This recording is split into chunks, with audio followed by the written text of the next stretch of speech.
The awakening plaza was packed shoulder to shoulder. 3 awakening stones stood on the platform, their surfaces pitch black, occasionally flickering with a ghostly gleam. Beside the high platform, an iron plaque stood upright. 1 awakening 100,000. Those without money could sign an agreement. If the awakening succeeded, they had to repay the debt within 3 years or pledge their service to the Black Obsidian Awakening Association. If the awakening failed, organs and other bodily tissues would be reclaimed according to the agreement. The last line was especially jarring, yet no one around seemed to find anything wrong with it. In these times, awakening stones were life itself. If one wished to change their fate, they first had to bring money. If they had no money, they would have to trade something else. A middle-aged man shoved his son up onto the platform. "Hurry up, I queued all night," the man snapped. The registrar did not even look up. "Name? Wong Hao." The trembling young boy pressed his hand onto the stone. The black stone flared once, then fell still. The inspector glanced over. "Failure." The boy's face went deathly pale. 2 men in black walked up. "According to the agreement, take him away." The boy's legs gave out, and he collapsed to the ground. Dad, say something." Sweat streamed down the plump man's face, yet he did not dare to intervene. The crowd beneath the platform fell silent. Someone muttered under his breath, "Damn, they're really taking him." The black-clothed man in charge of awakenings swept a cold gaze across everyone. "What did you expect, that awakening stones come for free, eh?" No one dared make another sound. Chen Jin stood at the very edge of the crowd. His sallow face and thin frame were so unremarkable he would vanish the moment he was tossed into a crowd. Yet his eyes never left the awakening stones. 100,000. To others the price was steep. To Chen Jin, even staking his life might not be enough. Even selling their dilapidated rented room would not cover a fraction of the cost. As for awakening by agreement, failure meant paying with organs. Chen Jin lowered his head and glanced at his frighteningly thin wrist. With such a frail body, even his organs would probably be considered worthless. His mother had coughed up blood again last night. The doctor had been blunt. Delay any further, and not even a god could save her. They needed money, fast money. For ordinary people, the shortest path to turning their lives around was awakening. Only after awakening could one take on missions, earn money, and buy medicine. Without awakening, they could only wait for death together. Chen Jin's throat felt parched. Several more people were tested on the platform, 1 grade, 1 a grade. Those nearby were so envious their eyes reddened. Yet Chen Jin did not even have the qualification to touch an awakening stone. With no money and nothing of value to mortgage, he could not even pass the registration stage. The rules had sealed shut the doorway for the poor. And yet Chen Jin no longer had any path of retreat. Just then a commotion broke out at the edge of the platform. 2 black-clothed guards maintaining order were driving away a drunk. The registrar frowned and cursed, and even the inspector turned his head to look. In that instant, Chen Jin moved. The distance of over 10 meters would normally take him more than 10 seconds to cross. Now he was wagering his life on these few seconds. His small, thin figure shot out through a gap in the crowd like a starved, crazed wild dog lunging straight for the high platform. The people below were stunned for a heartbeat, then the place erupted. Holy crap, someone's forcing their way onto the awakening platform. Who is he so bold? Is he tired of living? The 2 outer guards in black turned their heads. "Stop." One of them lifted his leg and swung a kick straight at Chen Jin's chest. The wind howled around the strike. This was the power of an awakened. Chen Jin could not dodge at all. He did not even try. He twisted his body abruptly to the side, forcing the blow away from his vital point. Bang!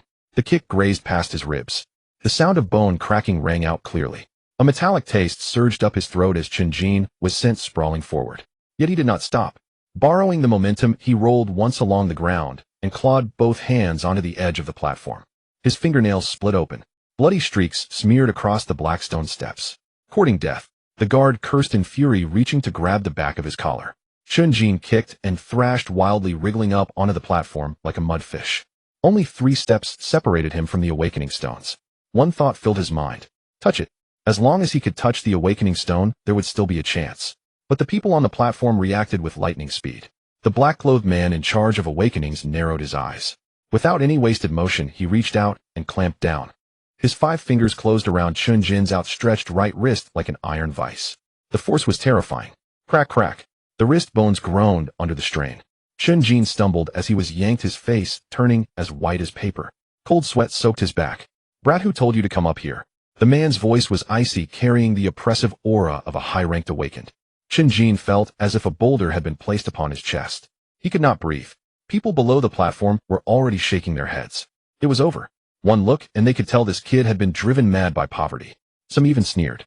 "With a body that skinny, his organs won't fetch much, will they, eh? Cut him up, and he probably won't even make weight." The mockery had not yet faded. The black-clothed man was just about to fling this foolhardy brat off the platform when Chen Jin lifted his head. There was no plea for mercy in his eyes, only ferocity. The ferocity of a starving wolf guarding its food. His other hand flipped over. A short dagger slipped into his palm. The blade was old, but its edge gleamed coldly. The black-clothed man only just sensed that something was wrong. Chen Jin struck. Without the slightest hesitation, the blade turned. He slashed down savagely toward his own arm that was being gripped. Thunk! The sharp edge cut through flesh and severed bone. Blood burst forth, splattering across half of the black-clothed man's face. The entire arm was hacked off cleanly at the elbow. Everyone below the platform was struck dumb. Even the black-clothed man froze. Half of the severed arm was still clenched in his hand. Chen Jin's face was ghastly pale, yet his feet did not stop. The agonizing pain twisted his features, but he did not utter so much as a groan. Seizing that brief moment of shock, he dragged his mutilated body forward in a desperate leap. The remaining 5 fingers of his left hand slammed down onto the awakening stone. It was ice cold. The next second the stone erupted with black light. A pillar of black radiance shot straight into the sky. It felt as if the air above the plaza shuddered. All 3 awakening stones trembled at once. The registrar's hand shook, nearly dropping the register. What's happening? Inspector Zhou Li stared hard at Chen Jin. Something about this isn't right. Chen Jin could no longer hear anything. A force poured into his body through his palm. His bones burned, his flesh churned, and even the severed stump of his arm writhed madly. Then a will crashed into the depths of his consciousness. SSSSSS grade talent undying and indestructible. Effect 1 your strength is constantly increasing, never ceasing. Effect 2 no attack can kill you and any injury can be restored. You are undying and indestructible. Chen Jin's heart trembled. Undying and indestructible. The black light did not disperse, instead it grew denser and denser. The previously clear sky had at some unknown point gathered heavy dark clouds. The clouds churned and faint dark red lightning slithered within them. The entire awakening plaza was shrouded in an indescribable sense of oppression. The air grew viscous, even breathing became difficult. The crowd below snapped out of their daze and erupted into a tidal wave of exclamations. What the hell? Why did the sky go dark? What level of talent is this to trigger a phenomenon in heaven and earth? A grade? It has to be a grade. I heard only top talents of a grade and above can cause energy resonance in the surroundings. A gaunt man wearing glasses shook his head vehemently. Bullshit. I've seen in a grade fire-type awakening before. At most the temperature rises a bit. Nothing like this sky-blotting spectacle. This has to be at least S-grade, maybe even the legendary S-grade. The crowd boiled over. S-grade. The entire Linhai city had not seen an S-grade talent in 10 years. Every S-grade was a strategic asset fought over by major conglomerates and the military. As long as they survived, they were destined to become a throne-level powerhouse guarding a region. That kid struck gold. Trading 1 arm for an S-grade. Worth it. Worth it 100 times over. More than worth it. From now on he'll be the lord of Linhai City.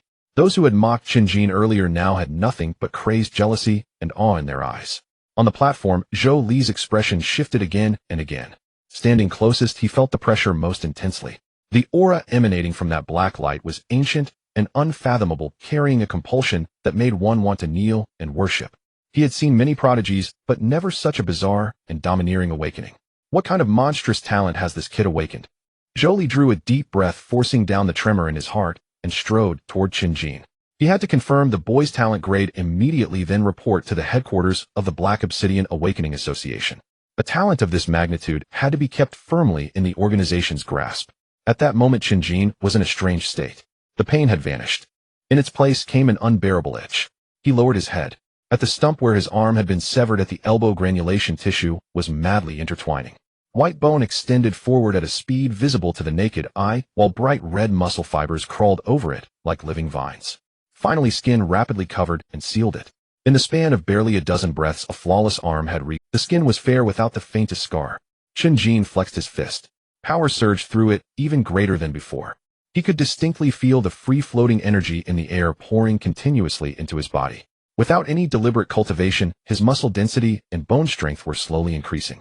This was undying and indestructible.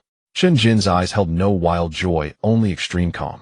He understood the rules of this world all too well. A man is not guilty, but bearing a precious treasure is his crime. A poor boy with no background suddenly awakening a god-level talent that defied common sense. What awaited him would not be flowers and applause, but endless dissection and research, perhaps even having his consciousness erased by some great figure and being turned into a puppet. The Black Obsidian Awakening Association was no charity. They devoured people without spitting out the bones. Chen Jin lifted his head and glanced at Zhou Li, who was walking toward him. He could not stay here. He had to leave. By now the clouds overhead had sunk even lower, and the dark red lightning rumbled with a muffled roar. Everyone's attention was drawn to the spectacle in the sky. Even Zhou Li instinctively looked up. Now, Chen Jin lifted his hand from the awakening stone. Deprived of its source, the black light began to flicker violently, as if on the verge of collapse. He hunched low, and like a nimble cat slid down along the edge of the platform. He landed without a sound. The crowd was in a state of feverish chaos, pushing and shouting. His thin figure merged into them like a drop of water into the sea.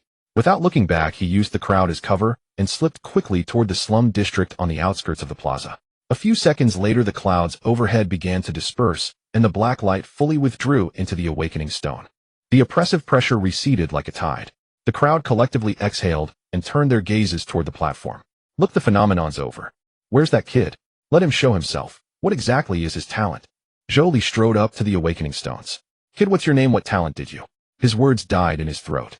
In front of the awakening stone, there was nothing. Only a glaring pool of blood on the ground proved that someone had indeed severed an arm here moments ago. The person was gone. Zhou Li was stunned. He whipped his head around, his gaze sweeping over the crowd below like an eagle. All he saw were dense rows of heads. No sign of that frail boy. Where is he? Zhou Li's voice dropped in pitch. The registrar shuddered and stammered. Deacon Zhou, I was just staring at the sky and didn't notice. The black-clothed man who had been splattered with blood came to his senses, as well, still clutching the severed arm. Deacon, the kid ran. Should we seal off the plaza and search? The crowd below also realized something was wrong. Holy crap, where'd he go? With a talent that insane, why would he run? Is he afraid the Black Obsidian Awakening Association will still charge him 100,000? Bullshit. For his great talent, never mind 100,000. The association would gladly pay him 1,000,000. The chatter grew louder and louder. The registrar wiped the sweat from his forehead and looked cautiously at Zhou Li. Deacon Zhou, this is big. How are we going to report it? A suspected great awakener slipped away right under our noses. If the higher-ups hold us responsible. Zhou Li did not reply. He lowered his head, looking at the blood on the ground, then at the severed arm in the black-clothed man's hand. In his mind, he saw again the look in that boy's eyes when he had cut off his own arm. There had been no hesitation, no fear. Only an extreme hunger to survive and a ruthless resolve that cut to the bone. A person like that, as long as he did not die, would one day turn this world upside down. Zhou Li suddenly laughed. The scar on his face twisted with emotion, giving his smile a strange cast. Search for what? Linhai City is huge. If someone truly wants to hide, where are you going to find him? He waved his hand, his tone relaxed. This won't be recorded. The registrar was stunned. No record. Then how do we explain this phenomenon? Say the awakening stone's energy overloaded, and there was a minor malfunction. Zhou Li turned, looking at the spot where Chen Jin had stood moments before, his eyes full of appreciation. As for that 100,000 awakening fee, he pulled a black card from his pocket and tossed it onto the registration table. Call it my operational error. I'll pay it for him. When Chen Jin returned to Class 7 of Grade 12, the classroom was a chaotic clamor. The moment the door swung open, the noise abruptly died down. One gaze after another came crashing toward him. Some gazes were curious, some were watching as if for entertainment, and some were openly malicious. By the window in the third row, Su Xiao lounged against his chair, twirling a pen between his fingers, a smile hanging from his lips. His family was wealthy, and at noon he had just awakened in a great physical talent called Steel Bone Heavy Fist. Many in the class were already orbiting around him. Now that he saw Chen Jin return, he was the first to speak. Back already? He drawled. I heard you skipped class to charge the awakening platform. What happened? Did you lose your nerve at the last moment, and not even dare put your hand on it? Chen Jin ignored him and walked toward his own seat, school bag in hand. Su Xiao's smile deepened. Right, someone like you would be a waste up there anyway, he sneered. A pauper ought to accept his fate honestly. In the second row, a girl suddenly stood up. Her name was Lin Wanqing. Her skin was pale, her ponytail high, her features striking, yet her voice was cold. Su Xiao, that's enough, she said. Has he provoked you in any way? The smile on Su Xiao's face sank at once. Lin Wanqing, you're shielding him again. If it weren't for you, you filthy bitch, refusing my sponsorship and still speaking up for him every day, would I bother giving him such a hard time? The classroom fell into utter silence. Lin Wanqing's face went instantly pale. Su Xiao, watch your mouth, she snapped. Su Xiao let out a cold snort, about to curse again. Chen Jin stopped walking and turned around. I did charge it, Chen Jin said. Su Xiao froze. The rest of the class also paused, momentarily stunned. Chen Jin set his school bag beside his desk, his voice level. The awakening succeeded, he continued. Grade self-healing. The classroom exploded. Grade. Seriously. He actually succeeded. Voices erupted. In the front row, Zhou Xiaoning turned around, her face full of disbelief. Lin Wanqing also looked at Chen Jin, an irrepressible astonishment flashing in her eyes. Su Xiao stared at him, the pen in his hand no longer spinning. Grade self-healing. He scoffed. Who are you trying to fool? Chen Jin sat down. There are records at the plaza, he said quietly. If you don't believe it, you can go check. Su Xiao's expression turned somewhat unsightly. He had just awakened in a grade talent, and was at the height of his glory. Yet this poor kid he had always looked down on had also awakened, and it was great at that. Su Xiao suddenly laughed. Self-healing, huh? Fine, let me help you test it. He pulled a wad of cash straight from his bag, and slapped it onto the desk. I won't bully you, he said. One punch 1,000. You can recover, can't you? Perfect, let me see how much your grade is really worth. Lin Wanqing immediately spoke up. No. Su Xiao, you're going too far. Su Xiao did not even look at her, his eyes stayed fixed on Chen Jin. What, you don't dare? Already cowering right after awakening. Chen Jin glanced at the wad of cash. Money was exactly what he lacked most at the moment. His mother was still waiting on medicine.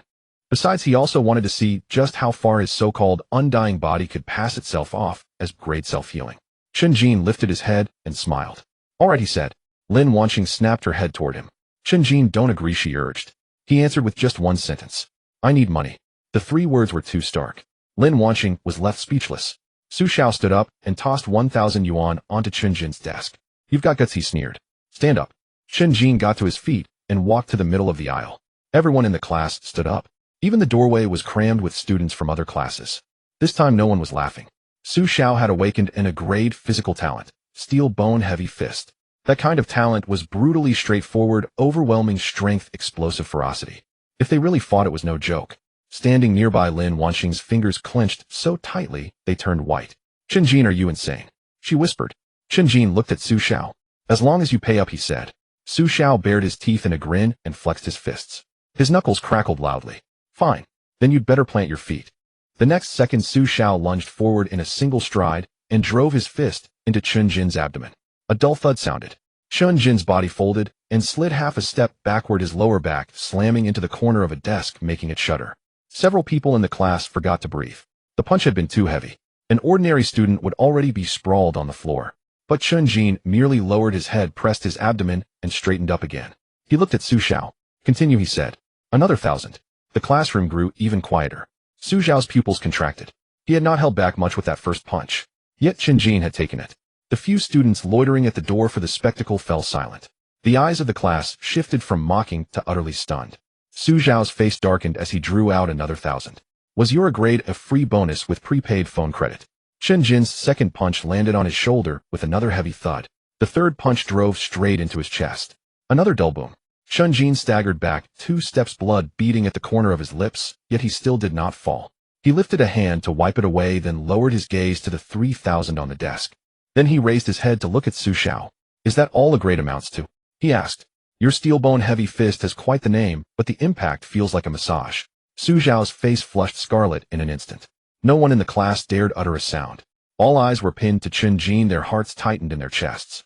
To still be standing after 3 punches like that. That was already beyond what ordinary grade self-healing could explain. Lin Wanqing stared at Chen Jin, her eyes full of shock. This guy was practically a monster. Su Xiao glared back at Chen Jin, his chest heaving harder and harder. But Chen Jin seemed still unsatisfied. Why stop? He asked. Out of money. Young Master Su, don't tell me you can't even bring out a few thousand more. Those words finally blew Su Xiao's temper wide open. His eyes hardened, he stomped his foot. The muscles along his entire arm bulged at once, a layer of iron blue color surfacing beneath his skin as his fist swelled by a whole size. Chen Jin, you're courting death, he snarled. Lin Wanqing's expression changed drastically. She lunged half a step forward, her voice turning hoarse. Su Xiao, stop. She cried. But it was already too late. Su Xiao had fully invoked steel bone heavy fist. His punch roared out. Even the air seemed to crack under the blow. The resulting thud was far heavier than before. Chen Jin's entire body jolted violently. His chest burst open into a gaping bloody hole. The fist pierced straight through. Blood sprayed out in a rush, spattering the desks and the floor. Lin Wanqing went rigid where she stood. All the color drained from her eyes in an instant.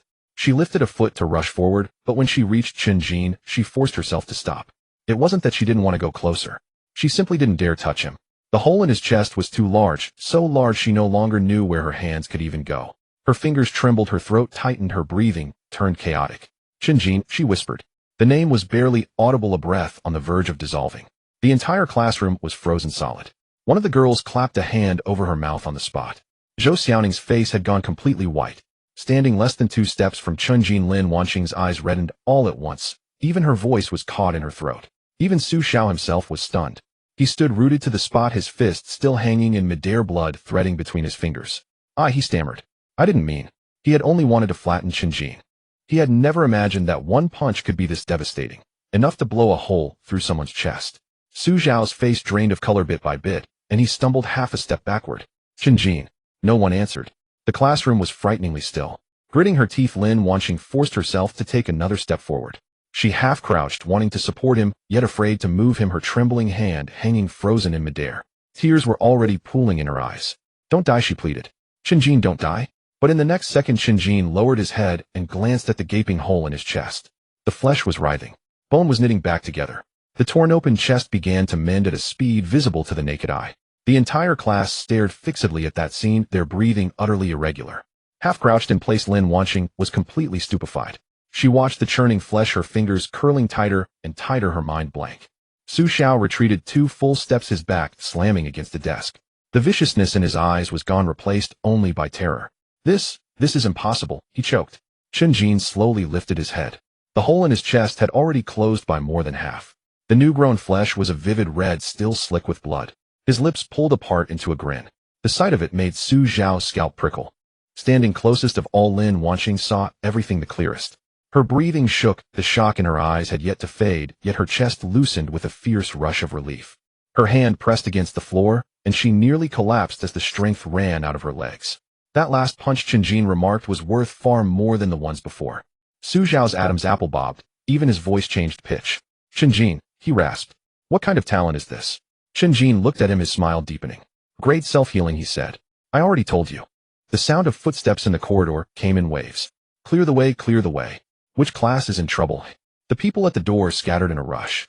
The homeroom teacher Sun Qinghai and the grade director Gao Yue rushed into the classroom, one after the other. Sun Qinghai, in his 40s, had thinning hair and usually had a mild temper. Upon entering, he saw the blood on the floor and stammered, "What happened?" Gao Yu directly asked, "Who did this?" Su Xiao stood frozen in place, his face still pale, unable to regain his composure. Gao Yu turned to glare at him. "Do you know what kind of situation this is? A fight on campus causing injury, or a sudden surge of talent?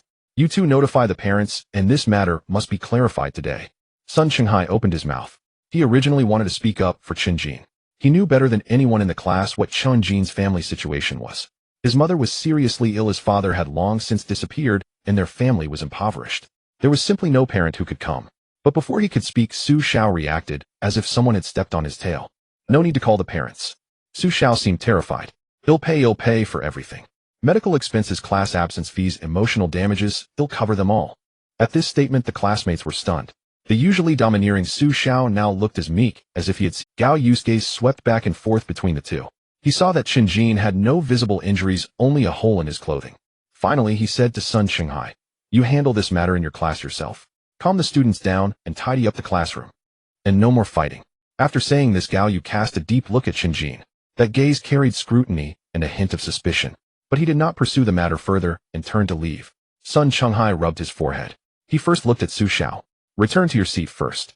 Su Xiao nodded and genuinely went back to his seat, behaving unusually well. Sun Qinghai then turned his gaze to Chen Jin. This look was filled with complexities. In the past, this skinny boy who looked as if he would fall over with a gust of wind was not talkative, had a bad temper, and performed mediocrely in school, yet was still within the bounds of an ordinary student. But now things were different. Sun Qinghai lowered his voice. "Chen Jin, come with me." Chen Jin shook his head. "No need, let's just talk here." Sun Qinghai did not insist. "All right." He paused, softening his tone. "Regardless of your usual grades, as long as you've awakened your talent, you will qualify for the martial arts examination next month." At this, some students in the class held their breath. The martial arts examination was the second opportunity for ordinary students to turn their fortunes around. It could lead to entering an awakening university, being included in official training lists, receiving allowances, entering training camps, and even being noticed by powerful factions. Many students waited until their senior year for this very moment. Sun Qinghai continued, "Since you've awakened, don't waste it. This month, prepare well for me. Training materials, practical class slots, nutrition supplements, whatever you need, just let me know." This was already a significant deviation from the norm. The eyes of several students in the class widened, but no one felt it was inappropriate. Today's scene warranted such treatment. Chen Jin looked up at him. Teacher, why are you taking such good care of me? Sun Qinghai did not respond to this joke. He simply stared at Chen Jin for a few seconds, observing this previously silent student who always sat in the last row. He also looked at this young man who had fought hard to carve out a path for himself. Sun Qinghai raised his hand and patted Chen Jin's shoulder twice. Don't die before the exam. Otherwise my efforts would be in vain. After saying this, he turned and left. The classroom fell into a moment of complete silence. Then it erupted. Damn, Chen Jin, you're too awesome. You got a hole in your chest and can still recover. Is that really grade self-healing? Oh, when you stood there just now, I got goosebumps all over. Have you secretly trained? A group of people rushed over. Those who were usually not familiar with Chen Jin were now trying to get close. Zhou Xiaoning in the front row was the most enthusiastic, squeezing to the front, her face full of excitement. A few people nearby laughed as well. The atmosphere was much more relaxed than before. Only Lin Wanxing remained silent. She was standing closest, her gaze fixed on Chen Jin's chest. There the clothing had a large tear, the blood, not yet fully dried, but the skin had already healed completely, showing no signs of injury. Lin Wanxing reached out her hand. She gently pressed against it, her palm resting on his chest. Chen Jin looked down at her. Why are you still touching? Lin Wanxing ignored him. Her hand remained pressed there, as if confirming that what she had just witnessed was not a figment of her imagination. Chen Jin frowned. What's wrong with you? You're acting like a lovesick girl. Lin Wanxing finally looked up, rolling her eyes at him. Shut up. I'm just checking if you're human. Chen Jin chuckled. Did you see? No, Lin Wanxing replied quickly. I now suspect you are an indestructible cockroach. Chen Jin clicked his tongue. Even cockroaches aren't as tough as I am. At this moment, Su Xiao sat at his desk, his face still pale, as if hesitating for a long time before finally speaking up. Tomorrow. The room fell silent. Su Xiao swallowed hard. Tomorrow I will bring the compensation. 100,000. The classroom erupted in gasps. 100,000. The amount sufficient for the awakening ceremony. Chen Jin looked at him, raising an eyebrow. All right. Not long after the bell rang. After school, the students in the classroom packed their bags, unable to resist glancing over at Chen Jin. Today's events were bound to spread throughout the entire grade. Chen Jin picked up his backpack. Lin Wanxing also stood up. The two exited the classroom one after the other. The setting sun hung low and waves of people were leaving through the school gate. A row of food stalls by the roadside was steaming. The iron plate sizzled. The smell of fried skewers mixed with chili powder made one's stomach rumble. Chen Jin glanced at Lin Wanxing. Are you hungry? Lin Wanxing paused. She stared at the grilled sausages and pancakes for 2 seconds. Her throat moved slightly, but she forcibly turned her gaze away. Not hungry. She said so, but Chen Jin saw clearly as she swallowed. Chen Jin chuckled. What are you pretending for? If you want to eat, then eat. No need to be shy. As he spoke, he turned toward the stalls. Lin Wanxing quickly reached out and grabbed his arm. Don't go. Chen Jin turned back. Why, oi? Lin Wanxing bit her lip, but did not let go. She glanced at the food stall, a hint of craving evident in her eyes, and spoke through gritted teeth. Wait until I've awakened my talent. Wait until we get into college. Wait until your mother's illness is cured. As she spoke, her ears turned slightly red, but she continued. Then you can buy me food. By then I want to eat a lot. After saying these few sentences, Chen Jin stood there, not responding immediately. The evening breeze blew from the street corner, causing the roadside signs to sway gently. The food stall continued to call out, the aroma wafting towards them. Chen Jin looked at her, suddenly finding himself at a loss for words. This girl, usually not one to hold back, could strike a chord with her words.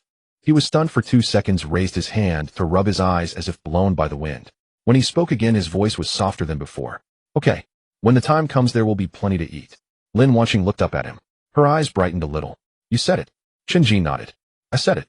Lin Wanxing then released her grip, a slight smile appearing at the corner of her mouth. The plane trees by the roadside cast their shadows on the sidewalk, swaying gently in the breeze. Lin Wanxing spoke again. The money I've saved is almost enough. Chen Jin tilted his head. What money? The money for awakening. Once I save up a bit more, I can also awaken. I definitely won't be worse than you then. She said this with her chin slightly raised. There was a hint of pride in her voice and a touch of defiance. Maybe ill awaken, an elemental type. A type with great destructive power. Chen Jin looked at her for a couple of moments. Sounds good.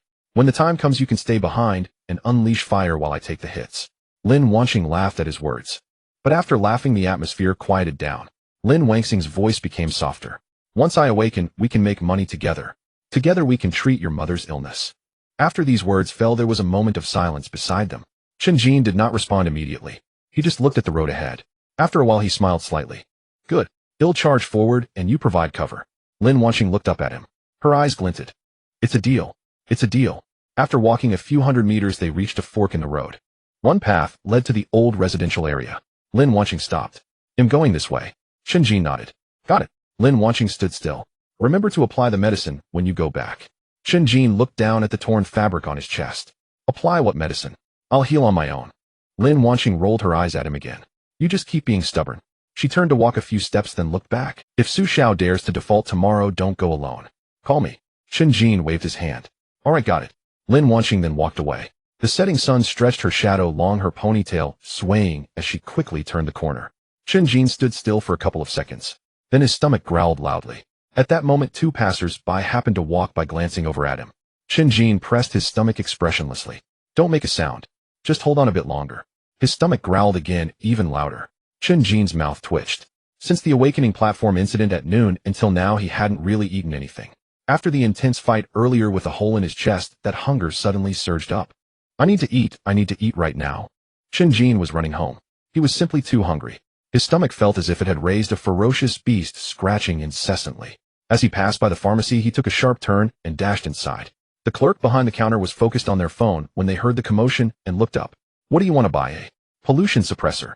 The clerk was taken aback. Which specification? Chen Jin emptied his pockets, slamming the money on the counter. It was 4,000 he had just received from Su Xiao. There were also some loose bills left over. Wrinkled rolled of various denominations piled chaotically.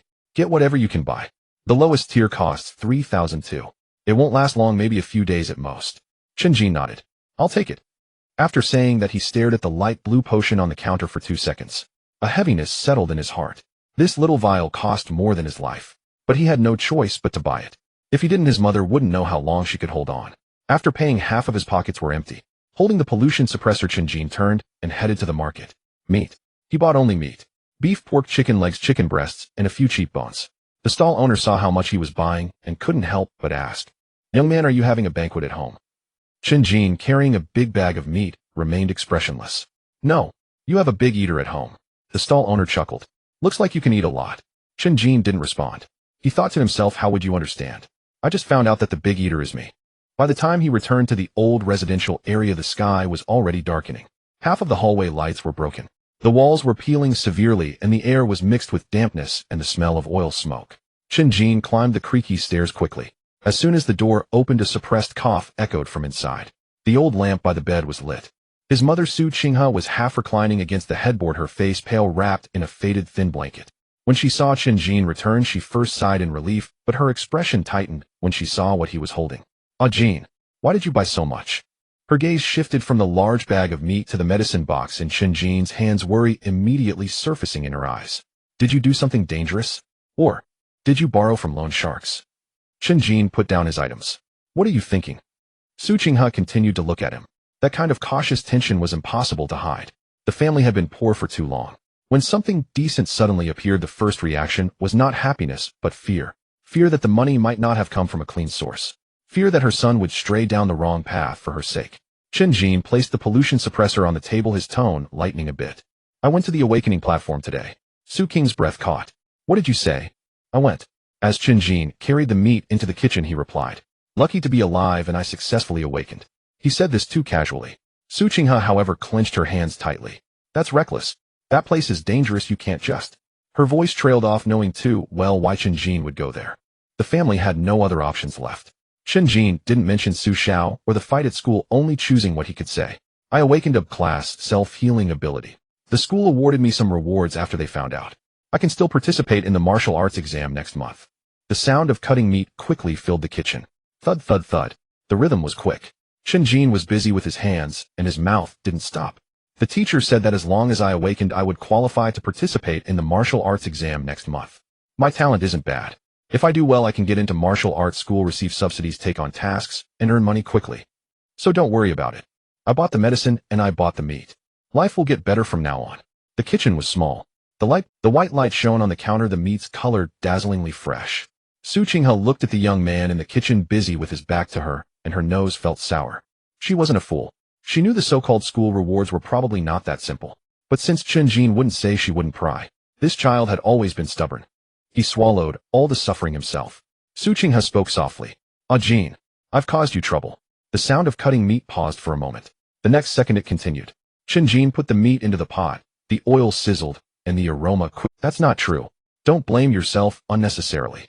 I went to the awakening platform because I wanted to. I want to earn money, I want you to live. It's that simple. This statement was straightforward, lacking any dramatic flair.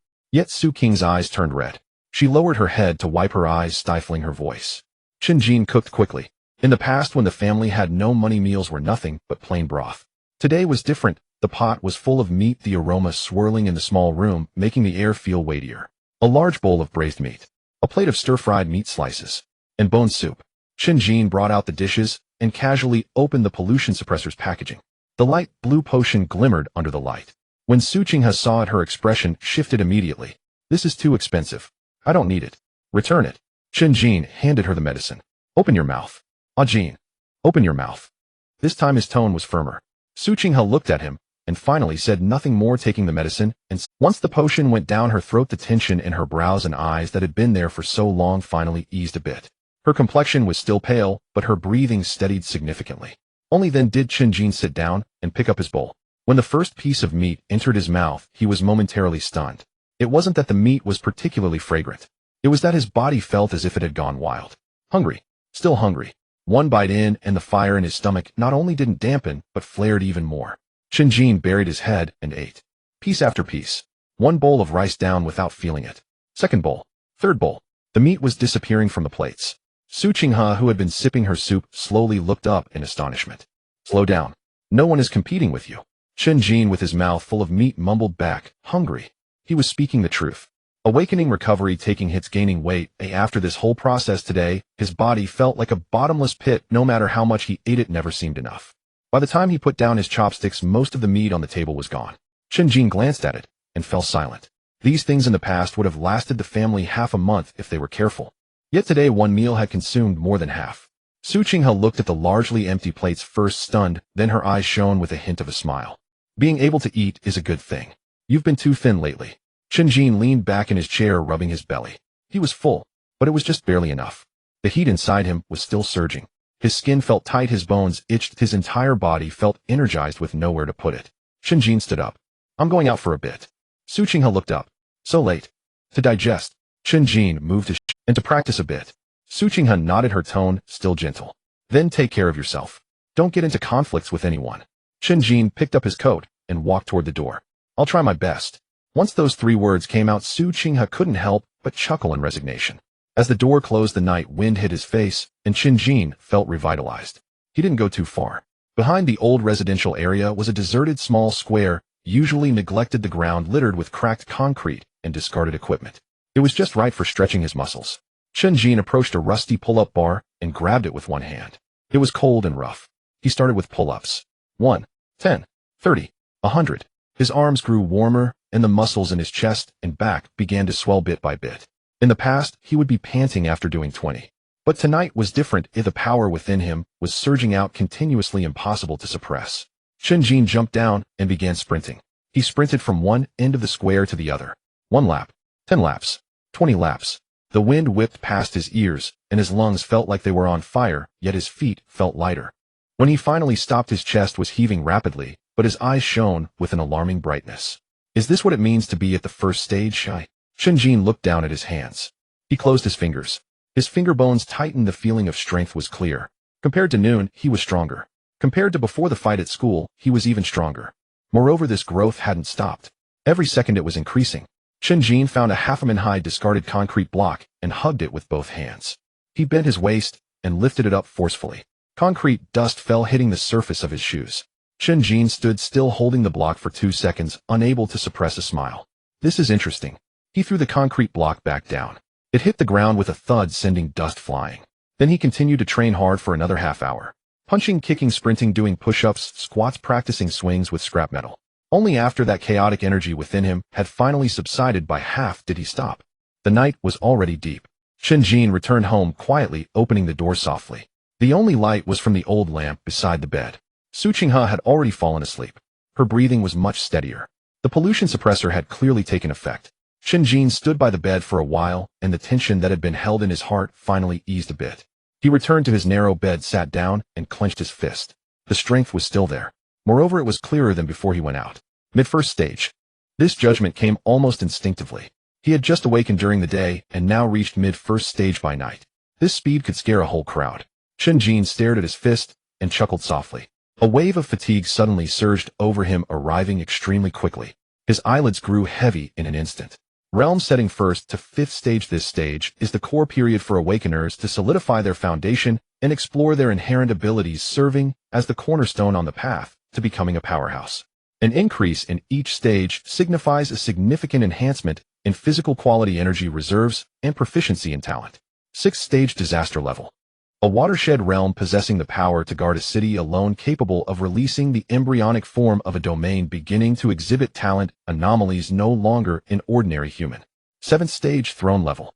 Able to suppress a large polluted area with national level strategic weapons. Life forms undergo significant changes. 8th stage forbidden level. Touching the origins of the abyss, beginning to become semi-regularized power, approaching divine. 9th stage abyss walker. An existence at the pinnacle of the world, possibly achieving a state beyond humanity, immortality, or semi-divinity. The next morning, Chen Jin was awakened by hunger. He opened his eyes and first glanced at the bedside. His mother was still asleep. Her complexion was somewhat better than last night, and her breathing was steady. Only then did Chen Jin get out of bed. As soon as his feet touched the ground, he was momentarily stunned. His line of sight had risen.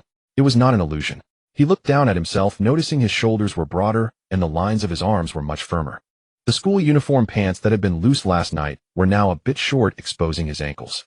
Damn, Chen Jin muttered. Growing so fast. He walked to the old mirror with a crack and stopped. The person in the mirror was still him, but he didn't quite resemble the him from yesterday.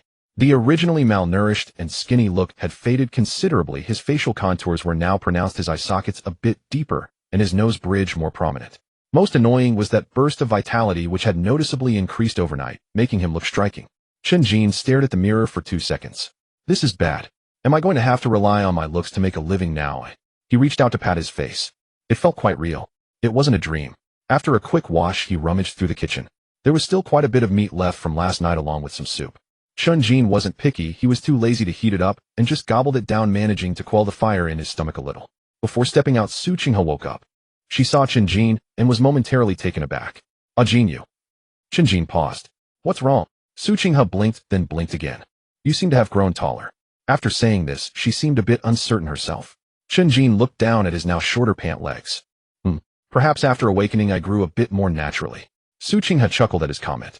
Little brat, but the happiness in her eyes was genuine. Her son looked spirited, and there was color in his cheeks which was better than anything. Chen Jin slung his backpack over his shoulder. "I'm heading to school now. If you have time at noon, I'll come back for a bit." Su Qinghe nodded. "Be careful on the road. And don't cause trouble." Chen Jin walked to the door and replied, "I'll try my best." After saying that, he went downstairs. When he arrived at school, morning reading hadn't started yet. As soon as Chen Jin entered the teaching building, he felt something was off. People in the corridor were all looking at him. Some glanced at him, then quickly turned away. Others were completely stunned. A few girls were huddled together, whispering, their gazes glued to him. Is that Chen Jin? Holy crap, wasn't he just as skinny as a bamboo pole yesterday? How did he change like this today? Does awakening come with a free makeover? Chen Jin felt his mouth twitch. Crazy. He pushed the door and entered class 7 of the 3rd year. The classroom had been noisy with chatter, but as soon as the door opened, the noise abruptly fell. A barrage of gazes struck him. Yesterday he was seen as a monster. Today he was even stranger. It was the kind of strange that made people both shocked and want to look again. Zhou Xiaoning was the first to shout. What the hell, Chen Jin? Did you level up behind our backs last night? Chen Jin tossed his backpack onto the desk. Shut up. What are you yelling about so early in the morning? Zhou Xiaoning had already jumped up from his seat. Sir, no way, you really did grow taller. And you've become more handsome. What kind of talent is this level self-healing with a beauty filter? Several people in the class couldn't help but laugh. But after laughing, they were still looking. The facts were laid bare. Chen Jin had indeed changed. Especially that old school uniform which had previously hung loosely on him was now being filled out. His shoulders were squared, his waist was trimmed, and he stood there with an inexplicable sharpness. Even Su Xiao took a couple more glances, his expression slightly off. Lin Wanqing was sitting in the front row, originally flipping through a book, but now she also raised her head. She looked at Chen Jin for 2 seconds, then raised an eyebrow. What's wrong with you? Chen Jin pulled out a chair and sat down. What's wrong with me? Lin Wanqing stood up, walked over to his side, her gaze sweeping from his face to his shoulders, then landing on his waist. Did you take hormones last night? Chen Jin chuckled. Can you not talk like that? Lin Wanqing didn't respond, but reached out to press on his stomach. Through the school uniform it felt hard and firm. She paused for a moment, then pressed a couple more times as if not believing it. Chen Jin was numb all over and raised his hand to push her wrist away. Don't mess around. Last time you touched my chest, this time you're touching my stomach. Are you plotting something against me? The class erupted in a chorus of teasing. Lin Wangxing's ears turned red as she shot him a glare. I was just checking to see if you secretly grew something weird again. Chen Jin lowered his head to adjust his shirt. Don't worry, I didn't grow a tail. Lin Wangxing glanced at him again. Though she didn't say it, she was secretly wondering. This guy looked like a pathetic wretch yesterday, but how did he overnight gain even abs? Ridiculous. Too ridiculous. At this moment Chen Jin had already stood up. He walked straight to the third row by the window. Su Xiao was sitting in his seat trying to appear calm, but when he saw Chen Jin walking directly over his shoulders tensed. Chen Jin stopped in front of his desk and reached out. Money. Just one word. Very straightforward. Su Xiao stared at him for a few seconds, but didn't refuse. He pulled out a black bag from the desk hole and slapped it on the table. 100,000. Count it. The classroom fell silent. Seeing 100,000 in cash so early in the morning was quite a shock. Chen Jin was not polite and opened it to take a look. It was red. A thick stack. His mood instantly brightened. Not bad. You finally did something that resembles a human. Su Xiao's expression darkened for a moment. But today he was evidently prepared, so he held it in. Chen Jin, I was careless yesterday. I was just startled by your recovery ability. If it really comes to blows, you might not be my match. As soon as these words were spoken, the atmosphere in the classroom perked up again. Many people were secretly watching the two. Everyone knew Su Xiao couldn't swallow this pride.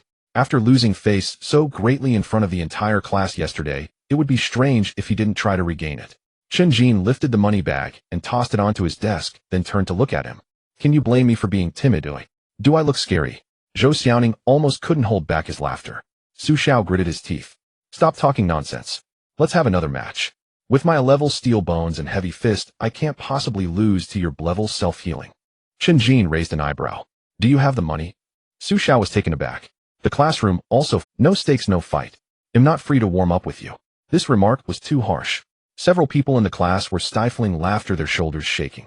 Su Xiao's face flushed, and he directly pulled out an envelope from his backpack and slapped it heavily on the table. Hey, race another 100,000. Regardless of win or lose. Just for one match, this 100,000 is yours. Just fight one match, and this 100,000 is yours. Chen Jin lowered his gaze to the envelope for a moment. Then he glanced at Su Xiao. The next second a grin spread across his face. His smile was full of mischief. Fine. If I don't beat the crap out of you today, consider yourself lucky. Zhou Xiaoning slumped over the desk and thumped it twice. Damn, Chen Jin, since when did your mouth get so foul? Lin Wangxing couldn't hold back her laughter either. After chuckling, she walked over and nudged Chen Jin's calf. Yeah. Since when did you get such a sharp tongue? Chen Jin cleared his throat. A rare flicker of discomfort crossed his face.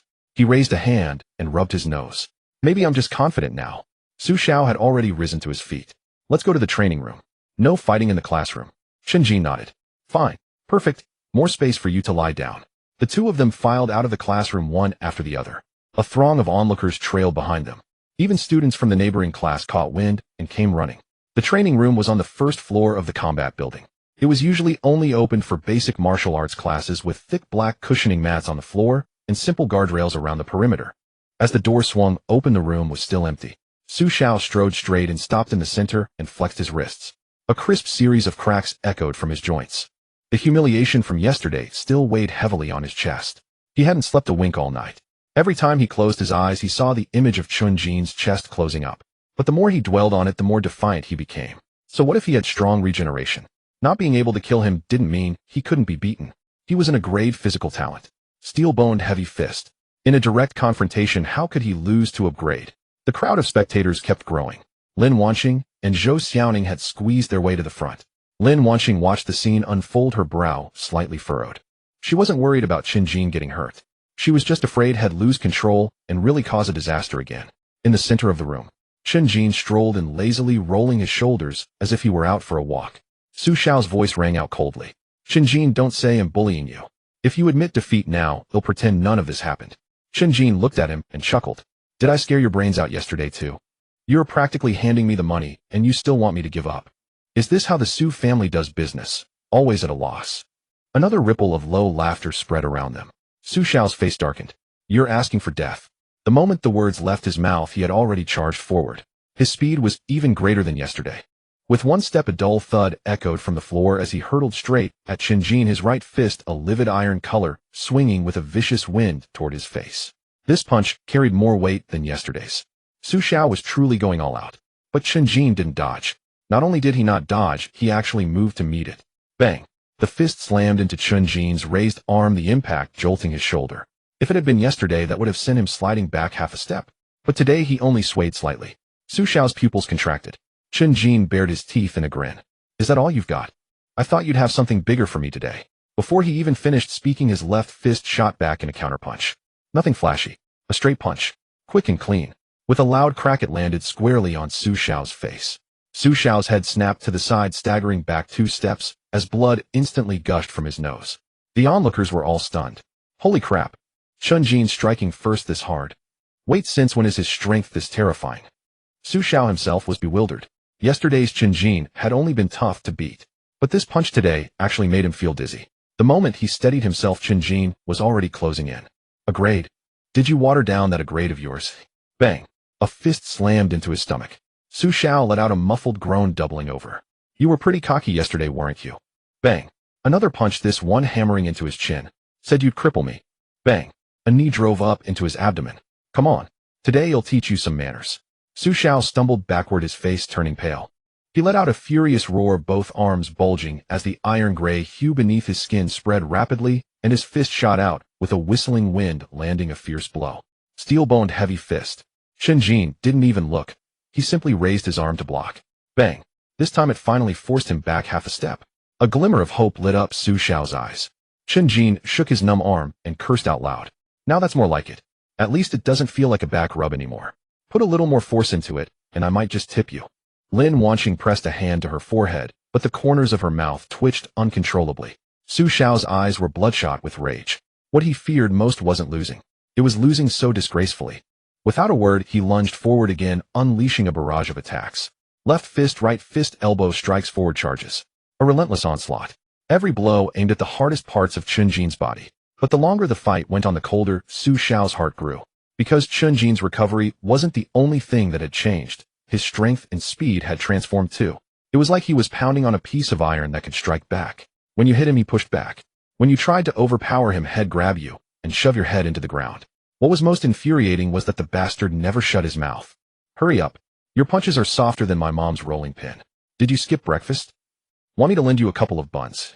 Your grade status really disappoints me. Did you cry into your pillow last night, Master Su? Every word stabbed straight into Su Xiao's lungs. The more Su Xiao fought, the more erratic he became. And when he got erratic, his defenses were full of holes. Chen Jin seized the opportunity, grabbed his wrist, hooked his leg behind Su Xiao's, and flipped him onto the ground. Bang! Su Xiao's back slammed into the mat, the impact leaving his vision swimming. Before he could recover, Chen Jin was already on top of him. Left fist. Right fist. Punch after punch hammering down on Su Xiao's face. You were pretty tough yesterday, weren't you? Bang. Told me to accept my fate. Bang. Said a poor bastard should just stay in his place. Bang. Well, today I'm using you for practice. Bang. A few punches later, Su Xiao's face was completely swollen. Blood was smeared all over his face. He couldn't even struggle free. The crowd outside watched in numb horror. This was no longer a sparring match. It was a brutal beatdown. Lin Wanqing stared at the figure in the center, her breathing growing tight. Chen Jin had always been sharp-tongued and tough. But the edge he carried today was fiercer. In the center of the room, Su Xiao finally couldn't take it anymore.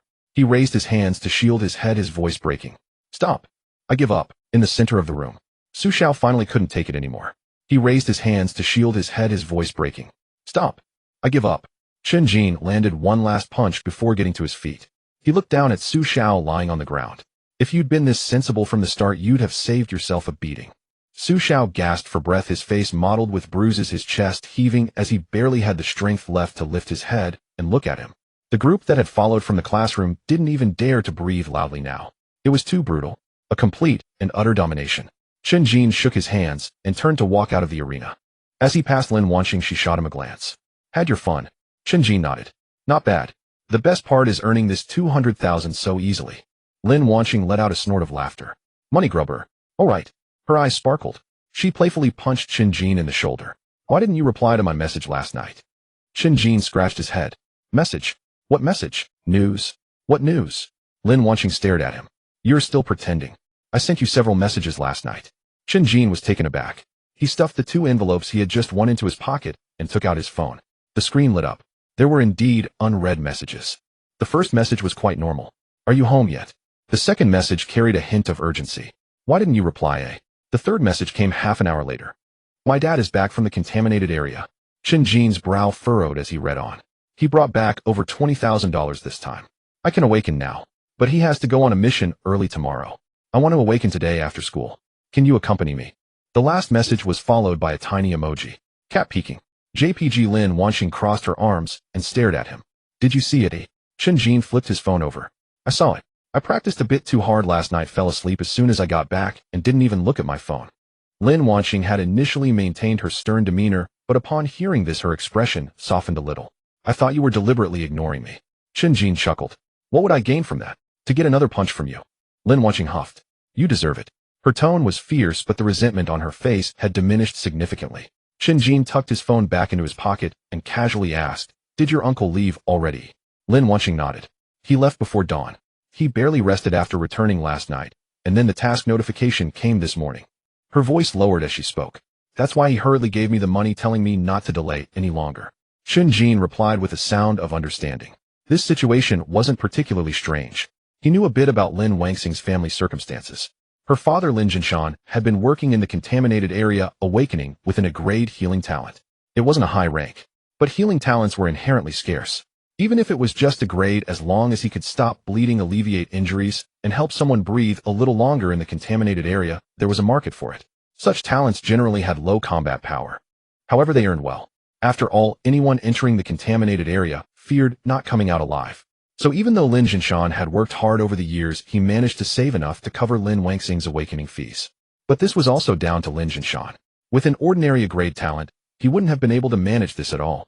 For instance, having slightly more strength, running a bit faster, or having sharper hearing might sound impressive, but when it comes to earning money, they simply wouldn't fetch a price. Trying to save up 100,000 with such talents was exceedingly rare. Lin Wanxing looked at him. So do you have time after school today? Even if I don't, I have to make time. Chen Jin replied quickly. With such a big deal, who else should accompany you? Lin Wanxing's ears turned warm, but she still tried to act tough. Stop adding drama to yourself. I'm just worried about awakening for the first time. Oh, what if something goes wrong and no one is around? Chen Jin raised an eyebrow. Oh, so the cat peeking was also about fearing something might happen. Lin Wanxing's eyes widened. You just had to mention that emoji, didn't you? Chen Jin nodded. It's pretty silly, but it's hard not to bring it up. Lin Wanxing raised her hand, wanting to hit him again. Chen Jin dodged to the side, a smirk on his face. What's this? Can't argue back, so you resort to violence. If you really awaken a fire talent, your temper is bound to be even worse. Lin Wanxing huffed. If I really awaken a fire talent, it'll be the first to burn you. Chen Jin remained calm. That won't do. I'm quite valuable now. If you burn me, I won't be able to recover at all. Lin Wanxing nearly laughed in anger. Where do you get the audacity? Just earned 200,000, and your pride has gone up in price. Chen Jin patted the envelope he was holding. There's no helping it. When you have money, your words carry weight. Lin Wanxing said, Don't run around after school today. Wait for me to go together. Chen Jin nodded. Sure, but first let's agree that after you awaken you have to treat me to something. Lin Wanxing immediately became alert. How expensive? Chen Jin replied seriously. At least 3 meat dishes and a soup. We can't have less meat. Lin Wanxing almost rolled her eyes. You might as well just eat me instead. Chen Jin thought for a moment. That's not impossible. Lin Wanxing raised her hand and threw a punch. Get lost. Chen Jin took the hit and instead laughed. That was more powerful than what Su Xiao could throw. Lin Wanxing twitched her lips. Don't compare me to him. As the two were bickering, the school bell rang. The buzzing voices in the classroom gradually quieted down. The math teacher entered with the papers, scanning the room before pausing on Chen Jin, his gaze somewhat complex. Everyone sit tight. Class is starting. The sound of turning pages filled the air. Chen Jin opened his textbook, focusing on the blackboard. Beside him, Lin Wanxing suddenly pushed over a small note. Chen Jin looked down and unfolded it. A line of neat characters read, You won't suddenly go off the grid again today, right? Chen Jin picked up a pen to reply. I won't. After writing, he thought for a moment and added another line. Unless I faint from hunger. The note was passed back. Lin Wanxing looked down, her shoulders shaking slightly. Clearly she was suppressing laughter. She picked up her pen and wrote again. Just how much can you eat now? Chen Jin replied quickly. 1 meal could bankrupt you. Lin Wanxing finished reading and turned to glare at him. Chen Jin looked completely unfazed. What are you glaring at? He was speaking the truth. After a while, the note was pushed over again. What if I fail? This time Chen Jin didn't respond immediately. He looked at the line of text and tilted his head to glance at Lin Wanxing. She was pretending to read, but her pen was still tightly gripped in her hand, her fingertips slightly tense. Usually tough, but at this moment it was impossible not to feel a bit anxious. Chen Jin flipped the note over and wrote straight. It won't happen. You will definitely succeed. After thinking for a moment, he added, if it really doesn't work, I'll break the awakening stone and force it to give you a good talent. After passing the note, Lin Wanqing was first taken aback. After 2 seconds, her lips couldn't help but curl up. She picked up her pen and replied, you sound quite convincing when you're bragging. Chen Jin read it and responded, this isn't bragging. This is a statement of strength. Seeing this, Lin Wanqing's face flushed. She didn't reply again, but the smile at the corner of her mouth remained. Throughout the entire morning class, Chen Jin didn't remember much of what was taught. The teachers at the podium changed one after another. The day's classes were about to end. Lin Wanqing huffed, packed her backpack, and walked over to his desk. Let's go. Chen Jin picked up his bag and followed her out. The sunset hung outside the teaching building. The corridor was illuminated brightly. The two descended the stairs, crossed the playground, and walked towards the school gate. Lin Wanqing walked quickly, so fast that it seemed like she was being swept by the wind. Chen Jin followed beside her, glancing over. Nervous? Lin Wanqing retorted. Who's nervous? Chen Jin nodded. Then slow down a bit. At this speed, if someone didn't know better, they might think you were rushing to reincarnate.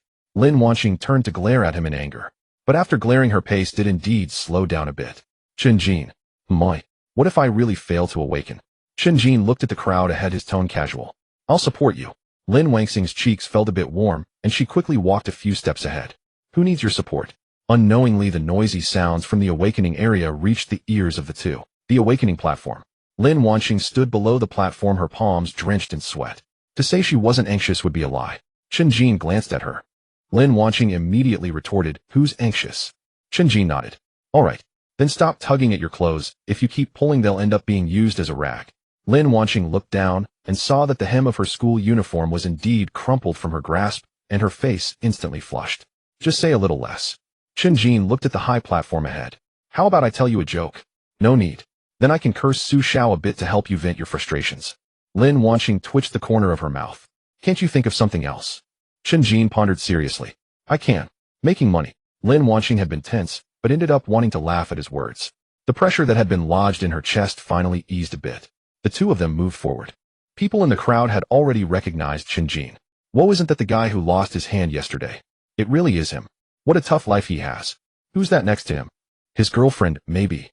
I think so. Lin Wanqing was already nervous, and upon hearing this, her ears grew even warmer. Chen Jin, however, appeared completely calm. Did you hear that?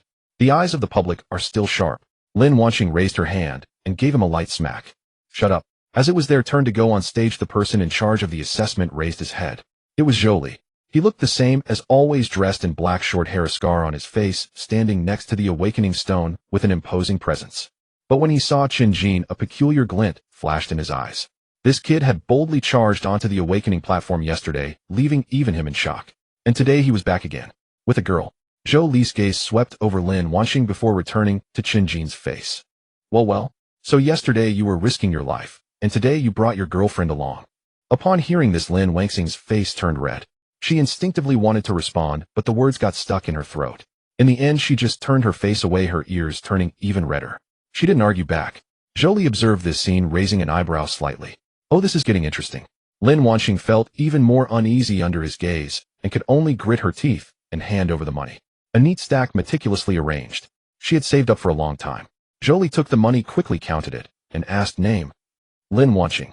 Age? 18. Jolie handed over the record sheet. All right, go up. Place your hand on the stone and don't move around. Lin Wanqing nodded. As she stepped onto the high platform, her steps were still a bit tense. Chen Jin stood at the edge of the platform, looking up at her. Go ahead.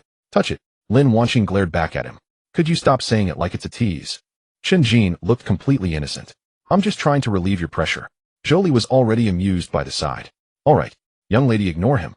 If you're really scared, just close your eyes and press it. Lin Wanqing took a deep breath.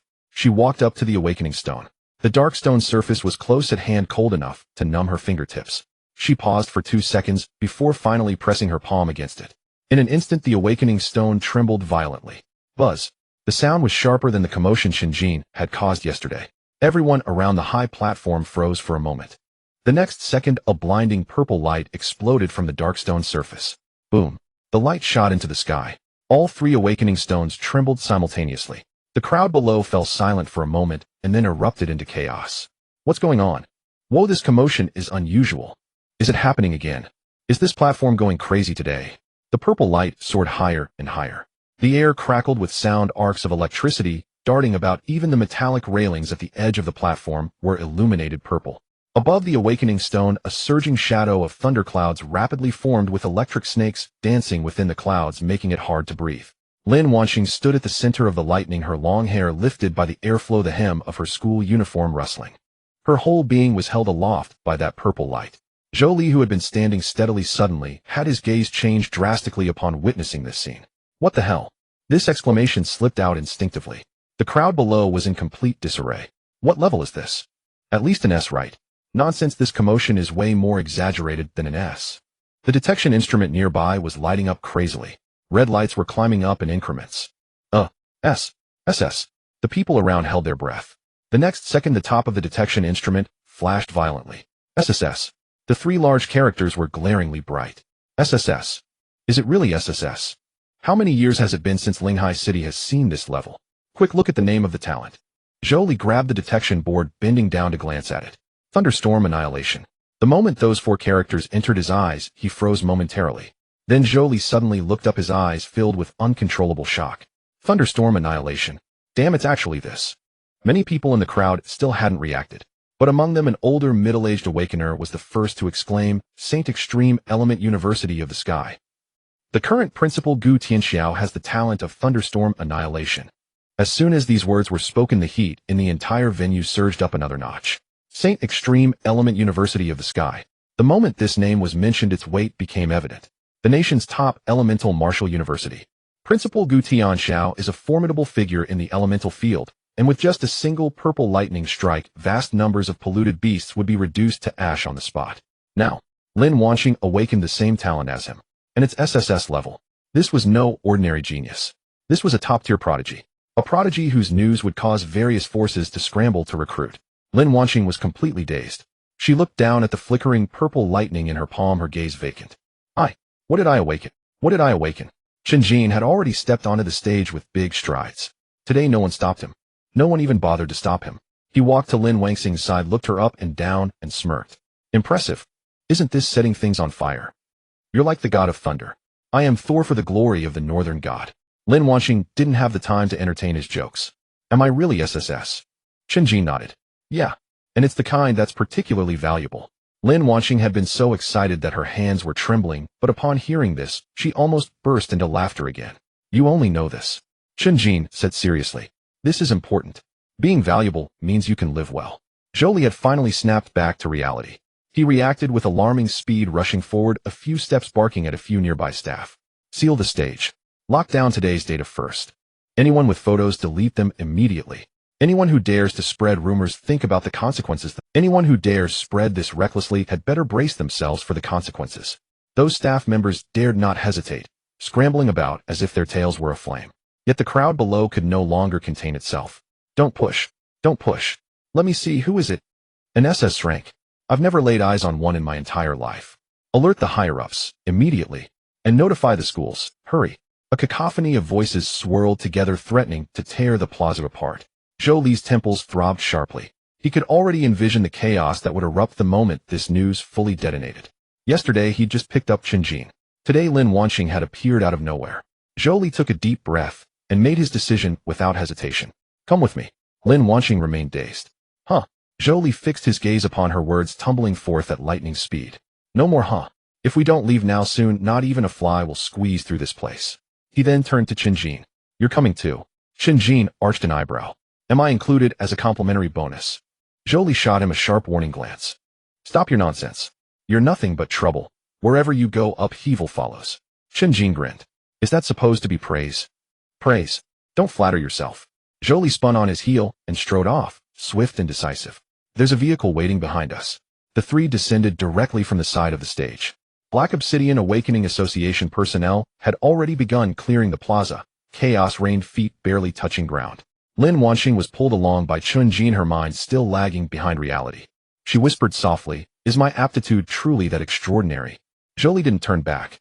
Extraordinary? That's not extraordinary. That's lethal.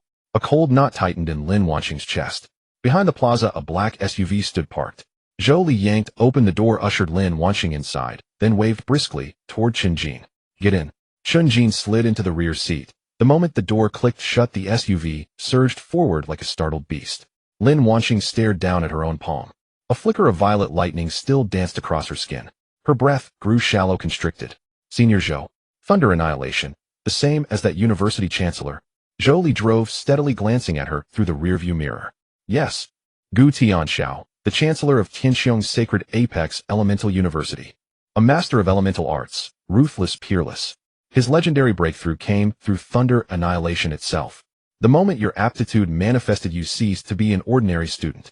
From this instant onward, every major organization and every elite academy is watching you. Lin Wanqing's fingers clenched. Then what do we do? Chen Jin leaned back lazily against the seat. Simple. Negotiate with whoever offers the best terms. Zhou Li nearly laughed aloud at the sheer audacity. How refreshingly pragmatic. Chen Jin nodded. Obviously. Would I have survived this long if I weren't? Zhou Li offered no rebuttal. Because it was true. The SUV sped toward the Black Obsidian Awakening Association branch, a towering obsidian building standing sentinel at the street corner, its metallic insignia gleaming coldly in the setting sun. The moment the vehicle halted, Zhou Li led them swiftly inside. Third floor conference room. Clear it now. Establish direct comms with headquarters. Hurry. Staff members, recognizing his urgency, sprang into motion instantly. Minutes later, the three entered the conference room. Its heavy door sealed shut, muffling the clamor beyond. Only then did Zhou Li exhale, slowly turning to face Lin Wanqing. Listen carefully. For now, promise nothing to anyone. Our association is contacting senior leadership to negotiate terms and secure your retention. Lin Wanqing hadn't yet fully recovered from the earlier shock. What terms? Zhou Li began ticking them off on his fingers. Full tuition coverage. Priority allocation of resources. Personalized cultivation mentorship. Guaranteed internship placement in contaminated zones, with full protective protocols. Medical assistance for immediate family members. Further benefits will be outlined by senior officials, and you may state any additional requests. As he spoke those final words, Lin Wanqing's gaze drifted, unmistakably, to Chen Jin. The implication hung clear in the air. Your mother's illness, it's not lack of funds, is it? Chen Jin sat bolt upright. Lin Wanqing glanced between Zhou Li and Chen Jin, her heart seizing tight. If her aptitude could truly buy Aunt Sue a chance at treatment, she wouldn't hesitate, not for a heartbeat. But before the silence could deepen further, urgent footsteps echoed outside the door. Not one group, but several. Bang, bang, bang.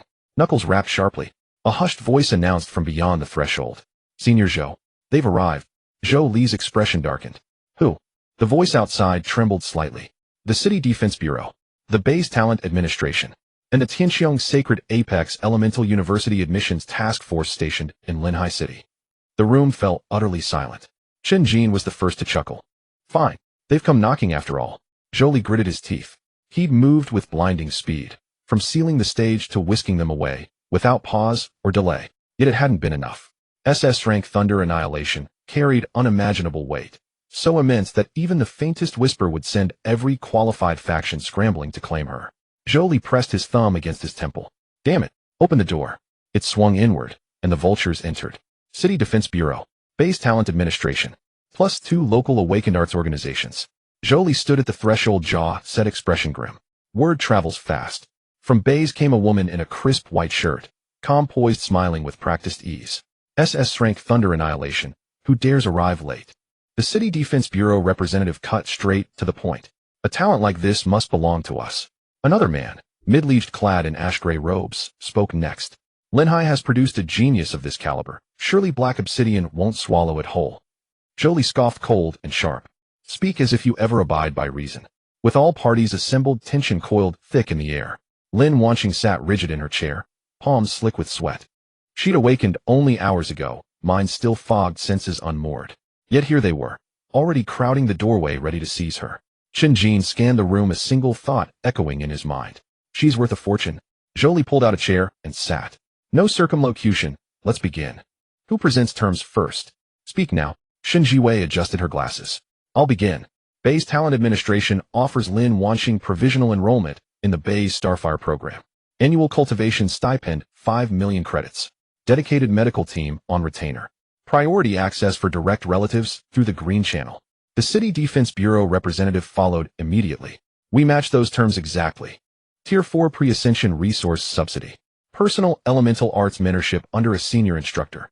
Family members granted access to emergency combat medical pathways. Should your father undertake future missions, city defense will provide full operational support. He paused briefly. However, once enrolled in our cultivation roster, training and deployment fall entirely under our authority.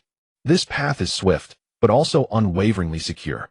Lin Wanqing pressed her lips together. The offer was formidable, yet its implications unmistakable. Acceptance meant not merely receiving benefits, but surrendering autonomy. A representative from another local organization spoke up. We cannot match Bei's financial scale, but we guarantee core-tier cultivation status. Priority resource allocation. Residential rights in Linhai's central district. Another added quietly, we can also offer equity shares in affiliated ventures. At that, Chen Jin's lips twitched. Remarkable. Housing, now equity. Zhou Li opened his mouth to respond, when the comm device on the table chimed sharply. A soft ping.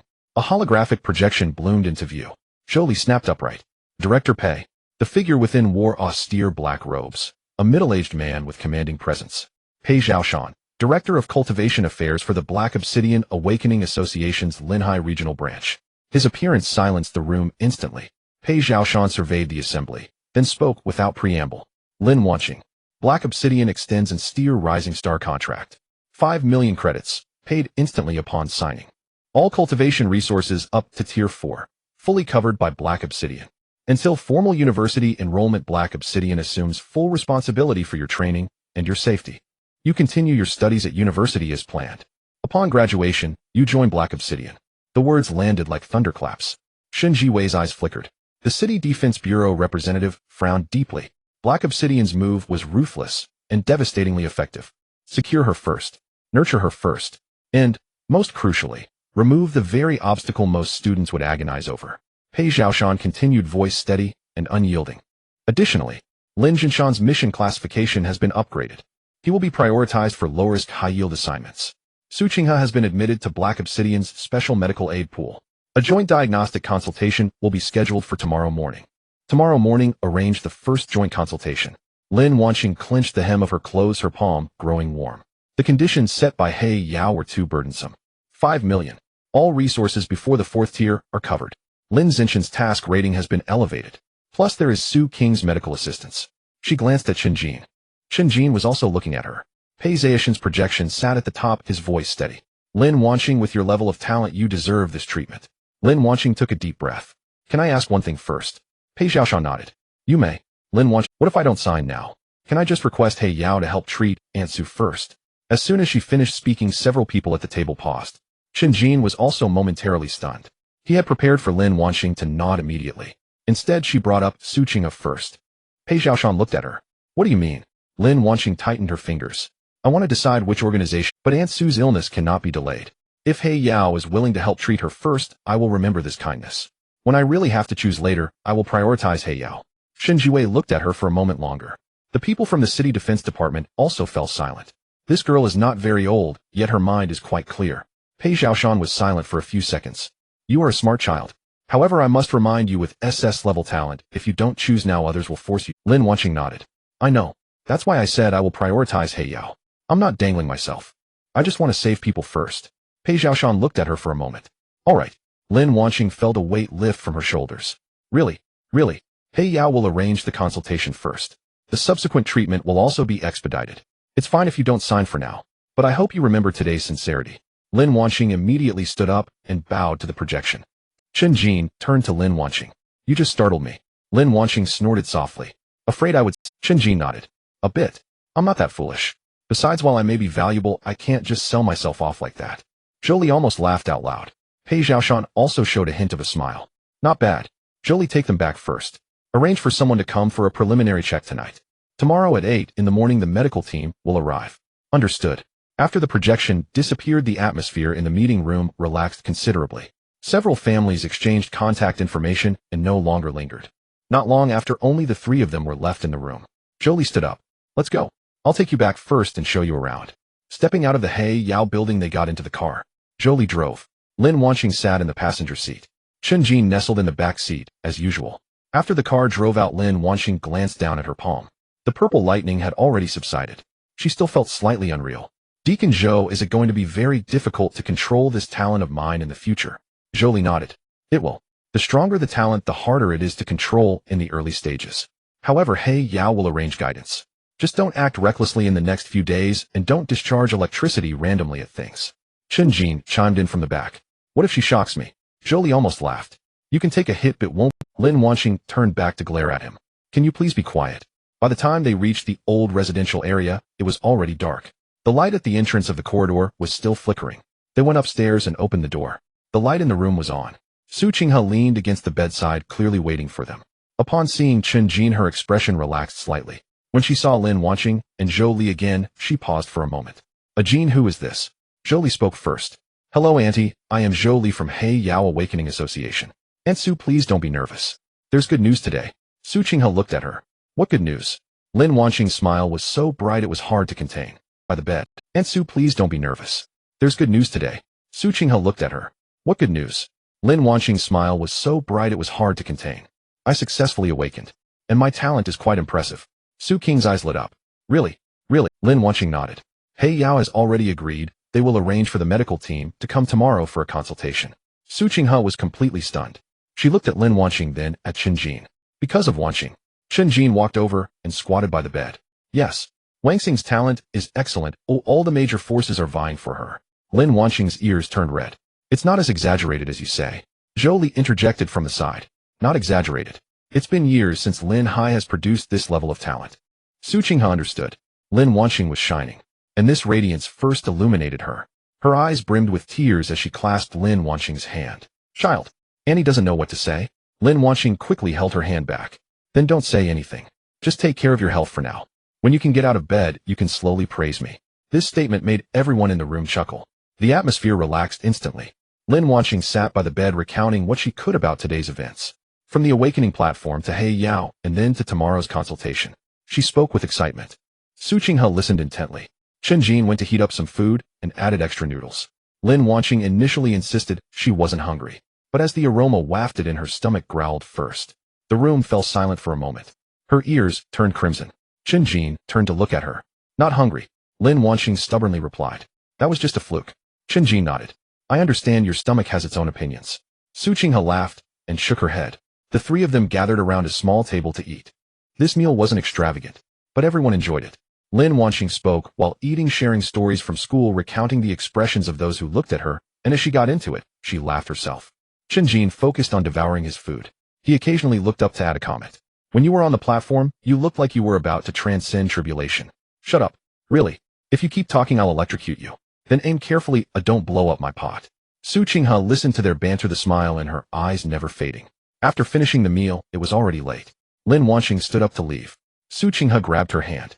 Take it slow on the way. And thank you for today. Lin Wanqing shook her head. Why are you saying this to me? I'll come again tomorrow. As the words left her mouth, she paused for a moment. Su Qinghe smiled even more gently. All right, come tomorrow. Chen Jin escorted her downstairs. The night breeze was a bit chilly. The light at the corridor entrance flickered. Reaching the street corner, Lin Wanqing kicked a small stone while looking down. Chen Jin. Are you happy today? Chen Jin glanced at her. Of course. My mom has a chance for treatment. How could I not be happy? Lin Wanqing smiled, biting her lip. Then that's good.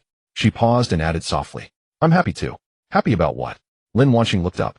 Happy that I can help. Happy that in the future I can shoulder many things with you. Chen Jin looked at her, unusually refraining from making a teasing remark. After 2 seconds, he raised his hand to ruffle her hair. All right. Just don't slack off in the future. Lin Wanqing swatted his hand away. You're the one slacking off. I'm an SSS. Chen Jin nodded. Yes, the newly crowned thunder god of Lin Hai. I am Thor, the thunder god, for the glory of the northern gods. Lin Wanqing's ears turned hot as she punched Chen Jin lightly. You're ridiculous. At the fork in the road, she stopped. I'm going back. Sleep early. I know. And don't shoulder everything by yourself. Chen Jin responded with a grunt. Let's go. Only then did Lin Wanqing turn around. After walking a few steps, she looked back and waved at him. Chen Jin waved back. After she turned the corner, he went upstairs. The house was very quiet. Su Qinghe was still awake. Upon seeing him, she smiled. Did you take them back? Chen Jin moved a small stool and sat by the bed. Su Qinghe gazed at the door for a while before speaking softly. Wanqing is a good child. Chen Jin nodded. I know. Su Qinghe looked at him, her expression somewhat complicated. Jin. You will go far in the future, right? Chen Jin was taken aback. Why suddenly bring the— Su Qinghe sighed gently. Today seeing you too, I felt happy. But I can't help but think. With Wanqing awakening such a high level of talent now, you won't always remain ordinary. The higher you go, the more elevated the people you encounter, and the further you will go. She grasped the edge of the blanket. Once the gap widens, some paths as you walk will lead you to people from altogether different worlds. Chen Jin was unfazed. You're overthinking it. Su Qinghe chuckled. Maybe, but as a mother I tend to think a bit more. I'm just afraid you both are doing well now, but it might be hard to have a good future later. The room fell silent for a while. Chen Jin spoke up. Let's talk about the future when the future comes. For now, let's focus on treating the illness. Su Qinghe nodded. All right, let's treat the illness first. Chen Jin pulled the blanket up for her. The doctor will come tomorrow, you need to rest well. Su Qinghe murmured an acknowledgement and slowly lay down. But as she closed her eyes, the image of Lin Wanqing smiling by the bed floated up in her mind. Also, there was Chen Jin's rare relaxed expression when he escorted her downstairs. Both children were well. The better they were, the more she feared. Fear that fate loved to play tricks. Fear that a casual remark in youth could become a regret later on. Early the next morning, a knocking sound echoed from outside the door. Chen Jin had just put on his school uniform when the door was knocked again. Su Qinghe leaned against the bedside, her expression tightening. Is it you? Chen Jin walked over to open the door. A few people stood outside, 2 of them in medical attire carrying silver boxes. Jolie stood nearby, his scarred face still recognizable. Good morning. Jolie glanced into the room. Hey, you a medical team. Just leave it to me. You go to school first. Chen Jin nodded, not asking further questions. Jolie's, as soon as he turned to the side, hurried footsteps echoed in the hallway. Lin Wanqing rushed up with her backpack and looked up just in time to bump into the few people at the door. She was momentarily taken aback, then her eyes brightened. Did you arrive? Jolie nodded. Just arrived. You two should stop lingering here and head to school. Lin Wanqing quickly peeked into the room. Aunt Su, I'm heading to school first. I'll come visit you after classes. Su Qinghe smiled at her. Go ahead. Don't be late. Lin Wanqing then withdrew her head, glancing at Chen Jin. Shall we go? Chen Jin responded with a hum. The two descended the stairs one after the other. Jolie waved at them from the door. Don't worry. They'll be here. The hallway lights were still flickering. However, today their steps felt considerably lighter. When they arrived at school, classes hadn't yet officially begun. The classroom was in disarray. As soon as Lin Wanqing sat down, the homeroom teacher's son, Shanghai, stood at the door. Lin Wanqing stepped outside for a moment. The classroom fell silent immediately.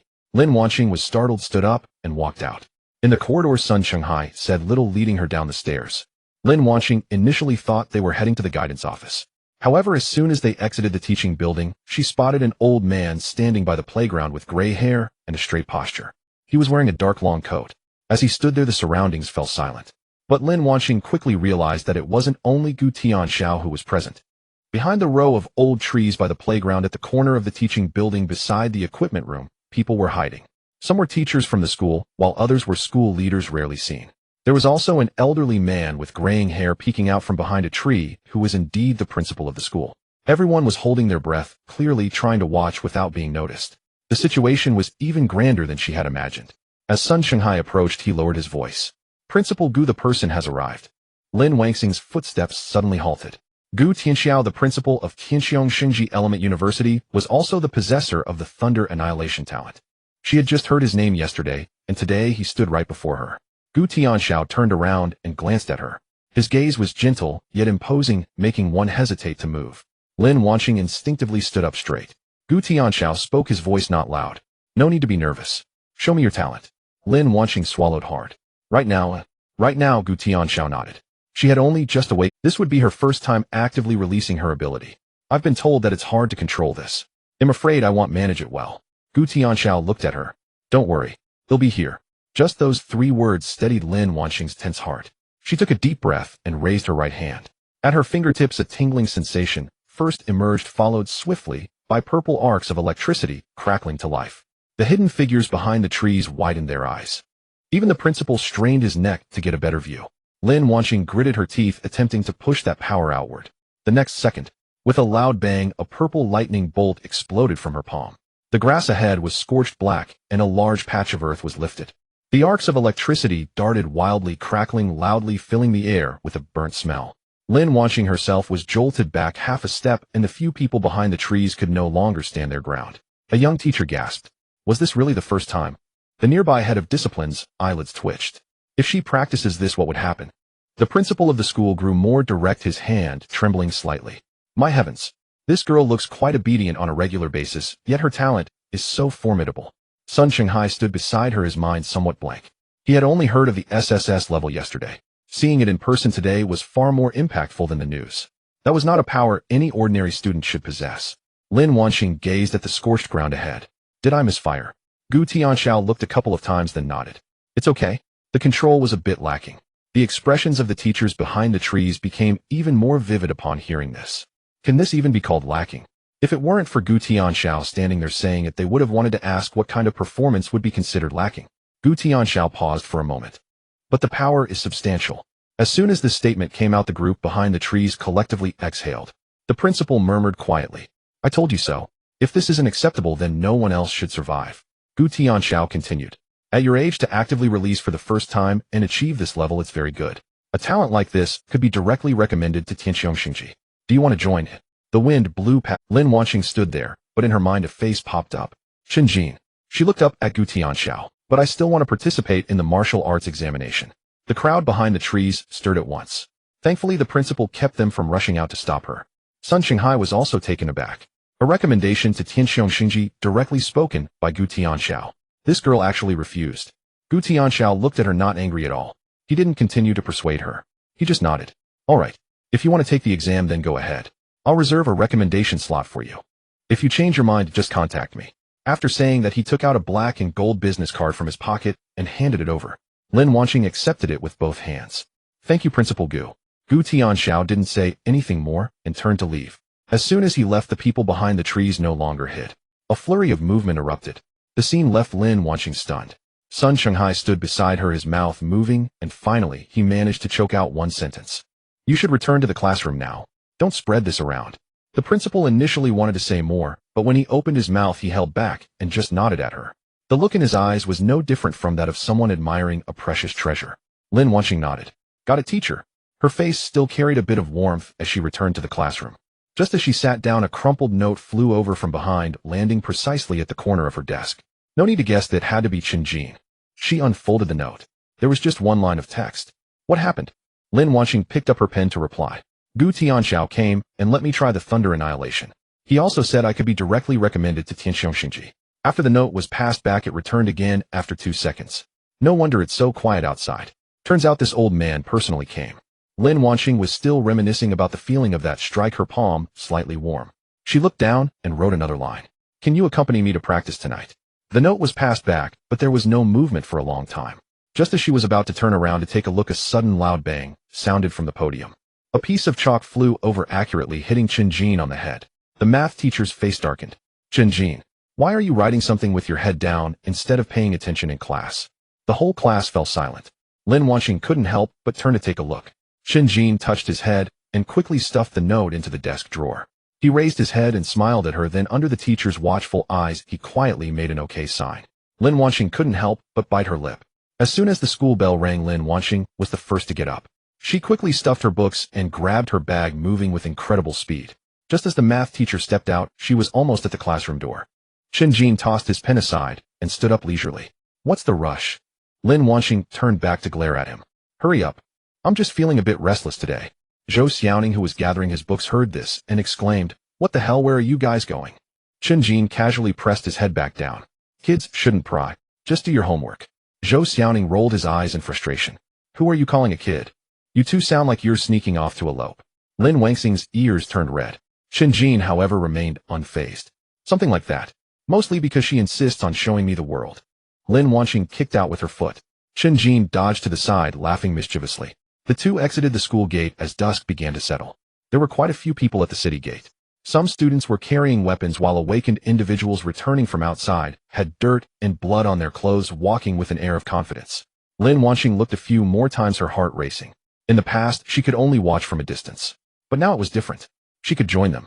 Registering to leave the city wasn't complicated. In the lightly polluted area, patrols were stable, and with many low-level beasts, those with awakened combat talents could come and go freely. The soldier guarding the gate glanced at them. Students? Chen Jin nodded. Yes. Go in and practice. The soldier didn't waste words, scanned their ID tags, and offered a reminder. Don't cross the line. Turn back if you see the red markers. The patrols come by every hour. If you really can't hold on, send up a signal. Lin Wanxing nodded. Okay. The two stepped out of the city. The ground beneath them was hard with gray-black soil, crooked dead trees in the distance, and old beast claw marks etched into the ground. Before the two could observe closely, a rustling came from the bushes to their left.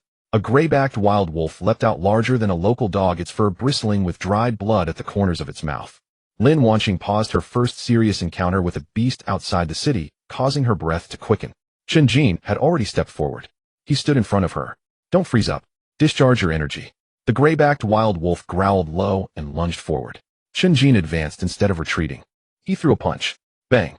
The wolf's head twisted, one side of its face collapsed, and its body was sent flying sideways, rolling twice on the ground before coming to a stop. Lin Wanqing stared in astonishment. So fragile. Chen Jin shook his hand. It's not that it's fragile. It's that I'm strong. Lin Wanqing twitched the corner of her mouth. All right. This feels right. She raised her hand, a purple spark igniting in her palm. Before the wolf could rise, a bolt of lightning struck down. Crack. The smell of burning flesh wafted up immediately. The gray-backed wild wolf twitched a couple of times, and then lay completely still. Lin Wanqing stared at her palm, her eyes gradually lighting up. Got it. No kidding. If you can't hit from this close, I might start doubting Gu Tianxiu's judgment. Lin Wanqing didn't engage in banter. She was still savoring the feeling from just now. When the current surged from her palm, that tingling sensation was much less chaotic than it had been that morning. Just as she was about to speak, two more wolves sprang out from the slope on her right. Still gray-backed wild wolves, one in front and one behind, moving swiftly. Chen Jin rolled his shoulders.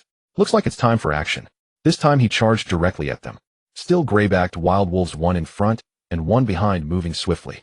Chen Jin rolled his shoulders. Looks like it's time for action. This time he charged directly at them. Chen Jin raised his hand to block. The wolf's teeth sank into his arm, and with a crack they shattered. The beast seemed momentarily stunned. Lin Wanqing was also taken aback. Chen Jin grinned. Look, its teeth aren't harder than mine. After saying that, he grabbed the wolf and slammed it onto the ground. Bang! Dust exploded. Lin Wanqing no longer stood watching. She raised her hand. The purple lightning shot out, striking the wolf's back. Once. Twice. The electric arcs flashed chaotically in the dim light, illuminating her eyes. The two wolves didn't even have a chance to struggle, instantly reduced to charred remains. As the wind blew, the smell of charred meat became quite strong. Chen Jin turned to look at her. Not bad. Lin Wanqing lifted her chin slightly. I was always strong. Just as she finished speaking, movement came from behind a low stone pile ahead. A black-armored thorn lizard crawled out. This creature was heavier than a wolf, covered in a layer of black armor with thick limbs and a tail dragging on the ground. Lin Wanqing stared at the creature. He'll handle this one. Chen Jin glanced at her. All right.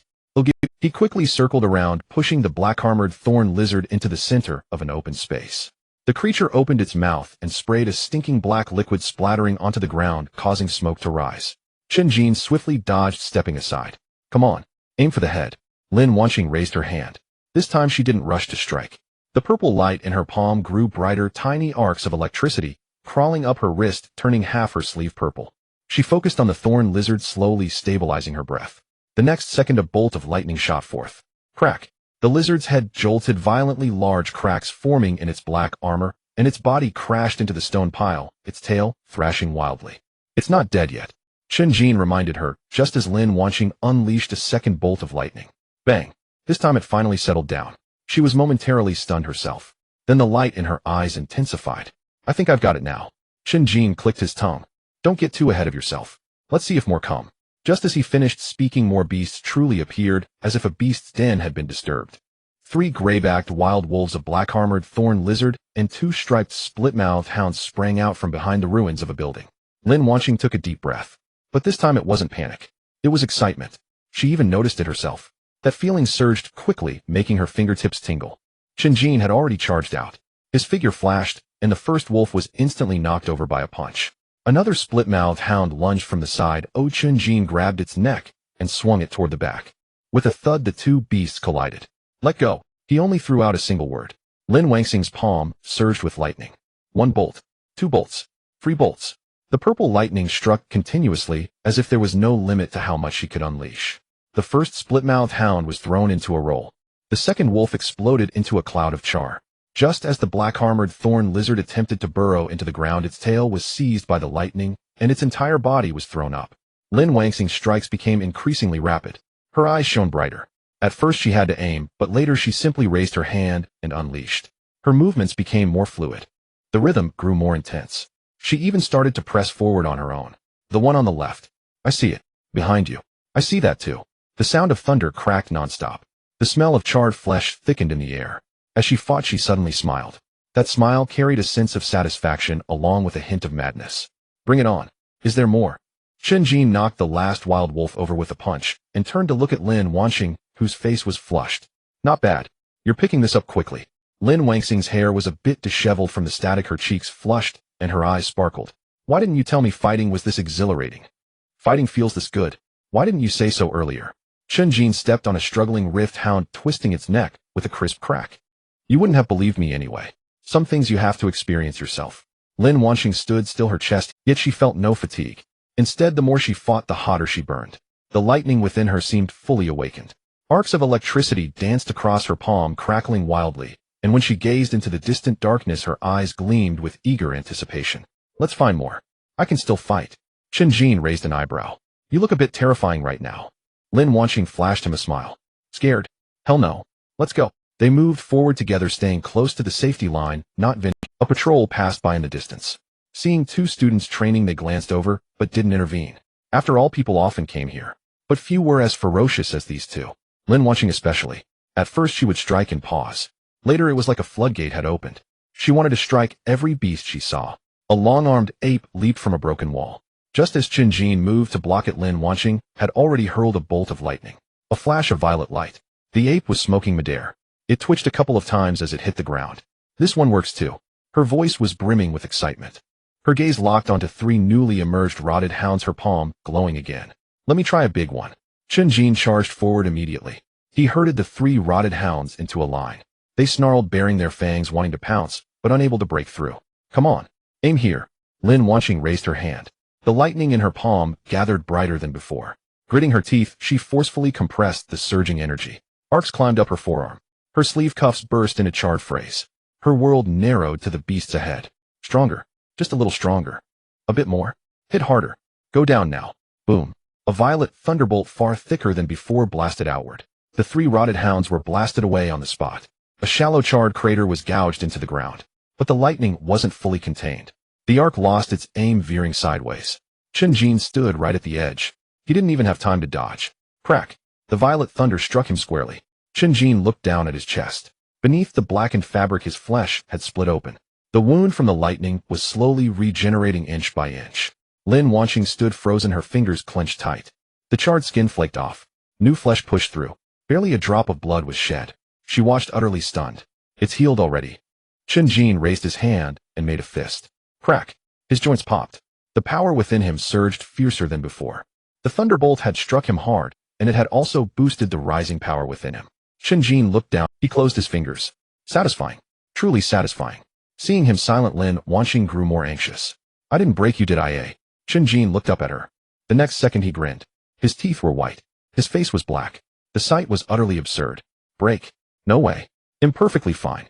Lin Wanxing stared at him. Really? Not just fine. Chen Jin rolled his shoulders, the light in his eyes growing more intense. I actually profited. Lin Wanxing didn't understand. Huh. Chen Jin stepped closer, standing before her.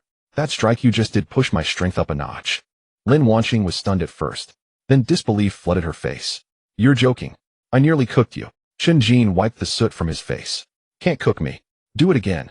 Lin Wanxing's eyes widened. Are you insane? You just got struck and you want another. Chen Jin nodded. Yes. Lin Wanxing stared at him for a few seconds. She raised her hand, and a violet light gathered in her palm. It was much dimmer than before. Tiny arcs of electricity crackled, dancing around her fingertips. Stand still. Chen Jin spread his arms wide. Come on. Lin Wanxing gritted her teeth. Crack. A thin bolt of lightning shot out, hitting Chen Jin square in the chest. A flash of light. Chen Jin's whole body jolted. But this time the injury wasn't severe. Before Lin Wanxing could even step forward, the wound had already begun to heal. More importantly, the power within him had grown stronger. It wasn't a coincidence. The more solid the lightning strike, the faster he grew. Lin Wanxing watched him nervously. How is it? Chen Jin looked up and smiled. This smile was even brighter than before. It worked. It really worked. Lin Wanxing was taken aback. What do you mean? Chen Jin patted his shoulder, looking thoroughly pleased. It means your lightning is useful to me. The more you strike, the stronger I get. Lin Wanxing was dumbfounded. That's possible. What else? Chen Jin clicked his tongue. You, this SSS, can now not only strike beasts. You can also power me up. Weakling hit me with a world-ending thunder. Lin Wanxing's expression went numb. Your talent is way too broken. Chen Jin laughed. Right back at you. Seeing his excitement, the panic in Lin Wangxing's chest mostly dissipated. She looked up and asked, "So do we keep going?" Chen Jin grinned at her. "You had your fun. I haven't had mine yet." As soon as he said that, the fire in Lin Wangxing's eyes was reignited. She turned to face the dim area ahead. The grass shadows darted behind the broken walls. The stench of beasts mingled with the night wind surging toward them in waves. "Let's go." Chen Jin twisted his neck. "Let's keep going hard." Lin Wangxing raised her hand. "All right. This time you take the lead. If any beasts run, I'll cover you." "Good." Chen Jin agreed with a smile. Ashback fongwolves, rift hounds, and a blackthorn spine lizard. Not a huge number, but enough for a warm-up. Chen Jin's eyes lit up. "Bring it on." He kicked off the ground and lunged forward. The leading fongwolf just leaped, and Chen Jin's fist was already smashing into its mouth. Bang! The wolf's head was half crushed. The entire beast flew sideways. A nearby rift hound circled toward Lin Wangxing. She raised her hand. A bolt of violet lightning shot out. Crack! The creature convulsed and collapsed, its limbs still thrashing. "I said only the runners are yours." Chen Jin didn't look back. Lin Wangxing shouted back. "It was coming for me. That's self-defense." Chen Jin punched the charging blackthorn spine lizard, not missing a beat. "Your self-defense is a bit too lethal." Lin Wangxing almost laughed. "Less talk." The blackthorn spine lizard whipped its tail at him. Chen Jin didn't dodge. The tail cracked against his waist. His clothes tore. His flesh split open. He grabbed the tail, planted his feet, and engaged his core. "Come here." Whoosh. He swung the blackthorn spine lizard into the air. Bang. It slammed hard into the ground, cracking the concrete. "Are we done?" Chen Jin asked, still wanting more. Lin Wangxing casually finished off the blackthorn spine lizard with a lightning strike. "Seems like it. So you're the SS-Rank, thunderous cataclysm." A voice suddenly rang out from nearby. Finally found. The voice was too abrupt. The arcs on Lin Wangxing's hand paused. Chen Jin froze, then whirled around. In the darkness, a figure stood by a broken wall in the distance. The person wore a dark coat, half hidden in the shadow of the wall. The distance wasn't close, but those words had come through clearly. Lin Wangxing frowned. Chen Jin's face darkened. "Found you." Those 4 words didn't sound good at all. Without a single word of nonsense, he kicked off the ground and charged. His speed was terrifying. Gravel flew from beneath his feet. The figure opposite clearly hadn't expected Chen Jin to be so direct. Before they could even raise a hand, Chen Jin was already upon them. "Wait." The person quickly stepped back, raising both hands. "I mean no harm." Chen Jin firmly grasped the man's wrist, applying heavy force. The man was pinned against the broken wall, his back slamming into it with a thud, causing dust to fall. No malicious intent. Chen Jin stared at him. "You're sitting here lying in wait, and you tell me there's no malicious intent?" The man grimaced in pain. "I truly don't. Let go, a bit of my hand is about to break." Lin Wangxing approached her palm, still glowing with purple lightning. Crackling sounds erupted as a bolt of electricity shot out, darkening a nearby half-brick. The man's eyes lit up at the sight. "Yes, this is it. This is truly the thunder annihilation." Chen Jin furrowed his brow. "Who exactly are you?" The man took a breath. "I am Gu Mingxuan. Gu Tianxiao is my grandfather." At this revelation, Lin Wangxing was taken aback. Gu Principal's grandson. Chen Jin did not loosen his grip. "Keep making things up." Gu Mingxuan was almost amused. "What would I gain by making this up? Word has spread at home that a person with the thunder annihilation has awakened in Linhai. I just wanted to see what kind of person can awaken the same talent as my grandfather." As he spoke, his gaze darted over to Lin Wangxing, filled with freshness and a hint of complexity. Lin Wangxing felt somewhat uneasy under his gaze. "Why are you looking at me?" Gu Mingxuan opened his mouth. "I expected someone much more intimidating. But you were just standing there summoning lightning accompanied by someone who wrestles with beasts. Are you polite?" Chen Jin glared at him. Gu Mingxuan quickly corrected himself. "I mean a formidable person." It was a slip of the tongue. Chen Jin then released his grip, giving him a push forward. Gu Mingxuan rubbed his wrist, grimacing in pain. "Your strength is outrageous." Chen Jin brushed the dust off his hands. Lin Wangxing was still processing what she had just heard. She cleared her throat. "Does your grandfather know you are here?" Gu Mingxuan paused. "He doesn't know?" I snuck out. He straightened up and looked at Lin Wangxing for a moment, lowering his voice. "In fact, I'm not just here to watch the commotion. I've grown up hearing about my grandfather's exploits. Everyone in my family talks about how powerful the thunder annihilation is and how ruthless my grandfather was back in the day, how a single strike of purple lightning could take down swathes of beasts. So I've always wanted to awaken an elemental affinity myself. Even a slight one would be fine." The night wind blew past, his voice muffled. "But I haven't awakened anything. Not to mention elemental affinities, I'm not even a combat type." Lin Wangxing looked at him, remaining silent. Gu Mingxuan tugged at his collar, laughing dryly. "I'm a glass weapon refiner. Sounds impressive, doesn't it? But I can't even go to battle. While others charge ahead, I can only stay behind." The more my family praises my talent, the more awkward I feel. To put it bluntly, I still can't fight. After saying this, he fell silent. The pretense of ease he had maintained earlier dissipated. Lin Wanqing glanced at him twice. The lightning in her palm had already receded. Her voice softened. Being a weapon refiner is also quite good. Gu Mingxuan looked up. Lin Wanqing continued. Not being able to go to the battlefield doesn't mean you're useless. You can create weapons, make equipment, and craft many things that others cannot. If you truly excel at it, your contributions might even surpass those of Principal Gu. Gu Mingxuan was taken aback for 2 seconds before breaking into a bitter smile. That's impossible. How could I compare to someone like him? My grandfather stands at the forefront, capable of single-handedly dominating a battlefield. What could I possibly compare with him? Lin Wanqing frowned. If you insist on comparing, then everyone will feel miserable. You're not Gu Tianxiao II. You are yourself. Gu Mingxuan opened his mouth, but found no words. Chen Jin, who had been listening nearby, suddenly had a thought upon hearing the term weapon refiner. He turned to look at Gu Mingxuan. Can you refine weapons? Gu Mingxuan nodded. Yes. Chen Jin asked again, can you make bombs? Gu Mingxuan was taken aback. Huh. Lin Wanqing was also surprised. Why are you asking this? Chen Jin ignored her and kept his gaze fixed on Gu Mingxuan. Can you make them or not? Gu Mingxuan hesitated. Yes. Strictly speaking, I can create explosive cores, micro-detonators, and compressed thunderfire pills. Oh, all of these count.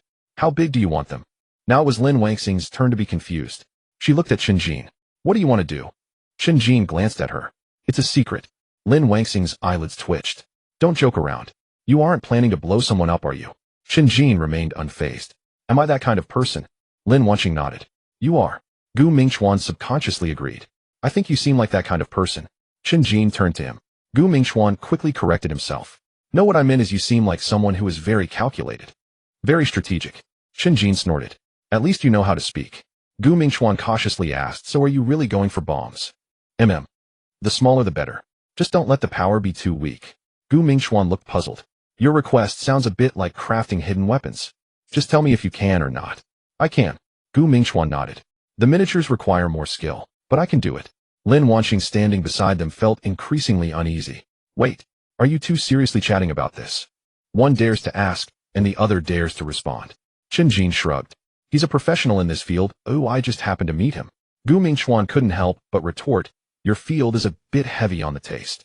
Lin Wanqing wanted to say something, but looked up at the sky and suddenly changed her expression. Oh no. Chen Jin was startled. What happened? Lin Wanqing became anxious. It's already this late.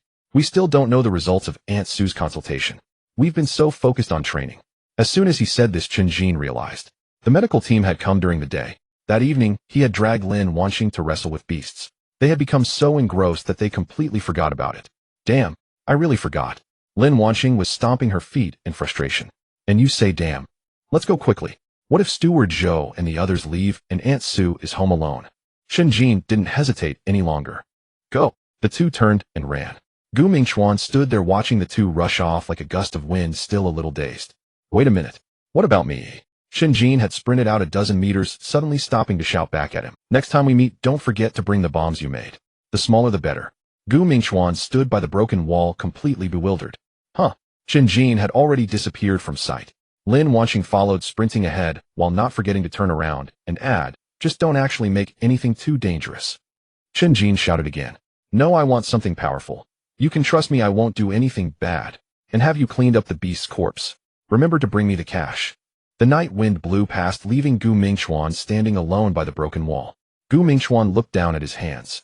It had been so long since he awakened his talent. It was the first time someone had asked him for a bomb before their second meeting. These two are a bit unusual. He said this out loud, but the gloom in his eyes had dissipated considerably. Lin Wanqing's words, you are yourself, echoed in his ears. Gu Mingxuan stood there for a moment before suddenly smiling. All right, I'll make a big one. No, a small one. Damn it, I've been led astray. On the other side, Chen Jin and Lin Wanqing had already dashed out of the safe zone, both racing towards the residential area. Streetlights receded one by one. Lin Wanqing was panting heavily. It's all your fault. Why did you ask about bombs? I'm just preparing for a rainy day. Chen Jin didn't stop his feet. Lin Wanqing glared at him. The more you prepare, the more you've forgotten about Aunt Sue. Chen Jin coughed. That was a slip-up. Just a pure mistake. Lin Wanqing wanted to scold him a bit more, but when she looked up, the old residential area was already close. The familiar dilapidated building was still lit up. The old building still had its lights on. Chen Jin and Lin Wanqing rushed up the stairs. As soon as the door opened, both of them halted in their tracks. Su Qinghe was awake. She was draped in a coat, sitting by the edge of the bed with 2 old pillows propped behind her. The small lamp at the head of the bed was lit. A small table had been moved next to the bed, and the food on it had long gone cold. The consultation slip was pressed under a cup, its corners badly crumpled. When Su Qinghe saw the two enter, she first breathed a sigh of relief. But the next moment, she noticed Chen Jin's grim appearance. "Why did it take you so long to come back?" Her voice was not heavy, yet her hand clutched the blanket tightly. "What happened to you two?" Lin Wanqing was the first to flinch. Without even setting down his backpack, he rushed to the edge of the bed. "Aunt Su, I'm sorry. I went out of the city with Chen Jin to practice for a while. Once we started, it got late." Chen Jin closed the door. Su Qinghe looked at his charred school uniform. Is practicing supposed to lead to this? Lin Wanqing felt somewhat guilty and dared not speak. Chen Jin lowered his head to glance at himself. Indeed, he lacked any persuasive power. He coughed lightly. "It's not a big deal.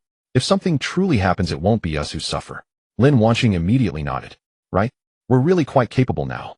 Today those beasts outside the city didn't even manage to escape." Su Qinghe looked at the two of them, momentarily unsure of whom to address first. She could only lean against the bed, her fingertips pressing the blanket, her tone filled with the worry she had held all night. "Capable as you are, don't do anything dangerous. Life is the most important thing. Got it, Annie? We won't do that again," Lin Wanqing said weakly. Chen Jin walked to the edge of the bed and pulled the consultation slip from under the cup. It was densely packed with examination items, blood contamination levels, bone marrow erosion rates, abyssal residue reactions. There were also a series of treatment recommendations at the bottom. Chen Jin stared at the words, his fingers tightening around the edge of the paper. Lin Wanqing also leaned over, sitting by the bed, her head resting against his shoulder. "What does it say?" Chen Jin didn't answer immediately. He shifted the slip under the lamp. The bedside lamp was somewhat old, casting spots of light on the paper, making the writing appear yellowed. Lin Wanqing pointed at a line. "Here. Contamination spread, temporarily suppressed." Chen Jin followed her finger down. "Deep-level residue of contamination, long-term erosion. Cannot be completely cleared in the short term. Recommended phased purification combined with contamination suppressants, nutritional repair, and bone marrow stabilization treatment." The room fell silent. Only the old fan creaked as it turned. Su Qinghe watched the two of them huddled by the bed, examining the slip, her eyes filled with a hint of helplessness. Elder Zhou said it was all written on the slip. "I didn't really understand it either." Chen Jin looked up. "He didn't directly tell you the results?" Su Qinghe shook her head. "He said a few things, but there were too many unfamiliar terms. It sounded all jumbled to me. He just left the slip for you to look at when you came back." Chen Jin. "It says here, it won't continue to worsen." Lin Wanqing's voice was very soft, yet she couldn't suppress the joy in her heart. Chen Jin didn't respond. He read those few lines once more. Once wasn't enough. He read them again. The tip of his finger pressed against the paper, as if he were holding down a path that finally wouldn't collapse further. "It won't worsen anymore." Lin Wanqing nodded, her fingertip still pressing on that line. "Yes. It's written there. As long as the treatment is followed, the condition won't decline further." Chen Jin swallowed hard. He stood by the bed motionless for a long time. Su Qinghe leaned against the pillow, her voice softer now. "Ah, Jin, don't be so tense. Look, at least it's not a dead end." Chen Jin set the slip down and sat on a small stool. After a long moment, he managed to squeeze out a single word. "Okay, just one word." But his shoulders relaxed immediately. The taut string that had been stretched finally eased a bit. Chen Jin raised his hand to rub his face. "That's good. The rest, take it slow. If it costs money, then spend it. I can earn now." Su Qinghe glared at him. "You first take care of yourself. Your clothes are torn like this, yet you say you can earn." Lin Wanqing immediately added. "Exactly. Today he stood there and let me strike him." Su Qinghe was taken aback. "What?" Chen Jin felt a chill run down his spine. "No, she's talking nonsense." Lin Wanqing wasn't polite at all. "It's not nonsense at all. He got hit once and got addicted, insisting on having another go. Now I suspect he's just itching for it." Su Qinghe paused for a moment before bursting into laughter. "Chen Jin, you truly have some nerve." Chen Jin maintained a calm expression. "This is training." "All right." Su Qinghe was so angry she wanted to hit him. But lacking the strength, she could only lean against the bed and poke him with her words. "This training really is a waste of a son." Lin Wanqing couldn't help but chuckle. Chen Jin laughed as well. The atmosphere in the room finally began to ease from the tension of the consultation slip. However, it wasn't long before Su Qing's gaze returned to that slip. Her fingers gently pressed against the blanket and the smile on her face faded.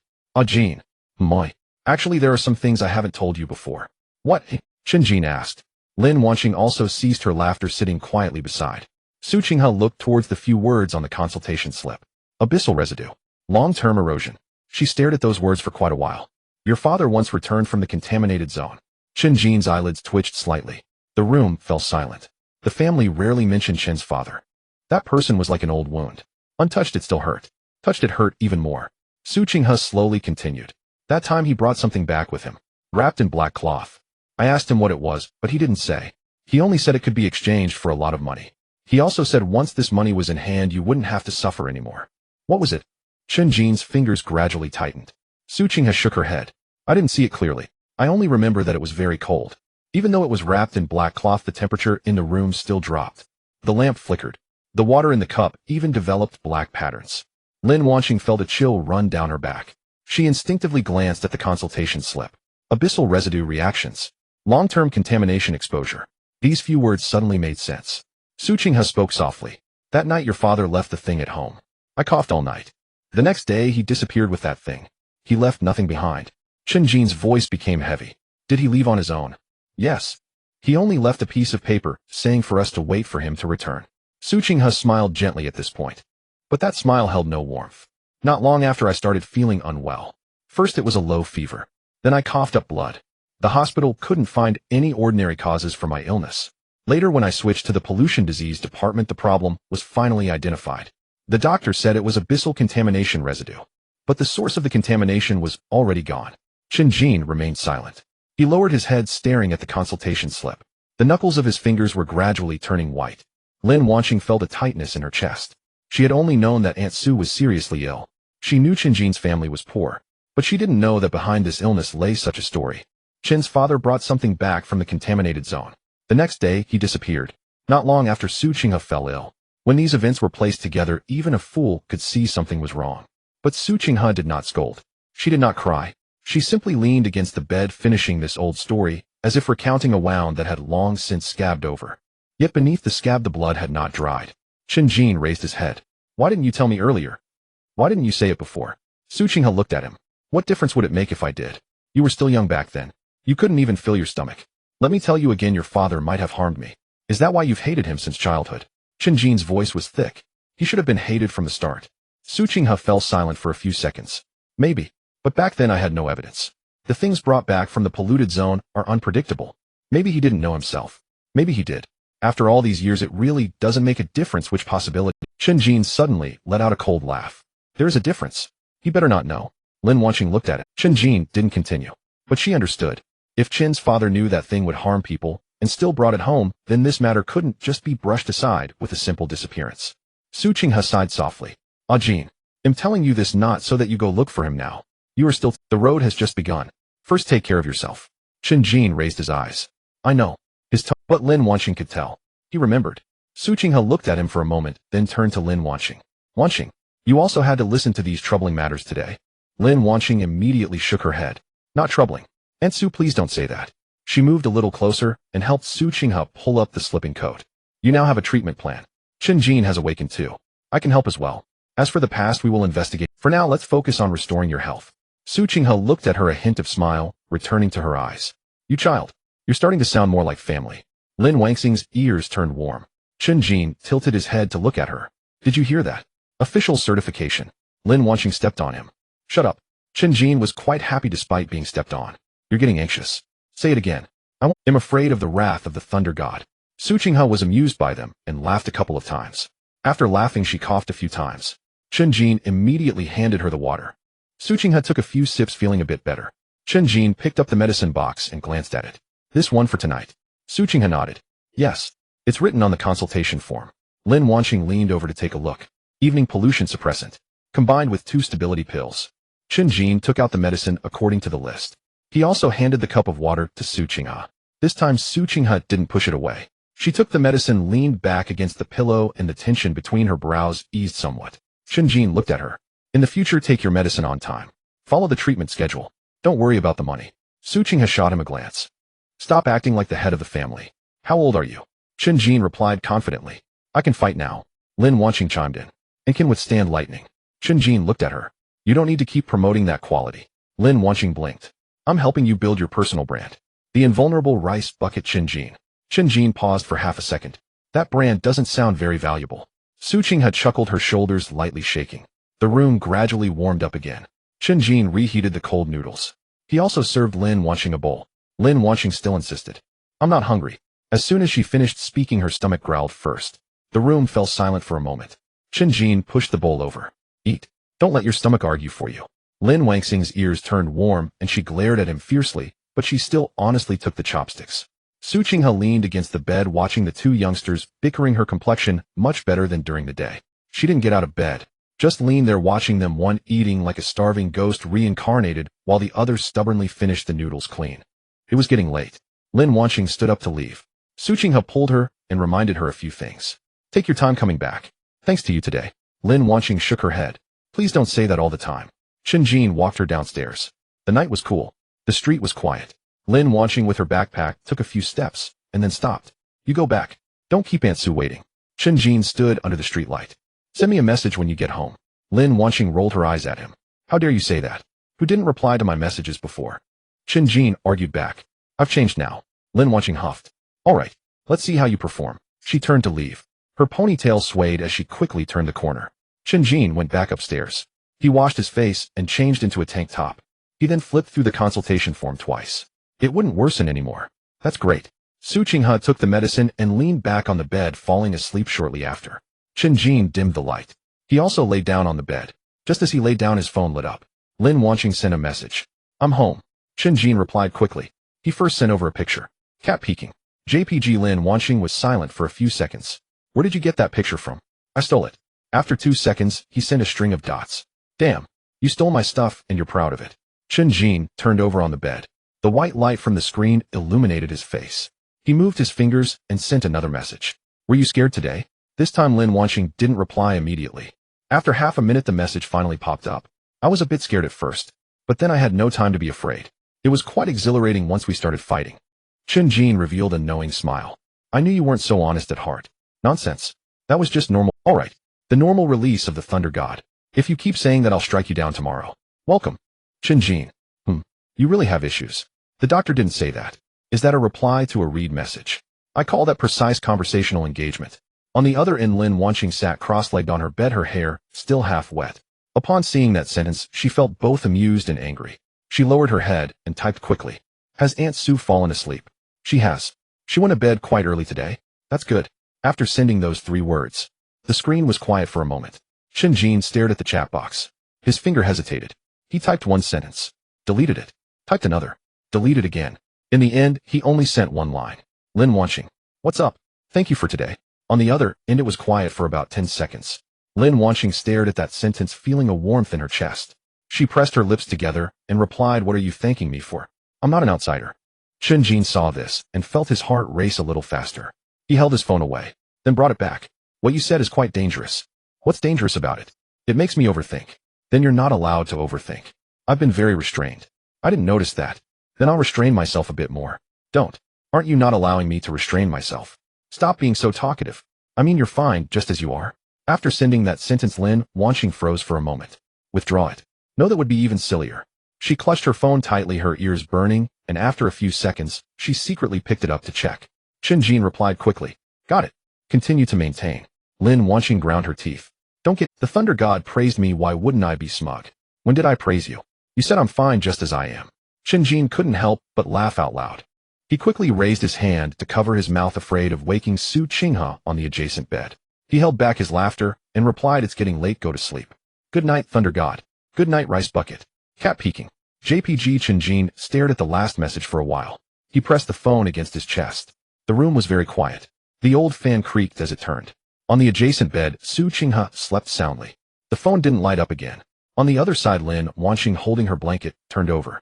Her face was still a bit warm. She tucked her phone beside her pillow. She cursed softly. Shameless. After cursing, she smiled first. The night gradually deepened. The lights in the old building went out. In another small room, the bedside lamp was also turned off. In the morning, Chen Jin opened the door.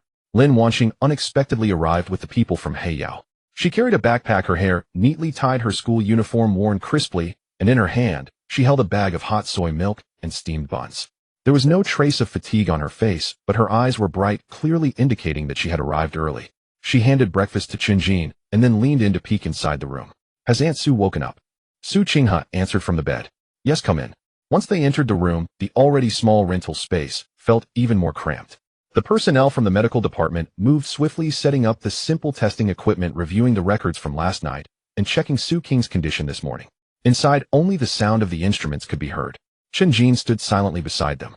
Lin Wanqing, however, was quite natural. She placed the soy milk and buns on the table and pulled a small stool over to sit beside the bed. After a moment, one of the medical personnel closed the clipboard and nodded at Zhou Li.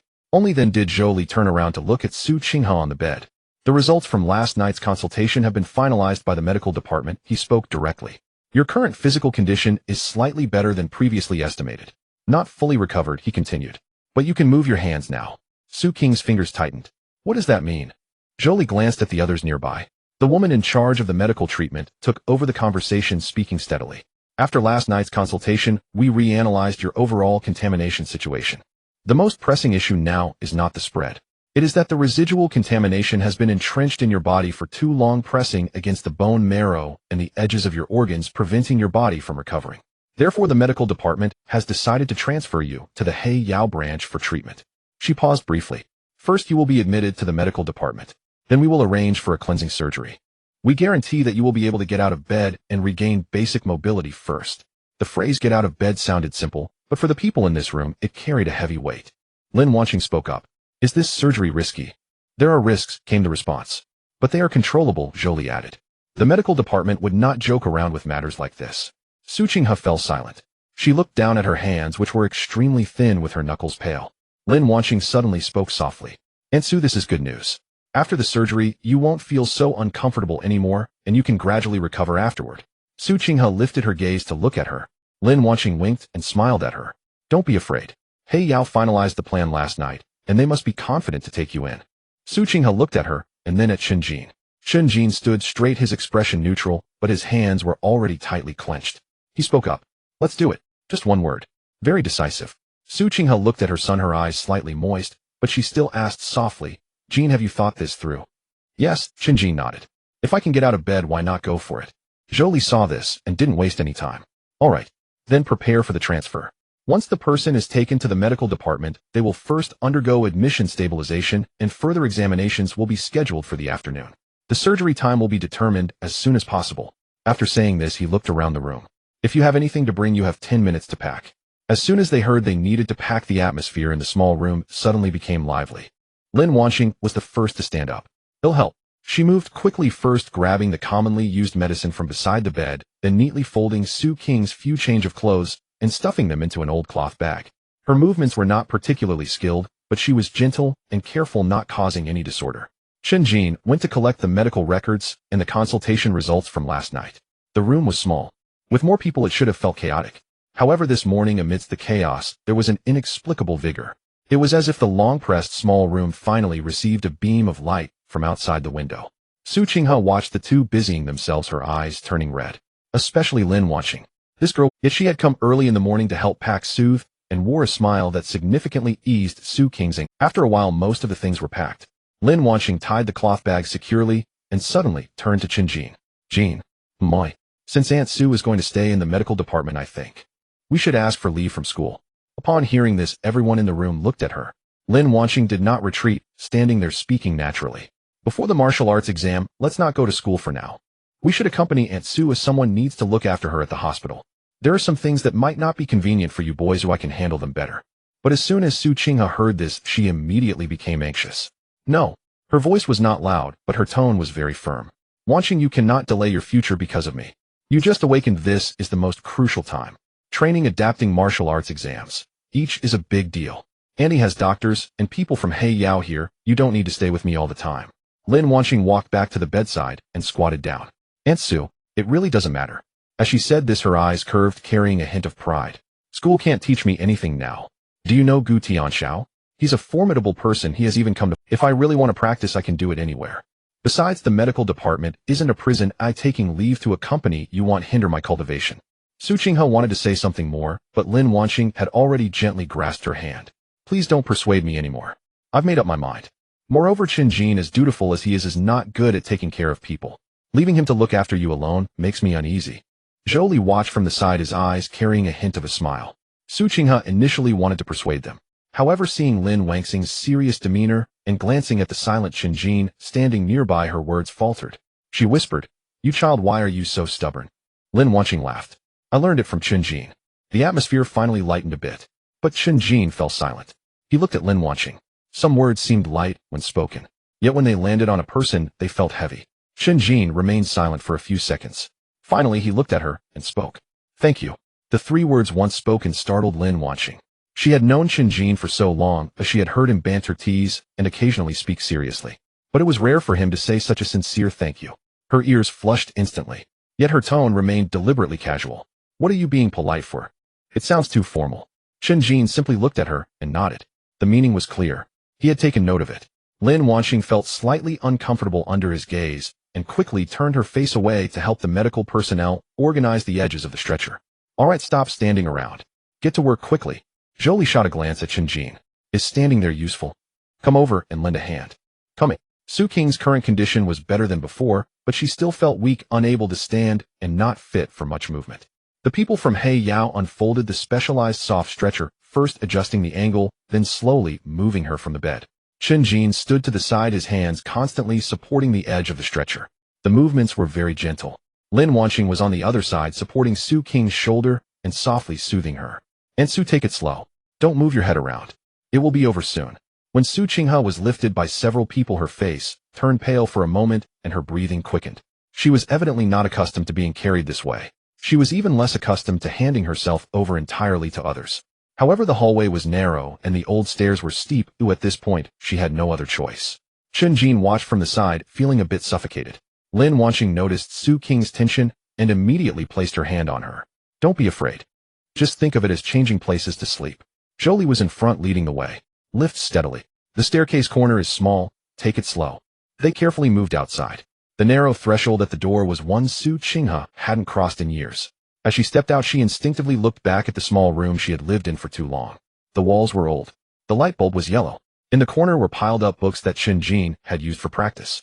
They were indeed poor, but they had endured for so many years. Her nose tinged with sadness, and she turned her head back. The footsteps in the hallway were very light. The old light flickered. When they finally carried her downstairs, a medical transport vehicle from He Yao was already parked outside. The car door was open, equipped with full and clean facilities, starkly contrasting with the dilapidated residential area. Passers-by couldn't help but take a few extra glances. But seeing the He Yao insignia, no one dared to ask questions.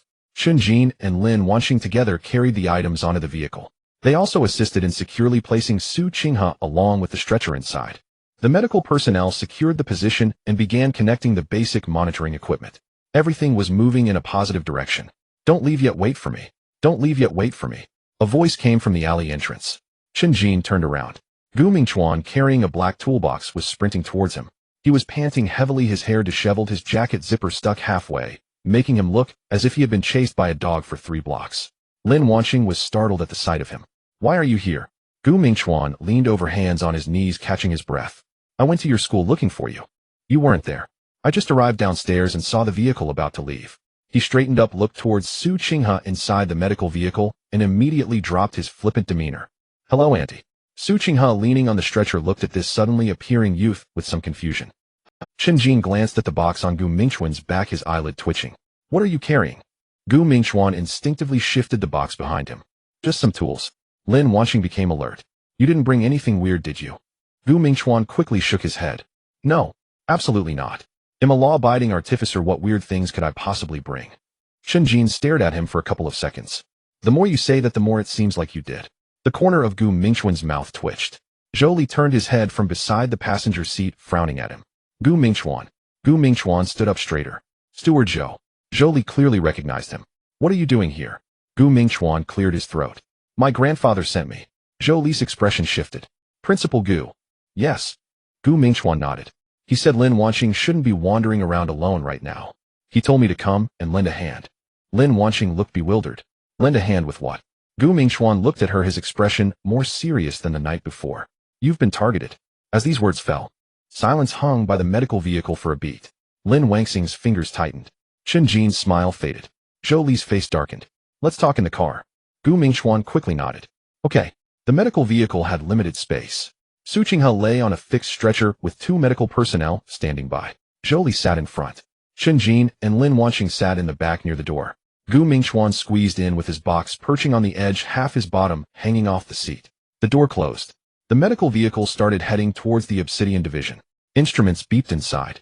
Su Qinghe looked at the children, worry growing in her eyes. Wanqing, has something happened? Lin Wanqing was about to speak. Gu Mingchuan waved his hand first. It's not that something has happened. It's just taking precautions. Hearing this, Su Qinghe felt even more unsettled. Chen Jin looked at Gu Mingchuan. Explain clearly. Gu Mingchuan hugged his box, lowering his voice. From now until the martial arts exam is over, Lin Wanqing is going to have a lot of trouble. Lin Wanqing frowned. Why, oi? Gu Mingchuan glanced at her. Because everyone thinks you'll most likely join the Celestial Dome Supreme Element University. You are an SS grade Thunder Calamity. My grandfather personally came to see you. Those outsiders aren't stupid. Even if you haven't agreed, in their eyes you're already tied to Celestial Dome. Zhou interjected coldly. The Gu family's enemies. Gu Mingchuan nodded. Some of them. My grandfather has suppressed quite a few people over the years. No one dares to touch him openly. But for them just to spite the Gu family and Celestial Dome causing you trouble during the exam is enough. Lin Wanqing fell silent. When she first awakened, she only felt the glory of being SS grade. But now she understood. A light too bright also attracts things from the shadows. Chen Jin leaned back in his seat, tapping his knee with his fingers. What else? Gu Mingchuan sighed. The rest are just looking for trouble. You are the only SS grade this year. Those words are too eye-catching. Some won't accept it. Some want to make a name for themselves by stepping on you. And some are just plain dumb, thinking that making an SS grade look bad makes them awesome. Chen Jin couldn't help but, so there are quite a few fools. Gu Mingchuan nodded seriously. A whole lot. Lin Wanqing's heart had been tight, but she almost laughed at this. She pursed her lips and asked, so I can't go out anymore. Gu Mingchuan shook his head. It's not that you can't. With my grandfather around, they won't dare to do anything real to you. Just more annoyances. You just need to be careful. Chen Jin immediately looked at Lin Wanqing. You hear that? Lin Wanqing glared at him. I'm not a 3-year-old kid. Su Qinghe couldn't help but laugh. Lin Wanqing's ears grew warm. Chen Jin, shut up. Watching them bicker, Gu Mingchuan's tense expression relaxed a bit. But he quickly turned serious again. Seriously, my grandfather told me to tell you. Celestial Dome won't force you to decide before the exam. The direct admission spot is still there. But if you insist on taking the martial arts exam, you need to be prepared to be targeted. Lin Wanqing lifted her head. I understand. She answered quickly. Gu Mingchuan looked at her. You're not afraid? A spark of electricity flashed in Lin Wanqing's palm before she suppressed it. Would being afraid help? If I quit just because someone's causing trouble, then I'd be a pretty lousy SS. Chen Jin grinned. Not bad. Anyone who comes looking for trouble better be ready to get beaten. Lin Wanqing shot him a sideways glance. Zhou let out a chuckle from the front. Gu Mingchuan is right. You do need to be careful lately. Obsidian will assign people to keep an eye on things. Don't worry about Annie Su. No one dares to cause trouble on Obsidian's turf. The vehicle drove down the main street. The scenery outside changed from the gray dilapidation of old residential areas to the orderly cold rigidity near the Obsidian division. Lin Wanqing stared out the window, her fingers gripping her backpack straps. The door opened. People were already waiting outside. Medical personnel wheeled the stretcher off, heading towards the medical department. Chen Jin walked beside them. Lin Wanqing carried her cloth bag. Gu Mingchuan, with his box on his back, obediently followed. The Obsidian medical department was larger than they had imagined. The corridor was bright and clean, the air carrying the smell of disinfectant mixed with a faint scent of medicine. Su Qinghe was wheeled into a private room. The room wasn't luxurious, but it had a private bathroom, a monitor, a bed for an attendant, and a large window. Sunlight streamed in, falling onto the white sheets. After being settled in, Su Qinghe looked around the room, speechless for a long time. She had lived in the old building for so long that such a clean place made her hesitant to touch anything. Lin Wanqing put her cloth bag into the cabinet and said with a smile, Auntie Su, just rest and recuperate well here. When you can get out of bed, it'll take you downstairs to bask in the sun. When you can get out of bed, it'll push you downstairs to bask in the sun. Su Qing's eyes were slightly red. All right. Chen Jin stood by the bedside, looking down at the steady numbers on the monitor. The stone in his chest sank a little further. Zhou finished speaking with the doctor and turned to look at Chen Jin. First, well-run stable checks in the morning. There might be blood draws and a bone marrow contamination localization in the afternoon. The specific time for the surgery will be decided by the chief. Chen Jin nodded. He'll stay here and keep watch. Zhou looked at Lin Wanqing. Don't forget your training either. Obsidian has training rooms. If you want to practice Thunder Calamity Annihilation, you can use the elemental chamber on the 3rd basement level. Lin Wanqing's eyes lit up. I can use it. Yes. Zhou glanced at Gu Mingchuan. He can also help you adjust the protective gear. Gu Mingchuan immediately straightened his back. No problem. Chen Jin looked at him. You're actually useful. Gu Mingchuan scratched his head, a little embarrassed. Jolie gave a few more instructions and turned to leave. The doctor also left with the nurses. Only 4 people remained in the room. Gu Mingchuan stood by the door holding the black case, his expression suddenly turning awkward. He first looked at Su Qinghe, then at Lin Wanqing, and finally discreetly signaled Chen Jin with his eyes. Chen Jin didn't move. Are your eyes cramping? Gu Mingchuan nearly choked. Lin Wanqing turned her head. Do you two have something? Gu Mingchuan immediately shook his head. No. Chen Jin squinted. Do you have something for me? Gu Mingchuan's expression grew even more awkward. Not exactly. Lin Wanqing immediately became alert. What is it? Gu Mingchuan looked at her, then at Su Qinghe on the hospital bed. Su Qinghe was also looking at him gently and warmly. He felt even more uneasy. Auntie, I need to step out and talk to Chen Jin for a moment. Su Qinghe smiled. Go ahead. I won't listen to your young people's affairs. Lin Wanqing, however, followed them out. They'll listen. Gu Mingchuan was stunned. You want to listen too? Lin Wanqing crossed her arms. Of course. I haven't settled the score with you two about what you discussed in the contaminated zone last night. Chen Jin looked completely unruffled. We were talking about the future of artifact forging. Lin Wanqing sneered. You call bombs the future of artifact forging? The 3 of them left the ward. At the end of the corridor was a small rest area. Gu Mingchuan placed the black case on a bench. A click sounded. The case opened. Inside were 6 thumb-sized black metal spheres, each inlaid with fine red patterns. Chen Jin crouched down, picked one up, and examined it. It was cold to the touch, quite heavy. The surface patterns were very fine, and inside it seemed to contain compressed fire. Gu Mingchuan quickly warned. Don't press it randomly. It has 3 layers of safety. The first layer recognizes fingerprints. The second layer requires energy infusion. The third layer is a delayed detonation. Under normal circumstances, it explodes 3 seconds after being thrown. Chen Jin's eyes lit up. What's the power like? Gu Mingchuan looked around and lowered his voice. A single one can blast through the outer armor of a first-tier aberrant beast. It also deals damage to second-tier ones. It works better at close range. Not bad. Chen Jin nodded. Yesterday, they had all been fighting first-tier aberrant beasts. Being able to break the defense of second-tier ones was quite impressive. Lin Wanqing felt a chill run down her spine. Close range. She turned to look at Chen Jin. Don't tell me you actually plan to use it at close range. Chen Jin put the sphere back. What do you think? Lin Wanqing stared at him. Don't act recklessly just because you can regenerate. Gu Mingchuan scratched his head, a little embarrassed. When I went back last night, I originally wanted to sleep. But I kept thinking about how to make this thing. The more I thought about it, the less I could sleep. So, I made it overnight. By the time I finished, it was already dawn. Chen Jin looked at him. Impressive. High efficiency. Gu Mingchuan coughed, and even his ears turned red. It's alright. Mainly the requirements you gave were the smaller the better, and the power can't be shabby. This kind of design hits right at my specialty. Chen Jin closed the case and pushed it back to Gu Mingchuan. Keep it with you for now. Gu Mingchuan was taken aback. You don't want it. It's not that I don't want it. Chen Jin glanced toward the ward. It's not convenient to carry it now. When I really need to use it, I'll come to you for it. Lin Wanqing finally breathed a sigh of relief. At least you have some sense. Chen Jin looked at Gu Mingchuan. But you need to modify it again. How? Gu Mingchuan asked. No delayed detonation. I want an instant explosion. Gu Mingchuan froze. Can that work? Lin Wanqing grew anxious. Chen Jin. No. Chen Jin said calmly. Relax. If I get blown up, you can take care of me. Don't say things like that. Lin Wanqing turned her head away. Besides, who would want to take care of you? Then what are you afraid of? Are you afraid of becoming a widow? Chen Jin said with a grin. Get lost. Gu Mingchuan quickly covered his ears with both hands. Seeing Lin Wanqing's blushing face, he hurriedly closed his eyes. Chen Jin then soothed her, reaching out to gently stroke Lin Wanqing's head. Alright, I know what I'm doing. Nothing will happen. I promise. Lin Wanqing turned her head back. A promise isn't enough. Swear it. Fine. Chen Jin raised his right hand with 3 fingers. I, Chen Jin, swear that I am not lying to Lin Wanqing. If I lie to Lin Wanqing, may I in this life. Lin Wanqing covered his mouth. You only need to swear you're not lying to me. No need for a price. Lin Wanqing said softly. Chen Jin looked at Gu Mingchuan, who had his eyes closed and ears covered. He reached out and pried Gu Mingchuan's hands away from his ears, then leaned close to his ear and said, Alright, open your eyes. Gu Mingchuan was startled. Oh. Lin Wanqing kicked Chen Jin's backside. You're so wicked. Chen Jin rubbed his backside and said to Gu Mingchuan, Go do it quickly. Give me good news. Then he leaned close to Gu Mingchuan's ear again.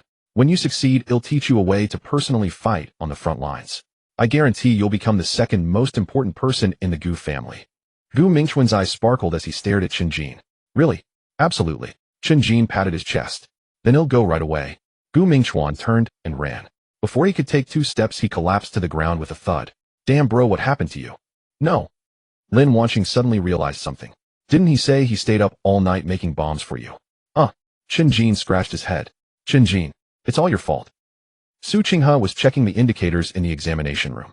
In the corridor, Chen Jin leaned against the back of a bench, tossing a coin in his hand. Lin Wanqing sat beside him, looking down at the martial arts exam materials on her phone. The examination fee isn't cheap, right? She didn't look up, her fingers sliding across the screen. No charge. Hey Yao covered it all. It's counted as part of my special medical aid. Chen Jin clenched the coin in his palm. This is a huge favor owed. I'll have to find a way to repay it later.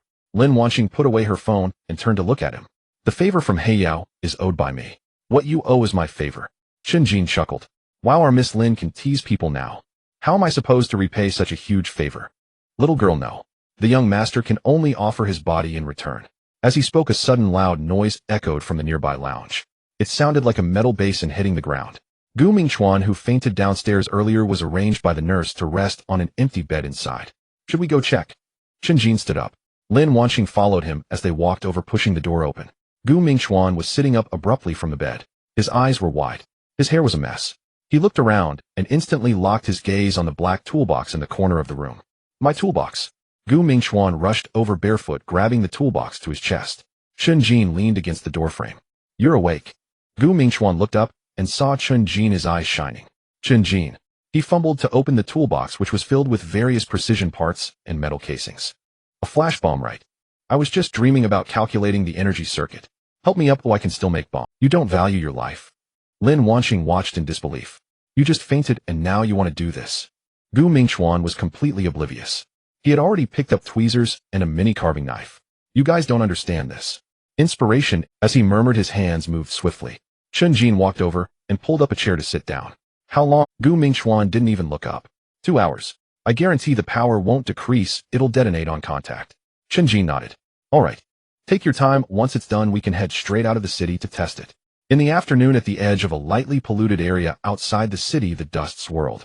The surroundings were very spacious. Chen Jin, Lin Wanqing, and Gu Mingchuan, who was carrying the toolbox, stood behind a dilapidated wall. Gu Mingchuan cautiously took out a black spherical object from the toolbox. It was even smaller than the ones from yesterday, only the size of half a walnut. The surface had bright red patterns that were eye-catching. It's done. Gu Mingchuan handed the object over, his fingertips trembling slightly. This thing is extremely dangerous right now. As long as you inject a trace of energy or suffer a severe impact, the thunderfire inside will explode instantly. There's not even 1/100th of a second for buffering. Chen Jin took it. The metal sphere felt cold in his hand. All right. He weighed the bomb in his hand. Let's find a place to test it. Lin Wanqing also took 2 steps back, her palm glowing with lightning, ready to respond to any unexpected situations. Chen Jin didn't move. Lin Wanqing also took 2 steps back, her palm glowing with lightning, ready to respond to any unexpected situations. Chen Jin didn't move at all. He didn't even lift his hand. He just lowered his head, looking at the black sphere in his palm, and grinned. What are you throwing? What a waste. After saying that, he directly slapped the flash bomb onto his chest. Lin Wanqing's face turned pale. Chen Jin. Gu Mingchuan was terrified, his hair standing on end. Flames mixed with lightning exploded instantly. The powerful shockwave lifted the surrounding dust 2 meters high. A heat wave rushed towards them. Flames mixed with lightning exploded instantly. The powerful shockwave lifted the surrounding dust 2 meters high. A heat wave rushed towards them. The dilapidated wall was shaken, causing bricks to fall.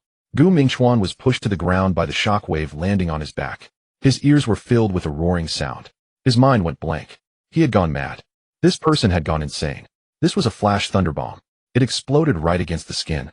Even a second-tier defensive awaken one would be blown apart. Chen Jin. Lin Wanqing's eyes turned red with urgency as she rushed towards the smoke and dust. What's the hurry? A familiar voice came from within the black smoke. As the smoke cleared, Chen Jin stood in place, his shirt completely blown to shreds. From his chest to his abdomen, flesh and blood were a mess, and bone fragments were exposed. The sight was nauseating at a glance. The exposed flesh was writhing madly. Blood vessels were reconnecting. Muscles were reforming. Even the shattered bones were closing at a visible speed. In just a few breaths, large patches of new skin grew. There were no scars left. Besides the surrounding black ash, it was impossible to tell that an explosion had occurred. Gu Mingchuan looked at this horrifying scene, feeling as if his brain had shrunk. He sat on the ground, trembling fingers pointing at Chen Jin. You? He repeated several times without being able to muster the second half of his sentence. Lin Wangxing's chest was heaving as she kicked him. Are you crazy? You had to blow yourself up like that. Chen Jin didn't dodge the kick. He moved his shoulders, feeling the power surging within him again. The flash bomb had enough power. One explosion equaled several of Lin Wangxing's strikes. Chen Jin looked down at Gu Mingchuan. Not bad. Qualified. Gu Mingchuan scrambled to get up from the ground, staring at Chen Jin as if he were a monster. He swallowed hard. What was the talent you said you had yesterday? Level self-healing, right? Chen Jin replied. Bullshit. Gu Mingchuan's voice broke. You call this level? Level self-healing would at most just heal a cut faster. You've blown away half your bones, and they healed in the blink of an eye. If this is level, I'll eat the toolbox. He took a couple of steps closer and lowered his voice. Brother, give me the lowdown. Are you a level or S-level? Could you be a hidden SS level? Chen Jin looked at his eager desire for knowledge and chuckled. He raised his index finger and put it to his lips. Shoo. Those who understand, understand, those who don't ask. Gu Mingchuan immediately understood. A light of realization burst forth in his eyes. I get it. Hidden strength. Playing dumb to catch the tiger. No wonder you dare to wander around with Lin Wangxing.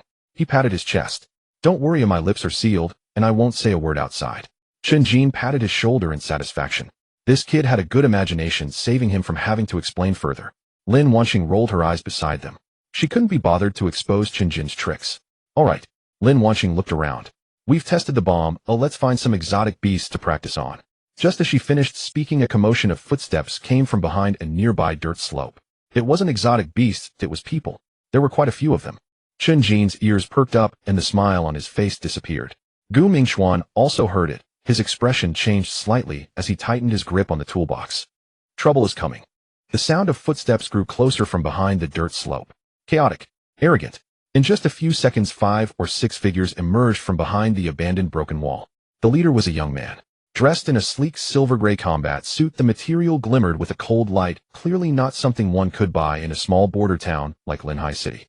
He held his chin high. There was an air of condescension in his gaze. A woman clung closely to his side, dressed rather revealingly. The combat suit had been forcibly altered into a tight-fitting outfit, the neckline cut extremely low and her waist twisted to an alarming degree. Her face was caked in thick makeup, her red lips fiery, and even from 10 meters away one could detect the pungent scent of her perfume. Following behind were 4 burly men resembling bodyguards. As soon as this group appeared, their gaze locked directly onto Lin Wangxing. As for Chen Jin, who was shirtless and covered in black ash, and Gu Mingchuan, who was clutching a broken box, they were treated as if they were invisible. The woman spoke first. Her voice was sweet to the point of being nauseating. Feng Xiao, is this the infamous SSS level? She looked Lin Wangxing up and down, rolling her eyes. She looks pretty average. So dry, with no femininity. What kind of beggars are these? She complained, covering her nose and glancing at Chen Jin. Can't even afford a shirt smelling of burnt flesh. In a place like Linhai City, even beggars can casually leave the city. Lin Wangxing's expression darkened. A surge of purple lightning instantly flickered in her palm. With a crackling sound, she was about to explode in anger when Chen Jin raised his hand to stop her. His upper body was bare, and the flesh that had been blown off earlier had completely healed. His muscles were well-defined, and combined with his slightly dusty face, he exuded a wildness. He stared at the woman, scanning her from top to bottom. Suddenly he laughed. I thought something interesting had come out. Turns out you're just a public facility that has come to life. I mean, look at your spacious capacity. You must not be short on water, right? With this open stance, anyone could come in for a bath. Are you spraying such strong perfume to cover up that As soon as these words left his mouth, Gu Mingchuan nearly threw the box in his hands. He bit down hard on his lip, holding back laughter to the point that his shoulders shook. Lin Wangxing was also taken aback, her ears slightly reddening as she turned her head away. His words were too sharp. The woman's face instantly turned a deep shade of red. The thick layer of foundation was almost cracking. You poor beggar, do you dare to insult me? She stomped her feet angrily, turning to grasp the arm of the man beside her. Feng Xiao, listen to what he's saying. You must help me tear his mouth apart. The man referred to as Feng Xiao patted the back of the woman's hand. He stepped forward, his cold gaze fixed on Chen Jin. Kid, keep your mouth clean. This young master is in a good mood today, having come all the way from Tianxiong City to see the so-called SSS level genius. I'm not here to listen to a wild dog barking.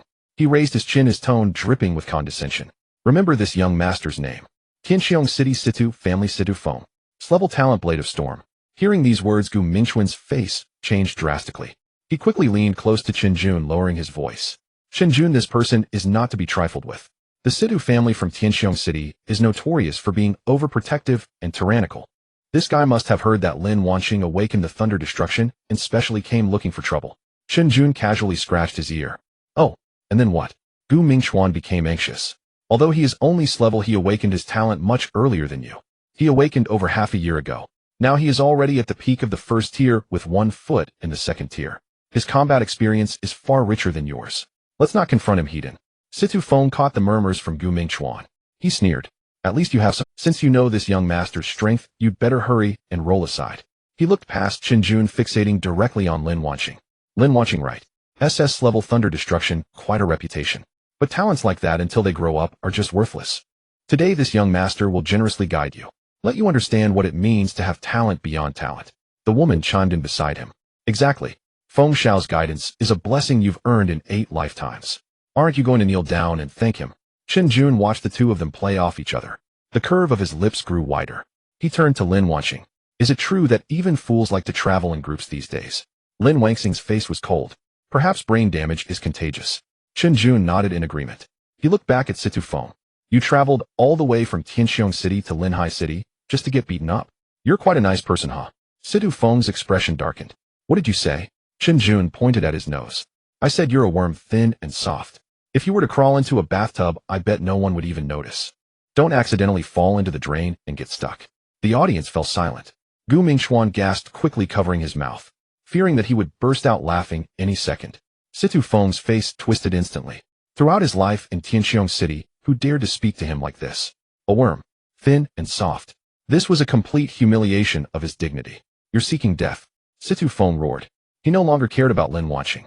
Right now, all he wanted was to turn this shirtless bastard in front of him into minced meat. Buzz. A piercing shriek suddenly filled the air. Situ Feng raised his right hand.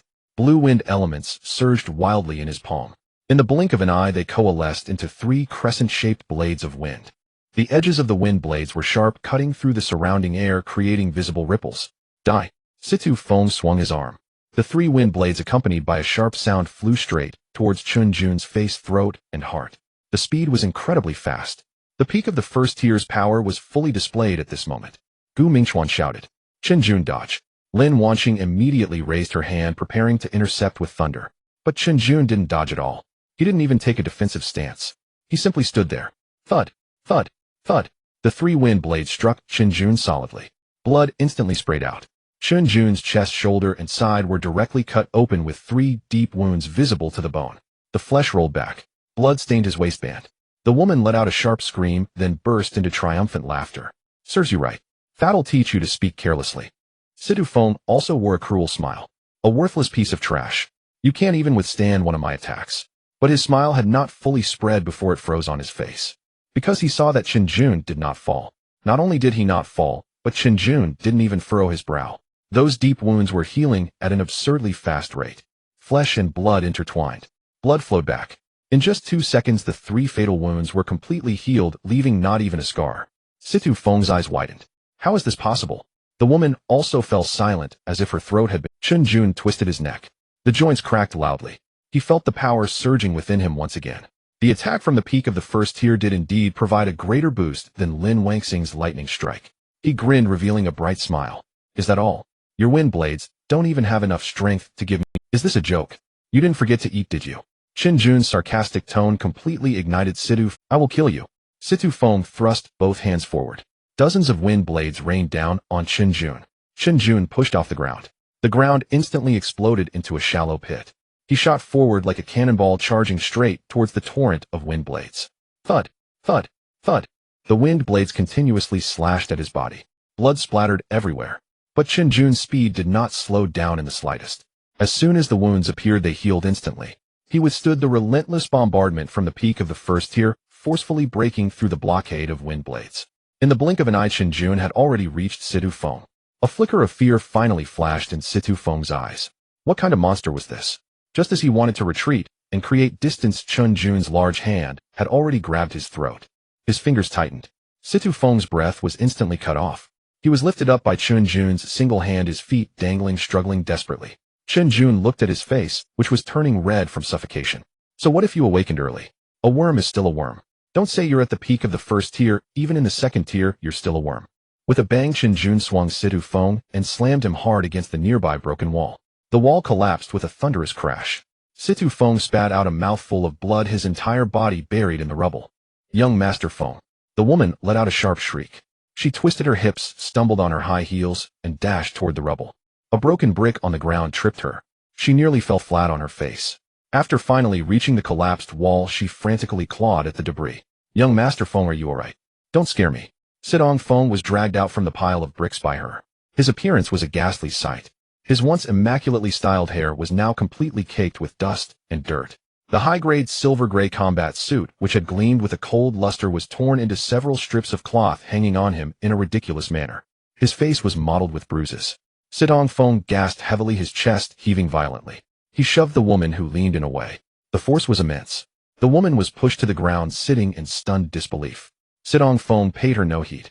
He turned his head, his eyes bloodshot, glaring at the 4 burly bodyguards behind him. A look of grievance was plastered on his face. He took a small step forward. Young Master Feng, wasn't it you yourself who said just now that you wanted to personally teach the 4 bodyguards stood rooted to the spot, exchanging awkward glances. The atmosphere grew tense. One of them, the bald-headed leader, rubbed his shiny scalp. A look of grievance was plastered on his face. He took a small step forward. Young Master Feng, wasn't it you yourself who said just now that you wanted to personally teach the SS rank a lesson, and told us to stand far away, not to interfere? The bald bodyguard spread his hands. Hearing this, Sidong Feng was so enraged that darkness clouded his vision. A sweet coppery taste rose in his throat, and he nearly spat out another mouthful of old blood. He pointed at the bald bodyguard, his finger trembling. You? Chen Jin stood not far away. Stripped to the waist, his body still smudged with the black soot from the earlier explosion. He leisurely patted the dirt off his hands, a mocking grin spreading across his lips. Oh, the young master wanted to teach an SS rank a lesson. How come you can't even beat a nobody like me? After all that fuss, the clown turned out to be you. Chen Jin's voice was not loud, but in the desolate wilderness every word was crystal clear, each one precisely stepping on Sidong Feng's last nerve. Sidong Feng was completely broken. Having grown up in privilege, when had he ever suffered such humiliation? Beaten against a wall by a destitute kid who couldn't even afford a shirt, and then taunted to his face. You pack of idiots. Sidong Feng roared hysterically. Kill him. Grind him into minced meat. I want him dead. He whipped his head around, glaring venomously at Lin Wanqing. They'll deal with that SS rank. Upon hearing the command, the 4 bodyguards' expressions shifted instantly. The previous look of aggrieved innocence vanished, replaced by a thick, murderous aura. These 4 men were nothing like the pampered young master Sidong Feng, who relied on resources. They were true mercenaries who had tasted blood on the blade. 3rd tier. A full 4 3rd tier awakened. Their aura erupted fully, as if the air around them was instantly sucked dry. A heavy, tangible pressure spread out.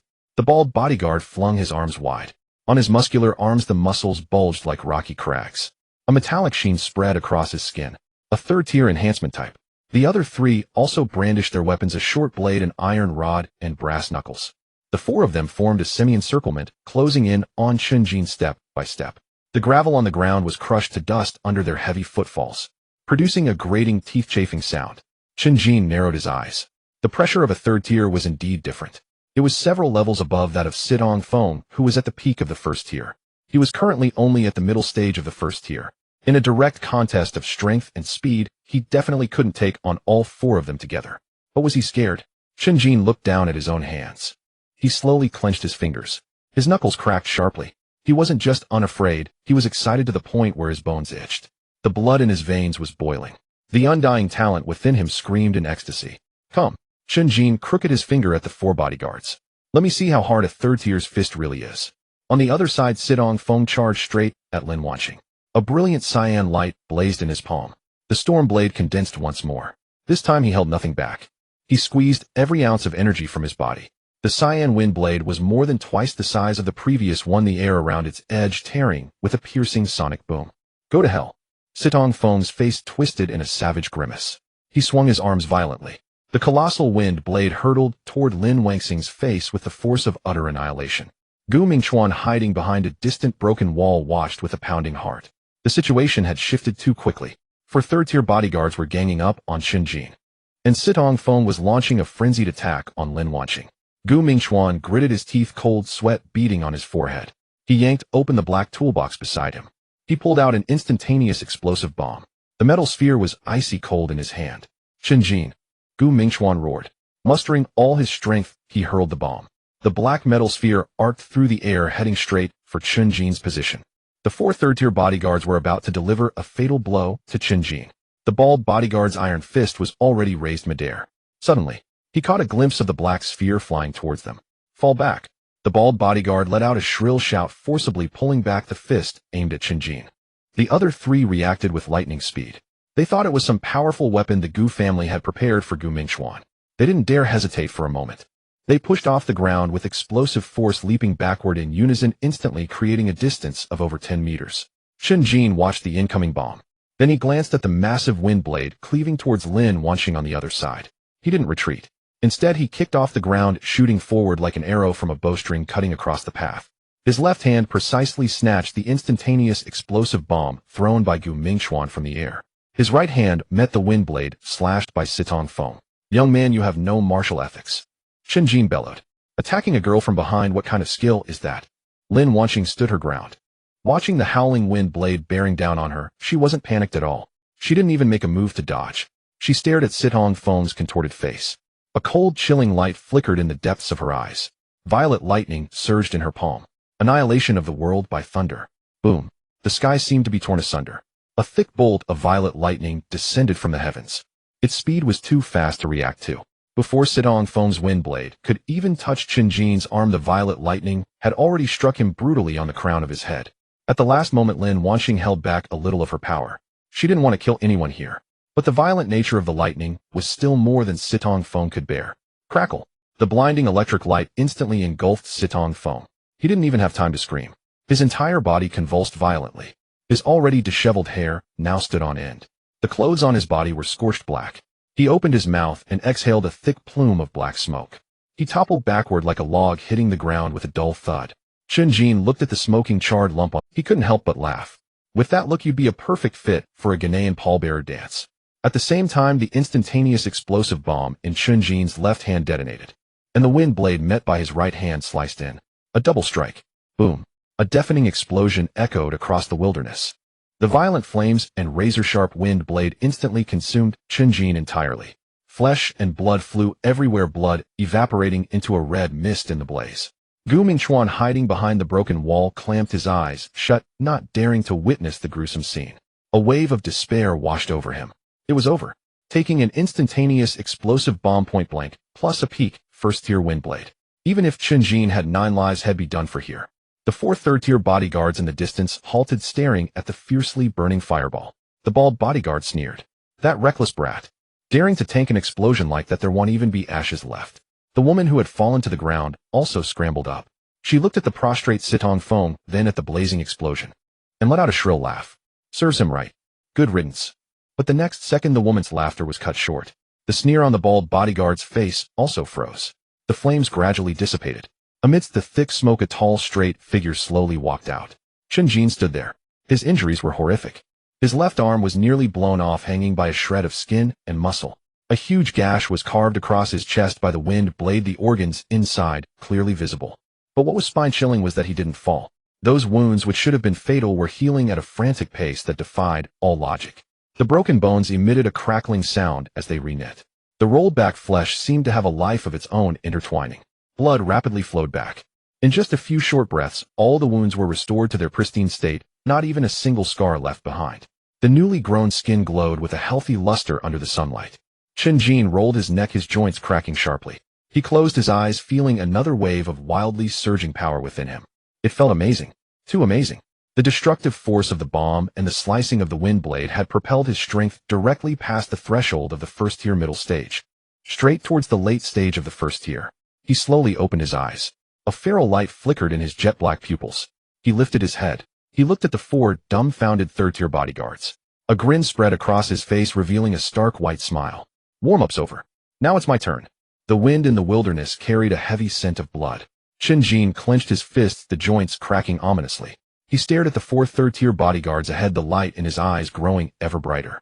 The bald bodyguard looked at Chen Jin, who seemed eager for a fight, and felt a chill run down his spine. This kid had just been blown to bits, and in the blink of an eye he was completely healed. Not only was he alive, but his aura was even more ferocious than before. What in the world was this monster? The bald bodyguard gritted his teeth, his arm muscles swelling once more, a metallic sheen covering his entire body. The other 3 tightened their grips on their weapons. The combined pressure of 4 third-tier cultivators firmly locked onto Chen Jin. A battle was imminent. Chen Jin. A cold voice suddenly came from behind. Come back. Chen Jin halted his steps. He turned to look at Lin, watching his brow furrowing slightly. What's the matter? I was just getting warmed up, ready for a good fight. Lin Wanqing stood her ground, the purple lightning in her palm already retracted. She gazed at Chen Jin. Stop fighting. Come back. Chen Jin clicked his tongue, his face filled with reluctance. Yet he still loosened his fists. He slowly walked back to Lin Wanqing's side. You're really no fun. I was so close to breaking through to the second tier. Lin Wanqing ignored his complaints. She turned her gaze towards the ruins not far away. A woman dressed lightly was digging through the pile of rubble with her hands and feet. Feng Xiao. Wake up, Feng Xiao. The woman shouted sharply. Finally, a charred hand emerged from under the bricks. Situ Feng was forcibly pulled out by the woman. His current state was 10 times worse than before. His hair was completely burned off, and the top of his head was bald and still smoking. His face was a mix of black and white. He opened his mouth and coughed out a mouthful of thick black smoke. Cough, cough, cough. Situ Feng coughed violently, causing the wounds on his body to throb painfully, twisting his features in agony.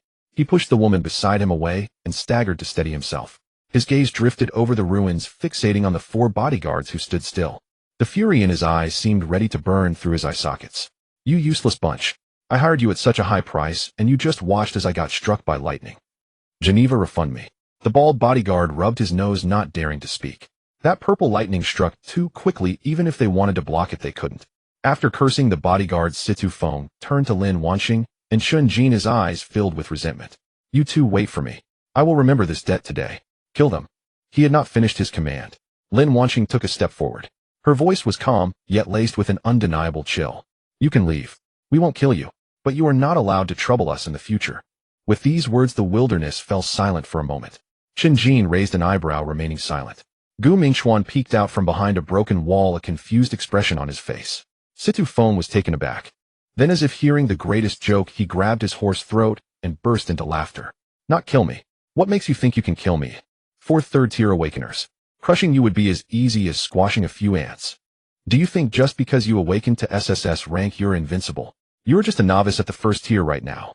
Situ Feng grew more confident as he spoke. Though he was severely injured, the bodyguards were still present. As long as the 4 of them attacked together, the 3 on the opposite side would definitely not survive. Lin Wanqing looked at his appearance of false bravado, her gaze growing colder. Do you think a bomb capable of injuring a 2nd-tier beast won't kill a 3rd-tier human?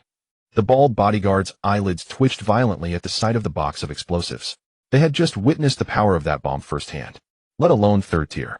Even a 4th tier would have to shed a layer of skin. Lin Wanqing turned her attention back to Situ Feng. Or are you saying that I can't bypass your bodyguards and strike you down with lightning directly? She slowly raised her right hand. The purple light in her palm surged. Crackle. A thick arc of lightning danced at her fingertips, and a violent aura of thunder instantly enveloped the entire area. The arrogance on Situ Feng's face froze. He looked at the purple lightning in Lin Wanqing's hand, his body involuntarily shivering. The excruciating pain from earlier still lingered in his bones. That feeling of having his soul torn apart was something he never wanted to experience again in his lifetime. But he was the young master of the Situ family in Tianxiong City. How could he bow his head before a poor student from a coastal city? Situ Feng gritted his teeth, forcing himself not to retreat. You dare not kill me. I am the direct descendant of the Situ family. If you dare touch a single hair on my head, the Situ family will definitely tear you to pieces. Aren't you afraid of the Situ family's revenge? He brought out his final trump card. In Tianxiong City, the name Situ was a death-free metal. Lin Wanqing remained unfazed, not even changing her expression. If it really comes to that, I can just join the... Her tone was flat, as if she were discussing something trivial. Do you think, given my current performance, that the Gu family would refuse to accept me, Situ Feng's breath hitched. The Gu family. The family of Gu Tianxiao, the president of the Tianxiong Sacred Element University. That was a true giant. The Situ family paled in comparison to the Gu family. If Lin Wanqing truly aligned herself with the Gu family due to her SSS talent, they would treat her like an ancestor. At that point, even if the Situ family dared to retaliate, the head of the Situ family, personally visiting to apologize, might not earn them any favor from the Gu family. Gu Mingxuan listened nearby, his blood boiling. He immediately straightened his back and shouted, of course. As long as you give the nod, my grandpa can add you to the family tree overnight. Whoever dares to touch you is going against the entire Gu family. Situ Feng's face turned completely pale. His last shred of confidence was shattered. Lin Wanqing looked at him. Moreover, she paused suddenly here. Situ Feng swallowed hard. He swallowed a mouthful of bloody saliva. Moreover what? Chen Jin leisurely walked forward, bare-chested, still carrying the scent of gunpowder. He approached Situ Feng. The 4 third-tier bodyguards instinctively wanted to intervene. Chen Jin merely shot them a cold glance. The 4 bodyguards surprisingly took half a step back in unison. Chen Jin walked right up to Situ Feng and raised his hand, gently patting Situ Feng's charred shoulder. Situ Feng was startled, shaking all over, nearly collapsing to the ground. Chen Jin grinned, his smile very friendly. Moreover, even if the Situ family seeks revenge on us, dying is just dying. These words floated lightly, yet they struck like a heavy hammer, smashing hard against Situ Feng's heart. Indeed, even if the Situ family were to butcher these people afterwards, what would it matter? He would already be dead. With his life lost, what significance would revenge hold? Chen Jin looked at the cold sweat breaking out on Situ Feng's forehead. His smile deepened. Sweating profusely, her little brother. Situ Feng completely broke down. He looked into Chen Jin's pitch-black eyes. There was not a shred of fear in them, only a coldness, as if he were staring at a corpse. He knew that this madman before him truly dared to kill him. Situ Feng's legs turned to jelly. He bit hard on his lip, swallowing the metallic taste of blood that surged up his throat. Fine. I admit defeat. He squeezed those words through clenched teeth. Today's matter ends here. We're leaving. He turned and walked. He didn't even bother with the woman sitting on the ground. The 4 bodyguards, as if granted amnesty, hurriedly shielded Situ Feng as they retreated. The woman scrambled along behind them. After walking a few meters, Situ Feng suddenly stopped. He turned his head. Lin Wanqing, before I leave, let me remind you of one thing. Be wary of one person, the young master of the strongest family in Tianxiong City, S-level talent, and among them the one closest to SS-level talent. Without you, he would be the strongest of this generation. You stole his thunder. He will definitely not let you go. The silhouettes of Situ Feng and his companions vanished completely at the edge of the wilderness.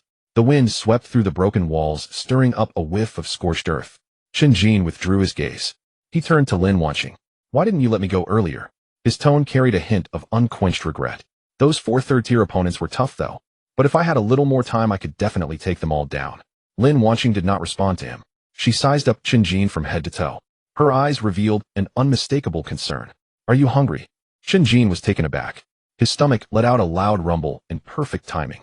The sound was so loud that even Gu Mingchuan several meters away could hear it clearly. Chen Jin patted his stomach. How did you know? Lin Wanqing sighed. Didn't you notice? You've lost quite a bit of weight. Chen Jin lowered his head. He had been too focused on fighting and recovering. He hadn't noticed the changes in his body at all. Now that he looked, his once well-defined muscles were evidently withered. Chen Jin pinched his arm. Damn, you're right. Lin Wanqing looked at him, her face tightening.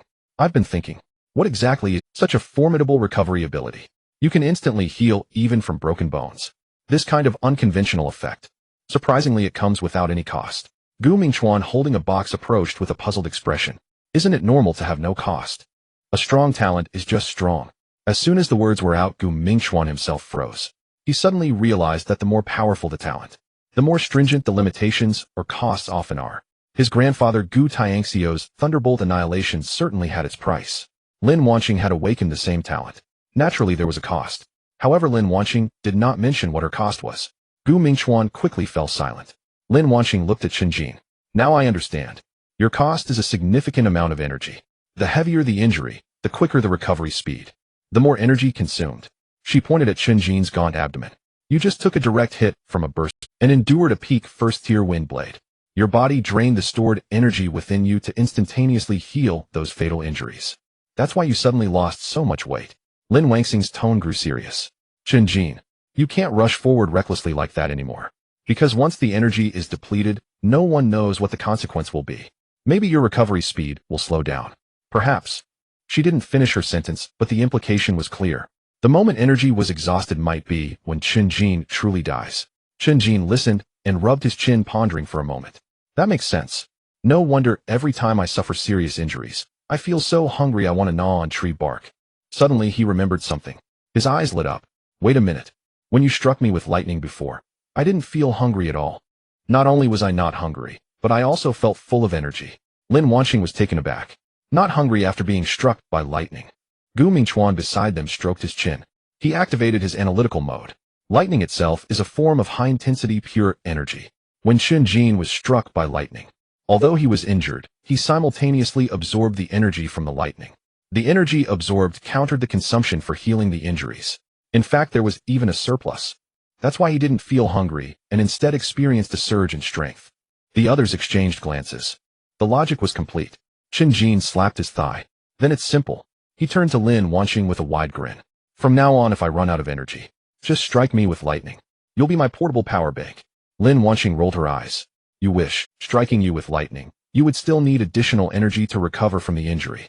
Isn't that a bit wasteful in the process? She turned to Gu Mingxuan. Gu Mingxuan, can you create a device? Gu Mingxuan immediately stood up straight. What kind of device? Lin Wanqing gestured. A device that can absorb and store energy. When Chen Jin needs it, it can deliver the energy to him smoothly.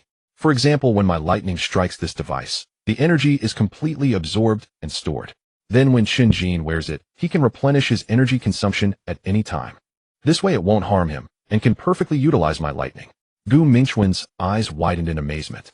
Countless combinations of energy circuits and storage materials flashed through his mind. This idea is genius.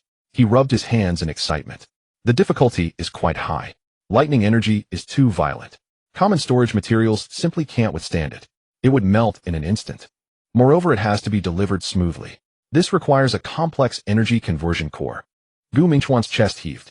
But I can give it a try. As long as I find suitable materials, I can definitely. He looked at Lin Wanqing and Chen Jin, unable to contain his excitement. You two are simply my benefactors. I used to think that a craftsman could only hide behind hammering away, doing some auxiliary work. I didn't realize that a craftsman could have such an important role. Chen Jin walked over and patted Gu Mingxuan on the shoulder. Brother, your vision is too narrow. Gu Mingxuan was taken aback. What do you mean? Chen Jin looked at him, his tone becoming earnest. You can have an even greater role. Do you remember what I told you before? I can let you personally step into battle.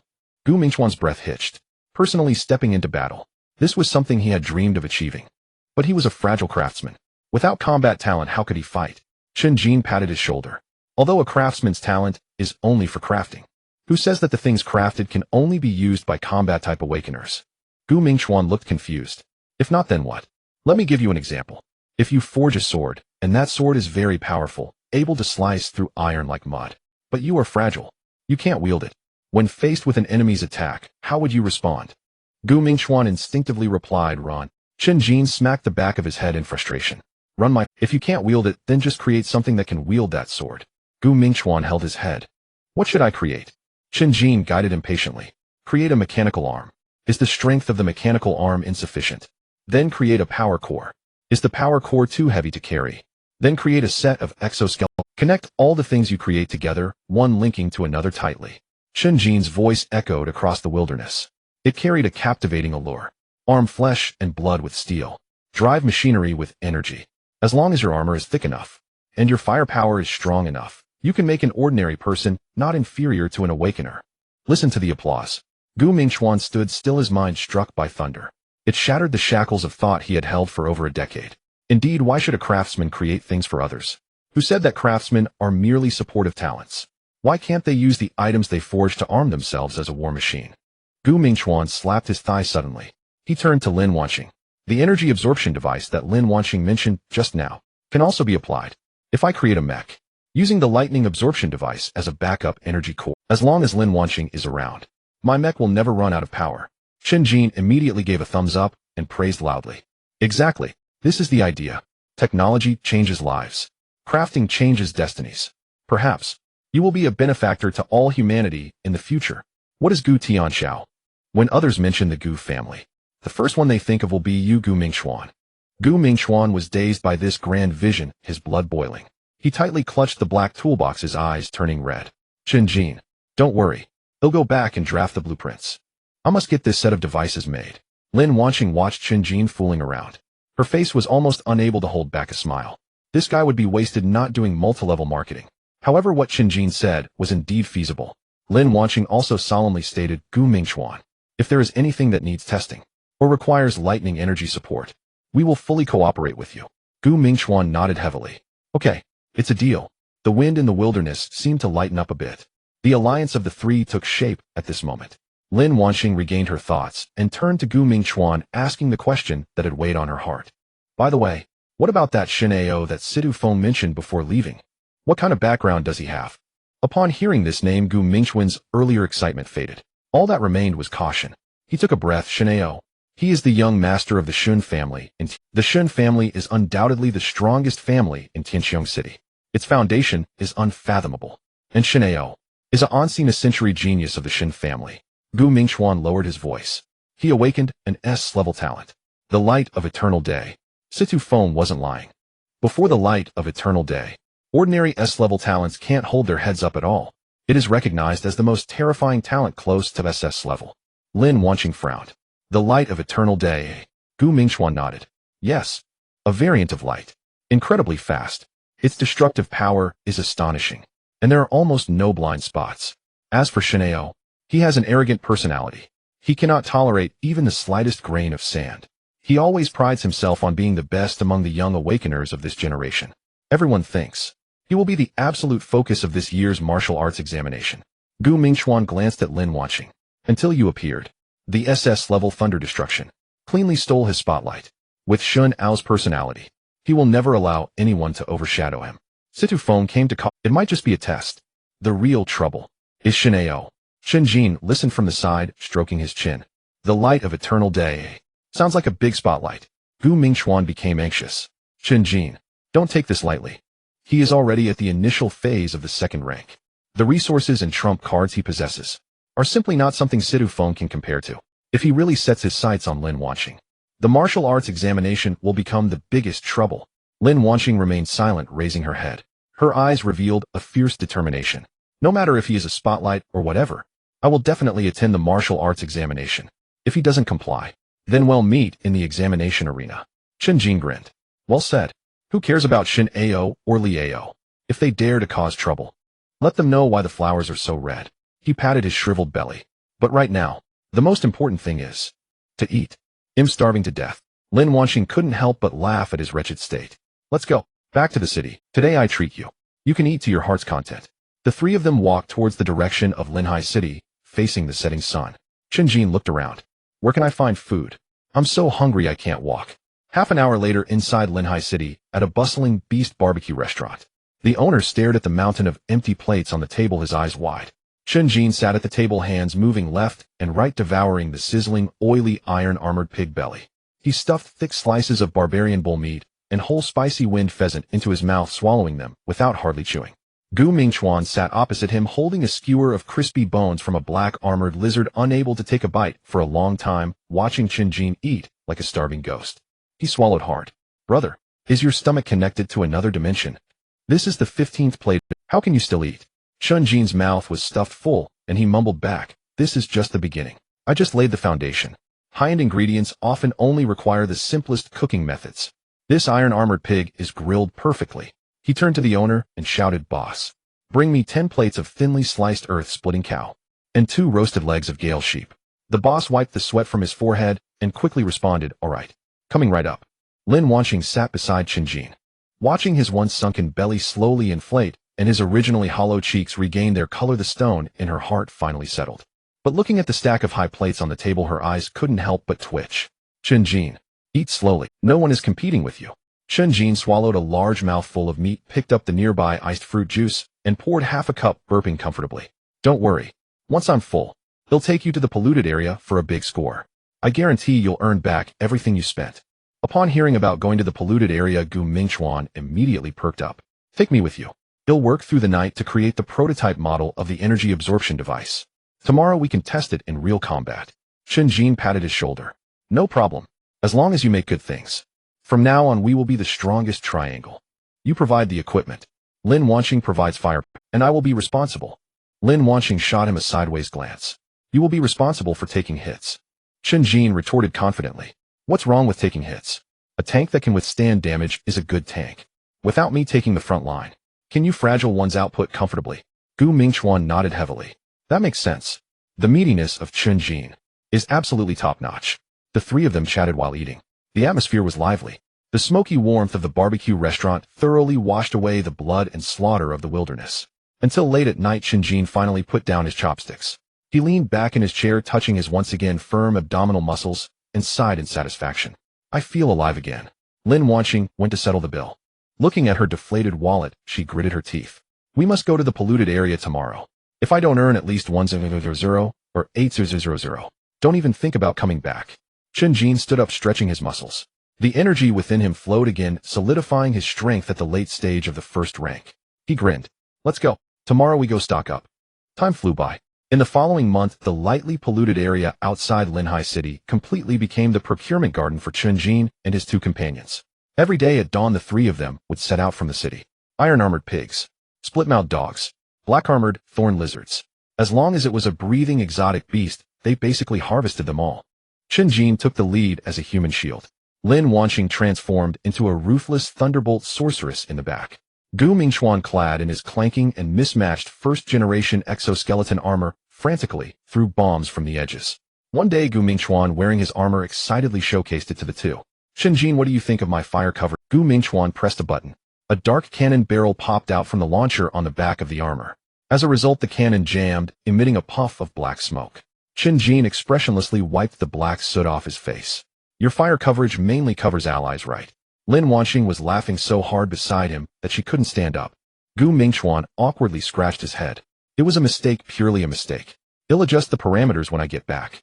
This trio of ruthless rogues had caused a significant decline in the exotic beasts at the edge of the lightly polluted area. Later, even the patrol teams had to take detours around them, fearing that these three bloodthirsty individuals would dismantle their patrol vehicles and sell them for scrap metal. Of course, during this time, there were not a few who sought trouble. Ever since Situ Feng faced setbacks, the news spread like wildfire. There were always some self-proclaimed young masters from noble families or reckless youths trying to step on the SS-level genius to rise to power, coming to Linhai City to make their presence known. One afternoon, a young master with flashy battle attire and yellow hair, accompanied by 4 followers, arrogantly blocked their path. Are you the SS-level Lin Wanqing? The yellow-haired young master looked down his nose at them. I specifically came today to show you what it means to be someone above you. Lin Wanqing didn't even lift her eyelids. Chen Jin stepped forward directly, standing in front of Lin Wanqing. You want to challenge her? Sure. First you have to get past me. Chen Jin extended his hand, rubbing his fingers together. The registration fee is 100,000 and medical expenses are to be covered by yourself. The yellow-haired young master was infuriated. What do you think you are daring to ask me for money? He drew his sword from his waist, an aura of initial second-tier power erupting. Die for me. With a glint of cold light, the sword swung down harshly towards Chen Jin's shoulder. Chen Jin did not dodge or evade, allowing the sword to strike down. Thud! The blade sliced through flesh and bone, becoming lodged in his shoulder. Blood flowed down the sword slot. The yellow-haired young master was stunned. He did not expect Chen Jin to not dodge. Even more astonishing was that his full-powered strike only buried halfway into Chen Jin. Chen Jin grinned, revealing a sinisterly white smile. Use your weapon. Double it. 200,000. As soon as the words left his mouth, the muscles in Chen Jin's shoulder suddenly contracted, tightly gripping the sword blade. He raised his right hand and threw a punch at the yellow-haired young master's face. Bang! The yellow-haired young master didn't even have time to scream, flying out like a broken sack. He crashed into a dirt slope over 10 meters away and passed out. Chen Jin pulled the sword from his shoulder. The wound healed perfectly within seconds. He held the sword and walked towards the 4 dumbfounded followers. The bill for your young master. Who will settle it? The 4 followers trembled as they emptied their pockets, even pawning their communication devices before they hurriedly dragged the yellow-haired young master away. A few days later, another burly man claiming to be a core training subject of a major guild arrived. Standing 2 meters tall, his muscles resembled an iron tower. I heard you guys are quite arrogant. The burly man cracked his knuckles, the joints popping. I'm here to teach you the rules today. Chen Jin skillfully extended his hand. Registration fee is 100,000. Medical expenses are your own responsibility. The burly man roared and punched Chen Jin in the chest. Bang! Chen Jin didn't budge an inch. However, a clear sound of bone cracking came from the burly man's wrist. Oh! The burly man clutched his wrist, howling in pain. Chen Jin sighed. Your osteoporosis is pretty severe. Remember to drink more milk. 10,000 as a courtesy. The burly man was in so much pain that tears came out, hurriedly scanning the QR code to transfer money, scrambling away. Such scenes played out no less than 10 times in that month. Most of the challengers were either late first-tier or early second-tier individuals. When it came to fighting, they looked flashy. When it came to threatening, their words were thunderous. Yet when it came to actually fighting, they couldn't even break Chen Jin's defense. In just a month, Chen Jin accumulated a considerable wealth through scamming and counterkills. As for the strongest young master of Tianqiong City, who was blown up by Situ Feng Shenao, and the other rumored SS-level geniuses, not even a shadow was seen. Chen Jin expressed regret. Not a single big customer came, just a bunch of broke clowns.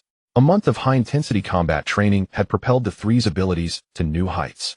Chen Jin's realm had firmly stepped into the early second tier. His physical strength had reached an astonishing level. A regular first-tier exotic beast could bite him without leaving a mark. Lin Wanqing had also reached the peak of the first tier, mastering the control of thunder to an exceptional degree. Gu Mingquan's armor, though looking tattered, possessed firepower that could not be underestimated. Finally, the much-anticipated martial arts examination day arrived. In the central square of Linhai City, a sea of people gathered, flags waving, as all the awakening seniors of the city congregated here. Every face was written with tension and excitement. The three stood among the crowd. Chen Jin wore a brand new black combat suit. It was bought with the money they had scammed. No longer would he be bare-chested. With his hands in his pockets, he yawned in boredom. Lin Wanqing had her hair tied in a high ponytail. Her expression was calm. Gu Mingquan carried a metal box that was twice the size of the previous one, nervously rubbing his hands. I wonder what form this year's martial arts examination will take. Gu Mingquan swallowed hard. In previous years, it was either a ring competition or a points hunting match. This year, with Lin Wanqing in SS level, there will definitely be some major actions from above. At that moment, a group of people walked onto the high platform at the front of the square. Leading them was Shun Jiwei from the Bai Zhe Talent Agency. Along with the high-ranking officials from the City Defense Department and the Black Obsidian Awakening Association, the entire venue fell silent. Shun Jiwei walked up to the microphone, adjusting her glasses.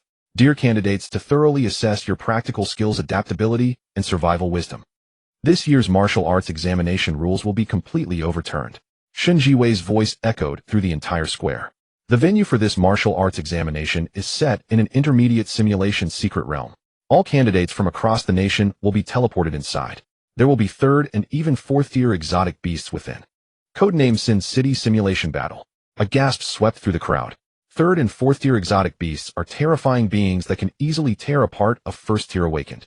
Chen Jin and Lin Wanqing exchanged a glance, both feeling somewhat bewildered. What is a simulation secret realm? Chen Jin turned to Gu Mingquan. Gu Mingquan swallowed hard and explained in a hushed voice, it's a special examination arena created using space folding and mental linking technology. Inside, the consciousness and energy bodies of the candidates will be projected and forming a shell identical to their original body. Even if torn to pieces by exotic beasts inside or killed by other candidates they want truly die, they will only experience a mental shock before being teleported out. They have indeed invested heavily to protect Lin Wanqing, as this kind of secret realm is very costly to open, consuming vast amounts of resources.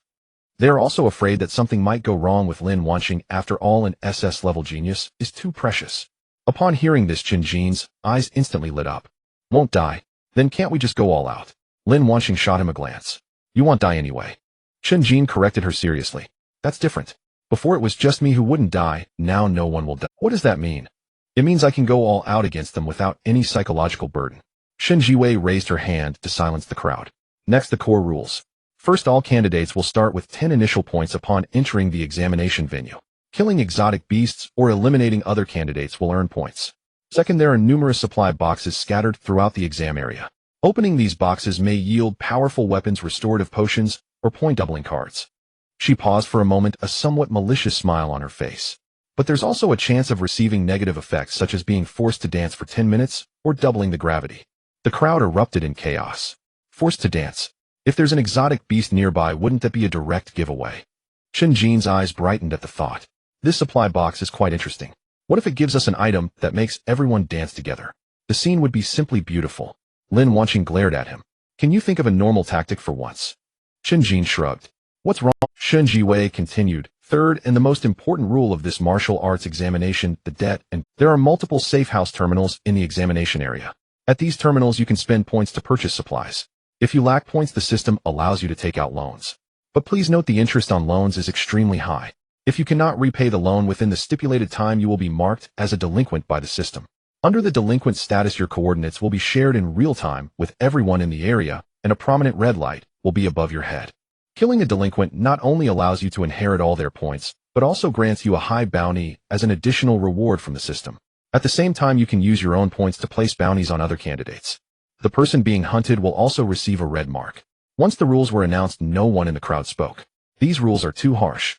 This is not merely a test of combat strength, but also a test of humanity and scheming. Take a loan to buy equipment, then kill to repay it. If you can't repay, you become a target for everyone. Or if you dislike someone, you can directly spend points to place a bounty on them, leading to a group beating.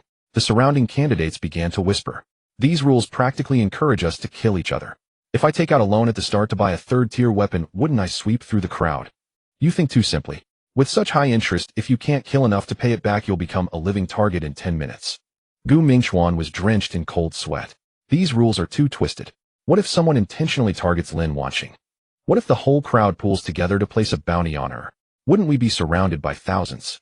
Lin Wanqing frowned, faint arcs of electricity flickering in her palm. If the enemy comes, we will block. If the water comes, we will bury it. If anyone dares to place a bounty on me, it'll make them understand the might of thunder and destruction. Meanwhile, Chen Jin stood among them. At that moment, he had his head down, his shoulders trembling. Gu Mingchuan was startled. Chen Jin, what's wrong? Chen Jin slowly raised his head. His pitch-black eyes sparkled with an unprecedented fervor, a grin stretching from ear to ear. Afraid? I'm afraid they won't have the money to place a bounty on me. Chen Jin grabbed Gu Mingchuan's shoulder, his voice trembling with excitement. When we go in, I'll be the first to find a safe house to take out a loan. Once I'm marked as a delinquent, you all come find me. Then you can take out loans too. Take out as much as you can. Gu Mingchuan, arm your mecha to the teeth. Wanqing, you should also take a loan. Buy the most expensive restorative potions and mental energy supplements. Lin Wanqing was taken aback. What if we can't pay it back? Chen Jin patted his chest, speaking with conviction. Pay back what? Why should we pay back a loan taken with our own abilities? What we want is the red name. Once the red name appears, all points will actively gravitate towards us. This is called borrowing arrows with a straw boat. High-level hunters often appear in the form of prey. This is not a martial arts examination venue at all. This is clearly a high-end self-service buffet provided by the system. Others come to take the exam. We come to stock up. Gu Mingchuan was left stunned. Chen Jin, have you ever scammed before? Chen Jin shot him a glare. This is called strategy. Lin Wanqing sighed, rubbing her forehead. The several candidates who heard Chen Jin's words looked at him as if he were a genuine lunatic. Shen Jiwei stood on the high platform looking down at the candidates with various expressions. She announced loudly, "Now everyone proceed to the teleportation array. The martial arts examination officially begins." The teleportation array lit up. White light engulfed everyone. A sensation of weightlessness surged. Chen Jin opened his eyes. Beneath him lay a cracked asphalt road. Surrounding him were abandoned skyscrapers. Glass shards littered the ground. A faint scent of rust lingered in the air. The communicator on his wrist vibrated slightly. A system prompt popped up. Random teleportation completed. Welcome to the Sin City. Chen Jin walked. He hadn't walked far when three figures emerged from an intersection ahead. They were dressed in matching gray combat uniforms, wielding standard long knives. Clearly from the same school, they were lucky to land nearby. The moment the three spotted Chen Jin, their eyes lit up. The tall leader pointed his knife at him. Kid, hand over your initial points. Spare you from death. Chen Jin stopped in his tracks. He glanced at them, then at his empty hands. I just landed. Where would I get points? The tall one scoffed. Stop with the nonsense. Everyone starts with 10 basic points. Turn around. Chen Jin sighed. Who would understand his family? He encountered a delivery guy right after stepping out. He took a step forward. All right, he'll give you some. The tall one showed a smug expression. Chen Jin suddenly accelerated. The ground was stomped into a pit with a loud bang. He had already reached the tall one's side. A punch was thrown. It connected squarely with his face. The tall one didn't even have time to scream, flying backward. He crashed into a nearby abandoned car. Instantly, he transformed into a beam of white light and vanished. The system declared him dead and forcibly ejected him from the exam. The remaining two were dumbfounded. Chen Jin shook his hands. Who's next? The two exchanged glances and turned to flee. Chen Jin couldn't let them escape. He quickly closed the distance, kicking one person and sending them both away. The communicator on his wrist beeped twice. 3 candidates killed. 30 points acquired. Chen Jin looked at his balance. He was too poor. What could he do with such points? He needed to find a safe house quickly. He searched through the ruins for half an hour. Finally, at the entrance of an underground parking garage, he saw flickering green fluorescence. A terminal for the safe house. A machine resembling a vending machine stood in the corner. Chen Jin approached and activated the screen, which was filled with a dazzling array of products. Third-tier weapons. Advanced recovery potions. There were even temporary invincibility shields. The prices were outrageous. A third-tier longsword cost 5,000 points. Chen Jin directly skipped these. He clicked on the financial services in the lower right corner. The screen switched. Current credit rating normal. Loan limit 100,000 points. Daily interest rate 50%. Repayment period 24. If overdue, will be marked as a defaulter. Chen Jin stared at the number of 100,000, his eyes gleaming with green light. 100,000. This system was surprisingly generous. Without hesitation, he clicked to borrow the full amount. The system displayed a huge red warning box. Warning. Your repayment ability is extremely low.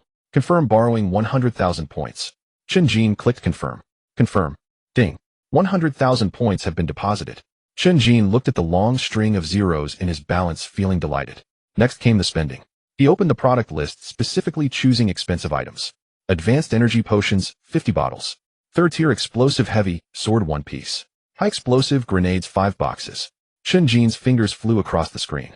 He didn't even pause when scanning the defensive armor and invincibility shield. Defensive equipment. Even a dog wouldn't wear it. Real men never defend. In less than a minute, 100,000 points were spent cleanly.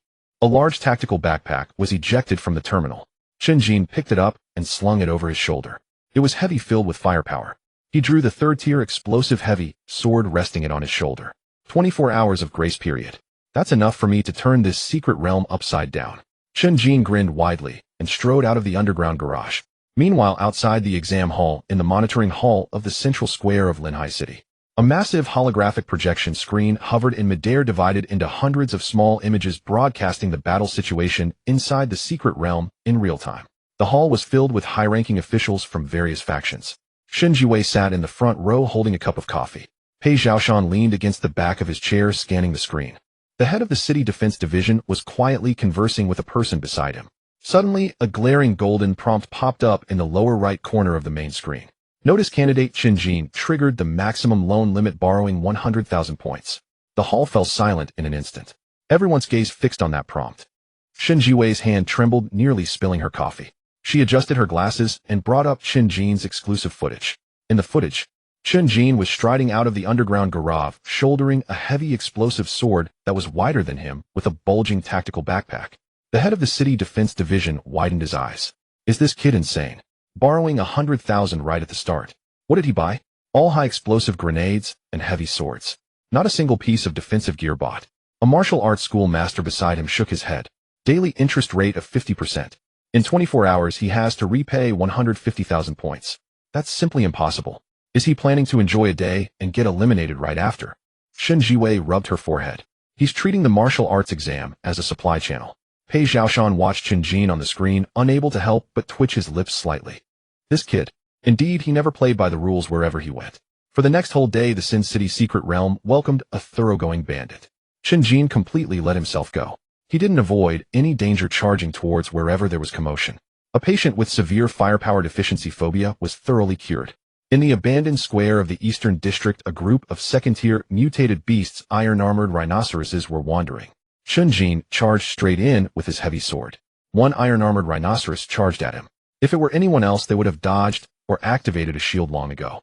Chen Jin stood his ground, allowing the rhinoceros horn to pierce his abdomen. Blood gushed out.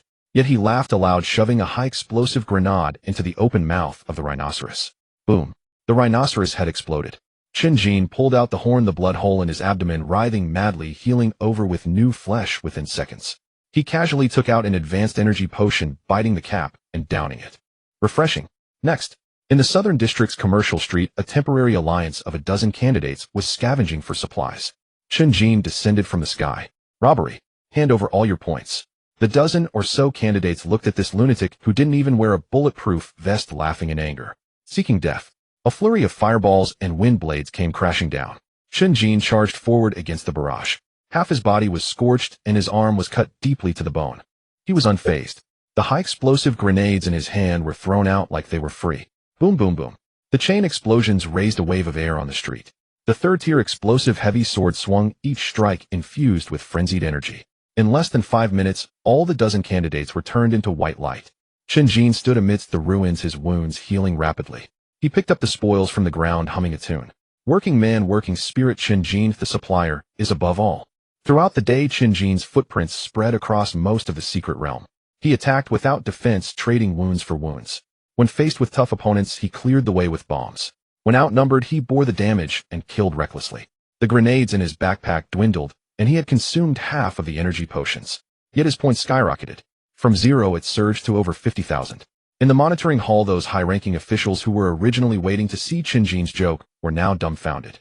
Is this really grade self-healing? The head of the City Defense Division pointed at the screen, his voice changing pitch. Grade self-healing can instantly heal half of the body. This healing speed, I would believe if you said he was Grade.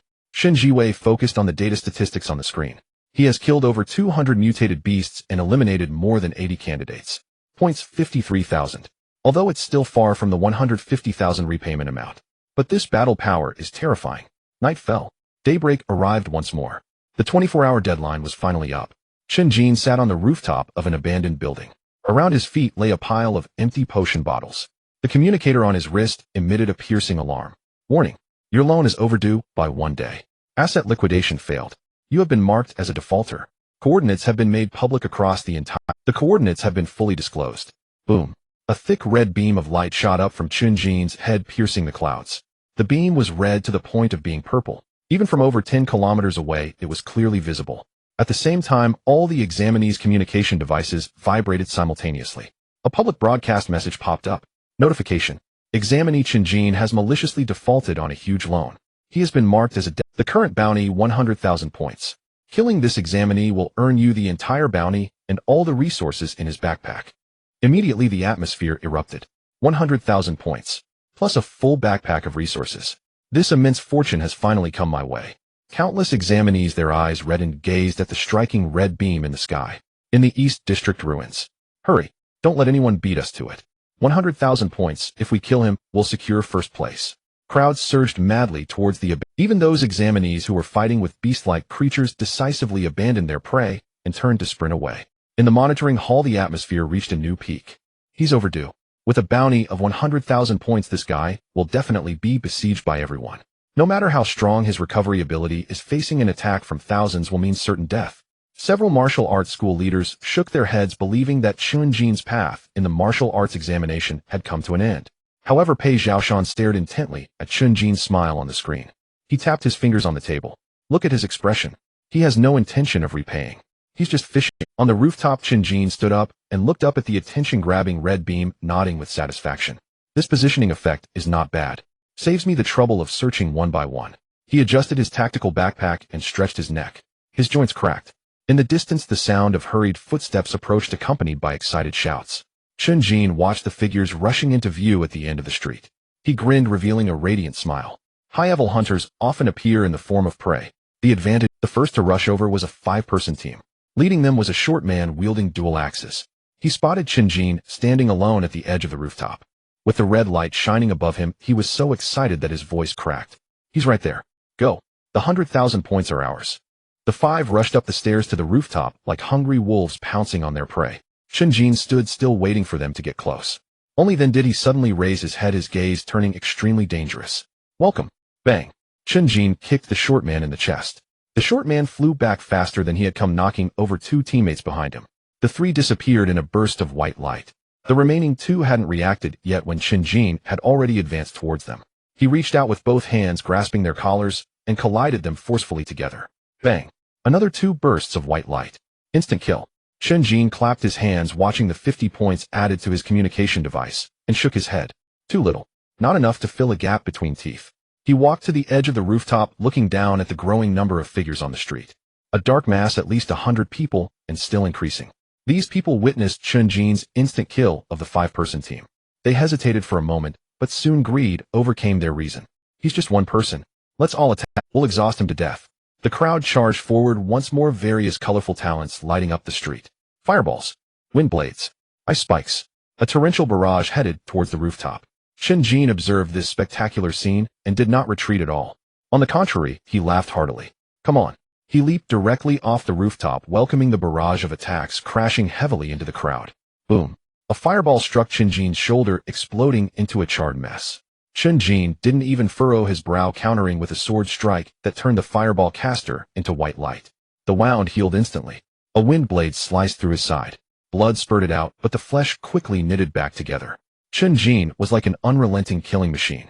He charged through the crowd, each swing of his sword inevitably taking away a burst of white light. He didn't bother defending, allowing attacks to land on him.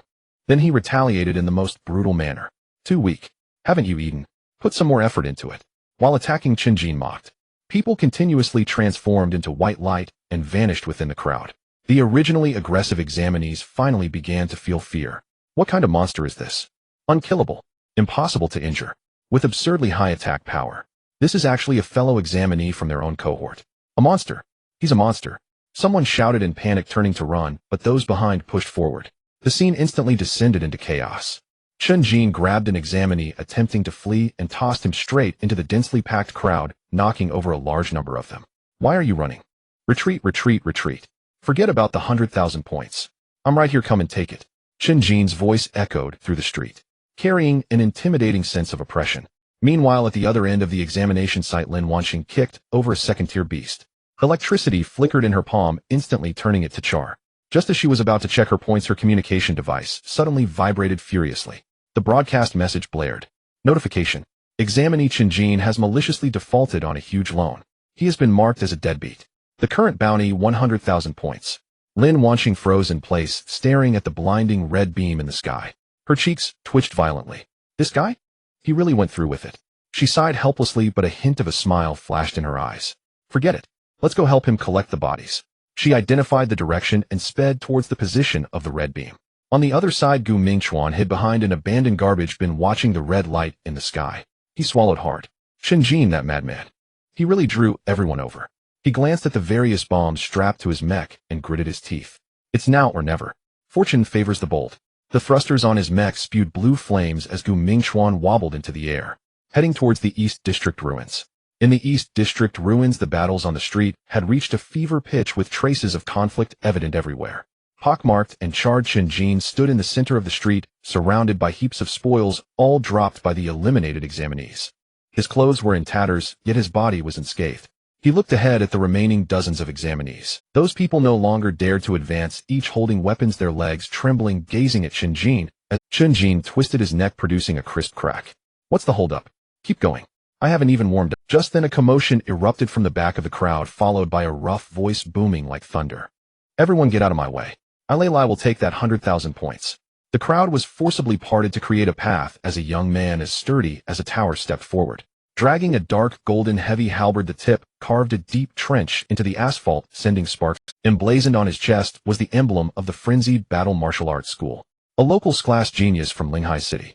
Chief of the Frenzied Battle Martial Arts School. Lei Lai. Talent, armor-breaking heavy strike. Lei Lai slammed the heavy halberd down onto the ground. The earth shook violently. He fixed his gaze on Chen Jin, eyes filled with fervent battle intent. Others cannot break your self-healing. This heavy halberd is specifically designed to crush tough bones. Lei Lai slammed his heavy spear onto the ground. The earth trembled violently. He fixed his gaze on Chen Jin, his eyes filled with fervent battle intent. No one can break your self-healing. This heavy spear of mine specializes in shattering hard bones. The surrounding examinees gasped as Lei Lai made his entrance. It's Lei Lai, the champion of the Fury War Martial Arts Academy. I heard he just broke through to the second tier a few days ago. Chen Jin is doomed now. Lei Lai's spear can even tear through the defenses of third-tier exotic beasts. Even if Chen Jin's self-healing is powerful, he won't survive being turned into minced meat. As Lei Lai listened to the discussions around him, he raised his chin even higher. He pointed his heavy spear at Chen Jin. Kid, hand over 100,000 points. He'll give you a quick end. Otherwise he'll crush you inch by inch. Chen Jin looked at Lei Lai. He glanced at the dark golden heavy spear in Lei Lai's hand. He took down his third-tier explosive heavy sword from his shoulder. He weighed it in his hand. What level are you to use the same heavy weapon as me? Lei Lai snorted coldly, looking for death. He gripped the spear tightly, exerting force with his feet. He charged directly at Chen Jin. The heavy spear sliced through the air with a piercing sound, aimed straight at Chen Jin's head. This strike was immensely powerful. The surrounding air was visibly compressed into ripples. Chen Jin did not take it heeded. He shifted his feet, twisting his body at a strange angle. The heavy spear slammed down, grazing his nose. Boom. The asphalt road was directly smashed into a large pit. Debris flew everywhere. Chen Jin took 2 steps back. Quite strong. But your aim is a bit off. Having missed his strike, Lei Lai immediately changed tactics. He swung the spear horizontally, heading straight for Chen Jin's waist. Chen Jin dodged again. Not only did he evade, but he also spoke up. Is your heavy spear reliable? Why is it so soft and full of flaws? Lei Lai roared in anger. His spear danced with unyielding ferocity. The dark golden spear shadow enveloped Chen Jin completely. Every strike brought a sharp scream that tore through the air. The surrounding abandoned buildings were swept by the spear's wind. Walls collapsed one after another. Dust filled the air. Yet Chen Jin was like a slippery eel. He weaved effortlessly through the spear shadows. Occasionally he would fail to dodge and be grazed by the spear blade. Skin tore and blood spurted out. But in an instant it healed. There wasn't even a second of pause. The more Lei Lai fought, the more alarmed he became. His prideful spear, meant for breaking armor, had become a joke before Chen Jin. The armor was indeed broken. But Chen Jin simply didn't care. As soon as it was broken, it healed back up. What was the point of this fight? While dodging, Chen Jin continued to taunt. Haven't you eaten? Put in some effort. Is this the level of the champion of the Fury War Martial Arts Academy? Even my grandmother swings a cane with more strength than you. Lei Lai was infuriated, his 7 orifices flaring with smoke. As an austere genius, when had he ever suffered such humiliation? Shut up, Lei Lai roared. The energy within him surged wildly. The dark golden spear erupted with dazzling light. Break the army. He leapt high, gripping the spear with both hands, smashing it down towards Chen Jin like a mountain. This strike sealed off all of Chen Jin's escape routes. Chen Jin looked at Lei Lai in midair. The mockery on his face faded away. Had enough fun. It's time to send you on your way. He advanced instead of retreating. Facing the descending heavy spear, he directly punched upward. Bang! The fist and the spear collided violently. It produced a deafening boom. The violent shockwave of energy spread outward. The abandoned cars around were overturned. Chen Jin's right arm exploded instantly. Flesh and blood flew everywhere. Bones shattered into fragments. Yet Lei Lai's heavy spear was still forcefully blocked. Lei Lai's eyes widened. Someone actually dared to withstand his full-force strike with their body. Before he could react, Chen Jin's exploded right arm had already reformed in an instant. Good as new. Chen Jin grinned. He smiled brightly, letting my guard down just a bit. But it's fine. He tightened his grip on the explosive heavy sword, swinging it upward with force. Thud! The heavy sword sliced through Lei Lai's chest. Blood gushed out. Lei Lai didn't even have time to scream, vanishing into a flash of white light. All that remained on the ground was the dark, golden heavy spear. The venue fell silent. The surrounding examinees who had hoped to pick up the scraps were all stunned. The champion of the Fury War Martial Arts Academy. Steer genius Lei Lai. Just like that, he was killed in an instant. Chen Jin shook off the blood from the heavy sword. He bent down to pick up the heavy spear from the ground. This thing is quite heavy. Should be worth a lot of points if sold as scrap iron. He stuffed the heavy spear into his tactical backpack. Raising his head, he looked at the surrounding examinees. Who else wants to claim this 100,000 points? No one dared to speak. Everyone began to retreat. At that moment, a shadow behind Chen Jin suddenly twisted without warning. A black figure emerged directly, holding 2 pitch-black daggers. It aimed straight for Chen Jin's back heart. The speed was incredibly swift. Not even a sound escaped the air. This was an austere assassin hiding in the dark. His talent was shadow stealth. He had been lurking here for a long time, waiting for both Chen Jin and Lei Lai to exhaust each other. The assassin's daggers were coated with a deadly poison. Just a scratch would paralyze a second-tier awakened instantly. Chen Jin had just withstood Lei Lai's ultimate move and instantly restored an arm. His internal energy was definitely depleted. Now was the best opportunity to strike. 100,000 points are mine. The assassin laughed wildly. The daggers were less than 10 centimeters from Chen Jin's back heart. Chen Jin didn't even look back. He simply stood there smiling coldly. The assassin was about to succeed. Suddenly, boom, the sky was torn apart. A thick purple lightning bolt descended from the heavens. It struck precisely on the assassin's head. Crack! The dazzling electric light instantly engulfed the assassin. He didn't even have time to scream. He vanished into a flash of white light. 2 pitch-black daggers fell to the ground. Chen Jin turned around, looking at the 2 daggers on the ground. Here comes the flying daggers. Too bad they got struck by lightning halfway through. He raised his head, looking towards the end of the street. A girl with a high ponytail was striding over. Her uniform jacket was open. Purple arcs of electricity danced in her palm. On the street, the purple lightning has not completely dissipated yet. The air is filled with a pungent, burnt smell. The candidates who were initially terrified by Chen Jin have all halted their retreat. They looked at the 2 pitch-black daggers on the ground, and then at Lin Wanqing, who was striding towards them. A suppressed gasp erupted from the crowd. Purple thunder. It's the thunder annihilation. SS-level genius Lin Wanqing. She actually came too. A candidate holding a long knife spoke in excitement, his voice trembling. The temptation of 100,000 points is too great. Even an SS level cannot sit still. That brat Chen Jin is finally going to face misfortune. Wasn't he very arrogant just now? Now someone is here to deal with him.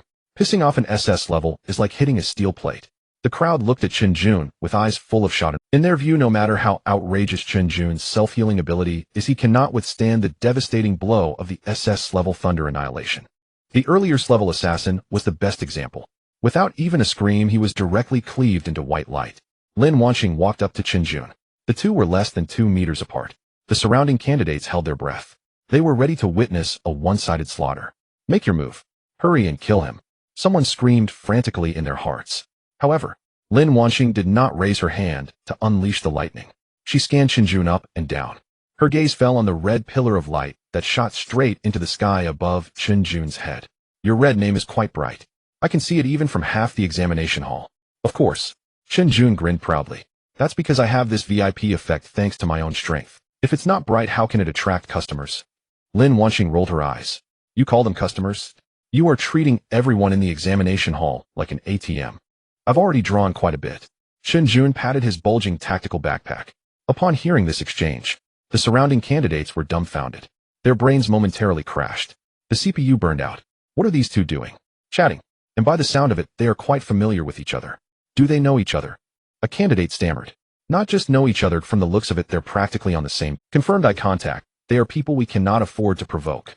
A chorus of despair erupted from the crowd. An unkillable monster is already enough to drive people to despair. Now another lightning sorcerer capable of instantly killing levels has arrived. How can we even fight? Run! Someone yelled. The dozens of candidates who were originally surrounding them instantly scattered like birds and beasts. They wished their parents had given them 2 extra legs. They scrambled away from the street. In the blink of an eye, the once crowded street was now completely empty. Not even a shadow remained. Chen Jin looked at the empty street and sighed. Why are you running? It's all your fault. You came out and scared all my customers away. Lin Wanqing gave him an annoyed glare. Are you blaming me? If it weren't for that lightning strike I just unleashed, you would have already been poisoned by that assassin. Chen Jin pouted. Even if I got poisoned, I can recover. At most, it's just a bit more energy spent. He slung the heavy sword over his shoulder and looked around. Why haven't any levels come to deliver themselves as targets even though we're at the martial arts examination? I was hoping they would drop some good equipment.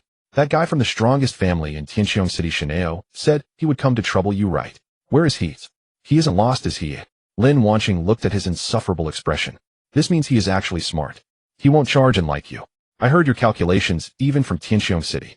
Those levels aren't fools. Seeing your red name, they surely know it's a trap. Having brains means nothing. In the face of absolute firepower, all schemes and tricks are just paper tiger. While the two were bickering, a heavy mechanical rumble sounded from the end of the street.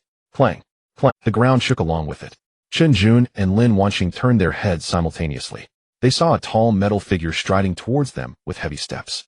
It was a set of exoskeleton armor. Its design was rugged, and could even be described as shabby. Various metal parts were patched together with traces of welding on the surface. But the weapons mounted on the armor made one's scalp tingle. The left arm bore a multi-barrel rotating machine gun. The right arm wielded a massive chainsaw sword. 2 mini-missile launchers were also slung over its shoulders. On the chest of the armor, 3 large characters were written in crooked red paint. Bandit No. 1. Gu Mingxuan sat in the cockpit of the armor, sweating profusely, his hands tightly gripping the control stick. I'm here. Did I miss anything? The armor walked up to the 2 and stopped. Black smoke spewed from the exhaust pipe, causing Chen Jin to cough intensely. This piece of scrap metal isn't falling apart yet. Chen Jin waved away the black smoke in front of him. Gu Mingxuan poked his head out of the cockpit with a proud expression. What scrap metal? This is the first generation armor I crafted using the latest energy circuit technology. Its firepower is absolutely fierce. I just encountered 2 second-tier mutant beasts on the way and I blasted them to smithereens in a single round. Lin Wanqing looked at the precariously hanging parts on the armor. Are you sure it won't blow itself up when it fires? Gu Mingxuan patted his chest and guaranteed. Absolutely not. I've set the safety factor to the maximum. As long as I don't run into any 3rd-tier mutant beast, this armor is invincible. Chen Jin looked at Gu Mingxuan's confident demeanor. His eyes lit up. Just in time. I was worried that my customers had run away and I had nowhere to restock. He slammed the heavy sword onto the ground. Let's go. Time to collect money. Chen Jin walked in the front. A red light pillar shot straight into the sky above him, deep crimson to the point of purplish hue. Gu Mingxuan piloted the Bandit No. 1 mech following closely behind. Heavy metallic footsteps thudded against the asphalt road. Clank, clank. Lin Wanqing walked in the middle of flicker of purple arcs of electricity, jumping occasionally from her palm. The 3 of them walking together were undoubtedly the most arrogant sight in the secret realm of the sinful city. Along the way, numerous examinees were drawn in by the allure of the red light pillar. They had originally been filled with greed, wielding weapons and charging forward, howling in an attempt to claim the bounty of 100,000. But once they saw the lineup beneath the red light, they took in the dilapidated mech bristling with heavy artillery and the lethal purple lightning in Lin Wanqing's hand.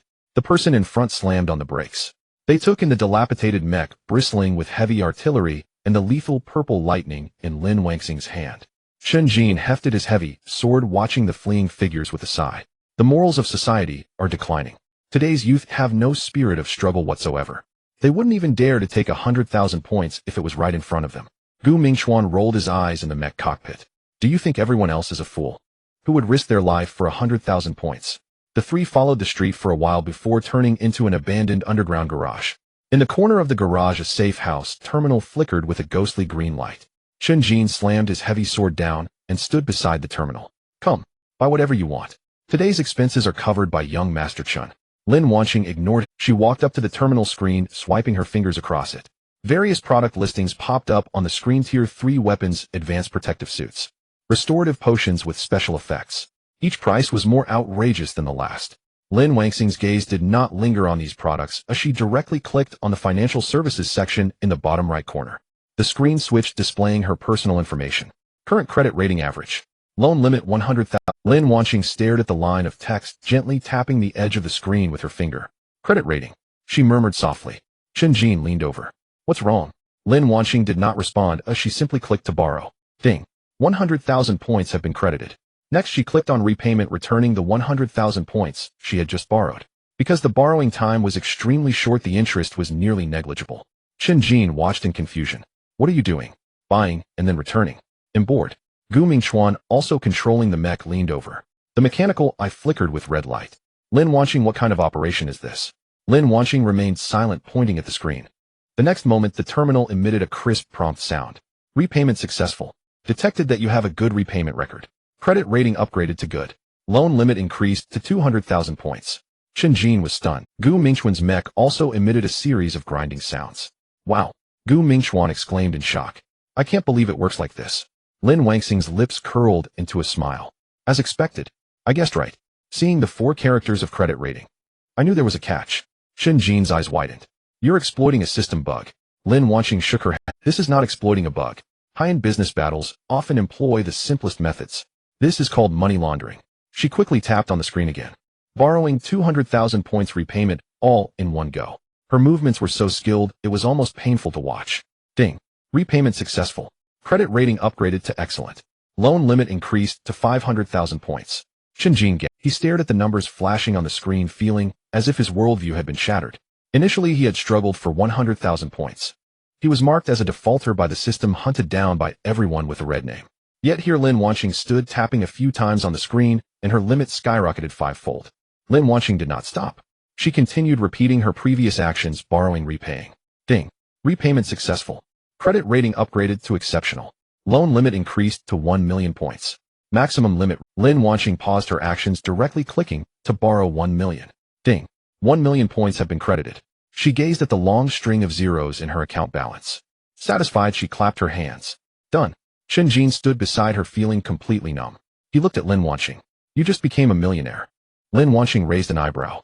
Basic skills. Don't underestimate. Gu Mingchuan was jumping anxiously in the mech. Get out of the way. Let me try. The heavy mech walked to the terminal. Gu Mingchuan extended his mechanical arm, jabbing the screen with his thick metal fingers. Borrowing, purchasing, returning, repaying. Although his movements were clumsy, the process was exactly the same. The terminal's prompt sound kept ringing. Credit rating upgraded. Limit increased.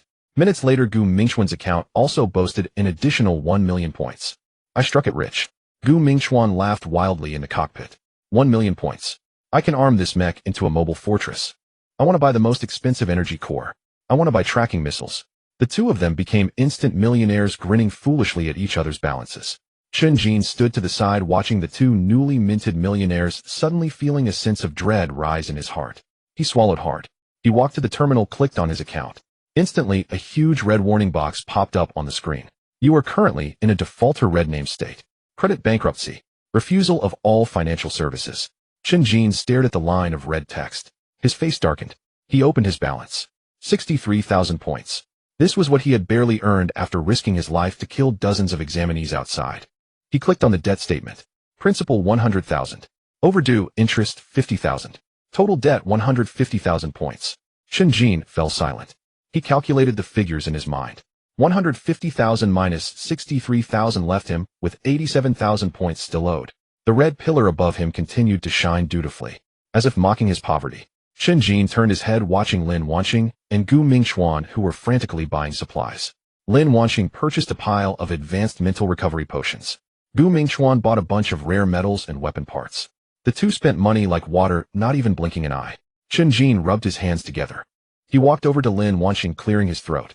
The previously arrogant expression vanished in an instant, replaced with a somewhat humble smile. Wanqing.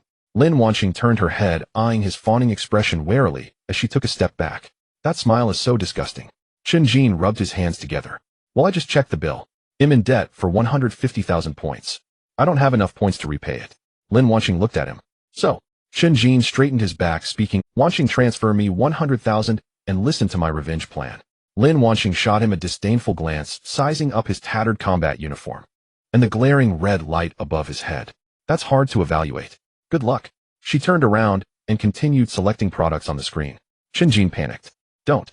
We're the Iron Triangle. You're a millionaire now. Even your leg hair is thicker than my waist. Lend me 100,000 to get through this tough time. Once I clear my red name, it'll take you both to hunt down all the beasts in the secret realm. Lin Wanqing sighed. She clicked on the transfer interface, input Chen Jin's number, entered the amount 100,000, and clicked confirm. Ding. Received a transfer of 100,000 points. Chen Jin looked at the additional points in his account, almost moved to tears. Boss, you're generous. May you stay healthy. He quickly clicked on the repayment interface, settling his 15,000 debt in one go. Ding. Repayment successful. Your defaulter red name status has been lifted. The red light pillar shooting into the sky disappeared in an instant. Chen Jin let out a long sigh of relief. I no longer have to be a live target. He stretched his shoulders, the joints cracking. He approached the terminal, looking at Lin Wanqing and Gu Mingchuan. Have you bought all the gear? Lin Wanqing stuffed a pile of potions into her backpack. All set. Gu Mingchuan's mech was also loaded with newly purchased weapon parts, ready to fire at any time. Chen Jin grinned wide, revealing a grin as white as bone. Good. Now we have money and equipment. It's time to pull off. A day later, the deadline for repayment has arrived. In the central area of the Sin City secret realm, 3 thick red beams of light shot up into the sky. Piercing through the clouds, they were dark red and glaringly bright. The entire venue was shaken by the frantic broadcast. Notice. Candidates Chen Jin, Lin Wanqing, Gu Mingchuan maliciously defaulting on large loans. Marked as red-listed defaulters. Current individual bounty 1 million points. Outside the examination hall, in the monitoring hall, silence fell. A coffee cup in Shun Jiwei's hand trembled, spilling coffee onto the table. She adjusted her glasses, staring at the 3 arrogant names on the screen. For a long time no one spoke. The head of the city defense department looked as if his eyes were about to pop out. He pointed at the screen, his finger trembling. 1 million. 3 people add up to 3 million. What kind of fools are these 3 to fleece the system? Beside him, a martial arts school owner swallowed hard. This isn't a test.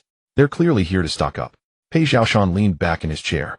Rubbing his forehead, he was at a loss for words. These 3 individuals together were certainly a disaster. Inside the examination hall, all the candidates looked up at the 3 massive red lights in the sky, the sound of swallowed saliva rising and falling. A bounty of 1 million points. If they could take this down, let alone being the top of the martial arts examination, they could directly buy a street in Linghai City.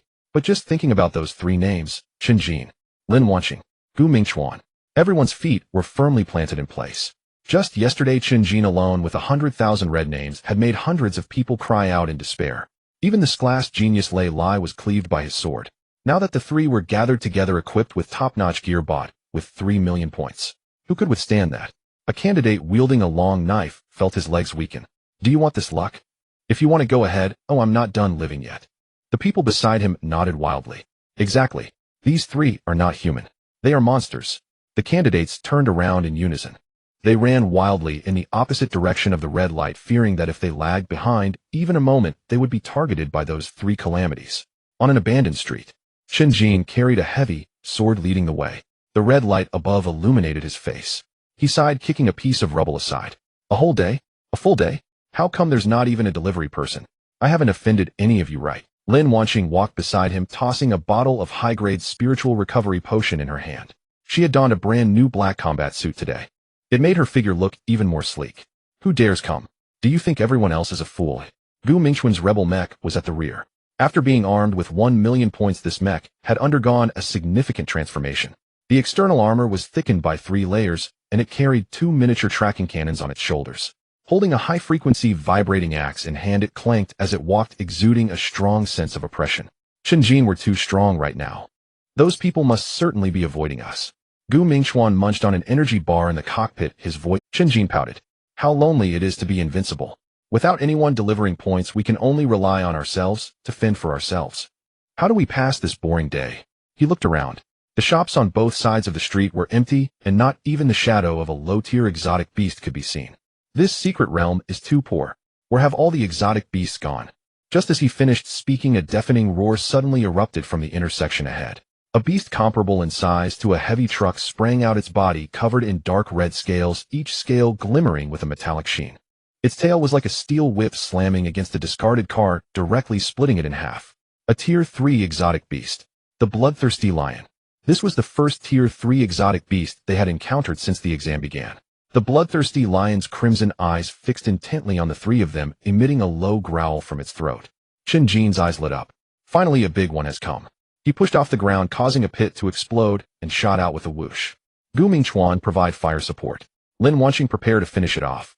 Gu Mingchuan shouted from the cockpit. Receive. The miniature tracking cannons on the mech's shoulders instantly opened fire. Whoosh, whoosh, whoosh. Several small missiles trailed fiery tails, accurately striking the bloodthirsty lion's back. Boom.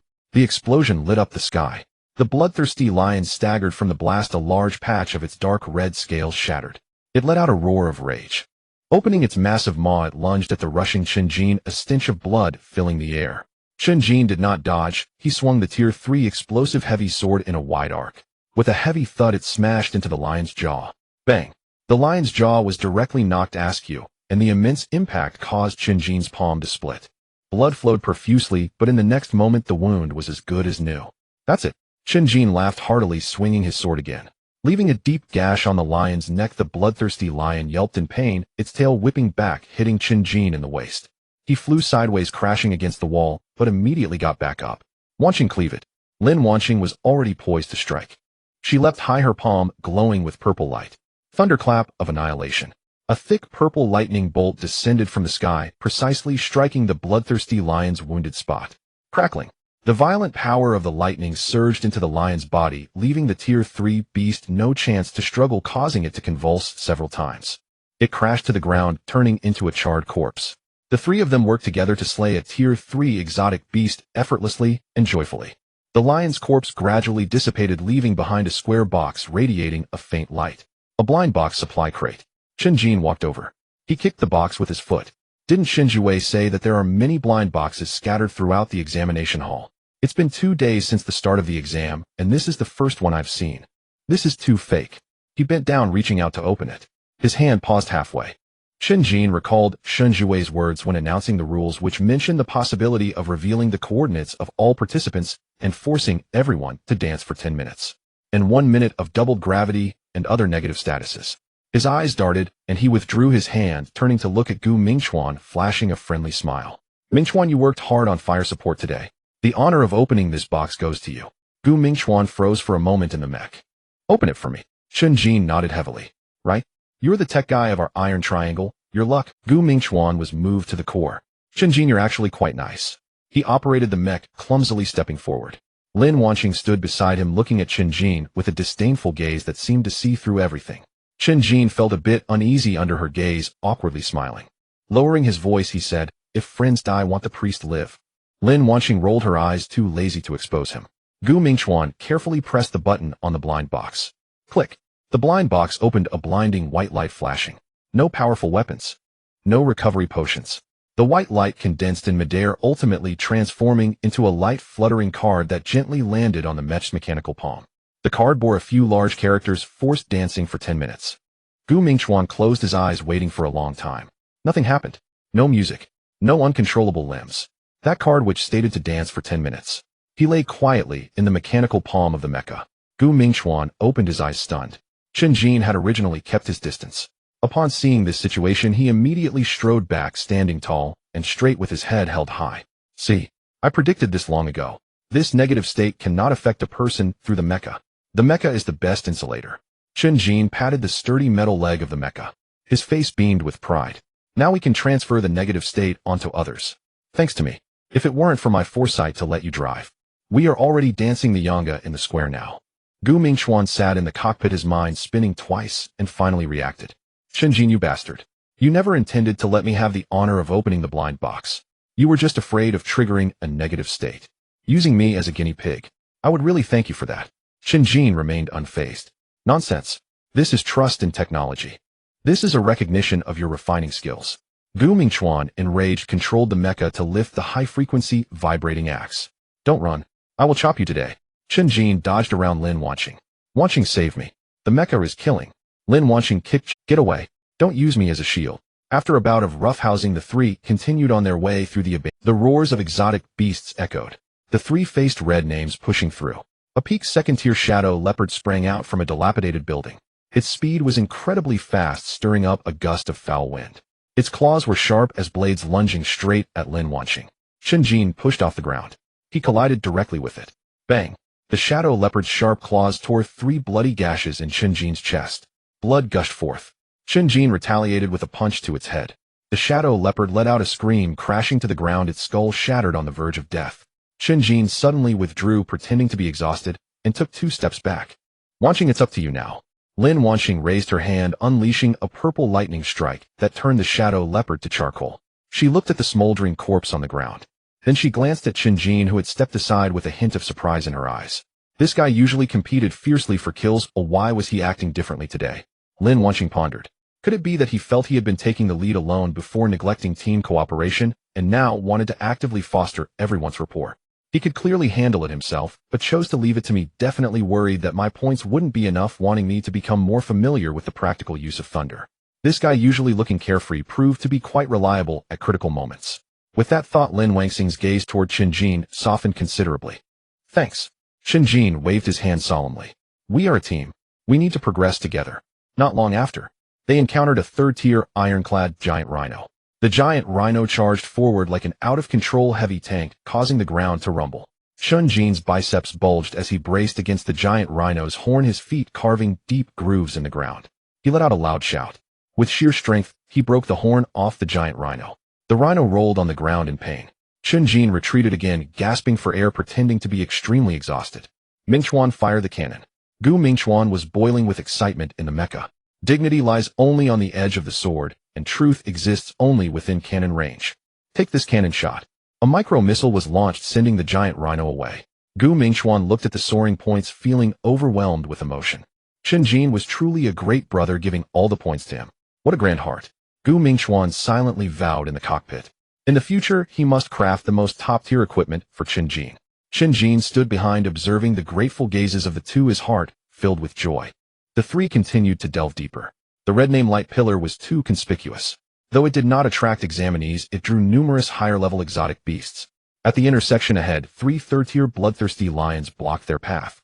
They were significantly larger than the previous one, with dark red scales gleaming ominously in the sunlight. Chen Jin twisted his neck. Here comes the action. He charged forward with his heavy sword, challenging 3 at once. The lion's claws and tail lashed relentlessly at Chen Jin. Flesh tore, blood gushed. Chen Jin did not dodge, trading injury for injury. The heavy sword crashed down hard on the lion's head. Are you alright? Do you want a Lulu Meye? Chen Jin spat blood while taunting as his wounds healed. Lin Wanqing unleashed a flurry of attacks from the rear, purple lightning striking down continuously. Gu Mingchuan's mecha fired with full-force missiles and bullets pouring out. In less than 10 minutes, all 3 bloodthirsty lions fell, turning into charred corpses. The ground shimmered with light, unexpectedly erupting with 3 blind box supply crates at once. Mingchuan, please start your performance. Gu Mingchuan maneuvered the mecha forward to open the first blind box. A flash of white light passed. Inside lay a potion emitting a faint blue glow. Super energy potion, Gu Mingchuan shouted. Can instantly restore all stamina and energy. Chen Jin was thrilled. Good stuff. It's mine now. He opened the second blind box, revealing a silver-white inner armor. The material was soft yet exuded an indestructible aura. 4th-tier inner armor, Lin Wanqing examined it. Can withstand a full strike from a 4th-tier exotic beast. Chen Jin gave a thumbs up. Fits you perfectly. Wear it, and you'll be the toughest mage. Gu Mingchuan rubbed his mechanical hand. He opened the third blind box. A pitch-black long spear appeared, its tip glinting coldly. 4th-tier spear, Gu Mingchuan was beyond excited. This thing mounted on the mecha will definitely have explosive penetrating power. The 3 had a bountiful harvest, morale soaring as they continued to sweep through the ruins.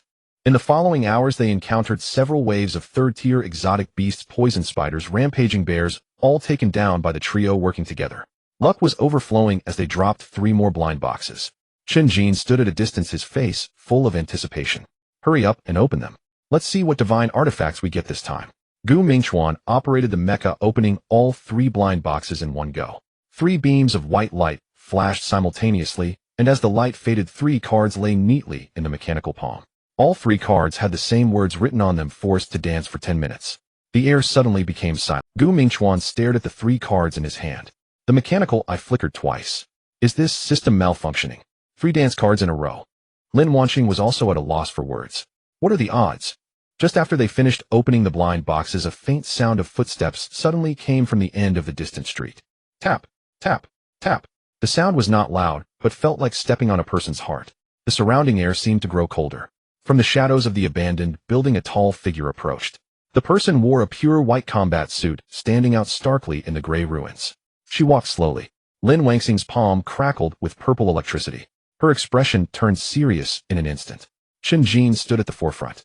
Looking at the approaching white figure, he did not step back. Instead, he reached for the hilt of his heavy sword, his knuckles cracking. His blood began to boil. He gazed at the glowing figure, as if looking at a walking point withdrawal machine. He licked his lips and whispered, "Delivery has arrived." On the abandoned street, a woman in white approached closer. Chen Jin stared at her, his eyes growing brighter. He gripped the hilt of his Tier 3 explosive heavy sword tightly. The runes on the sword glowed with a red light. With a sudden burst of strength, the asphalt road exploded into a large pit, and debris flew like bullets in all directions.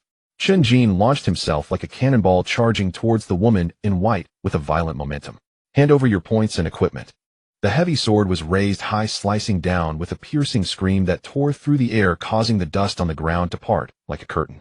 Lin Wanqing also raised her hand behind him, her palm surging with purple lightning ready to strike.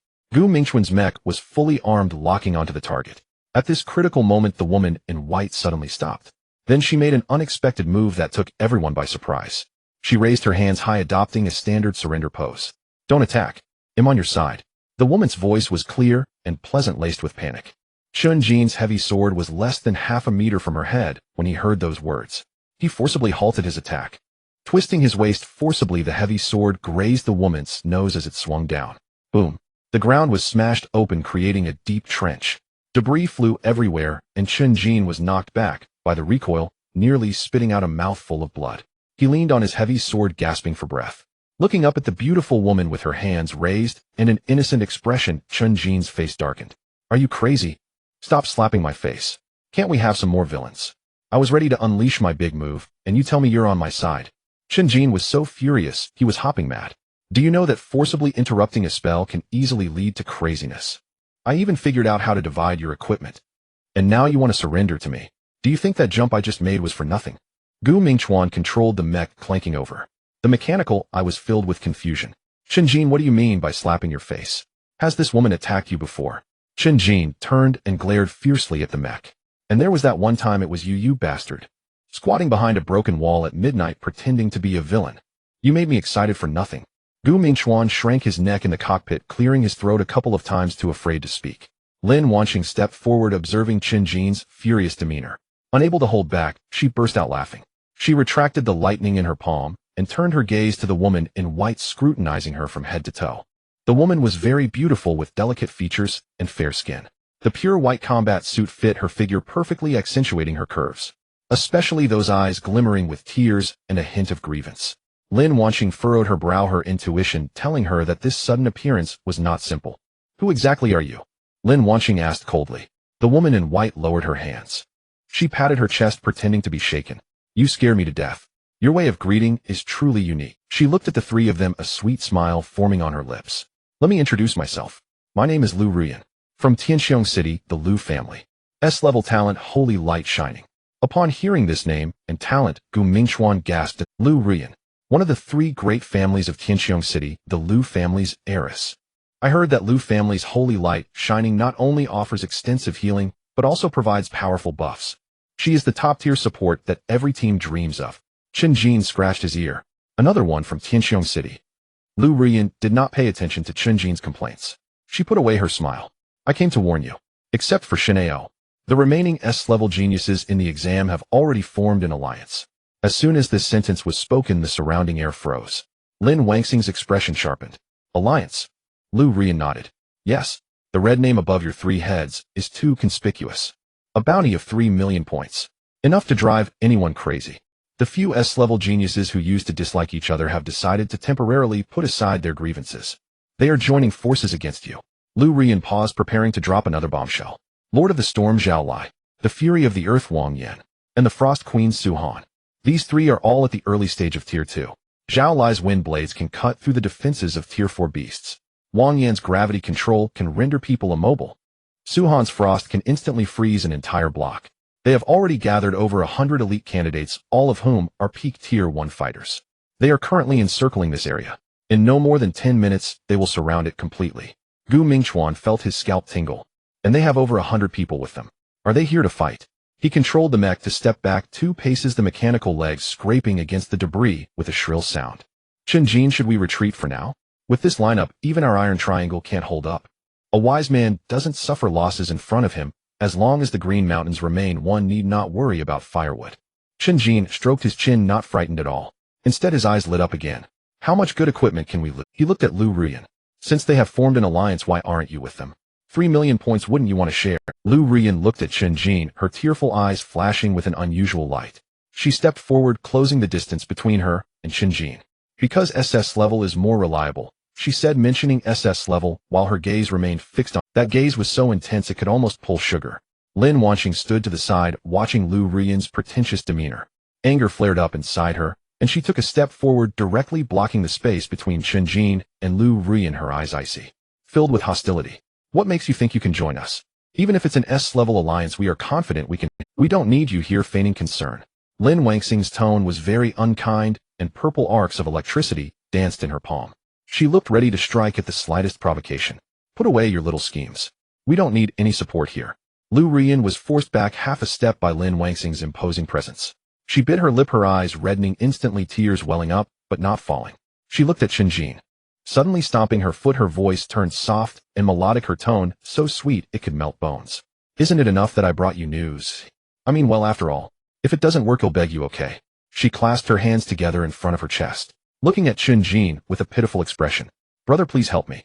Those people are so fierce, I'm scared alone. I only care about you, brother. I don't want you to be bullied by them. At these words, the abandoned street fell silent in an instant. Gu Mingchuan was covered in goosebumps inside the mech, the mechanical arm trembling slightly. My God, who can withstand this? Lin Wanqing watched this scene, her internal alarms ringing loudly, her fists clenching hard, turning purple as she glared at Lu Rian. She wished she could strike this green tea girl down with a bolt of lightning immediately. Who are you calling brother? Lin Wanqing smirked while Chen Jin stood still.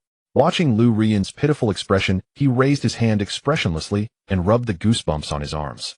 You're throwing your scheming right in my face. Speak plainly. No need for theatrics. Is your throat stuck on something? And by the way, who is your brother? My mom only gave birth to me. Don't go around claiming relatives. Lu Rian's expression froze, her tears caught in her eyes, unable to fall or be held back. She never expected that her tried and true method of acting cute would elicit such a straightforward response from this guy wielding a heavy sword.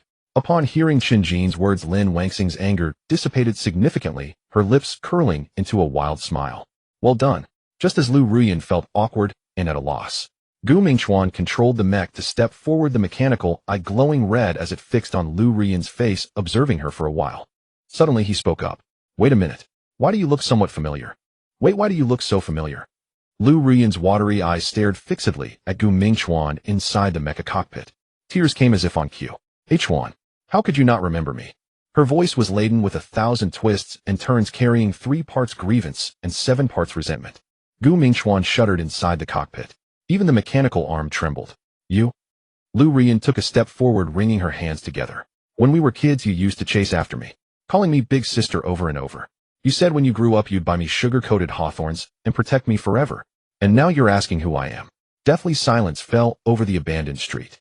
The wind blew. A solitary, awkward leaf tumbled by. Chen Jin stood nearby, his heavy sword nearly slipping from his grasp. He turned his head, staring at Gu Mingchuan's mecha. Big sister. Chasing after you. Gu Mingchuan's face instantly flushed crimson, so red it seemed ready to bleed.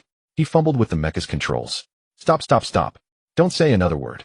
Just then Lu Rian abruptly shed her pitiful green tea demeanor. A chuckle, her voice returned to its usual crisp clarity. All right, I'll stop teasing you.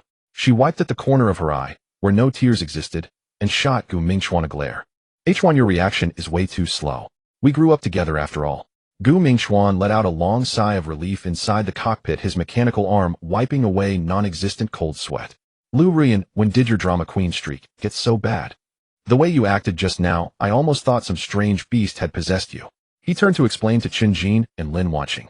Our families have been close for generations, we've known each other since childhood. She just loves pulling pranks. She was definitely testing you two on purpose. Lu Rian winked at Lin Wanqing and extended her hand generously. Let's start over. Lu Rian. I just wanted to see what kind of team H1 was willing to follow willingly. From what I can see now, you're indeed quite interesting. Lin Wanqing watched her return to normal, and much of her anger dissipated. Yet she still snorted, refusing to shake hands. Your test was rather boring. Lu Rian wasn't embarrassed. She withdrew her hand naturally and looked at Chen Jin. You've got a sharp tongue, but your strength is solid. So can you accept a top-tier support like me now? Chen Jin clicked his tongue. Fine. Since you're a top-tier support and not a real green tea bitch, he'll reluctantly let you join. Just as the four of them had reached a tentative team-up agreement, the sky suddenly darkened.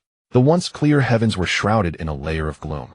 Immediately after, the communicator on their wrists emitted an unprecedented piercing alarm. The sound was louder than any before. A full broadcast echoed throughout the Sin City secret realm. Announcement. Exam candidate Shen Ao has maliciously defaulted on a massive loan. He has been marked as a red name deadbeat. Current solo bounty 1 million points. The moment these words were spoken, the entire secret realm seemed to hit pause. Every candidate, whether fighting, fleeing, or scavenging for supplies, froze in place. They dumbly lifted their heads, staring at the sky. Boom. A thick crimson pillar of light shot up from the far northern reaches of the secret realm, piercing straight into the clouds. The students within the examination grounds went utterly berserk. Shen Ao, the young master of Sky City's most powerful clan. Even he took out a loan and became a deadbeat. A candidate hiding in an abandoned supermarket clutched his head, his voice trembling. That's four whole red-name deadbeats with million-point bounties. What the hell has this martial exam turned into? Can anyone even survive this? Panic gripped the examination grounds. Outside the grounds, in the National Monitoring Hall, the atmosphere was completely different. Before a massive holographic projection screen sat martial exam officials and admissions directors from top universities across the country. The Sky City martial exam official sat in the front row, his face ashen. He glared at the red pillar of light belonging to Shen Ao on the screen. The pen in his hand snapped from the pressure. Nonsense. This is utter nonsense. What is that Shen kid doing? The #1 genius of Sky City learning from those troublemakers to become a deadbeat. Where does that leave Sky City's reputation? Pei Zhaoshan leaned back in his chair, laughing outright. Interesting. It's getting more and more interesting. 4 red names with million-point bounties. Lin Shun, the head of North Frost Academy, stroked his beard and nodded repeatedly. Truly spectacular. In previous years' exams, everyone was either cautiously hiding or forming teams to hunt mutant beasts. But this year, the top few seedlings have all turned themselves into live targets for the whole field. They're practically forcing everyone else to gang up on them. The bigwigs stared at the screen, brimming with excitement. For them, the more chaotic the examination grounds, the better they could see the true mettle of these geniuses. Meanwhile, in the western district of the Sin City secret realm, a massive team was advancing rapidly through the ruins. Over 100 elite candidates fully armed. Leading the charge were nearly 10 S-rank fighters. Behind them were dozens of S-ranks. The weakest were out of rank. Their original target was to head straight for the area where Chen Jin's trio was located and claim the 3 million-point bounty. But now, they stopped in their tracks. Zhao Lai looked up at the new red pillar of light rising from the far north. Wind elements stirred restlessly around him. Shen Ao. Zhao Lai gritted his teeth, spitting out the name. Wang Yin slammed his massive warhammer heavily onto the ground. The earth cracked in a spiderweb of fissures. Has this bastard lost his mind? He's already at the second stage, early phase. The Shin family must have given him no shortage of trump cards. Why would he take out a loan? Su Han radiated a chilling frost. She let out a cold laugh. What else could it be? He thinks we're not stealing enough spotlight, so he wants to barge in. Back in Sky City, he always looked down on everyone, calling himself the #1 of the younger generation. Now that he sees Lin Wanqing awakened as SS rank, and those 3 hogging the spotlight with a 3 million bounty, how could he possibly sit still? Zhao Lai narrowed his eyes. So what do we do now? Do we still go after the 3 from Seaside City? Wang Yin rubbed his chin. Those 3 from Seaside City are arrogant, but they're sticking together. And that Chen Jin guy has a freakish physical body. Lin Wanxing's lightning is nothing to sneeze at either. If we try to take them heat-in, we'll definitely suffer heavy losses. Su Han turned her head, fixing her gaze on the red light in the far north. A ruthless glint flashed in her eyes. Then we change the plan. We take down Shen Ao first. Zhao Lai and Wang Yin were both stunned. Kill Shen Ao. Suhan nodded. Yes. Shen Ao is fighting alone now. No matter how strong he is, he's only one person. Besides, he's always been too arrogant and has made plenty of enemies. I just asked the other S ranks in the team. Chu Tinghua, Bai Yi, and Lei Zhan. They all agree to go after Shen Ao first. Now that he's voluntarily revealed his coordinates with a 1,000,000-point bounty on his head. This is our best chance to crush him. If we kill Shen Ao, we not only claim 1,000,000 points, but also shatter his invincible myth once and for all. Then our names will resound across the entire nation. Zhao Lai and Wang Yin exchanged a glance. Greed and ambition blazed in their eyes. All right. Since Chu Tianghua and the others have no objections, we'll kill Shen Ao first. Zhao Lai raised his windblade longsword. He shouted to the 100+ candidates behind him. Everyone changed direction. We're hunting Shen Ao. The massive surging team immediately altered its course, charging toward Shen Ao's red light. At that moment, on the abandoned street, Chen Jin and his 3 companions were also looking up at the strange phenomenon in the sky. Chen Jin rested his heavy sword on his shoulder, staring at the red light in the far north. A grin spread across his face. A big spender. This Shen Ao sure knows how to play ball, delivering himself to us when we're short on points.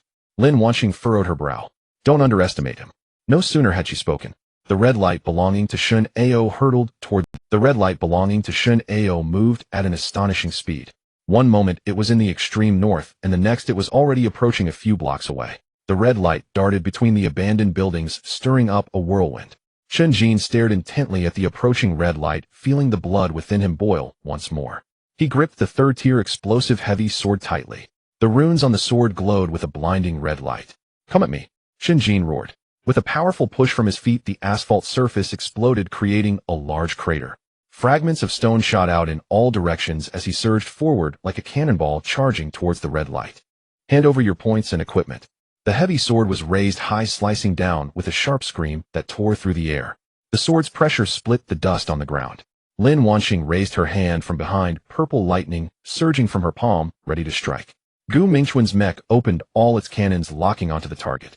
Just at that critical moment, the red light suddenly halted. As the light faded, a young man in a silver combat suit appeared, Shen Ao. He looked at the heavy sword coming down at him. He did not draw a weapon, nor did he unleash his talents.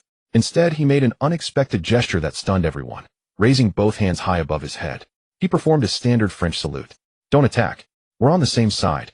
Shen Ao's voice rang out crisp and bright, causing Chen Jin to halt his offensive. Boom. The ground was smashed open, creating a deep trench.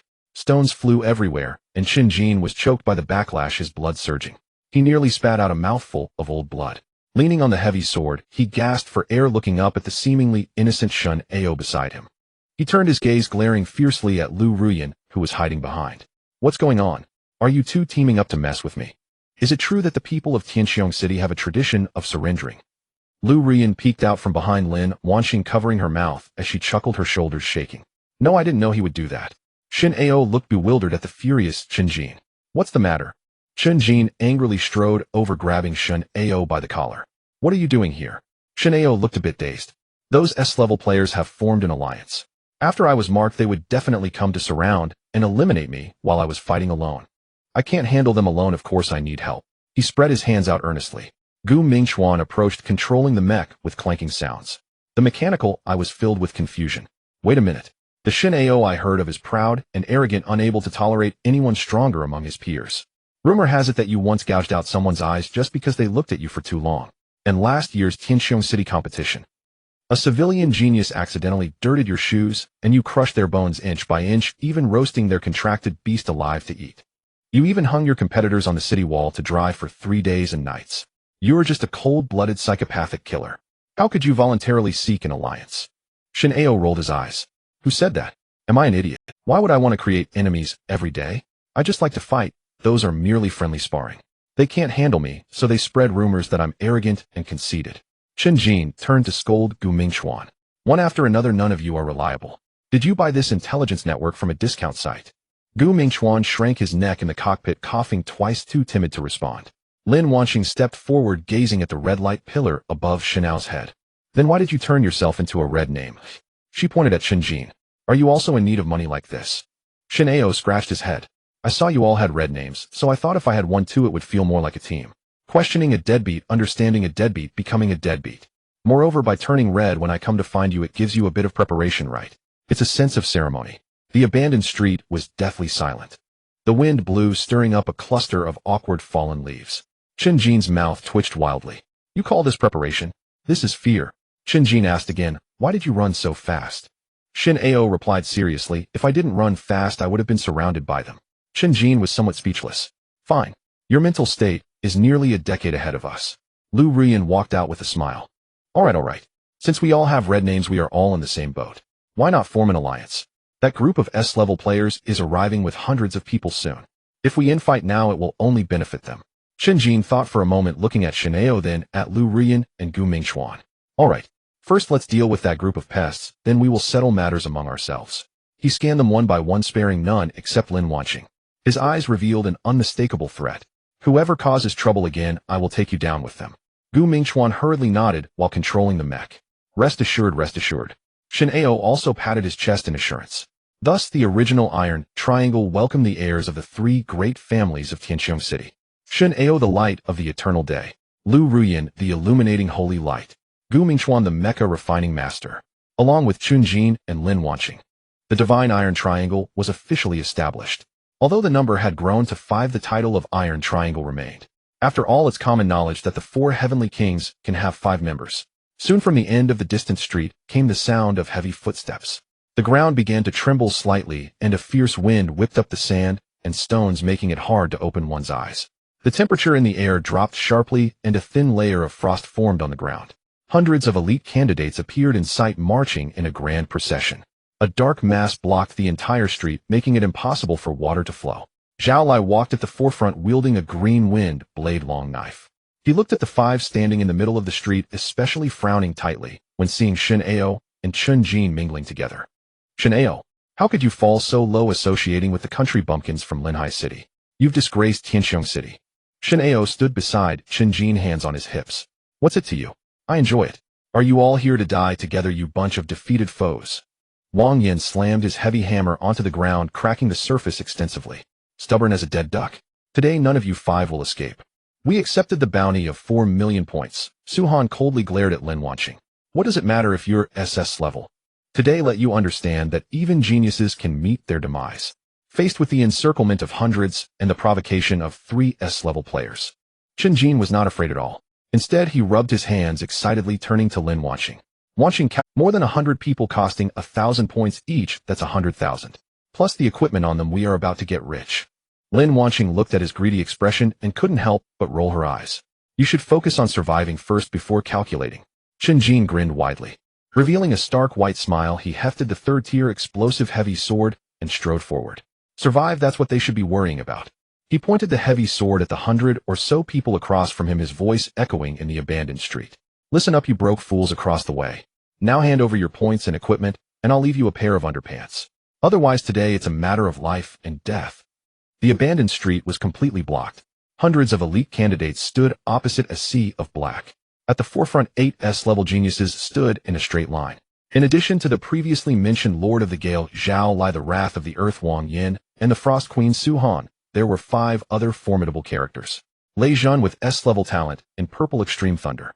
Bai Yi with S-level talent in Everlasting Sword Qi. Chu Tianqua with S-level talent in Fate Dice. Yu Shan with S-level talent in Earth Barrier.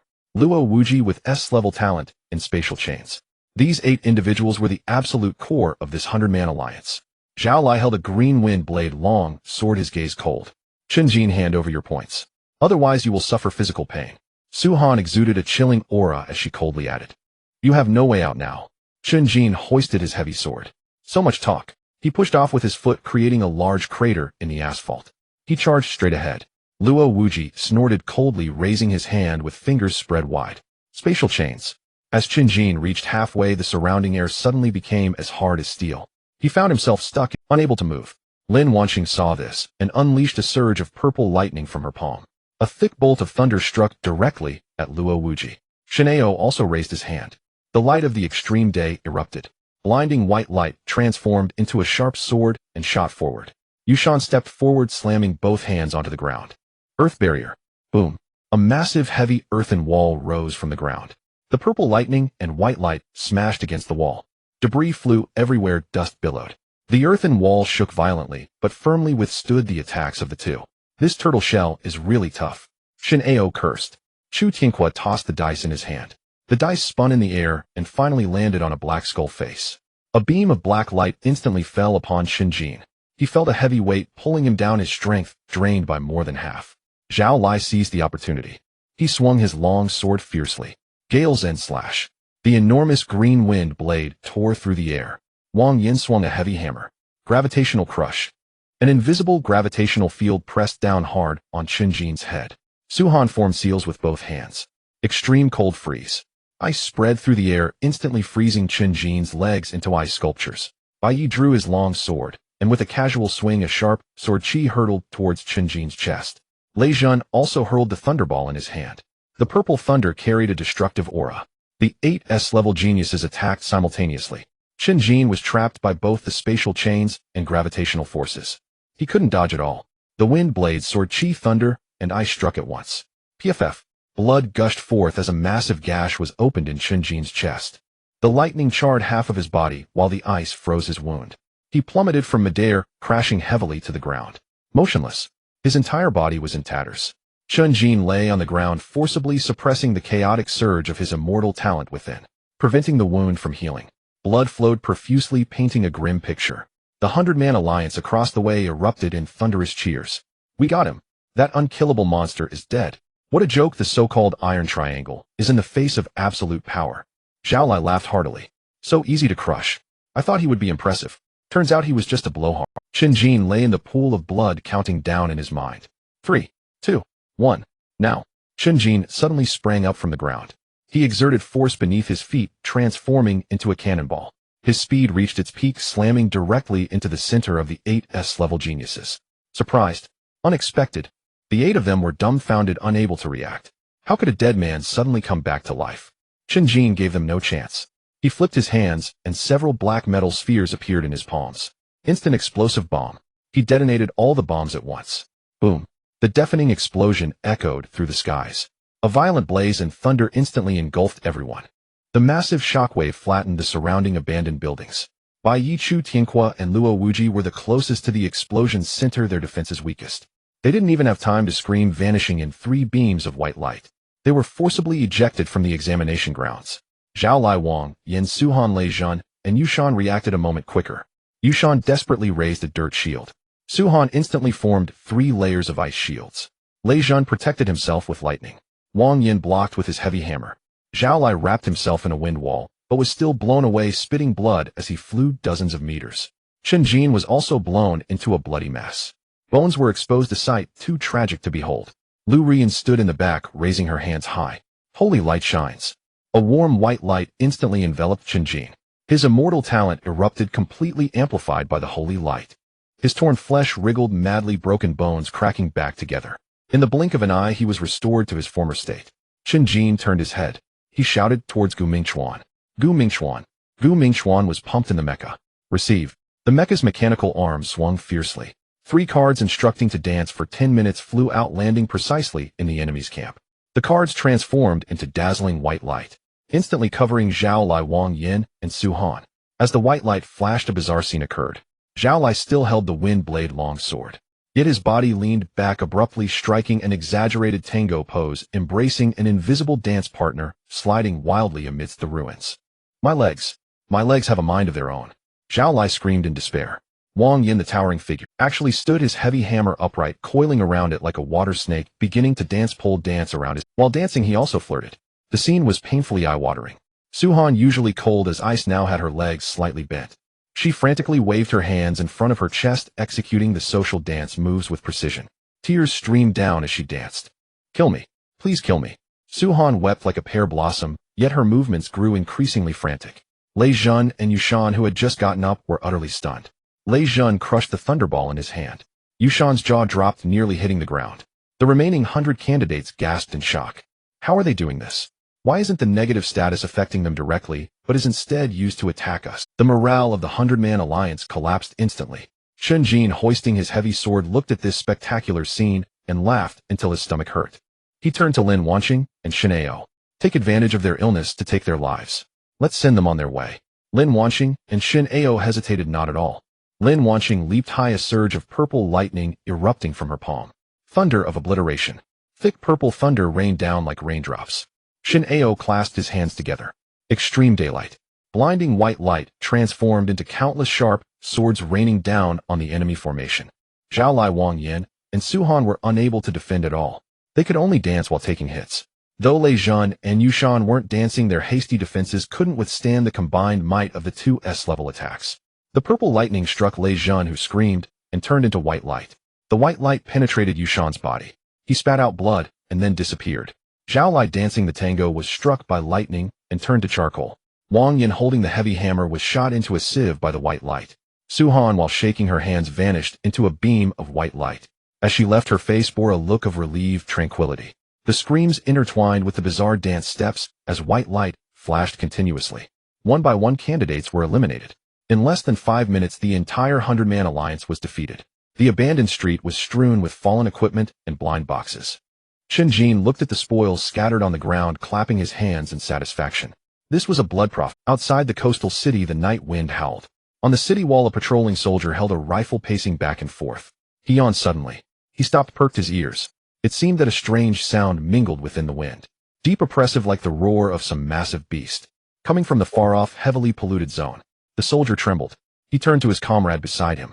His comrade tightened his coat, looking bewildered. Hear what? There's nothing but the wind. The soldier pointed at the dark wasteland. There's a beast's roar. It's loud. His comrade patted his shoulder. You're too tense. The martial examination has been ongoing for days. There isn't even a second-tier beast outside the city. Where would a beast's roar come from? It must be the wind blowing through the canyon.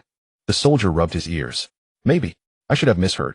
Inside the examination grounds on the abandoned, Chen Jin stuffed the last piece of loot into his backpack. He twisted his neck, bones cracking. He turned to Shin Ao. It's quiet now? Let's have a practice match. Let's see just how strong the top genius of Tianxiong City is. Shin Ao tilted his head. Without even looking at Chen Jin, he fixed his gaze on Lin Wanqing. I won't fight you. Fighting you is simply a waste of energy. He pointed at Lin Wanqing. I want to fight her. Lin Wanqing sneered, purple lightning flickering in her palm. I'll help you. The two were at a standoff. Just then, the communicator on their wrist suddenly emitted a piercing alarm. The announcement echoed over the secret realm. Report. The first phase of the Sin City simulation battle has ended. The final assessment officially begins. All remaining candidates will be randomly transported to an independent space. Each must face a fourth-tier beast alone. In the central square of Elenhai City, the monitoring hall was filled with voices. The massive holographic screen was divided into countless segments, and now only less than 100 images remained. The head of the city defense department stared at the screen, his brows tightly knitted. This difficulty is out. In previous years, the highest was only peak 3rd tier. This year, we directly jumped to 4th tier. How could these students possibly compete? Beside him, a martial arts school master shook his head. Shin Ao is already mid-2nd tier. Plus, with the explosive power of the extreme daylight, perhaps they can exceed their ranks and achieve a strong kill. Lin Wanqing's Thunderworld Destruction also has a chance. Shin Jiwei sat in the front row holding a coffee cup. His gaze was fixed on one of the images. Don't forget Chen Jin. That kid's physical body is exceptionally formidable. It's not so easy for a 4th-tier beast to kill him. Everyone nodded in agreement. Chen Jin's previous performance was too abnormal. He could withstand the attacks of hundreds without dying. He was truly an unkillable punching bag. Pei Zhaoshan leaned back in his chair, gently tapping his fingers on the table. The defensive power of a 4th-tier beast is astonishing.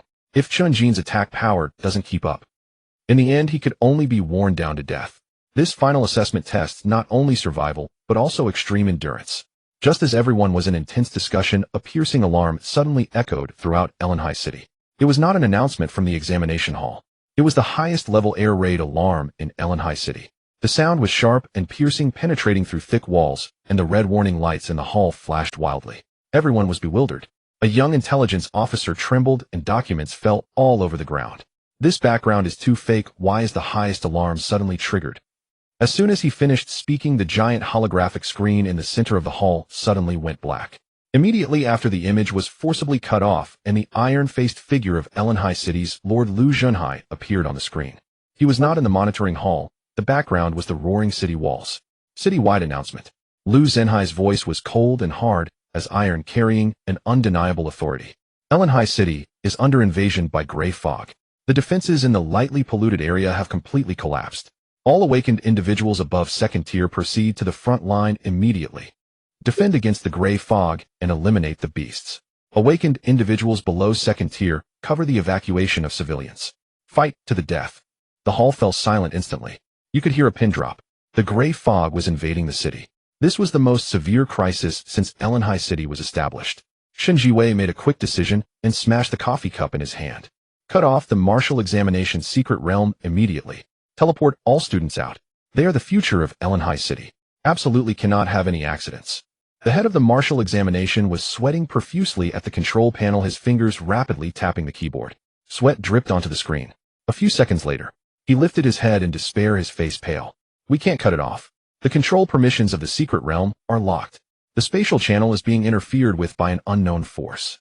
Pei Zhaoshan slammed his fist on the control panel, the steel-made surface denting in with a screeching metallic. How could there be a problem at this time? Just then the communicator on Pei Zhaoshan's wrist vibrated wildly, and he answered the call. The roar of Yin Tiexin, the president of the Black Dawn Awakening Society's Elenhai branch, exploded. All members of Black Dawn to the city walls. Whoever retreats will die. The call ended, and Pei Zhaoshan did not hesitate. He turned and strode outside. Just as he reached the entrance of the hall, he suddenly stopped. A figure flashed through his mind. Chen Jin. Pei Zhaoshan abruptly turned and grabbed Zhou Li, who was about to head to the front line. His grip was astonishingly strong. Zhou Li stumbled. Director. Pei Zhaoshan stared at him, his expression more serious than ever. Don't go to the front line. Zhou Li was taken aback. Why? The city walls are about to be breached. Pei Zhaoshan lowered his voice. His speech was rapid. The front line doesn't need you. You need to take a team of elite right now to the Black Dawn Medical Department. Guard Su Qinghe, Chen Jin's mother. Zhou Li's pupils constricted, and he immediately understood Pei Zhaoshan's meaning. Pei Zhaoshan took a deep breath. Chen Jin and Lin Wanqing are currently trapped in the secret realm. They are the top talents of Elenhai City. Especially Chen Jin. That kid is a complete madman. He works desperately to earn money and strives to become stronger, all for his mother. If Elenhai City falls, or if something happens in the medical department, if even a hair is harmed from Su Qinghe, when Chen Jin comes out of the secret realm, he will definitely go mad. Do you understand? A cold sweat broke out on Zhou Li's back. He knew Chen Jin's character too well. The boy who could withstand the attacks of a third-tier bodyguard. The one who smiled as he slapped a bomb against his own chest. If his only weakness were to face an accident, the consequences would be unimaginable. Zhou Li nodded heavily. Understood. I'm on it. As long as I draw breath, I will not let any beast step into the medical department. Pei Zhaoshan released his grip and patted Zhou Li's shoulder. Go. Half of Elenhai City's future rests on your shoulders. Zhou Li turned and ran away. Pei Zhaoshan watched his back, then turned and strode towards the city wall. Meanwhile, in the backyard of Elenhai's first martial school, old Principal Sun Changming was wearing a tattered straw hat and holding a watering can, leisurely watering the large cabbages in the field. The sunlight shone on his wrinkled face, making him look like an ordinary retired old man. Suddenly, the piercing sound of the air raid alarm came. Then came Lu Zhenhai's announcement that echoed throughout the city. Sun Changming stopped watering and water spilled from the can onto the soil. He straightened up and looked towards the horizon. The originally clear sky was now engulfed by rolling gray fog covering more than half. Amidst the gray fog, deafening beast roars faintly echoed. Sun Changming sighed, casually tossing aside the watering can. I haven't offended any of you, why must you come to ruin my vegetable garden? He took off the tattered straw hat and brushed the dirt off his clothes. His previously hunched back began to straighten, and a terrifying aura erupted from his seemingly withered body. The surrounding plants seemed to respond to some kind of call, growing wildly. The atmosphere is charged. The old man has no choice but to go now. Sun Changming took a step forward. The ground beneath him cracked open and a massive, thick, carnivorous vine shot up into the sky, lifting his body straight towards the city wall. Outside Elenhai City, the wind howled fiercely and the gray, thick fog obscured the sun, resembling a gigantic wall slowly advancing towards the city wall. In the gray fog, countless scarlet eyes flickered. The deafening beast roars merged into one. The earth trembled as Lu Zhenhai stood at the forefront of the city wall. The gale blew, causing his military coat to flap. He gazed down at the dark tide of beasts, his eyes icy. Boom. A black meteor fell from the sky. It smashed heavily against the city wall beside Lu Zhenhai. The hard bricks shattered, dust settling. Yin Tiexin stood up. A dazzling black light erupted from his body, and the Black Dawn crystal armor instantly covered him, resembling an indestructible black crystal demon. Old Lu, am not late, am I? Yin Tiexin cracked, his neck joints popping. Lu Zhenhai did not turn around. Just in time. As soon as he finished speaking, a violent tremor came from below the city wall. Countless thick carnivorous vines climbed up along the wall. Sun Changming stepped on the vines. He landed steadily beside the two. He was still holding a large cabbage leaf in his hand. These beasts must see some color today. 3 major disaster level 6th-tier powerhouses gathered at the city wall of Elenhai. There was no unnecessary chatter. Lu Jinhai pressed down fiercely with both hands. Jinhai Heavy Abyss. The 6th-tier disaster level phenomenon unfolded. The area hundreds of meters in front of the city wall experienced a sudden increase in gravity by 1,000 times. The beasts charging in front were crushed into a pulp. Yan Tiexin laughed wildly, leaping directly off the city wall and crashing heavily into the tide of beasts, stirring up a whirlwind of blood and gore. Sun Changming formed seals with his hands. Countless thick carnivorous vines burst from the ground below the city wall, frantically slaughtering the beasts at the forefront. The cannons on the city wall roared simultaneously, and the awakened individuals' attacks rained down on the tide of beasts, turning the scene into a bloody massacre as the fierce city defense battle officially commenced. At this moment in the Sin City secret realm, within the independent space, Chen Jin was teleported to a massive underground gladiatorial arena surrounded by towering stone walls. There was no way out. Lin Wanxing, Guming Chuan Shineo, and Lu Ruyan were all absent. He was all alone in the center of the arena. A gigantic beast lay in the arena, covered in black bone armor, with rows of sharp bone spines protruding from its back. It was a 4th-tier beast, Ironbone Venom Lizard. It slowly stood up, its enormous vertical pupils fixed on Chen Jin, opening its blood-filled maw. A drop of green venom fell to the ground, instantly corroding a large pit in the hard stone slab, releasing a pungent white smoke, creating an overwhelming sense of pressure. If it were an ordinary examinee, facing such a level of monster, they would have long been scared stiff. But Chen Jin was not. He stood his ground. He shouldered the 3rd-tier explosive heavy sword, and gazed at the massive 4th-tier beast before him, his eyes growing brighter, a grin stretching from ear to ear. 4th tier. Chen Jin wielded the 3rd-tier explosive heavy sword. With a sudden burst of force from his feet, he transformed into a shadow, sprinting directly towards the Ironbone Venom Lizard. The heavy sword was raised high. The runes on the blade glowed with a blinding red light. He brought it down with great force. A deafening sound echoed. Sparks flew. The heavy sword struck the black carapace of the Ironbone Venom Lizard, leaving not even a white mark. The massive recoil transmitted through the sword's grip. Chen Jin's tiger mouth instantly shattered. Blood splattered. The blade of the 3rd-tier explosive heavy sword was directly bent. A hint of human-like disdain flashed in the giant vertical pupil of the Ironbone Venom Lizard. The thick tail whipped back fiercely, accompanied by a sharp sound of slicing through the air. Bang! Chen Jin flew out sideways like a baseball struck. He crashed heavily against the hard stone wall. The wall was smashed into a large pit. Debris cascaded down. Chen Jin's bones broke over a dozen. His internal organs shifted. He lay among the rubble, spitting out a mouthful of blood mixed with internal fragments.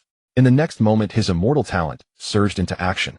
The broken bones cracked and reassembled. The damaged organs rapidly healed. In the blink of an eye, he was as good as new.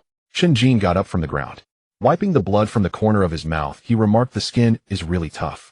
He discarded the bent heavy sword. This thing was useless against a 4th-tier beast. Chen Jin charged forward empty-handed once more. His fists hammered down on the Ironbone Venom Lizard's carapace like a rainstorm. Bang, bang, bang. The muffled sounds continued. The Ironbone Venom Lizard did not dodge at all. It allowed Chen Jin to attack. It opened its massive blood-filled mouth and bit down on half of Chen Jin's body. Its sharp teeth pierced through flesh. Green venom oozed into his body through the wound. Half of Chen Jin's body instantly turned black and rotted. He retaliated with a punch to the Ironbone Venom Lizard's eye.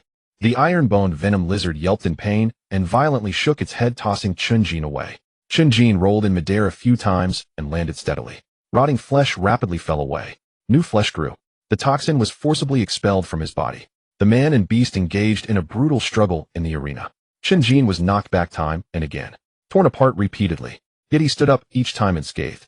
Although the Ironbone Venom Lizard's attacks were lethal, they could not kill him. However, Chen Jin's attacks failed to breach the Ironbone Venom Lizard's defenses. The gap between 2nd tier and 4th tier was like an insurmountable chasm. The battle fell into a stalemate. Suddenly, Chen Jin's heart convulsed violently. A sudden palpitation struck him. It felt as if an invisible hand had a tight grip on his heart. His breath hitched. His movement slowed. The Ironbone Venom Lizard's massive claws came crashing down. Bang! Chen Jin was slammed into the ground. The stone slab shattered. Dust and smoke erupted. This blow was immensely heavy. Chen Jin's body was nearly turned into mush. His bones were reduced to fragments. Flesh was a bloody mess. The immortal talent activated once more. Flesh writhed and intertwined. Bones began to regrow. After a few seconds, Chen Jin crawled out of the pit. As soon as he steadied himself, he sensed something was wrong. His line of sight lowered. The originally fitted black combat suit now hung on him like a sack. It was empty. Chen Jin looked down at his hands. His palms had shrunk. His arms had thinned. He had shrunk in size. From a height of over 1.8 meters, he had transformed into the physique of a boy around 1.5 meters tall. Chen Jin was stunned. He touched his shrunken stomach. A strong feeling of hunger surged over him like a tide. It felt as if a fire was burning in his stomach. The energy consumption had been too great. The damage from the fourth-tier beast's attacks was severe. Every recovery required a massive amount of energy. Previously, with Lin Wangxing's lightning recharge, he managed to maintain a balance. Now, fighting alone, the energy reserves in his body were completely insufficient. Chen Jin gritted his teeth. One more time. He dragged his shrunken body and charged again at the iron-boned venom lizard. Bang. He was flung away. Recover. Shrink. 1 meter 2. Bang. Hit by the tail. Recover. Shrink. 1 meter. Chen Jin charged again and again, suffering severe blows each time. His body grew smaller. Eventually, he shrank to the size of a 7 or 80-year-old child. His clothes dragged on the ground, tripping him up. He simply tore off the tattered combat suit. Breathing heavily, the hunger made his eyes redden. Rationality began to fade. Beast-like instincts took over. Chen Jin stared at the iron-boned venom lizard, his gaze sweeping over its entire hard carapace. Finally, his gaze settled on its abdomen. There was no carapace covering, just a layer of relatively soft, thick skin. This was the weakest defensive point on its entire body. Chen Jin pushed off the ground.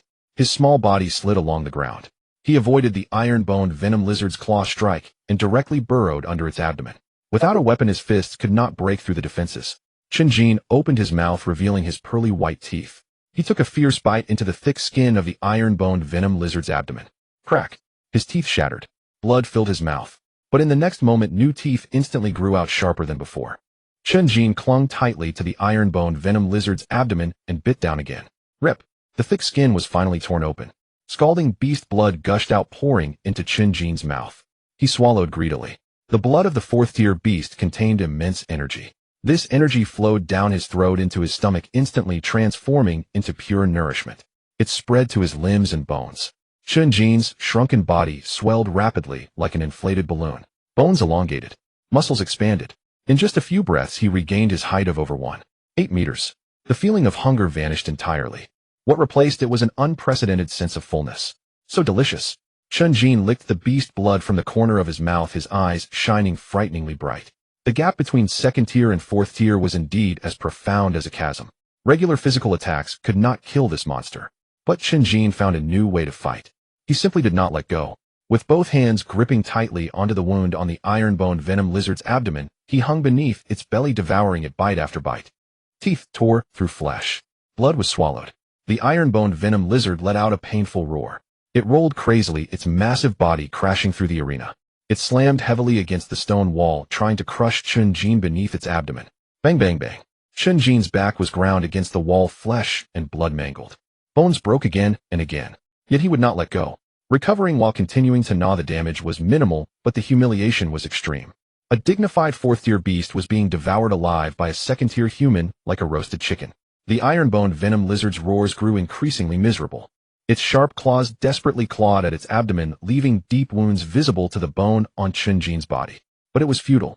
Chen Jin was like an inescapable adhesive plaster, clinging tightly to it. Large chunks of flesh were torn away. Swallowed into his belly, Chen Jin ate more fiercely. The energy within not only replenished his consumption, but even continued to rise.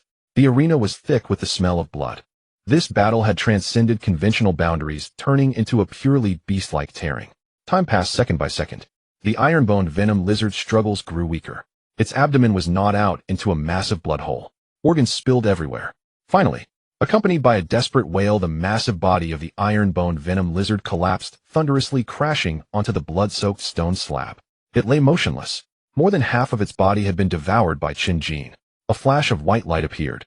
The corpse of the iron-boned venom lizard vanished. Chen Jin sat on the ground, his mouth covered in blood. He let out a loud belch, patting his round belly.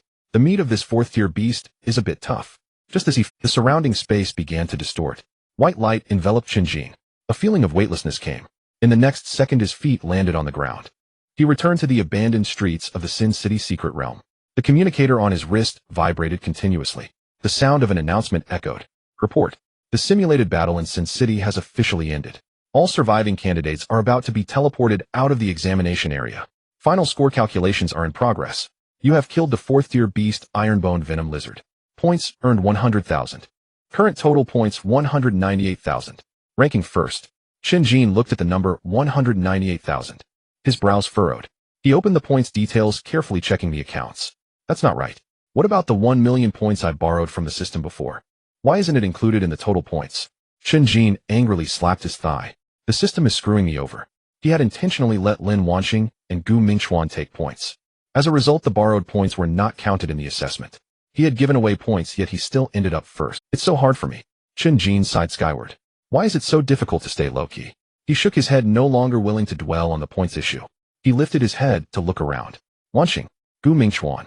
Just as he wanted to check on Lin Wanxing and the others, the teleportation array beneath his feet suddenly lit up with blinding white light. It gave him no time to search. The white light instantly engulfed him, directly teleporting him out of the secret. Zhou Li sat in the passenger seat of the off-road vehicle. His face was as dark as a storm cloud, as if it could drip with water. The car sped through the streets of Linhai City, the accelerator pressed to the floor. The engine roared with a piercing screech. Outside, chaos had erupted. The gray mist pressed in, and the streets were filled with panicked crowds fleeing. Low-tier aberrant beasts emerging from nowhere roamed about. Zhou Li paid them no heed. Pei Zheishan's death order weighed heavily on him. Su Qinghe must not come to harm. Drive faster. Zhou Li bellowed at the driver. Rammed through. The off-road vehicle plowed directly into an abandoned car, blocking the way. Forcing a path through, minutes later, the black Obsidian Medical Department building came into view. Before the car had even stopped, Zhou Li shoved the door open and leaped out. He charged into the lobby with 3 black Obsidian elites. The hall was in utter turmoil. Piercing alarms blared incessantly, and red emergency lights flickered wildly. Medical staff rushed about, pushing gurneys, the wails of the wounded merging into a cacophony. Zhou Li shoved a stretcher cart out of his way.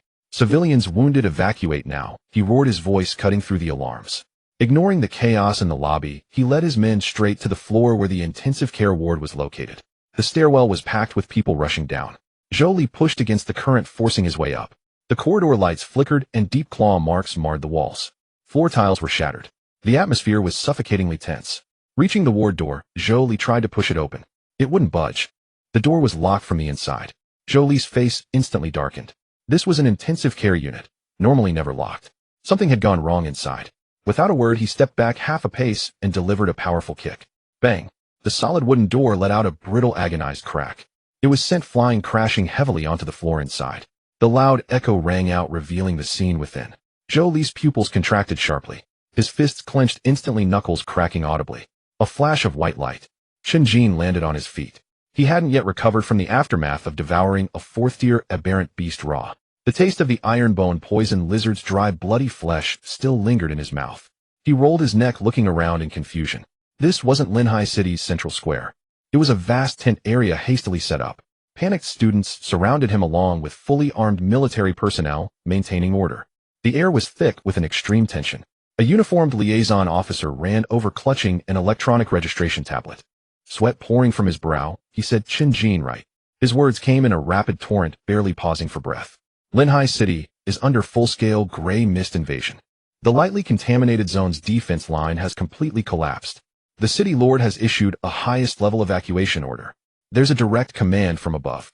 All examinees who just emerged from the secret realm must board the vehicles immediately.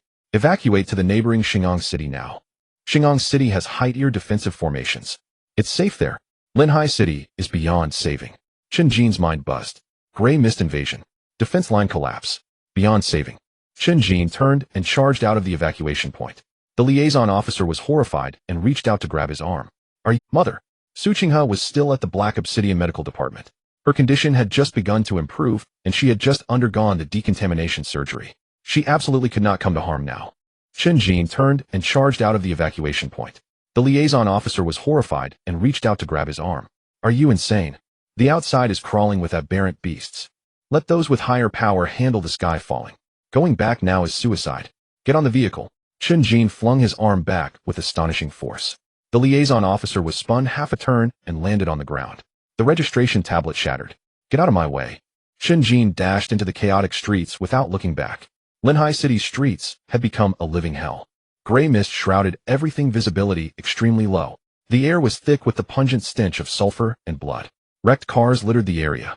Burning buildings collapsed, billboards blocking the road, shattered glass covering the ground. Crying civilians fled blindly through the streets. Awakened individuals were locked in a desperate battle against the aberrant beasts that had breached the city. Flashes of fire and lightning flickered continuously within the gray mist. Chen Jin sprinted through the streets. He only wanted to reach the medical department as fast as possible. A second-tier rampaging demon ape blocked the road, having just smashed a car.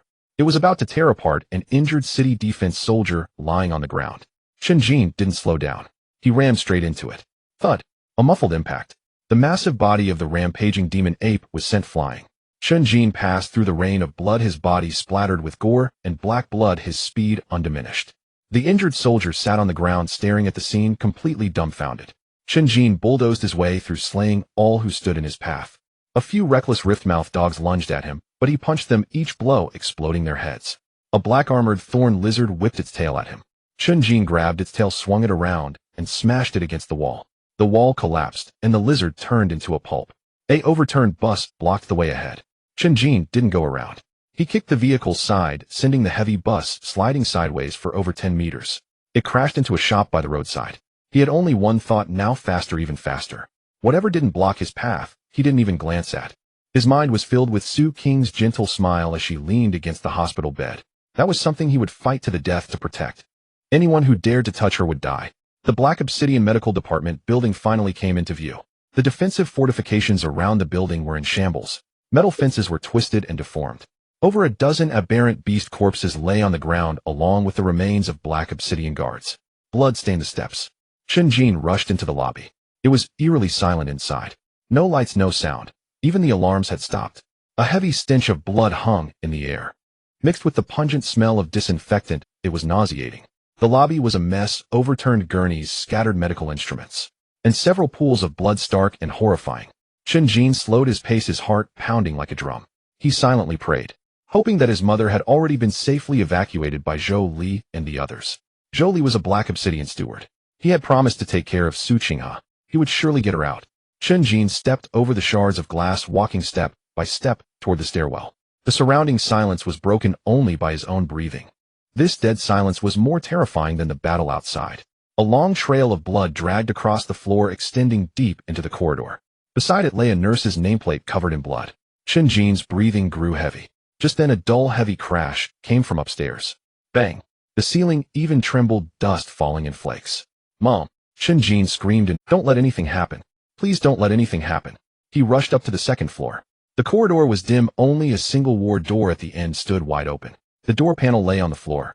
That was Su Qing's intensive care ward. Chen Jin's speed surged again, turning into a black shadow as he dashed forward. The corridor was thick with the scent of blood. Several bodies of the Obsidian guards lay sprawled on the floor, all dead with a single strike. The wounds were smooth with no signs of struggle. Zhou Li stepped through the pool of blood, his heart racing as he pushed his speed to the limit. Pei Zheishan's death order weighed heavily on him. Su Qinghe absolutely could not be harmed. He charged forward with 3 elite Obsidian warriors.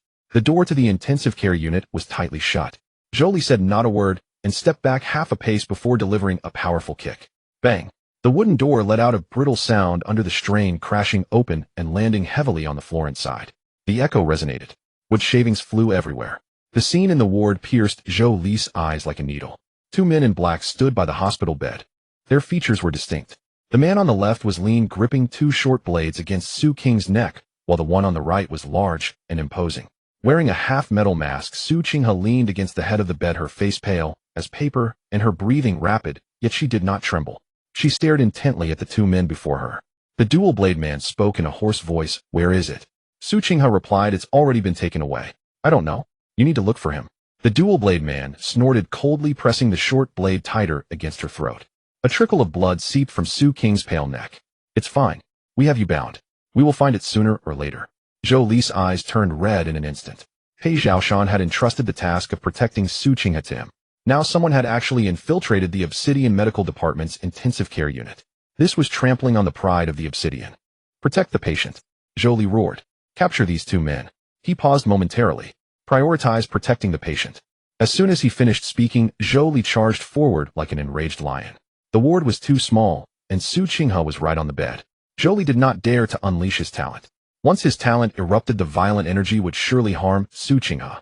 He could only rely on his physical strength. A powerful straight punch flew toward the dual-blade man's face, the wind howling as the air compressed and let out a deafening boom. The dual-blade man sidestepped the punch. His movements were eerily boneless as he countered with a knife aimed at Zhou Li's rib.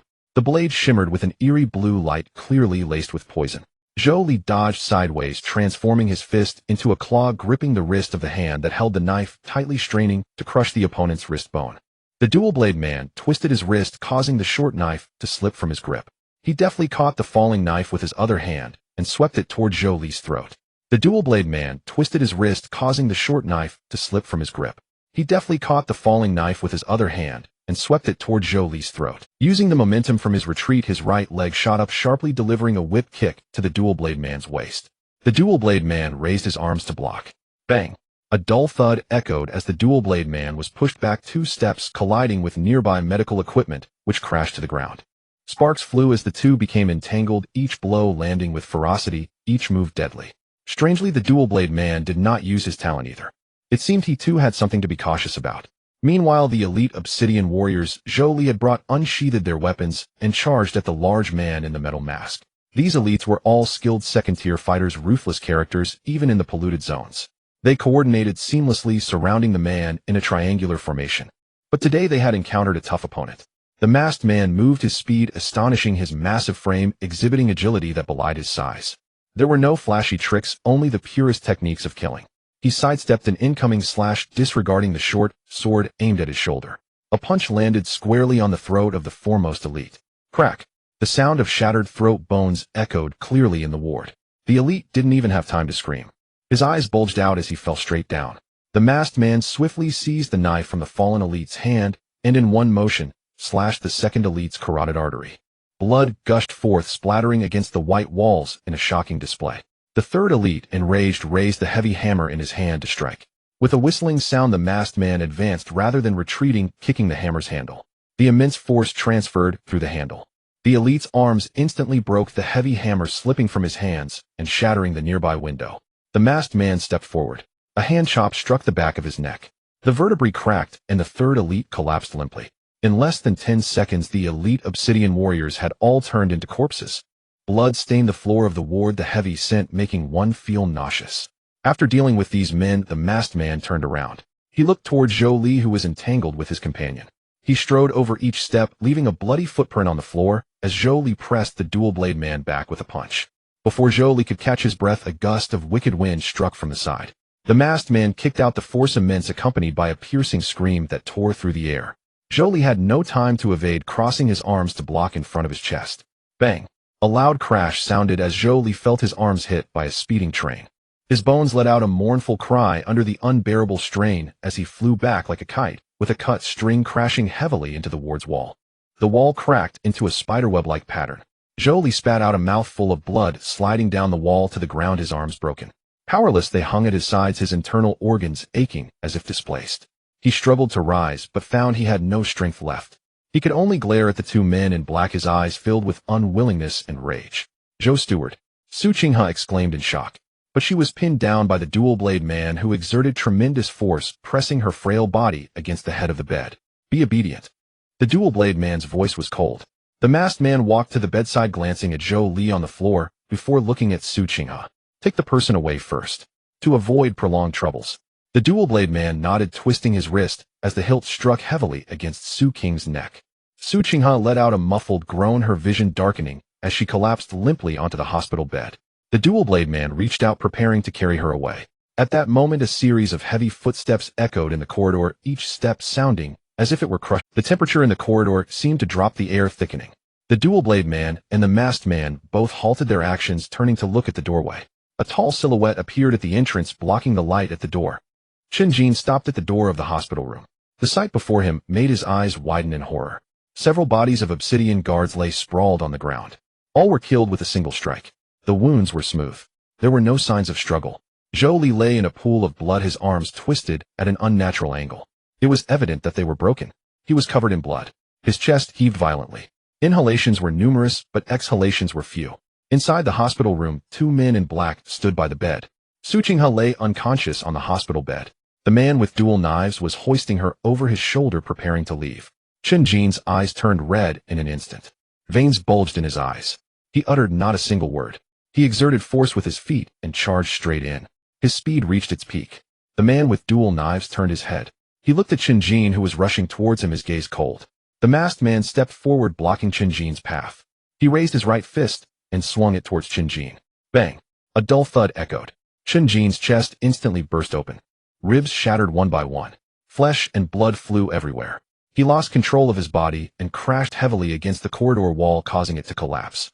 Chen Jin fell into the ruins. Agonizing pain swept through him, but he did not pause. The immortal talent within him operated frantically. The shattered sternum rapidly reformed. The ruptured heart began to beat again. Chen Jin crawled up from the rubble and charged towards the hospital room once more. "Put her down," Chen Jin shouted, his voice booming. He swung a punch towards the masked man's face. The masked man did not dodge or evade, allowing Chen Jin's fist to land squarely. Not even a mark was left. The masked man seized Chen Jin's arm with a swift motion. With a powerful tug, Chen Jin's entire right arm was violently ripped off. Blood gushed forth, splattering the masked man. Chen Jin did not even grunt. His left hand came together and thrust straight at the masked man's throat. The masked man kicked, striking Chen Jin in the abdomen. Chen Jin's stomach was punctured. Intestines spilled out, and he was sent flying once again. He smashed through the corridor window and fell outside. The man with dual knives carried Su Qinghe, preparing to leave. "Don't waste time. Take her away," the masked man nodded. Just as they reached the doorway, a dark shadow blocked their path once more. Chen Jin. He was fully restored. His lost right arm had grown back, and the blood hole in his abdomen had vanished. He stood firm at the door. "I told you, put her down," Chen Jin reiterated. The man with dual knives halted, looking at Chen Jin. "What are you?" Chen Jin wiped the blood from the corner of his mouth. "You won't be leaving today." The man with dual knives scoffed and let go of Su Qinghe. The dual knives transformed into two arcs of cold light, rushing towards Chen Jin. The speed was so fast that Chen Jin couldn't even discern the trajectory of the blades. Puff, puff, puff. The sound of sharp blades slicing through flesh echoed incessantly. Chen Jin's body was instantly cut into dozens of pieces, with mangled meat scattered everywhere. Blood stained the threshold of the hospital room. The man with dual knives sheathed his blades and hoisted Su Qinghe onto his shoulder once more. "Let's go." He had just taken a step.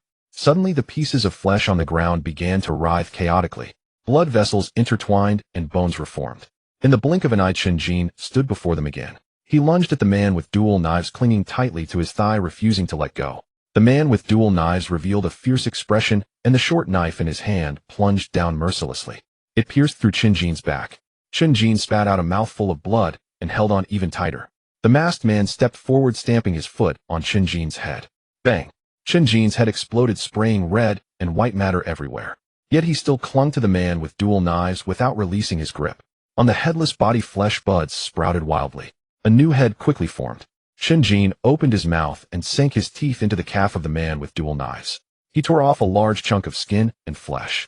The man with dual knives winced in pain and kicked Chen Jin away. Chen Jin rolled twice on the ground and got back up. He stood in front of the two men once more. The masked man's fist came crashing down again, smashing half of Chen Jin's body to pieces. With his remaining left hand, he clung tightly to the masked man's ankle. The masked man swung forcefully, sending Chen Jin crashing into the ceiling. He fell heavily, creating a large crater in the floor. Chen Jin's spine shattered into several pieces. He lay in the pit, flesh writhing uncontrollably. Seconds later, he stood up once again as the blade of the man with dual knives came for him again. Chen Jin did not dodge or evade, allowing the blade to slice through his throat. He clutched the man with dual knives' arm tightly with both hands and opened his mouth. He bit down on the shoulder of the man with dual knives. The man with dual knives struggled fiercely, tearing off a large chunk of flesh. Chen Jin's throat rapidly healed. He spat out the pieces of flesh in his mouth. The man with dual knives and the masked man exchanged glances, both seeing shock reflected in each other's eyes. They had never encountered such a monster. Unkillable, indestructible, absolutely impossible to shake off. The masked man clasped his hands together and slammed them down onto the ground. A terrifying shockwave spread outward. Chen Jin was at the forefront. His bones shattered with a crunch. He collapsed to the ground, turning into a puddle of mush. Taking advantage of the moment, the man with dual knives stepped over Chen Jin's body, preparing to leave. Suddenly, a hand reached out from the puddle, gripping the man's ankle tightly. Chen Jin's body rapidly reformed, standing in front of the two men once again. "I told you, put her down." Chen Jin's voice was hoarse. It carried an endless madness. The masked man roared, delivering punch after punch to Chen Jin. His body was repeatedly smashed to pieces. yet it continuously reformed. Blood dyed the entire corridor. The walls were splattered with Chen Jin's blood. He could no longer remember how many times he had died. Each death was accompanied by excruciating pain. Yet he could only rely on his repeated rebirth to entangle the two, hoping to break through this deadlock. These two men were absurdly powerful. Chen Jin was completely outmatched. He could only use his life to fill the gap, to block with his body. The masked man and the man with dual knives were also stunned by Chen Jin's madness. What on earth is this thing? The man with dual knives gritted his teeth. The masked man raised his fist, preparing to thoroughly smash Chen Jin into a pulp. Each of the masked man's punches carried destructive power. The corridor's load-bearing wall was smashed through exposing rebar. The ceiling trembled precariously. The man with dual knives unleashed a flurry of blade energy, shredding all the hospital room doors around them. The floor was littered with deep knife marks. Chen Jin was caught in between the two.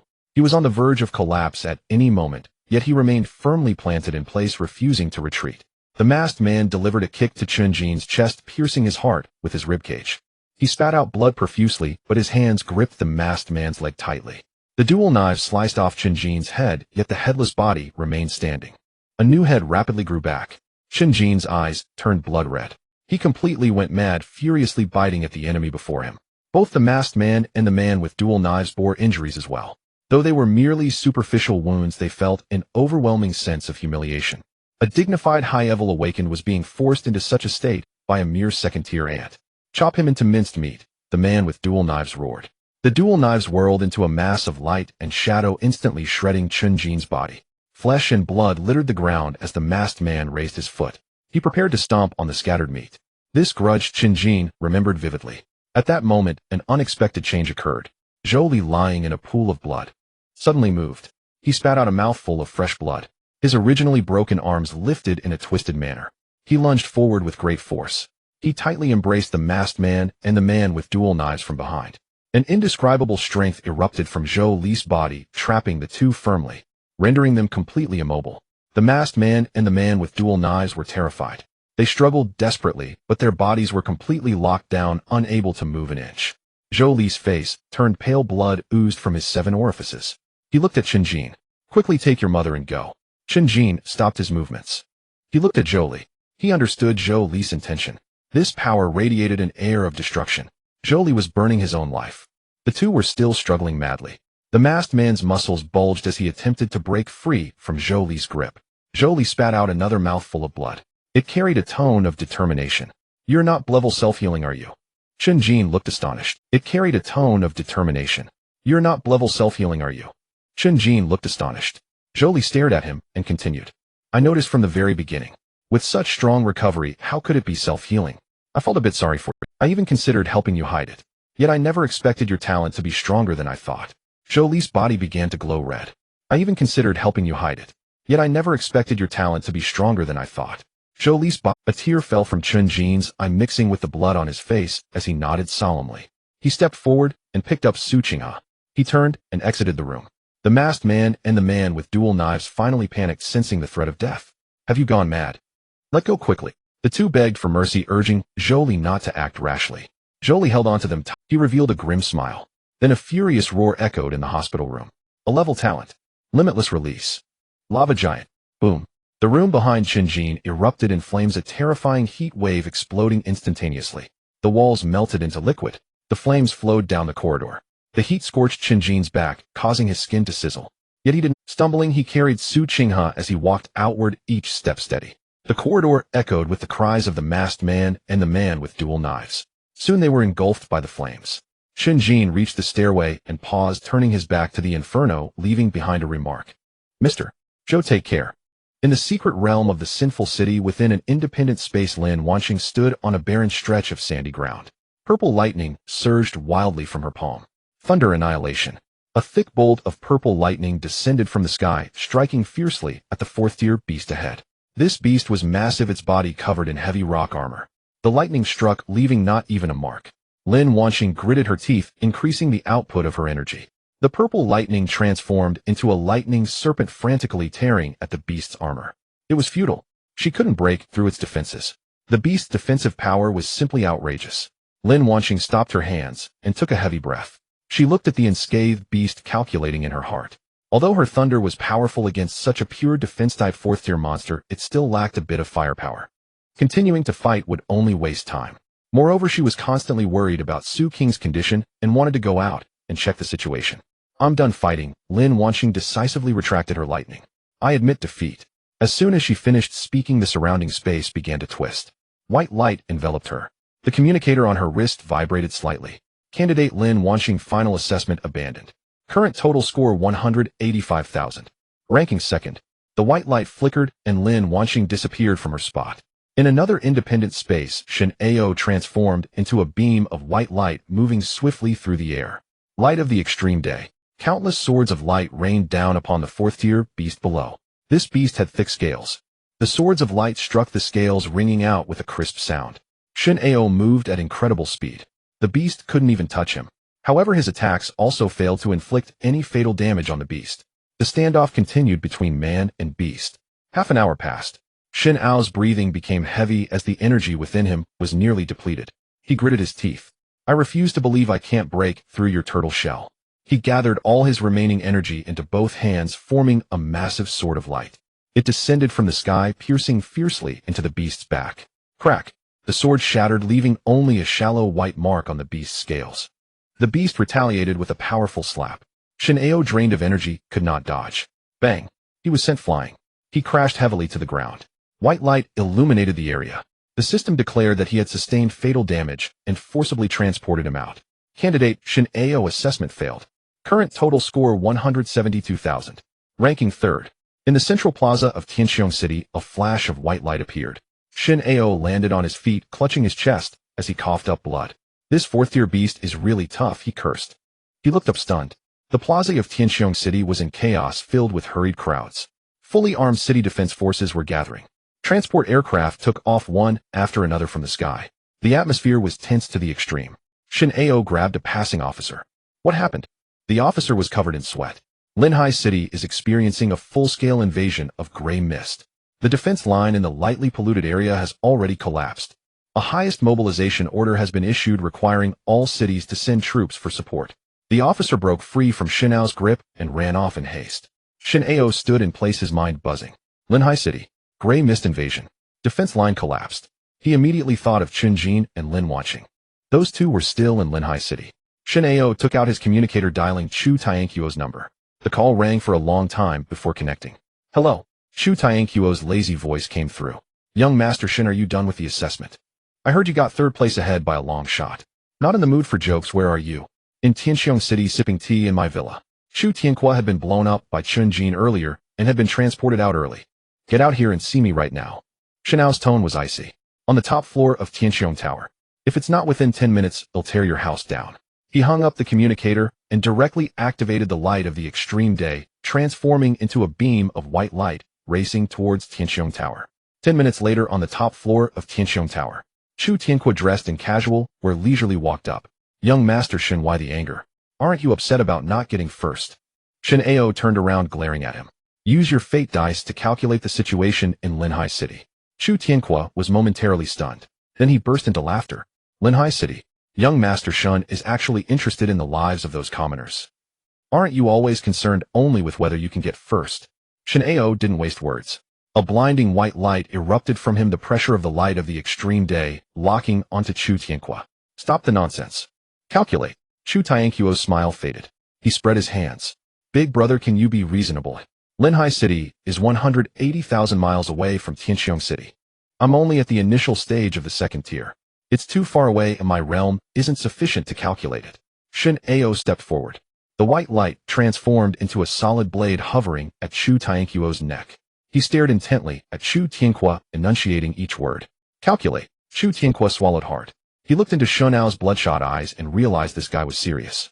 If he didn't calculate, Shen Ao might really slice him into sashimi right there. Chu Tianquo sighed. It's not that I can't calculate, but what price do I have to pay? He'll make it up to you. Shen Ao interrupted him directly. Chu Tianquo nodded. All right. Just your word is enough. He put away his nonchalant expression. His expression turned extremely serious. He pressed his hands together and a blackened white die appeared in his palm. Fate die. Super limit simulation. Chu Tianquo shouted loudly. Energy from within him surged into the die. The die emitted an eerie black light. It began to spin wildly. The gears of fate are starting to turn. Chu Tianque bit his tongue, a drop of his essence blood spraying onto the die. The die instantly split into six. 6 dice spun furiously in midair, their speed increasing, creating a chilling whirlwind. Chu Tianque's face visibly paled. He trembled all over, sweat soaking his clothes. This long-distance simulation took a tremendous toll on him. It was nearly exhausting his life force. Stop! Chu Tianque shouted loudly.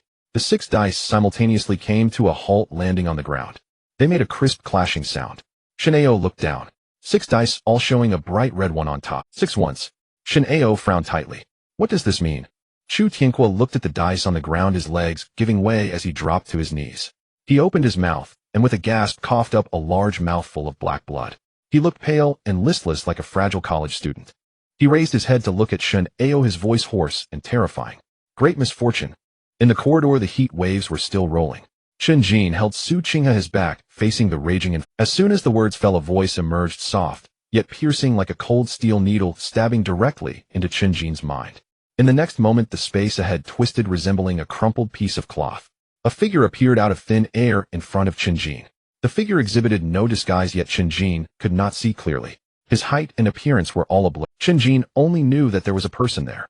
An unprecedented sense of danger exploded within him, 100 times more terrifying than facing a 4th-tier exotic beast.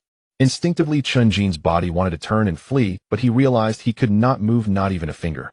The air around him felt like it had turned to solid cement. It firmly sealed all his movements. His bones creaked under pressure, blood ceased to flow, and even his breath was forcefully cut off. The person did not even look at Chen Jin, directly bypassing him. With a gentle wave of his hand towards the inferno behind him, there was neither a fierce wind nor any energy fluctuations. The flames in the sky seemed to have been pressed on the rewind button, instantly reversing and disappearing completely, while the molten walls resolidified. The charred floor returned to its original state. The entire room restored itself in the blink of an eye, clean enough to instill fear. In the next moment, 2 figures emerged from the doorframe of the ward, the masked man and the dual-blade man. Not a single trace of burning was left on them. They were completely unscathed. The dual-blade man twisted his neck, looking at the frozen Chen Jin, and let out a reckless laugh. Just now you were like a mad dog biting. Why are you not moving now? That steward really thought he could kill us. The laughter echoed in the corridor, piercing and harsh. Chen Jin's eyes turned crimson. He wanted to tear that mouth apart, yet he could do nothing. In the next second, spatial fluctuations began to ripple around the 2 men. Bang! The masked man and the dual-blade man were directly blasted away by an invisible force, crashing heavily against the ceiling before falling hard to the ground. The sound of bones breaking could be clearly heard. The 2 men did not even dare to scream, quickly scrambling to get up, kneeling straight on the ground. They bowed their heads towards the blurry figure. We have failed in our duties. Please punish us, my lord. The figure spoke in a calm tone. Get lost. The 2 men felt as if they had received a reprieve, obediently rising and leaning against the wall, not daring to breathe heavily. Chen Jin stared fixedly at the door. He did not even dare to blink, hoping that Zhou Lu would also return to normal like this room, wishing that the bloodied man would walk out from within. Cursing him as a brat, 1 second, 2 seconds, but nothing happened. There was nothing, and those 2 scoundrels were still alive. But Zhou Lu was truly dead, leaving not even a trace. The figure turned around to face Chen Jin and slowly began to speak. Chen Jin, is it? Chen Jin's eyes were blood-red, his corners split open, blood streaming down his cheeks. It seemed he hadn't heard the words at all. Extreme anger and sorrow compressed wildly within him, the image of Zhou Lu burning his life replaying incessantly in his mind. Boom! Purple flames erupted around Chen Jin. This was not the lightning of Lin Wanxing, but a manifestation of a soul burning, a berserk reaction of an undying innate talent in despair. The purple fire raged violently. Even the solidified space around began to twist. The figure seemed taken aback, showing some surprise. Then he extended a finger and lightly tapped. Puffed. The raging purple flames on Chen Jin extinguished, as if snuffed out like a candle. All was extinguished, leaving not a trace of warmth. The man repeated, Chen Jin, is it? At this moment Chen Jin still could not move. He could not even turn to look at him. He stood rigidly like a puppet. The man spoke to himself, you need not be surprised. By the way, I am the one who gave you that name. You might as well call me uncle. The word uncle felt like 2 sharp knives. They stabbed fiercely into Chen Jin's ears, intertwining his shock and anger. Chen father's disappearance and mother's illness were all related to this person. Then the man stood in front of Chen Jin, extending his hand to gently take Su Qinghe from his embrace. Chen Jin's heart roared in fury. Put her down. Don't touch her. He desperately tried to stop him, wanting to throw a punch, wanting to tear out the man's throat. His bones creaked under the unbearable strain. He wanted to break free from his confinement, but could never do so. His body felt like a shell that did not belong to him, and he could only watch helplessly as his mother was taken away by those blurry hands. The man spoke again. I will take your mother with me. But don't worry, I won't do anything to her. I will even cure her illness and take good care of her. Until you bring me that item. The man's tone remained calm. However, I have left you a little gift. I hope you won't refuse. Chen Jin's nails dug deeply into his palms. Then the space twisted again. The man holding Su Qinghe along with the masked man and the dual-blade man standing against the wall disappeared together, as if they had never existed. In the corridor, the terrifying binding force instantly dissipated and Chen Jin was finally able to move. Thud! He collapsed to the ground, his knees crashing heavily against the shattered tiles. He propped himself up with his hands, gasping for breath. Bang! He punched the ground. The stone shattered, flesh tore, bones broke. Bang! Another punch. The freshly healed flesh exploded again. He pounded the ground with one fist after another, using this nearly self-abusive way to vent his helplessness and despair. I'm sorry. It's all my fault. Chen Jin's voice was hoarse beyond recognition. Uncle Zhou, I have let down your expectations. Yes. He lifted his head, looking at the empty corridor. Yes, Uncle Zhou. Uncle Zhou. Chen Jin acted as if he had gone mad. Using both hands and feet, he crawled slowly into the medical room that had once belonged to Su Qinghe. The bed and medical equipment inside were all intact. Clean enough to instill fear, clean enough to be a mockery. Yet he could not find Zhou Lu's figure. Not even a drop of blood was left, only a patch of ashes on the ground. That was the last trace left after the magma giant burned out. Chen Jin lunged forward, desperately digging through the ashes on the ground, wanting to find Zhou Lu's figure, even a piece of bone, even a corner of clothing. But there was nothing at all. He picked up a handful of ashes, his hands trembling violently, the ashes slipping through his fingers. No matter how he tried to grasp it, it slipped away. Tears flowed uncontrollably, large drops falling into his palms, wetting the ashes he had just picked up.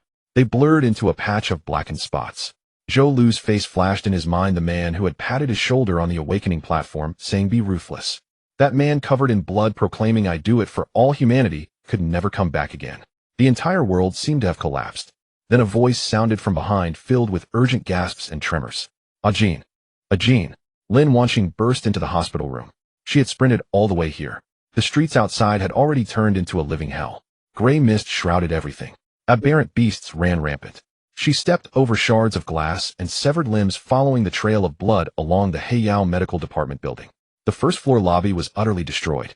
Signs of battle were everywhere. The walls were covered in massive claw marks and blade scars. The corridor was littered with the corpses of Heiyao guards lying in haphazard piles. Each corpse sent a jolt of terror through her heart. She feared seeing Chen Jin among them. She ran up the stairs, her heart pounding wildly, until she pushed open the battered door. All she saw was rubble. The walls had a grotesque, melted, thin, solidified appearance. The hospital bed was empty. Only a pile of black ash remained on the floor. Chen Jin knelt before the ashes, hands covered in soot. Tears mixed with blood streamed down his face. They fell onto the ash, spreading into dark, mottled stains. Lin Wanqing's eyes reddened instantly. She didn't ask what had happened. She walked over and knelt on the debris-strewn floor, ignoring the glass shards digging into her knees. She reached out her arms and pulled Chen Jin into a tight embrace. His body trembled violently. He buried his face in her shoulder, clutching her clothes with a death grip. A guttural roar tore from his throat. Oh! His cries were heart-wrenching. The corridor reeked of blood mingled with the acrid smell of burning. Lin Wanqing's hand patted his back rhythmically in silence. Chen Jin's tears soaked her shoulders, scorched. They burned her heart with pain. I'm too weak. Chen Jin's voice was hoarse beyond recognition, every word laced with the taste of blood. I thought I was strong. I thought I could protect them. But in the end, I couldn't do a thing. Uncle Zhou is dead. Not even a bone was left. My mom was taken too. I could only watch helplessly. I couldn't even move. Lin Wanqing tightened her arms, holding him closer. She could feel the despair consuming him from within. That crushing sense of powerlessness. Chen Jin had always been a proud man. Even facing a fourth-tier aberrant beast, even besieged by 100 enemies. He had never backed down an inch. He always charged to the front, using his indestructible body to absorb all the damage. He would always joke about being a brank regenerator. He always taunted his enemies with the most infuriating tone. But now he was broken. His defenses had been utterly shattered. If only I were a little stronger. If only I could defeat those two, Uncle Zhou wouldn't have had to die. Chen Jin gasped for air, his chest heaving. They killed me dozens of times. I let them crush my skull. I let them slit my throat. I clung to their legs with all my might.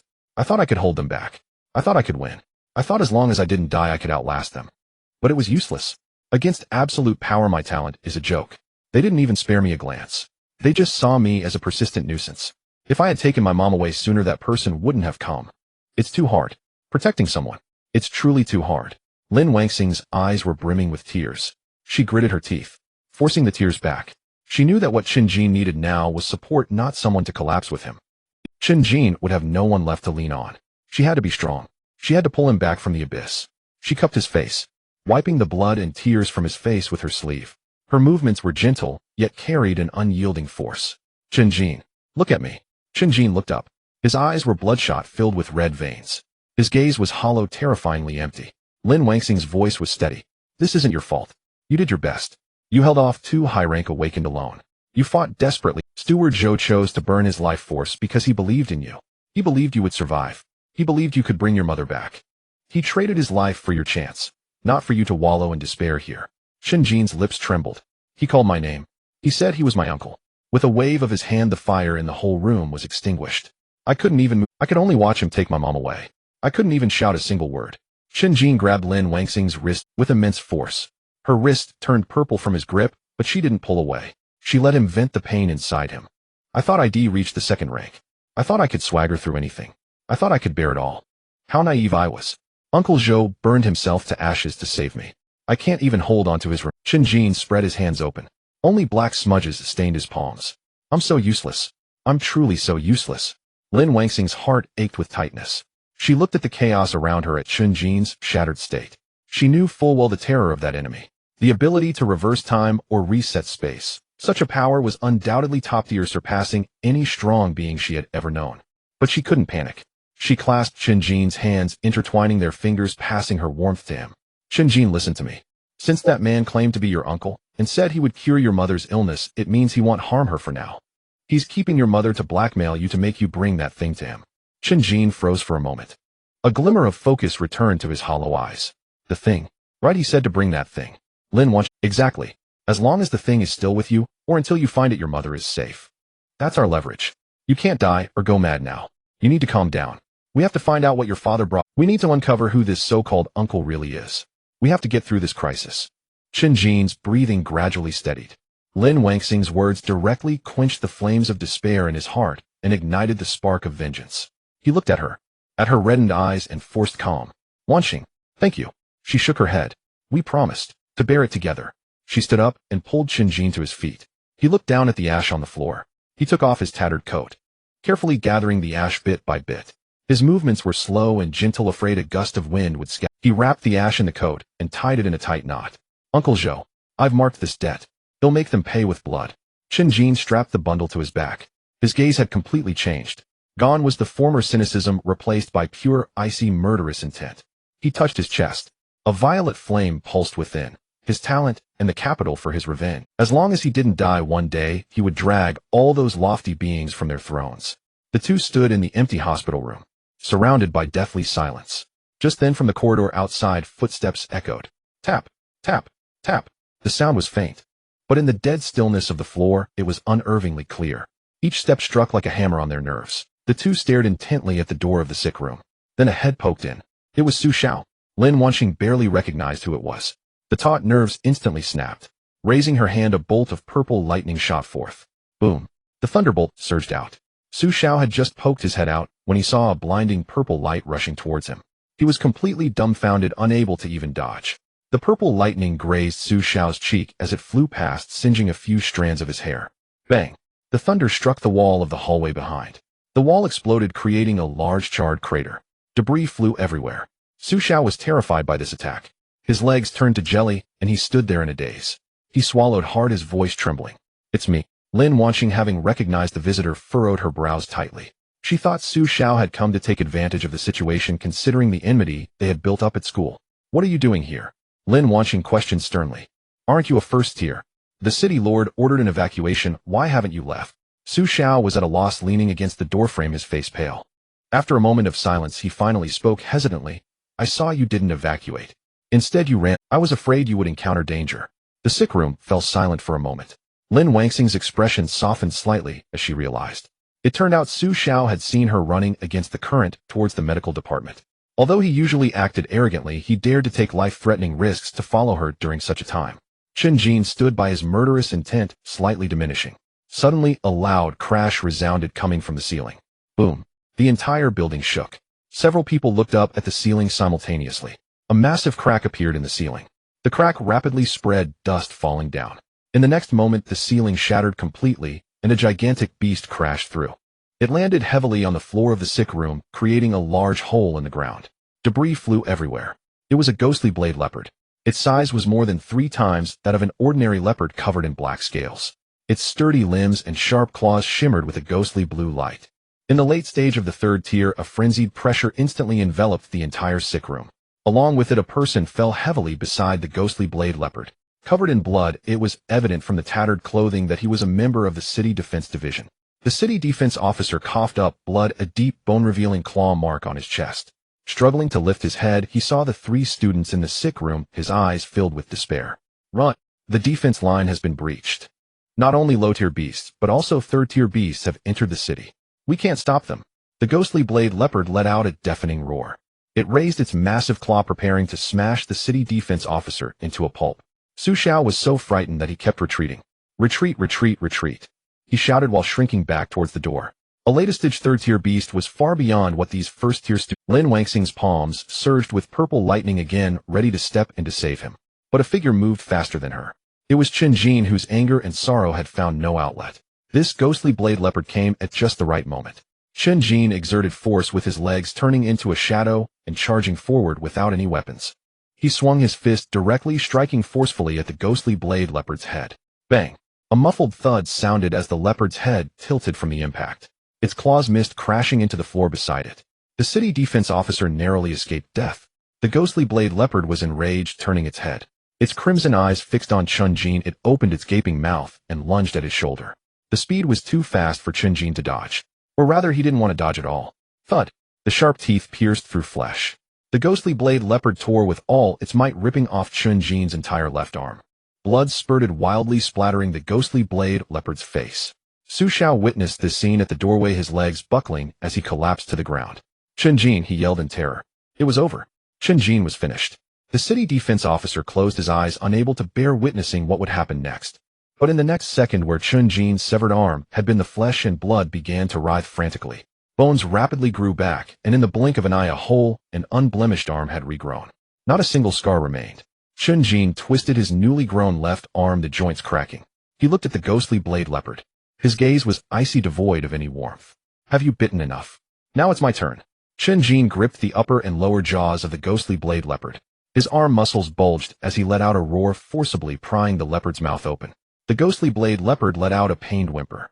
Its sharp claws frantically scratched at Chen Jin's chest and abdomen, flesh rolling back and intestines spilling out.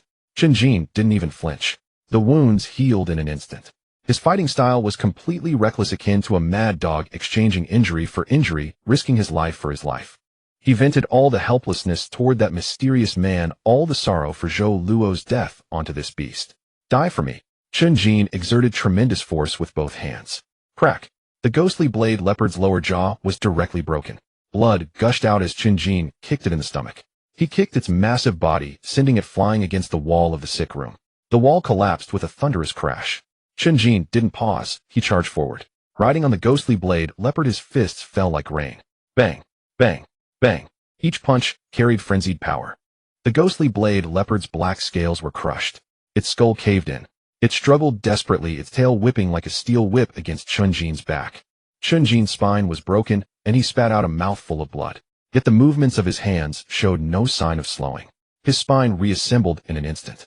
He grabbed the ghostly blade leopard's tail and pulled with all his might, forcibly ripping it out by the root. The ghostly blade leopard let out a heart-wrenching scream. The sound echoed in the hallway. Su Xiao sat at the doorway, watching this bloody and brutal scene, feeling completely numb. The city defense officer was equally stunned. Having fought countless fierce battles against beasts in the polluted zones for years, he had seen his fair share of brutal combat, but had never witnessed such a fighting style. Chen Jin's fists continued to rain down. The ghostly blade leopard's head was reduced to a puddle of mush, completely lifeless. Chen Jin stopped his assault, gasping for breath. He was covered in blood, both that of the beast and his own. He stood up, looking down at the battered corpse beneath him. The sick room was deathly silent. Only Chen Jin's heavy breathing could be heard. Lin Wangxing stepped forward, unafraid of Chen Jin's current appearance. She understood that Chen Jin needed to vent. Are you okay? Lin Wanqing asked softly. Chen Jin shook his head. I'm fine. What's the situation outside right now? He turned his gaze to the city defense officer on the ground. Zhao Chong leaned against the broken wall, gasping for breath as blood trickled from the corner of his mouth. It's all over. The defense line has completely collapsed.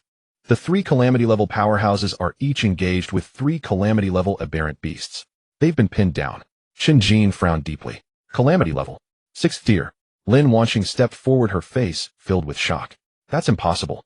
From what we know, the strongest beast outside Linhai City should only be a 5th tier aberrant beast. How could there be a 6th tier? Zhao Chong shook his head in agony. I don't know either. At the start of the battle, the city lord killed that 5th tier beast. We all thought we had won. But those 3 6th tier beasts appeared out of thin air, targeting only the 3 calamity-level powerhouses. Chen Jin's eyes turned icy cold. Appearing out of thin air, targeting only the calamity-level powerhouses. This was no coincidence. The image of the mysterious man who had taken his mother flashed through his mind. Was it him? Chen Jin knew all too well what the 6th tier meant. In the world of awakened beings, the 6th tier was an absolute watershed. From the 1st to the 5th tier, you could rely on tactics, numbers, or even luck to fight above your level. But once you reached the 6th tier, there was no longer any possibility of fighting above your level. 6th tier powerhouses possessed the embryonic form of their domain, a qualitative leap.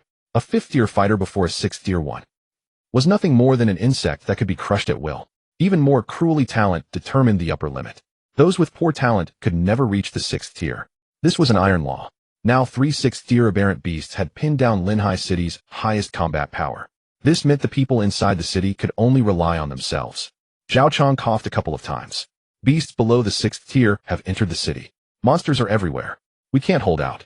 Su Xiao leaned against the doorframe, trembling all over his face, as pale as a sheet of paper. But he bit his lip so hard that it bled.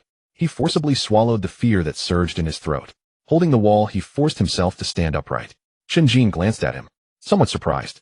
Chen Jin. Su Xiao took a deep breath, his voice trembling, yet carrying a fierce resolve. Where do we go? Chen Jin didn't answer immediately. He looked up, his gaze falling on the massive hole in the ceiling smashed open by the phantom blade leopard. Wait for me.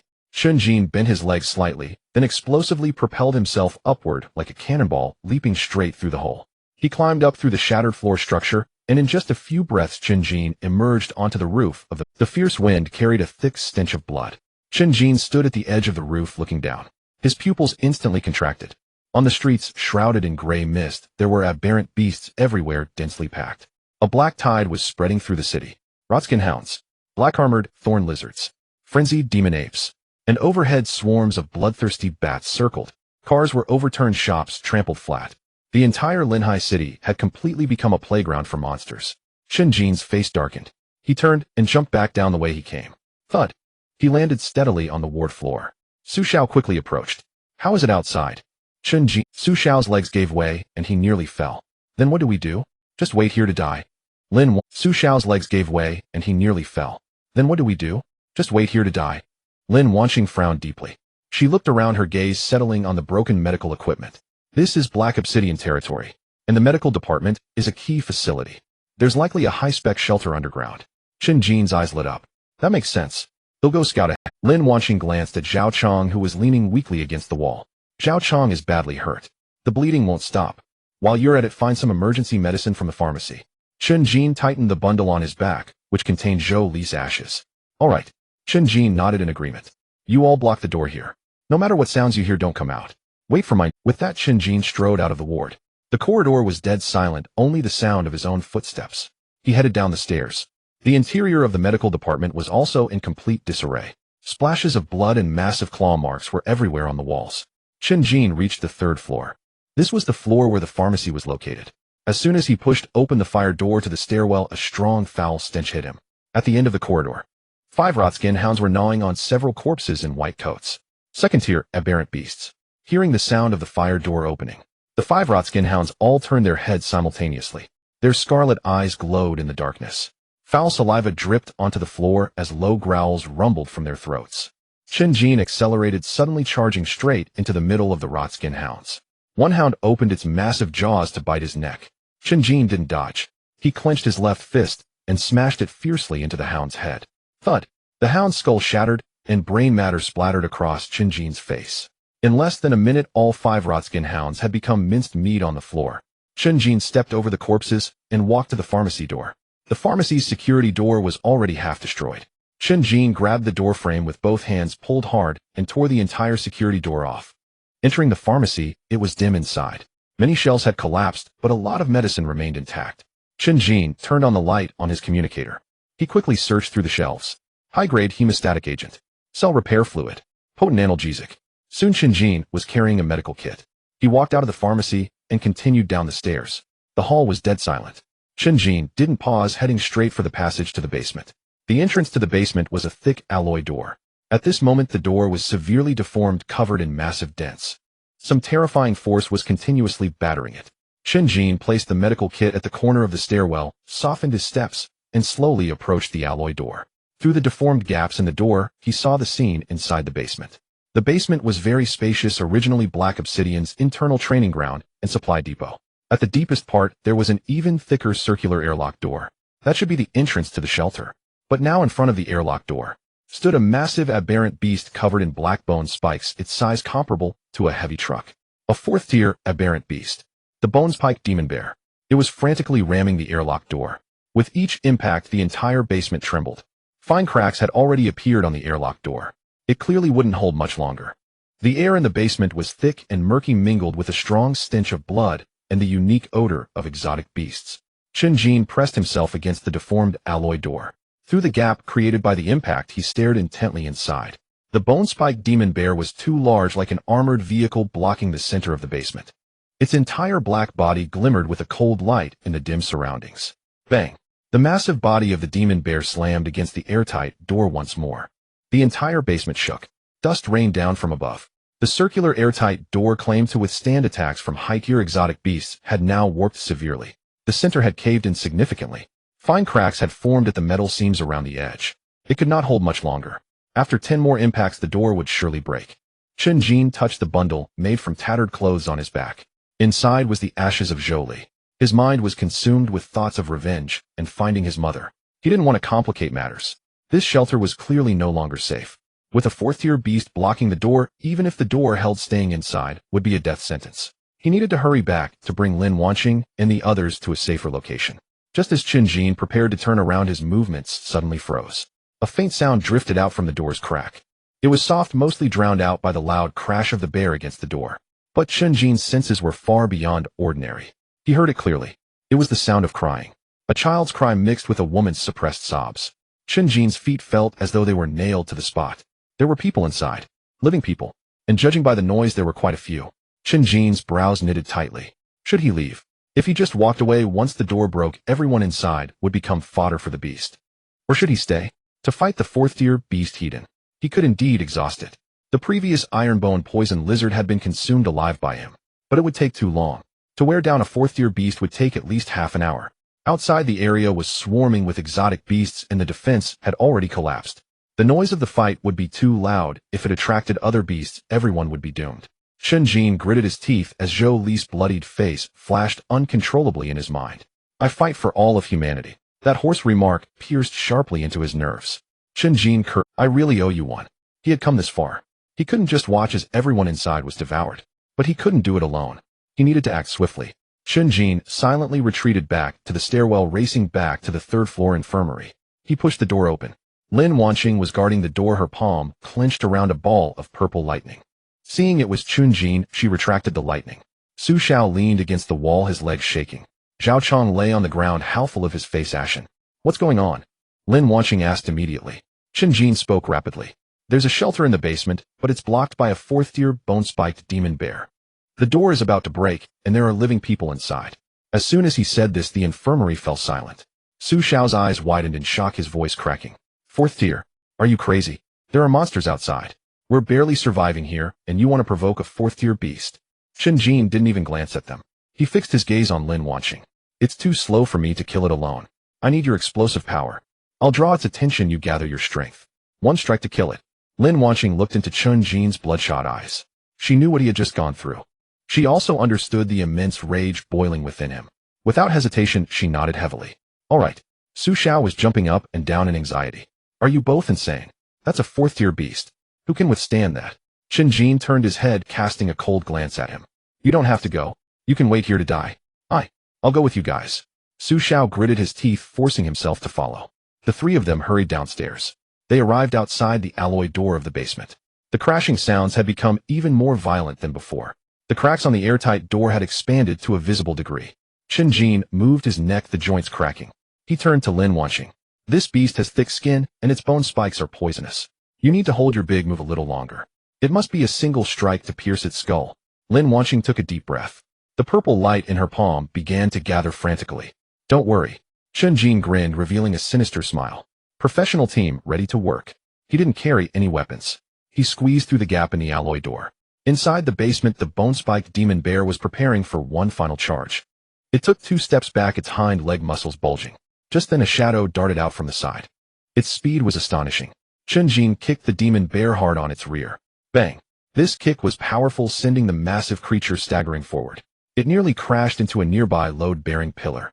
It angrily turned its head, its crimson eyes fixated on this reckless human. Chen Jin stood his ground, beckoning the bear with a finger. Banging on the door is so boring. Come hit me instead.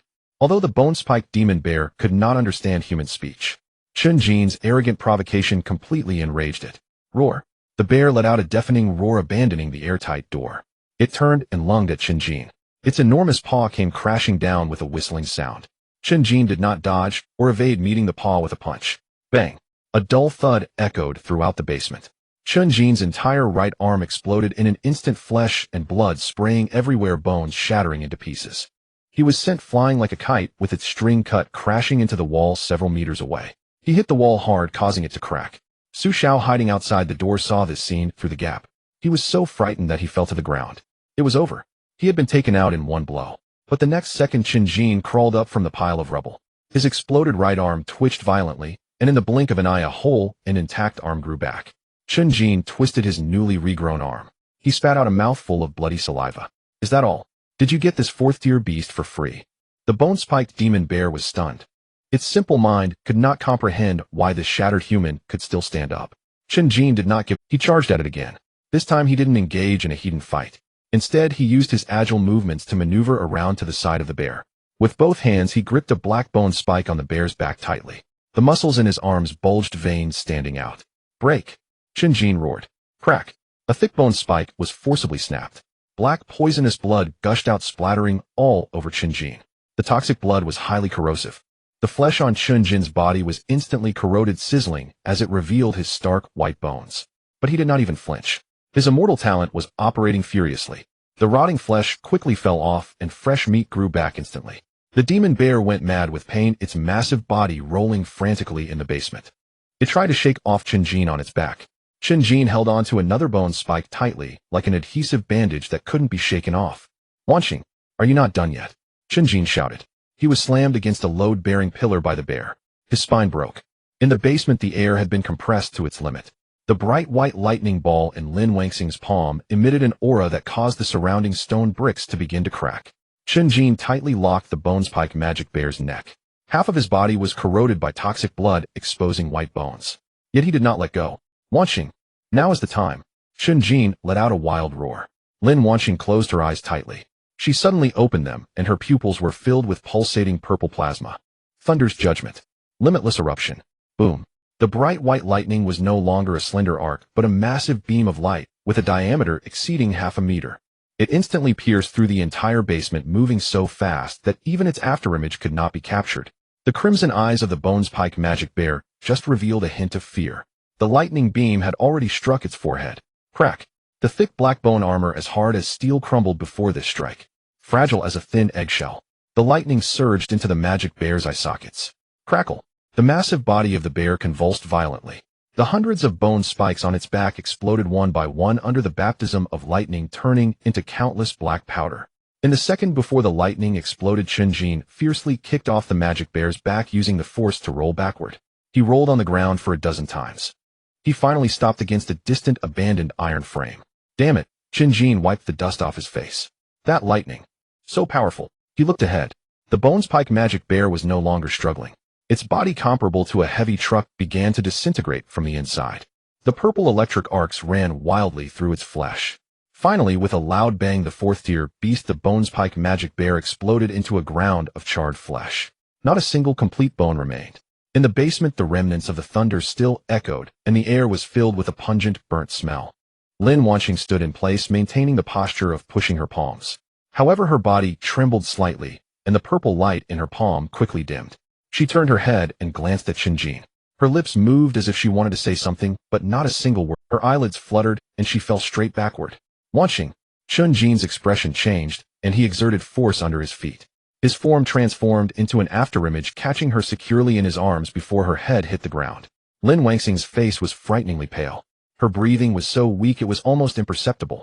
She felt icy all over, as if she had just been pulled out of an ice cellar. At this moment, Su Xiao and Zhao Chong dared to crawl in through the gap in the alloy door. The two of them looked at the ground full of magic bear flesh, then at the unconscious Lin Wanqing, their expressions blank. Su Xiao's legs turned to jelly. He leaned against the wall to avoid collapsing. What? What just happened? Did we just take it down, eh? That was a 4th-tier beast. Zhao Chong clutched his chest wound. His face was filled with terror as he stared at Lin Wanqing. What happened to her? Did she get hurt by the magic bear's dying counterattack? Chen Jin. You need to check on her. Chen Jin looked down at the girl in his arms. He placed his hand on Lin Wanqing's pulse, which was beating erratically. Moreover, the energy fluctuations within her were nearly depleted. Chen Jin's mind suddenly flashed back to Lin Wanqing's earlier words. An SS-class talent. Thunder's judgment with a power that was absurdly high, but the cost was equally heavy. This girl had never mentioned what the price was. Now it appeared that this limitless eruption had directly drained all her mental strength and life potential. This was not just casting a skill. This was clearly exchanging her life for output. Chen Jin took a deep breath. He raised his head to look at Su Xiao and Zhao Chong, his expression returning to its usual nonchalant demeanor. What are you panicking about? Are you okay? Chen Jin rolled his eyes at Su Xiao. She's just too tired. That last move had too much power. Her little body can't take it. She just needs to sleep it off. Su Xiao nodded blankly. Oh, she's just too tired. I was really scared. You scare me to death. I thought she was going to die here.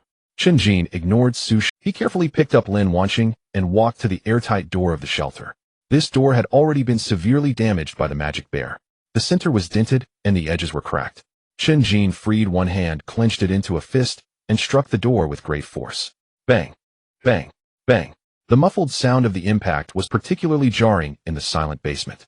Open the door. The air in the basement was thick like undissolved glue. The remains of the 4th-tier Bones Pike magic bear were scattered all over the ground, the burnt smell mixed with the stench of its entrails seeping through the ventilation ducts. Chen Jin stood in front of the severely deformed airtight door, holding Lin Wanqing. Her head rested on his shoulder, her breathing was as soft as a feather, and her face was pale as a ghost. Open the door. Chen Jin lifted his foot and delivered a heavy kick to the door panel. Bang! The dull sound of impact echoed in the empty basement, ringing painfully in one's ears. Behind the door was dead silence. The previous cries and pleas for help had vanished. The people inside were clearly terrified and curled up in the corners playing dead. Chen Jin's brows furrowed. He perked up his ears. Rustle! Rustle! That was the sound of claws scraping against the ground. From the gaps in the alloy door, from the shadows of the staircase, and from all directions of the ducts, pairs of crimson eyes lit up in the darkness. There were quite a number of them, at least 30 or 40. Though their levels were not high, mostly latest stage 1st tier or early stage 2nd tier, these beasts tended to group together. The sensitivity of low-tier beasts to the smell of blood was even more exaggerated than a fly's reaction to feces. The blood and flesh of the 4th-tier magic bear was a feast for them. Su Xiao. Chen Jin called without turning his head. Su Xiao was leaning against the wall, his legs trembling like sifted rice, and his face was no better than Lin Wanqing's. Here. Su Xiao's voice trembled. Come over here.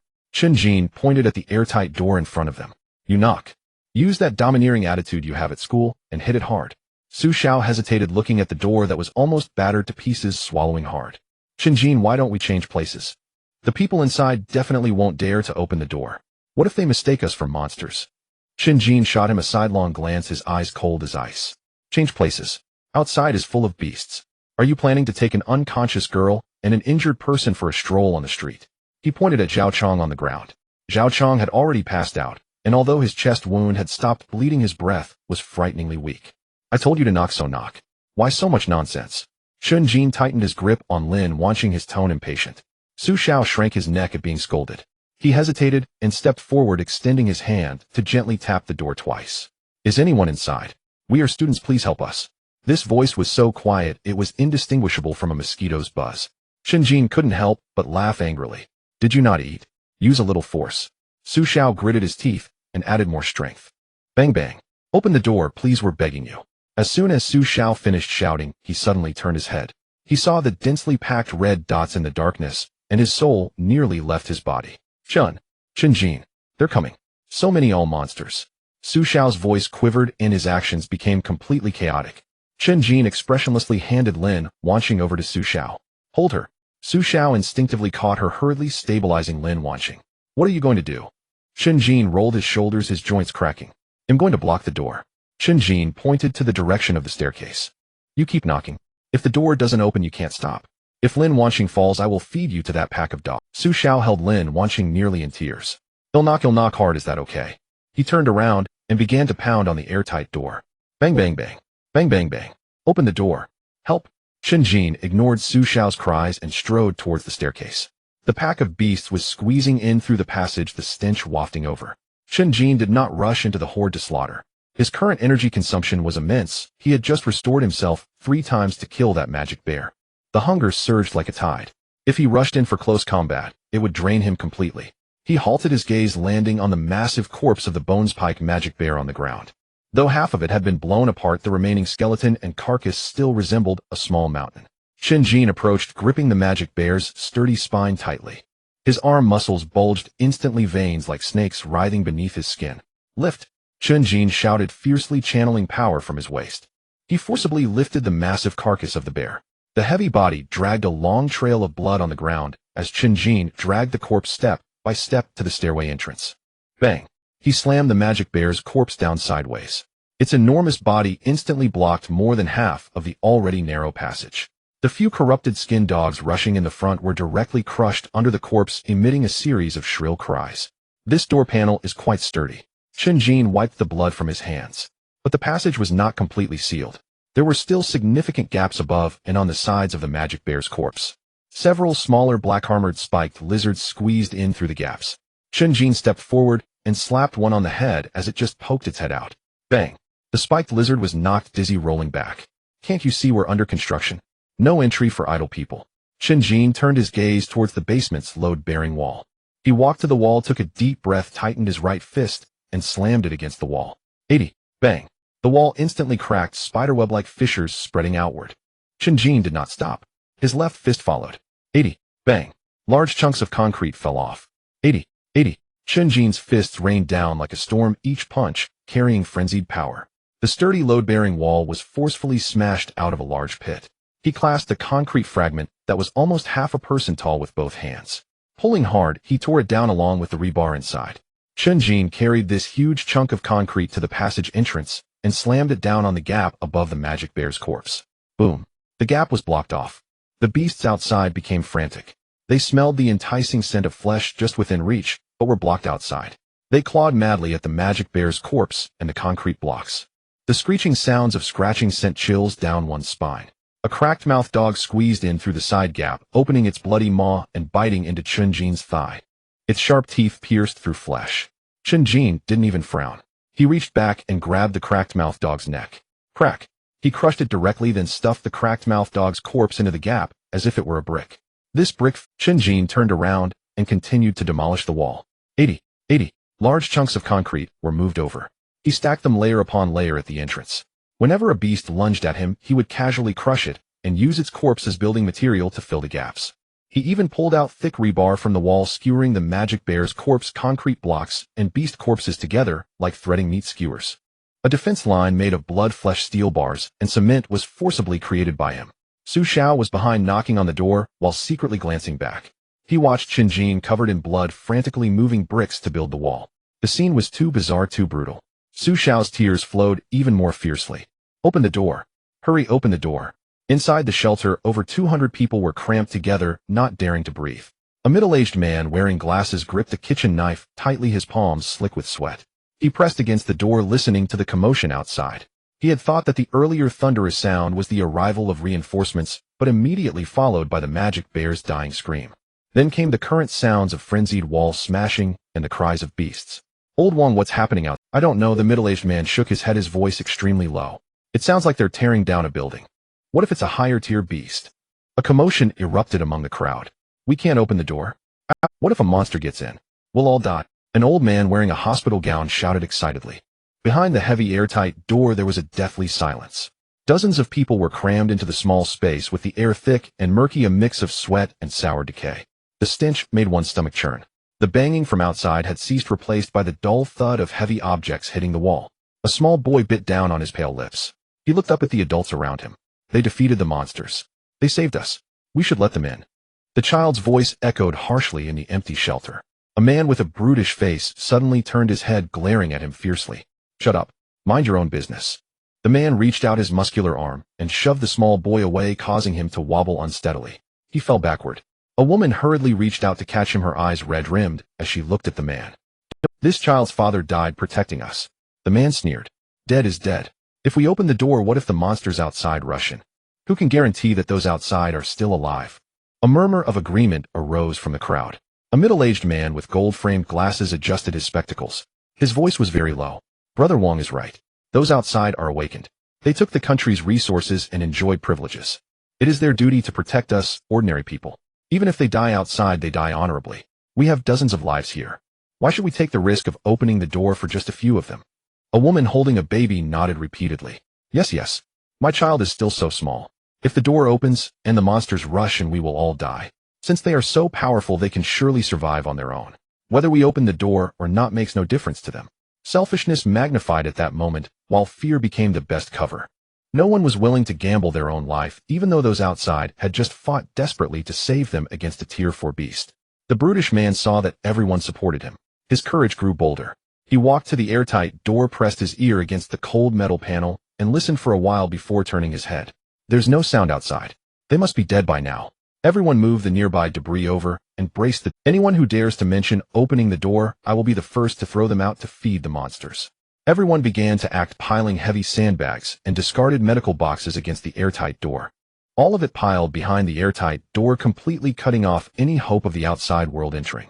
Outside, Chen Jin had just stuffed the last piece of concrete into the gap. He brushed the dust off his hands and twitched his ears, the sounds of the arguments inside the shelter reaching him perfectly. He let out a cold laugh. He turned his head, ready to check on Lin Wangxing's situation. At that moment, an unexpected change occurred. The ground beneath him suddenly began to tremble. It wasn't coming from the passage ahead, but from below, beneath the wall made of flesh and concrete that Chen Jin had constructed. A massive black shadow burst forth from the ground, directly crashing through the bottom of the flesh wall, sending debris and rotten flesh flying everywhere, a horrible stench assaulting him. This creature was surprisingly cunning.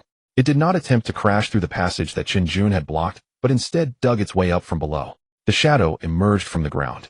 Instantly locking onto its target, it ignored the bloodied Chen Jin and charged straight for Lin Wangxing, who was leaning against the wall. With her eyes tightly shut and a pale face, she could not even move a finger, completely an unguarded live target. The shadow's speed was incredibly fast, whipping up a gust of wind. Its hind legs pushed off the ground fiercely, leaving 2 deep impressions in the hard concrete.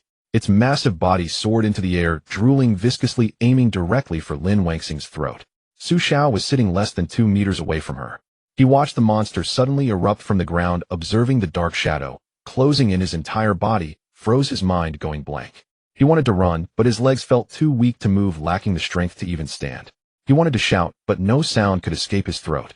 He could only watch helplessly as the monster lunged at Lin Wangxing. 10 meters. 5 meters. 3 meters. The distance shrank in an instant. The monster's attack had already reached out, tearing through the air with a sharp screech. Lin Wangxing remained oblivious, quietly leaning against the wall. Su Xiao's breath caught in his throat, countless images flashing through his mind. Lin Wangxing standing in front of Chen Jin at school, Lin Wangxing shattering enemies, with purple lightning in the wilderness. She was always so proud, so radiant. Yet now she was about to die right before him, while he, a dignified A-class steel bone heavy fist, could only slump helplessly on the ground. No! Su Xiao screamed wildly, in his heart a surge of unprecedented hot blood rushing to his head.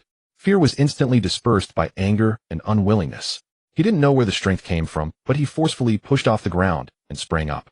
He did not back down. He charged toward the terrifying monster. I am A-class. Su Xiao let out a heart. His right arm's muscles swelled, instantly a layer of iron blue sheen appearing beneath the skin. Steel bone heavy fist.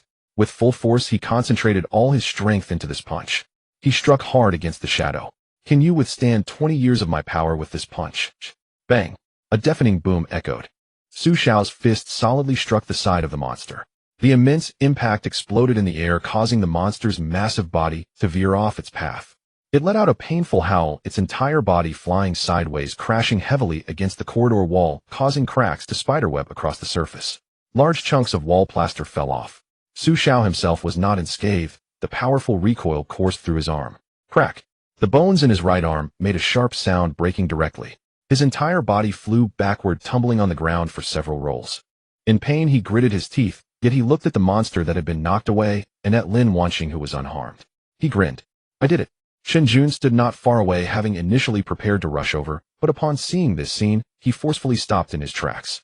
He looked at Su Xiao, who was lying on the ground, grinning foolishly, a flicker of surprise in his eyes. This kid had guts at a critical moment. Chen Jin walked over. He patted Su Xiao on the shoulder. Well done.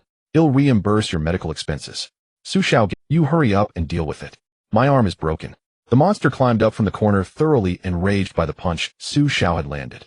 It stared fixedly at Su Xiao, preparing to tear this oblivious human to pieces. Chen Jin stood in front of Su Xiao, twisting his neck. The joints crackled. Your opponent is me. The monster roared, pushing off the ground with its hind legs, lunging forward again. Chen Jin did not retreat, but charged forward to meet the monster. He did not use any weapon. Instead, he swung his fist directly at the monster's head. Bang! A muffled sound. The monster's head was knocked sideways, its attack missing, crashing onto the floor beside it. Chen Jin did not give it a chance to breathe. He grabbed the monster's upper and lower jaws, his arm muscles bulging. With a roar, Chen Jin forcefully pried open the monster's mouth. The monster let out a painful whimper, wildly scratching at Chen Jin's chest, flesh tearing, blood spraying. Chen Jin didn't even flinch. The wounds healed in an instant. Chen Jin exerted force with both hands. Crack! The monster's jaw was broken, blood gushing out. Chen Jin kicked it in the belly, sending its massive body flying against the wall of the hospital room. Chen Jin did not pause. He charged forward, riding on the monster, raining down fists like a torrential storm. Bang! Bang! Bang! Each punch carried a frenzied force. The monster's head was smashed to pieces, its skull caving in. It struggled desperately, its tail whipping against Chen Jin's back, breaking his spine. He spat out a mouthful of blood, yet his hands did not slow down in the slightest. His spine reformed in an instant as his fists continued to rain down. The monster's head was reduced to a puddle of mush, completely still. Chen Jin stopped, his hands panting. He was covered in blood, some of it the monster's, some of it his own. He stood up, looking at the mangled corpse beneath his feet. The corridor was deathly silent, with only Chen Jin's heavy breathing echoing. He shook off the black blood on his hands, turned his head, and set his gaze on the heavy, airtight door of the shelter. He had heard the conversation inside clearly moments ago.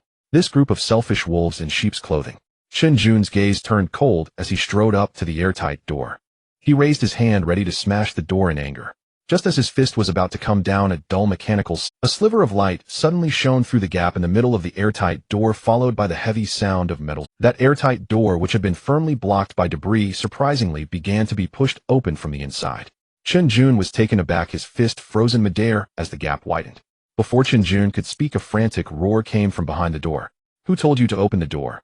The airtight door was only slightly ajar, a sliver of pale light squeezing through along with a small hand. The little boy stood behind the door, his face stained with tears, his small hands clutching the edge tightly. Behind him lay a chaotic pile of debris, metal frames, sandbags, a medicine box, and even a few folding beds.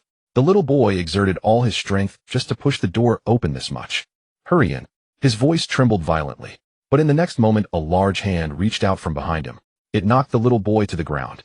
His head hit the metal frame pane, immediately causing tears to well up. A man with a brutish face squeezed through the door gap. His eyes were bloodshot, the flesh on his face twitching. Who let you open it?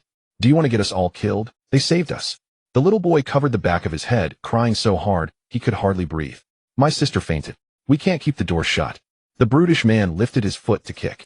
At that moment, Chen Jin's gaze turned icy. Su Xiao held Lin Wanqing, still trembling. Seeing the brutish man raise his foot, he froze. No. Are you all insane? The brutish man glared through the door gap. Shut up. You have no idea what's happening outside. Who knows if there are monsters following you? If you want to come in, throw that unconscious woman outside first. What if she gets contaminated? Su Xiao's eyes widened. What did you say? The brutish man sneered. Am I not clear enough? Bringing in a half-dead person is just a burden. And you too. He looked at the bloodied Chen Jin. You're covered in monster blood. You can't come in either. Someone in the shelter murmured in agreement. Right, what if he gets infected? He just killed so many monsters, he's too dirty. Don't open the door, really don't open it. We barely managed to hide in here. The people outside are strong, they should be able to hold on right. Each word felt like rusty nails piercing the air. Chen Jin remained silent. He didn't even curse anymore. He simply shifted his gaze from the brutish man's face to Lin Weiner in Su Xiao's arms. Lin Weiner's face was pale. Her breathing had become even lighter, her fingertips icy. The thunderous energy within her was nearly depleted. Chen Jin's throat tightened. He had been able to suppress his anger just now, but now he could no longer contain it. Su Xiao, hold her tight. Su Xiao felt a chill run down his back upon hearing this. He instinctively tightened his embrace around Lin Weiner. What are you going to do? Chen Jin took a step forward. The brutish man immediately reached to pull the airtight door. Quick, close the door. Lock it tight. This madman is about to rush in. The people behind the door hurriedly pushed against it. The heavy airtight door emitted a creaking metallic sound. The gap began to narrow bit by bit. The little boy anxiously scrambled to his feet. He lunged forward trying to stop them. Don't close it. Brother saved us. The brutish man shoved again from behind. The little boy slammed against the wall. Chen Jin finally moved. He extended one hand, fingers gripping the door gap. The door had already warped. The metal edges were bent up like bones, spurs sharp as blades. Chen Jin's fingers pressed in. The flesh was instantly cut open, blood dripping down between his fingers. The brutish man froze for a moment, then pulled back with all his strength. Close the door. Quick help. The people behind also pushed hard. The airtight door emitted a dull thud. Chen Jin's fingers were crushed and deformed. Bones cracked ominously. Su Xiao felt his scalp go numb. Chen Jin didn't turn back. He lowered his head, his eyes filled only with coldness. The undying ability within him began to crazily extract the last of his energy. A hunger akin to wildfires ignited within him, his stomach aching with emptiness. Every single cell screamed for consumption. But he could not stop. Lin Weiner couldn't wait. Zhao Chong couldn't wait either. The people behind the door. He could choose not to save them, but this door must open. I gave you a chance. Chen Jin's voice was low. The brutish man didn't hear clearly. What did you say? Chen Jin suddenly lifted his gaze. I said this door I will open myself. In the next moment the muscles in Chen Jin's arm tightened. The veins beneath his skin seemed ready to burst. His finger bones were crushed by the door gap, only to be reformed in the next instant, then crushed again, then regrown. The metal edge deeply cut into his palm. Flesh and blood were ground into a mess of red, yet he seemed completely unaware of the pain. Boom. Chen Jin's foot stomped into the ground, cracking the cement floor in a spiderweb pattern. He gripped the airtight door with one hand, his waist and abdomen exerting force, his shoulders pulled back like a drawn bow. Open. The metallic sound of distortion was excruciatingly sharp. Creak, creak, creak. The heavy airtight door that required hydraulic devices to open was forcibly pulled outward by Chen Jin. The brutish man's face turned pale immediately. Impossible. This can't be happening. He clung desperately to the edge of the door. A few people behind him also braced themselves, but it was useless. Chen Jin's strength was like a rampaging machine. The door hinges screamed in agony. The fixed bolts shattered one by one. Bang. The first bolt shot out, grazing the brutish man's ear. He was so frightened that he sat down on the ground. Chen Jin yanked his arm fiercely. Boom. The entire airtight door was pulled open more than halfway. The metal frame, sandbags, and medicine box behind the door were all toppled. The brutish man rolled out along with the pile of debris. Clang, clang. The medical box hit him on the head. He groaned in pain. But he dared not curse anymore. The people in the shelter were all frozen, staring at Chen Jin as if they had seen a monster crawling out of blood. Chen Jin stood at the door covered in black blood and ash. His right hand was a bloody mess, bones still cracking in his palm. He did not look at those people, nor did he look at the brutish man lying on the ground. He turned to take Lin Weiner from Su Xiao's arms, his movements gentle, so unlike the ferocity he had just displayed. Lin Weiner fell into his embrace. Chen Jin wiped the ash off her face with the back of his hand. It's okay.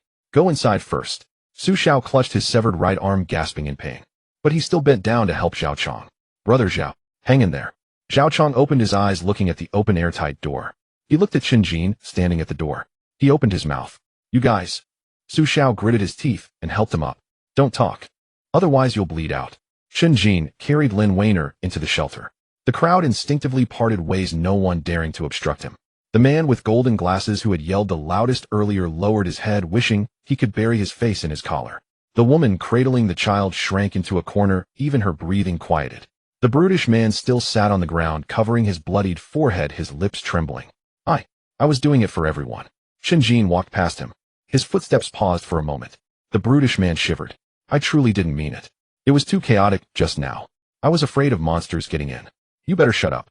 Chen Jin glanced down at him, his eyes devoid of anger, only annoyance. The brutish man immediately sealed his lips. The little boy stood by the wall, his forehead bruised and still bleeding. He looked at Lin Weiner in Chen Jin's arms and asked softly, Will sister die? Chen Jin halted. He looked at the little boy, the coldness in his eyes softening slightly. No. The little boy nodded vigorously. She was so powerful just now when fighting the monster. Like thunder in the sky. Chen Jin fell silent for a moment. Yeah. She's always been powerful. At the very back of the shelter lay a relatively clean area, the emergency medical station. A few basic potions and an old detection device were still laid out on the table. Chen Jin walked straight over, gently placing Lin Weiner down. Su Xiao also helped Zhao Chong to the side. As soon as Zhao Chong sat down, he went limp. Su Xiao's face twisted in pain. Is there a doctor? Is there anyone here who can treat wounds? No one in the crowd spoke up. After a few seconds, an elderly lady with graying hair trembled as she stood up. I used to be a nurse. I retired long ago, but I can handle basic first aid. Su Xiao looked at her as if she were a savior. Grandma, hurry. He's about to die. The elderly lady hurried over. The little boy also ran over, helping to hand her gauze. Chen Jin rummaged through the medical box he had brought back and pulled out a high-grade hemostatic agent, tossing it to the elderly lady. Save him first. The elderly lady caught the medication, her hands trembling.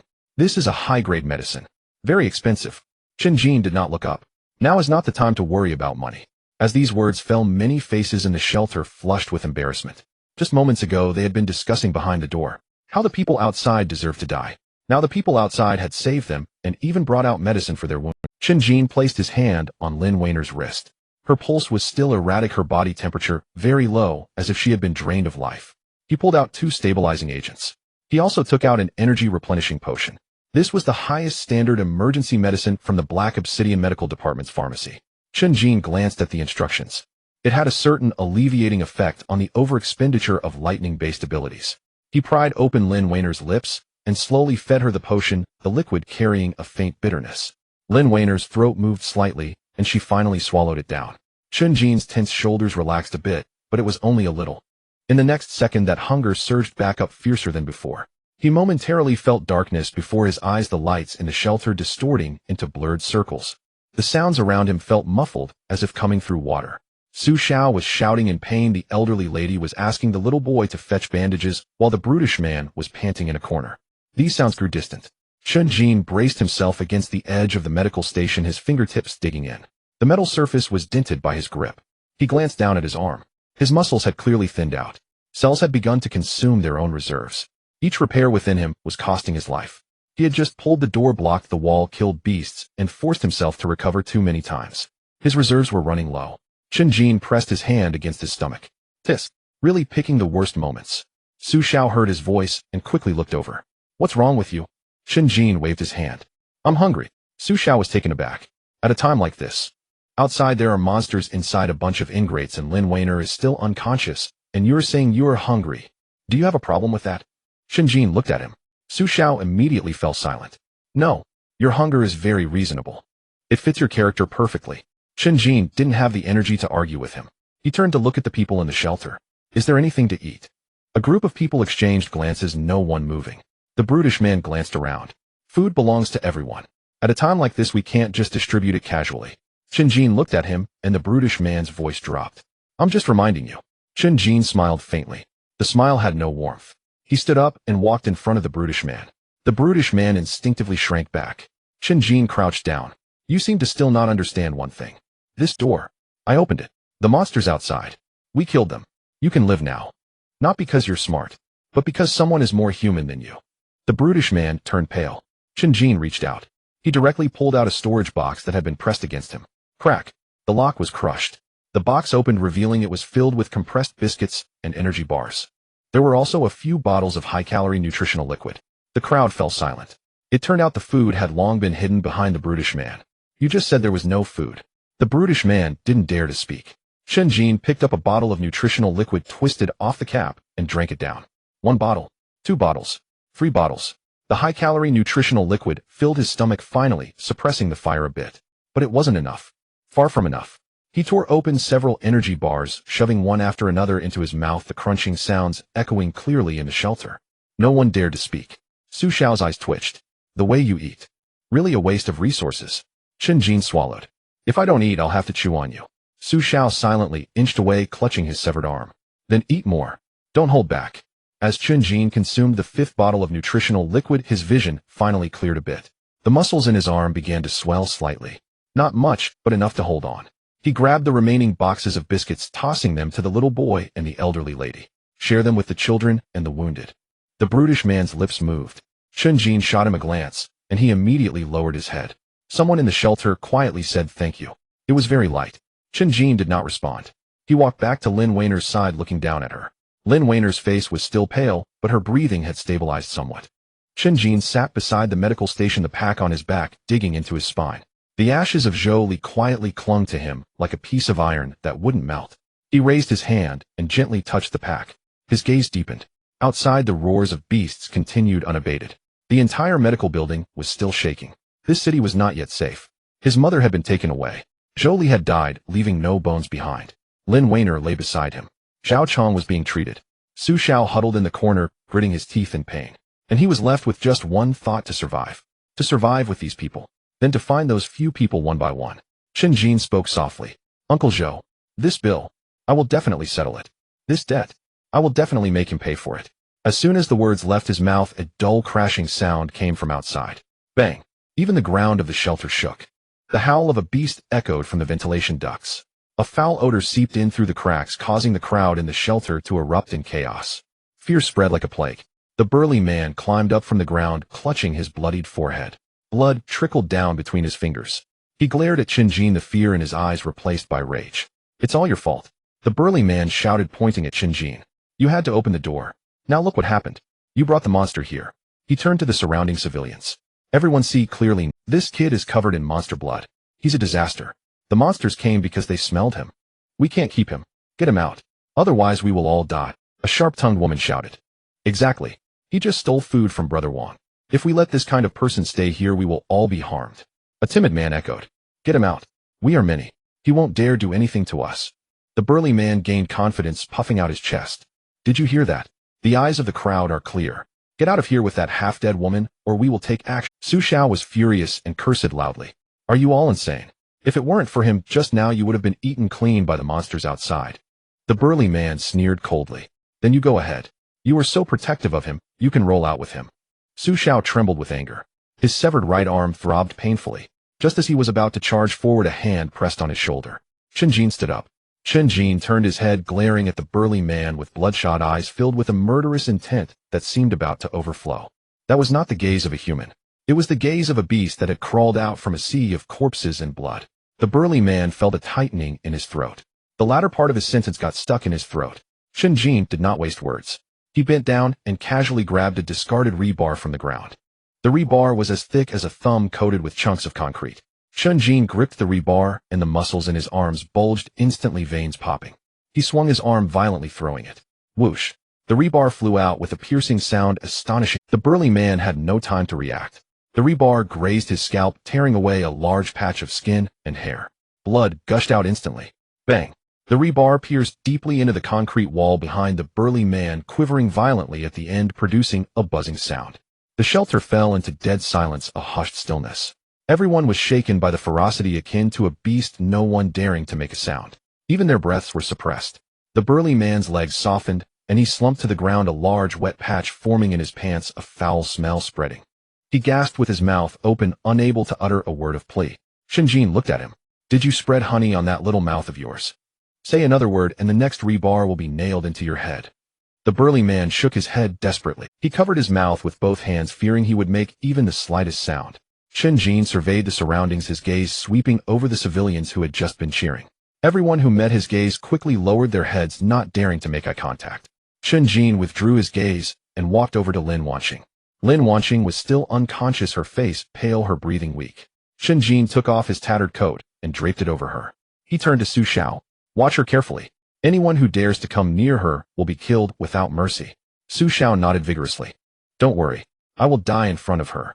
Chen Jin stood up and turned to the exit, his back resolute. Su Xiao shouted from behind. Chen Jin, where are you going? Chen Jin did not look back. To work. At that moment, the outer defense line of the basement completely collapsed. Boom. A thunderous sound echoed as the alloy door outside was completely smashed apart. A large number of low-tier exotic beasts surged in through the ventilation ducts and the shattered walls.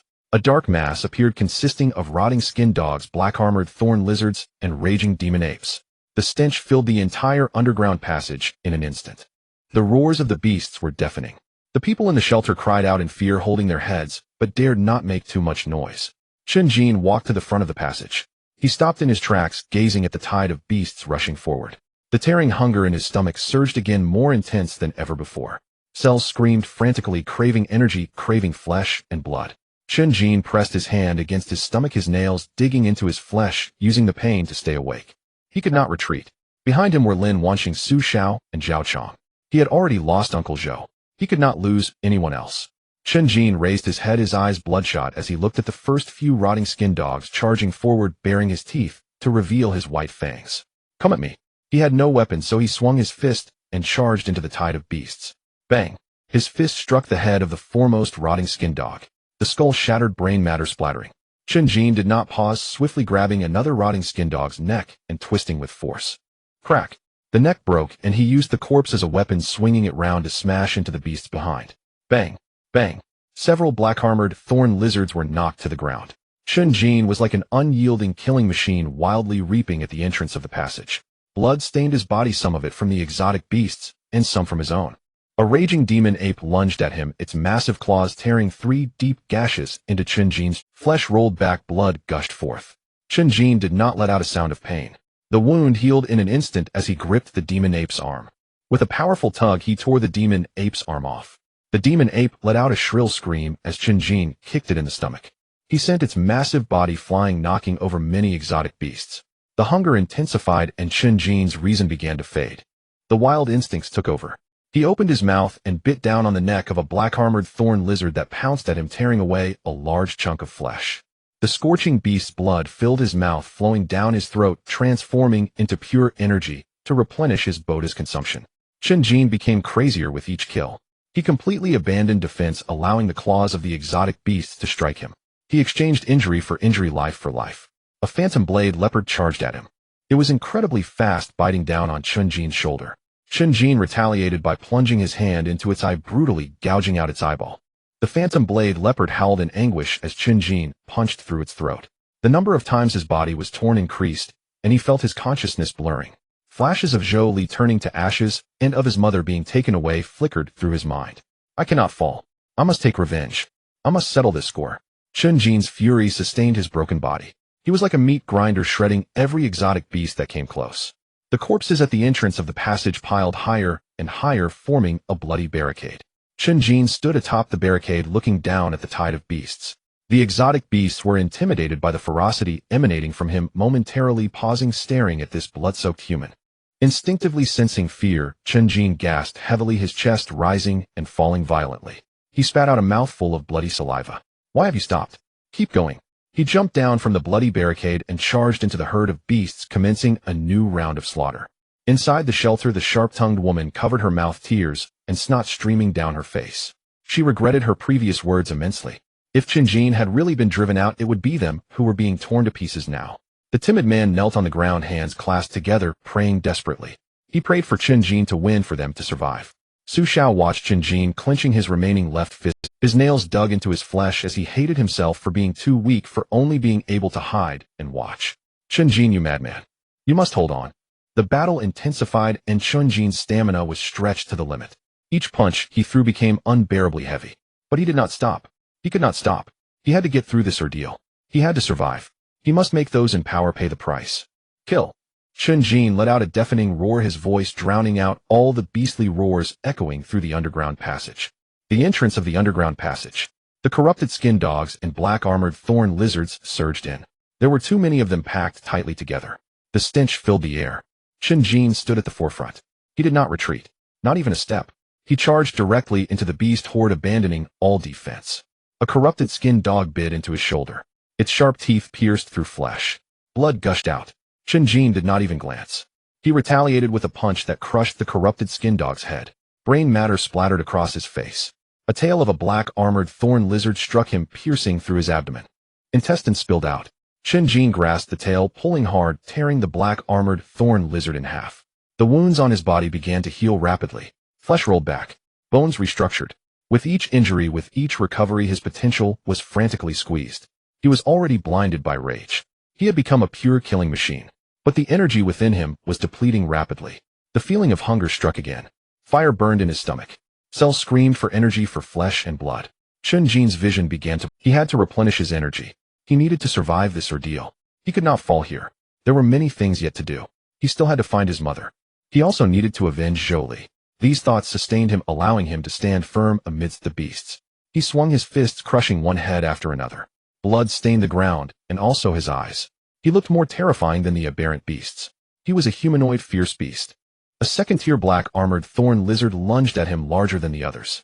Chen Jin charged towards it, gripping its upper and lower jaws tightly. His arm muscles bulged, veins popping. "Open up for me." Crack. He forcefully ripped the black-armored thorn lizard's mouth apart. Scalding beast blood gushed out. Chen Jin did not dodge. He opened his mouth wide, gulping down the beast's blood. The liquid flowed down his throat. It carried a strong, fishy smell and immense energy. Chen Jin bit into the black-armored thorn lizard's neck, tearing off a large chunk of flesh. He swallowed it without chewing. High-quality ingredients often require the simplest cooking methods. Chen Jin's mouth was stained with blood. He silently complained in his heart. The meat of this second-tier beast was truly unpalatable, tough and dry. But it was indeed energy-rich. The beast's blood flowed down his throat. He barely suppressed the hunger backlash from his cells. Chen Jin's emaciated body swelled once again, power flooding through him. He tossed the remains of the black-armored thorn lizard aside. "You were quite nice, huh?" Chen Jin wiped the blood from the corner of his mouth. "You knew I was hungry and delivered takeout willingly." He turned around, continuing the slaughter. He needed to eliminate these beasts. He had to guard this door. He could not let these monsters rush in. Inside were those he wanted to protect. He punched a corrupted skin dog flying and kicked the spine of a black-armored thorn lizard, his movements growing faster. His strength increased. After consuming the flesh and blood of the second-tier beast, his power had risen yet again. He now felt filled with strength. He could keep killing until every one of these monsters was eliminated. The tide of beasts surged endlessly, and Chen Jin was firmly held at the entrance. No matter how fast he killed, he could not stop the absolute advantage in numbers. Several shadows moved rapidly atop the pipes at the entrance. Shadow leopards. Second-tier beasts. They did not engage in the frontal battle. They were very cunning, taking advantage of the cover of other beasts. They bypassed Chen Jin's defenses and dashed directly into the shelter. Chen Jin punched a corrupted skin dog to pieces, catching sight of the shadows from the corner of his eye. His heart sank sharply. Not good. He wanted to turn and chase, but the beast horde surged forward, blocking his path completely. Several black-armored thorn lizards bit into his legs. Corrupted skin dogs pounced on his back. Chen Jin was pinned beneath the pile of beasts, struggling frantically. His fists pounded down continuously, but he was held back. He could not get through. He felt frantic inside. Lin Wanqing was still unconscious. Su Xiao had lost an arm. Zhao Chong was severely injured. The shelter was filled with unarmed civilians. If the shadow leopards charged in, it would be a one-sided massacre. He had to shake off these monsters quickly. He shouted loudly, his arms exerting force, lifting several beasts off. He stepped on the corpses of the beasts, desperately pushing towards the shelter. But there were too many beasts. They kept pouncing forward. They bit down hard and would not let go. Chen Jin was covered in beasts. Every step he took was incredibly difficult. Inside the shelter, several shadow leopards landed silently. Scarlet eyes flickered in the dim light. The crowd erupted into chaos. Screams and cries, "Monsters are here! Help!" The civilians retreated in terror, pushing and shoving each other. The man with a face full of meat ran the fastest. As he ran, he shouted, "Retreat! Retreat!" In a panic, he crashed into a nearby medical table, falling to the ground. Looking up, he found a shadow leopard staring intently at him. The shadow leopard lowered its body, preparing to pounce. The man with a face full of meat was so scared that he wet himself. He crawled backward using hands and feet. He touched someone. It was the unconscious Lin Wanqing lying quietly on the ground. Caught off guard, the man with a face full of meat flashed a crazed look in his eyes. He grabbed Lin Wanqing's clothes, forcefully pushing her forward, directly towards the shadow leopard. "Eat her. She has plenty of meat." The man with a face full of meat yelled, taking this opportunity to crawl into the depths of the crowd. He did not care about the lives of others.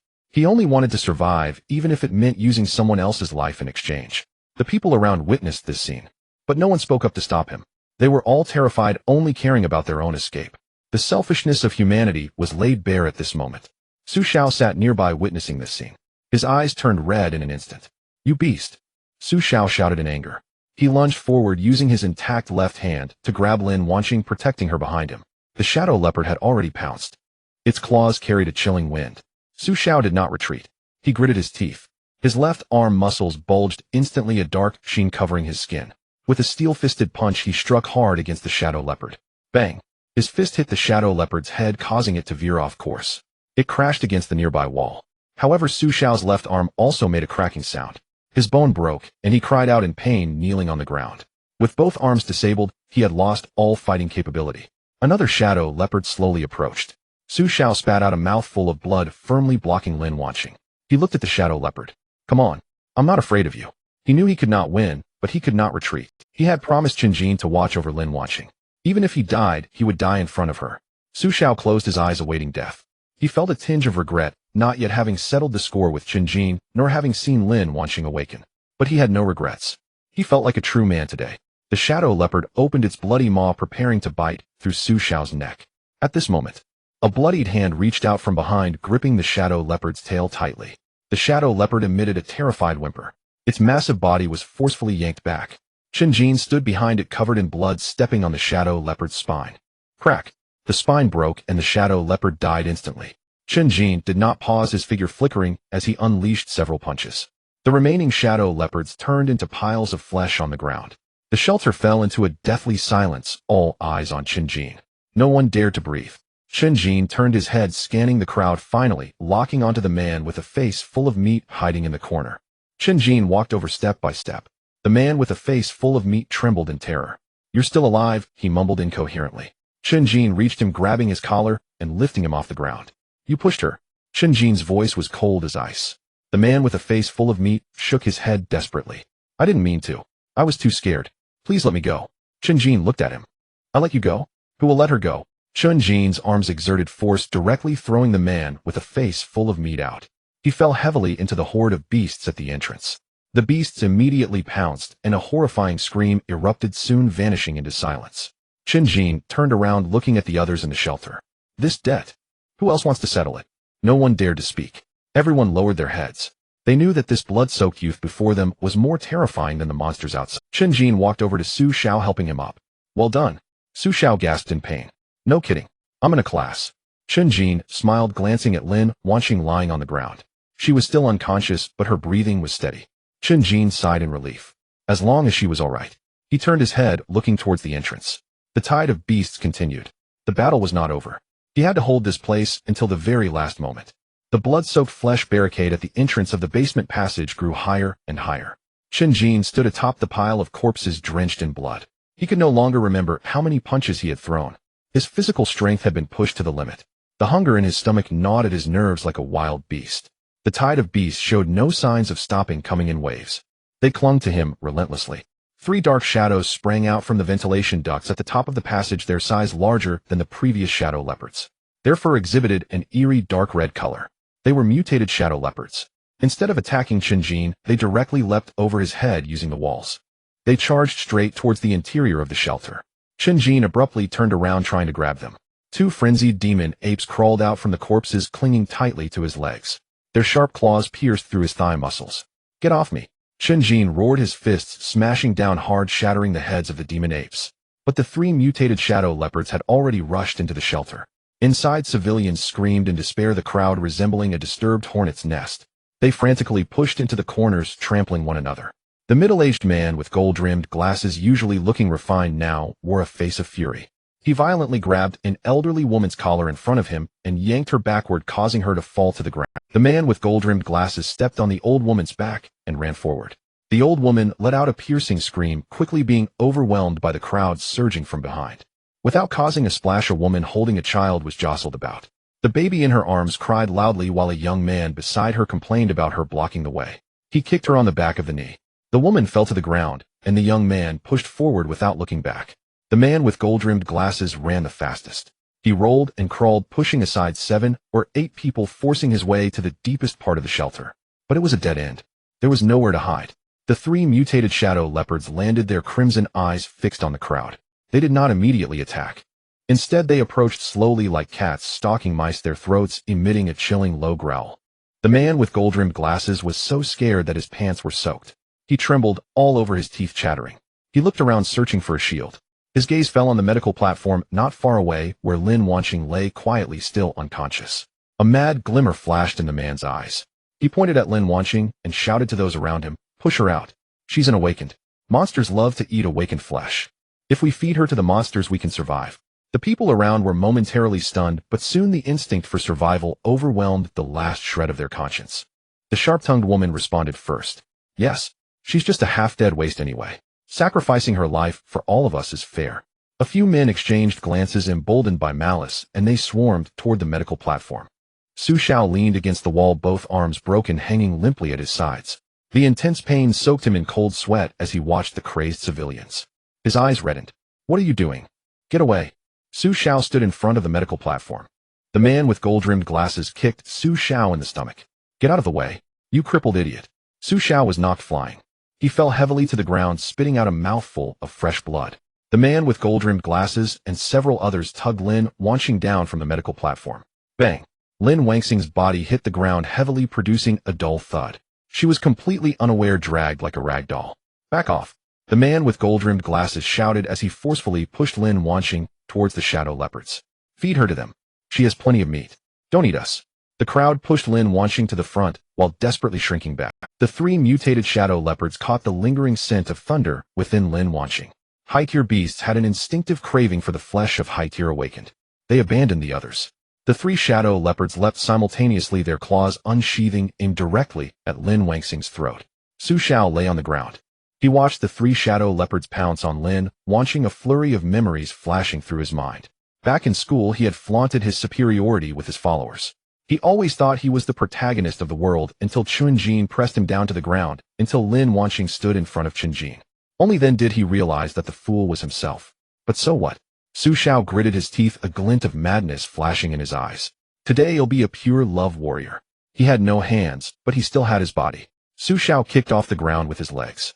His whole body sprang up from the ground, without a moment's hesitation, lunging forward, using his body to shield Lin Wanxing.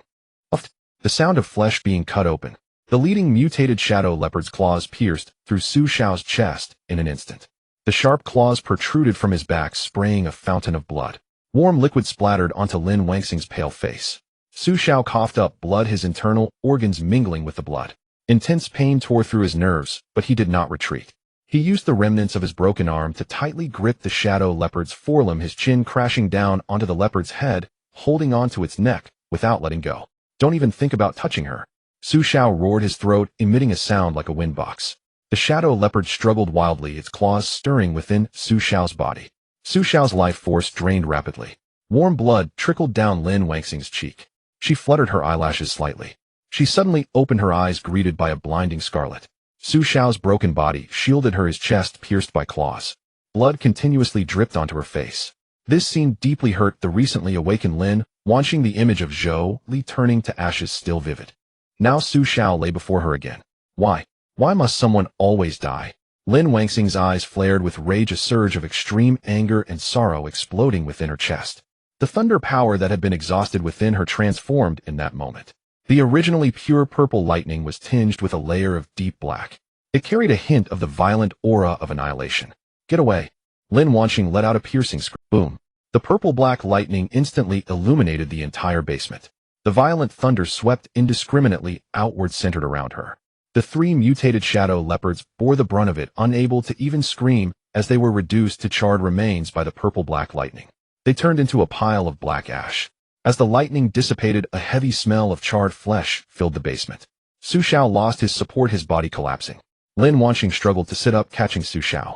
He lay in her arms, the gaping wound in his chest, horrifying, breathing shallowly. Su Xiao, don't you dare die. Lin Wanxing's voice trembled as she pressed down on his wound with both hands, but blood continued to pour out between her fingers. Su Xiao looked at Lin Wanxing, forcing a grim smile, blood pouring from his mouth. I actually didn't die at Chen Jin's hands. It's not a loss this time. He gasped for breath, his vision beginning to blur. Lin Wanxing apologized. I was wrong before. Lin Wanxing shook her head, desperately, tears falling onto Su Xiao's face. You go tell him yourself. I won't deliver your message. Su Xiao's breathing grew weaker as he looked at Lin Wanxing's tearful face, a flicker of relief in his eyes. Actually, even though you don't like me, and even hate me. Su Xiao's voice grew fainter as the deafening howls of beasts echoed from the passage. Drowning out his final words, I've never regretted loving you. Su Xiao's head tilted to the side, his eyes slowly closing. Lin Wanxing only heard the first half of his sentence, the latter part completely drowned out by the beastly roars. What did you say? Su Xiao, wake up! Lin Wanxing shouted, but the person in her arms no longer responded. At the entrance of the passage, Chen Jin had just freed himself from the entanglement of the demon ape. He turned sharply and caught sight of Su Xiao collapsed in Lin Wangxing's embrace, the bloody hole in his chest, and Lin Wangxing's desperate cries. Everything struck Chen Jin's nerves like a heavy hammer. Zhou Li was dead. Now Su Xiao had fallen as well. Chen Jin's eyes instantly turned blood red.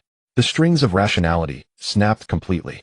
Extreme anger surged within him like wildfire, and his innate immortality talent was pushed to its limits, his cells roaring. His blood boiled as Chen Jin let out a roar unlike any human. Boom. The energy barrier within him shattered at that moment. The strength of his physical body broke through the bottleneck in the throes of rage, his bones cracking like thunder. His muscles bulged, and a layer of dark red blood light glimmered on the surface of his skin. In the midst of the second tier, he officially stepped into it. Chen Jin turned his head to fixate on the tide of beasts surging toward him, his gaze devoid of warmth. Only pure desire for slaughter remained. All of you die. Outside Linhai City, gray fog churned. The beast tide roared. The battle's outcome hinged on 3 aerial battlefields. Lu Zhenhai stood midair. His military coat was tattered. Blood dripped from his chin. Below, a 6th-tier deep-sea demon whale thrashed in the ruins. Each tail slam collapsed a vast section of the city wall. Debris flew wildly. The city defense forces' artillery positions were smashed into scrap metal. Soldiers were flung by the shockwaves. Lu Zhenhai wiped the blood from his face. Linhai City is poor, but we don't lack lives. He pressed his hands downward. Scrayed talent, abyssal sea suppression. The air around the demon whale instantly solidified. A drop of black water formed in Lu Zhenhai's palm. Space twisted.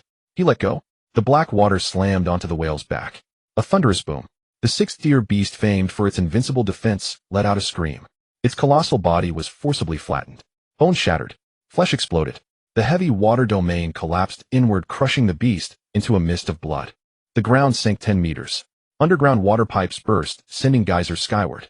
Elsewhere, Yin Tiexin was clad in a full suit of black crystal armor. He looked like a demon crawling from hell. His opponent was a 6th-tier rending colossus. The beast's claws could slice through steel, but they only left a few white scratches on the black crystal armor. Sparks flew. Yin Tiexin locked the colossus' jaws. I work overtime every day. My hair's all and you beasts come to cause trouble. He roared. Spikes grew from the black crystal armor, piercing into the beast's flesh. He exerted force with both arms. Muscles bulged beneath the armor. With a tearing sound, he ripped the 6th-tier beast in two. Scalding blood rain poured down, sizzling on his armor. Entrails littered the street. The surrounding low-tier beasts, terrified by this ferocity, lay prostrate, voiding their bowels. Behind him, Sun Changming stood atop a massive man-eating vine. His opponent was a 6th-tier corrupted treant. The treant's branches lashed out with deadly poison. Where they struck, the ground blackened and rotted, even corroding reinforced concrete into sludge. Sun Changming sneered. You destroyed my vegetable garden. You'll pay with your life. A great talent withered with springs to life. Countless vines burst from the earth. Ignoring the poison, they plunged directly into the treant's core. The vines pulsed frantically, draining the treant's life force. The treant struggled desperately, but the vines only tightened. In seconds, the colossal 6th-tier beast turned into a pile of dry ash. A gust of wind scattered it. 3 6th-tier beasts were slain. The pressure on the city wall lessened abruptly. A bright light flared on the horizon. Flying warships broke through the gray fog. Their main guns fired in unison, carving bloody paths through the beast's tide. High-tier awakened from other cities leaped down, joining the fray. Flames, frost, and gales illuminated the sky with elemental attacks. The beast tied outside the city began to crumble. Without the command of the 6th-tier beasts, they became a disorganized mob, turning to flee into the depths of the gray fog. They trampled each other, causing countless casualties. Linhai City's crisis was over. Soldiers on the wall collapsed to the ground, gasping for air.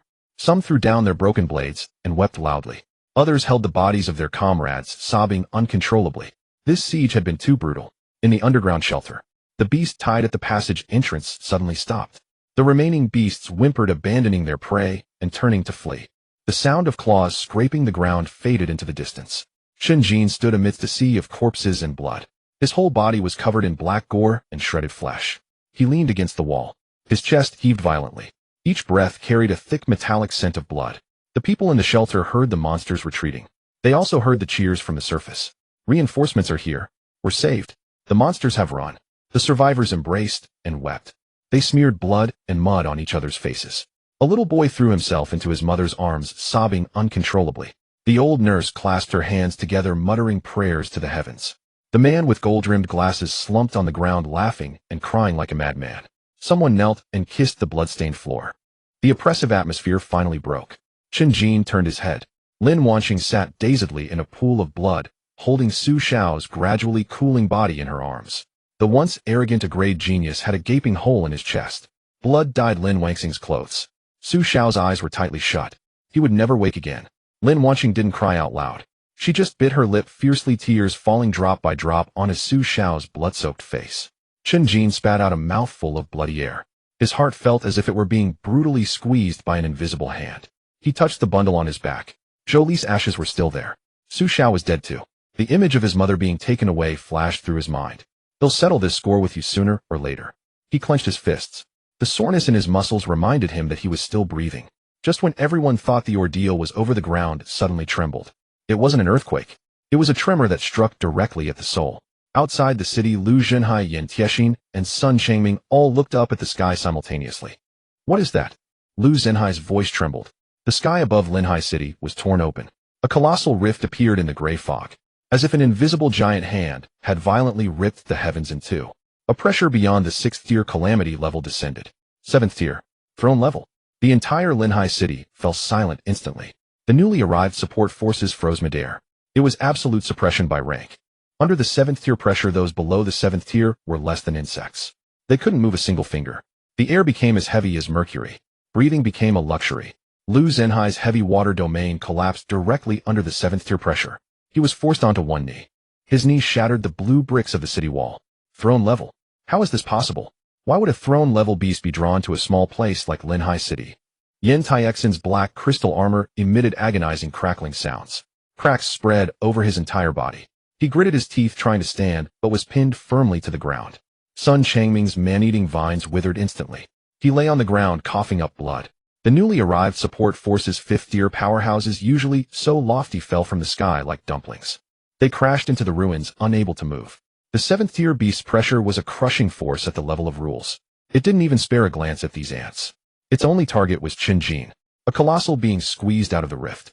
It had no physical form, a mixture of shadow and violet fire. Its body constantly twisted and deformed. Two enormous blood-red vertical pupils scanned the entire city. It ignored the 6th tier powerhouses outside the city. It ignored the fleeing beast tide. Its massive form headed straight for the ruins of the Obsidian Medical Department. The moment it landed, the surrounding buildings were instantly reduced to dust. Not collapsed, but directly vaporized. Even the reinforced concrete turned to ash. The ground sank, forming a kilometer-wide, deep crater. Underground water pipes burst, but the water evaporated before it could spray. The oxygen in the air was sucked dry. The entire area became a dead zone. In the basement, a thunderous roar. An irresistible force seized the shelter's dome. Accompanied by the screeching sound of tearing metal, the entire ceiling was ripped off like a can lid. Thick steel bars snapped cleanly. Concrete blocks the size of cars were flung away. No sunlight came in. A massive shadow fell over everyone. The survivors looked up, their eyes wide. Their minds went blank. What kind of monster was this? The joy of survival was ground to dust. The blood-red vertical pupils locked onto Chen Jin. The terrifying pressure pinned everyone to the ground. Civilians fainted on the spot, foaming at the mouth. Some bled from all 7 orifices. Chen Jin's bones groaned. His knees buckled. He couldn't move a single finger. The mysterious man's voice echoed in his mind. I left you a little gift. Hope you won't refuse. Chen Jin stared at the 7th tier beast. He clenched his jaw. Blood seeped from his gums. A 7th tier beast as a gift. You're way too kind. How about I give this blessing to you? The 7th tier beast didn't attack immediately. It stared at Chen Jin like a cat watching a mouse. The deathly gaze brought an unprecedented sense of crisis. Chen Jin knew in his heart that this was the work of that mysterious man. Taking his mother, killing Zhou Li, and now sending a 7th tier beast to kill him. You want me dead? It's not that easy. Chen Jin's bones shattered inch by inch under the pressure, only to be instantly rebuilt by his undying and indestructible talent. Agony tore at his nerves, but he did not yield. His mind was filled with the image of Zhou Li turning to ash, the helplessness of his mother being taken away, and Su Xiao's tragic death in a pool of blood. I can't die here. I still have to settle this score. I have to find them all one by one and cut them down. Rage, resentment, murderous intent. These emotions became the perfect fuel. Chen Jin's undying and indestructible talent, sensing the ultimate threat, began to operate beyond its limits. The energy of countless beasts he had devoured before. A 4th tier ironbone venom lizard, 2nd tier black armored thorn lizards, rotskin hounds, all boiled within his veins. The energy was immense, threatening to burst his body. Since his body couldn't move, he would burn his soul. A beastly growl tore from Chen Jin's throat. Violet soul fire ignited in his chest, rapidly spreading across his entire body. The fire didn't burn his flesh. It burned the accumulated energy, converting it all into explosive power. The violet soul fire blazed brighter. It warped the surrounding air with its heat. Chen Jin's body underwent a metamorphosis within the violet flames. He was no longer an ordinary human. He became a true monster. A monster crawling out of hell, intent on tearing everything apart. The 7th-tier beast's absolute suppression began to crack. The air shattered like glass. Chen Jin straightened his spine inch by inch. His muscles swelled. His skin split and healed instantly under the violet fire. A cycle of destruction and rebirth occurred 1,000 times a second. He lifted his head. His eyes burned with the same violet fire, meeting the beast's blood-red vertical pupils. Chen Jin bared his teeth in a bloodthirsty grin. He had no weapon. He needed none. He bent his knees, and the ground beneath his feet turned to powder. With a supersonic boom, Chen Jin, wrapped in violet soul fire, shot towards the 7th-tier beast like a meteor. The purple flames pierced through the air. Chen Jin charged forward.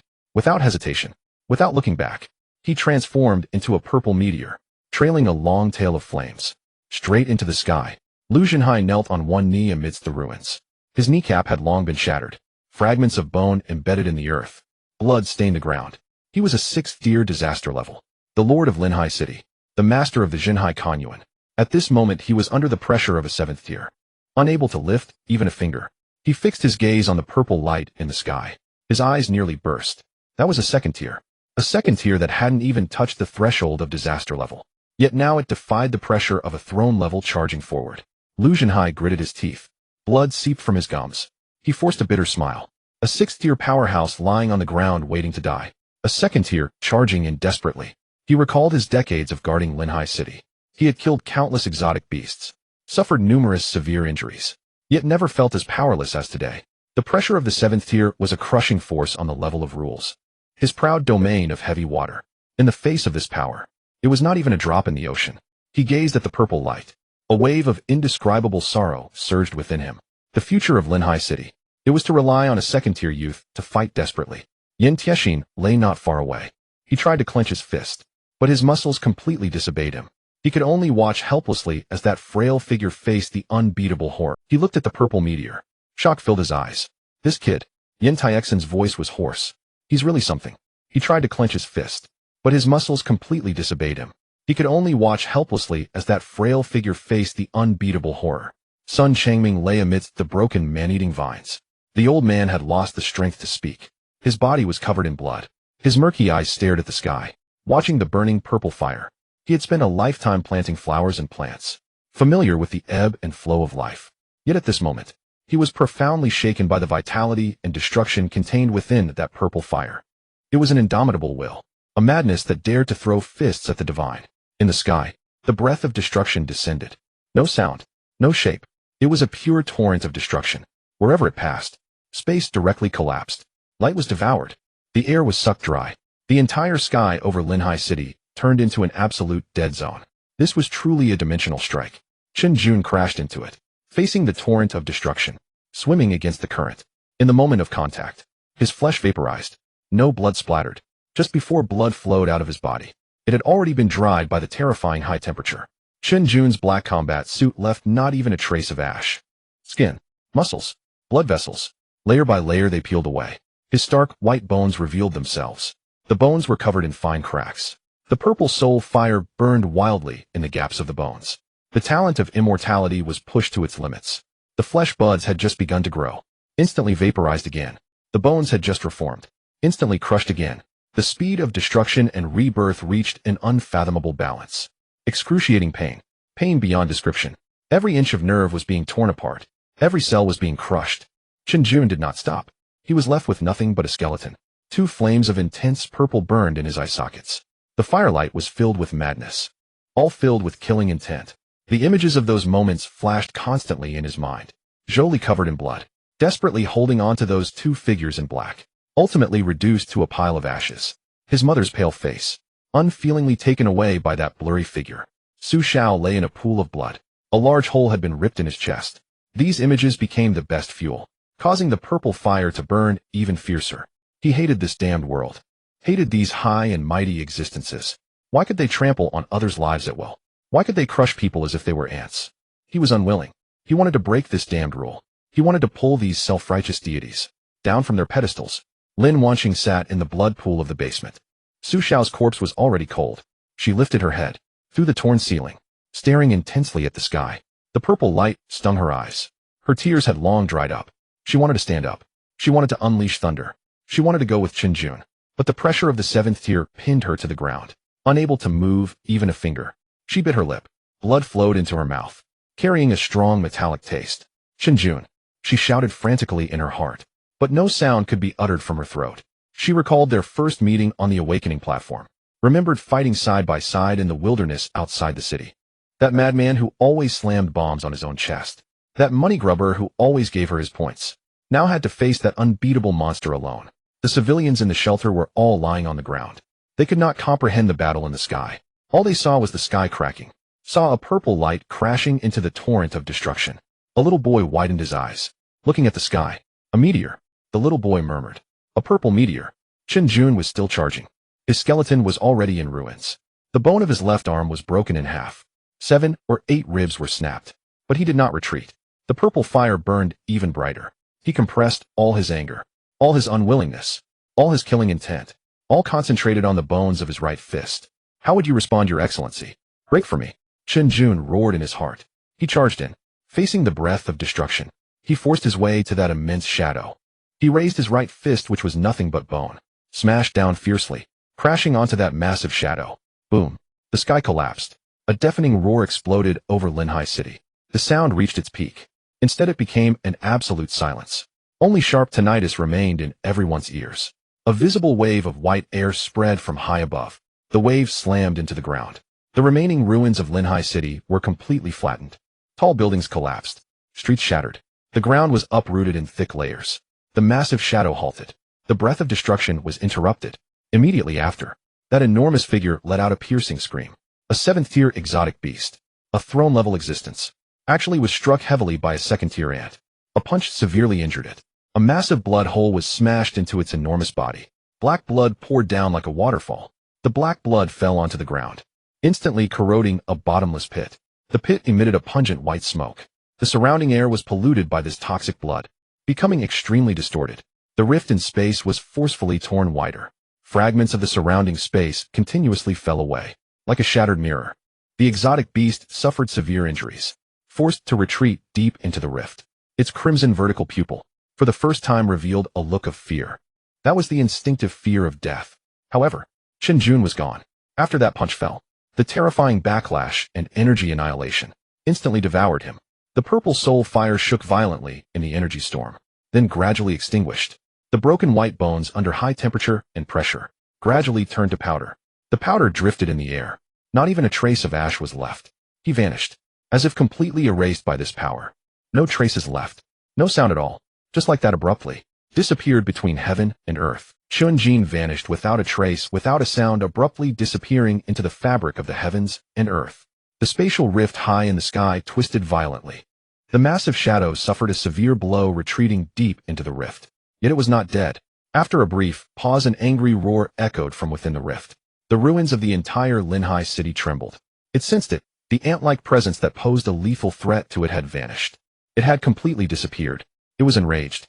A dignified existence at the throne level had actually been pierced through by a 2nd-tier ant. This was a great humiliation. It sought revenge. It aimed to crush every remaining ant in this city. The massive shadow squeezed out from the rift once more. Carrying an aura of destruction, it surged towards the ruins below. The oppressive force of annihilation swept across the ground. It noticed Lin Wanqing in the pool of blood. The girl bore the lingering aura of thunder. It concluded that she was related to the ant it had sensed earlier. A black energy storm began to gather. The target was Lin Wanqing. Lu Zhenhai knelt on one knee, gazing at the descending shadow, gritting his teeth, trying to rise. But his shattered knee could barely support his body. He was a 6th-tier disaster level, being the lord of Linhai City, the master of Zhenhai Chongyuan. At this moment, under the pressure of the 7th tier, he couldn't even lift a finger. His gaze was fixed on the purple light above his eyes, nearly bursting. That 2nd-tier youth had perished in order to protect this city. Now it was their turn, these old fellows. Yan Tiexin lay nearby, fragments of black crystal armor embedded in his flesh, coughing up blood, attempting to clench his fist. But his muscles were completely unresponsive. He watched the purple shooting star with shock in his eyes. This kid really has guts. His voice was hoarse. He closed his eyes, preparing to detonate the energy core within him. Sun Changming lay among the broken vines. The old man had no strength left to speak. Covered in blood, his murky eyes stared at the sky. He had cultivated flowers and plants his whole life. Having witnessed the ebb and flow of life, he was deeply shaken by the vitality and destruction contained in that purple fire. 3 severely injured 6th-tier powerhouses. Determination flashed in their eyes simultaneously. They were ready to burn their last bit of life, even if it meant being shattered to pieces to block this blow. At this critical moment, a figure rolled and crawled out from the distant ruins. It was Gu Mingxuan, clutching a golden disc tightly. He dashed to Lin Wangxing's side, crushing the disc fiercely. A golden translucent shield instantly expanded, protecting both of them within. The black energy storm crashed down the golden light, shaking violently. The sound of cracking left one's scalp tingling. Gu Mingxuan knelt on the ground. With both hands braced against the ground, he stared at the spreading cracks above, praying frantically in his heart. I was terrified at that moment. I could only bring out my trump card.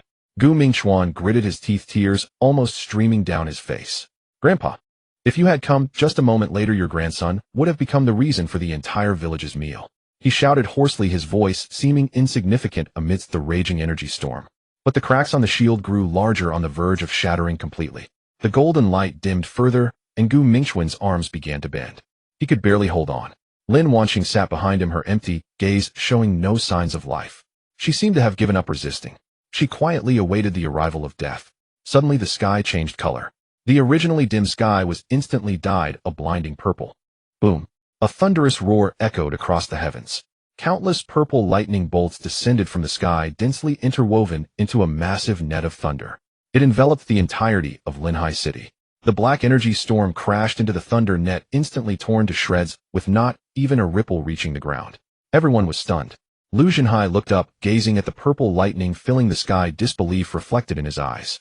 Yan Tiexin also stared wide-eyed. Lin Wangxing's hollow eyes finally showed a flicker of emotion. She looked at the familiar purple lightning, a power originating from her own. But it was a million times stronger than hers.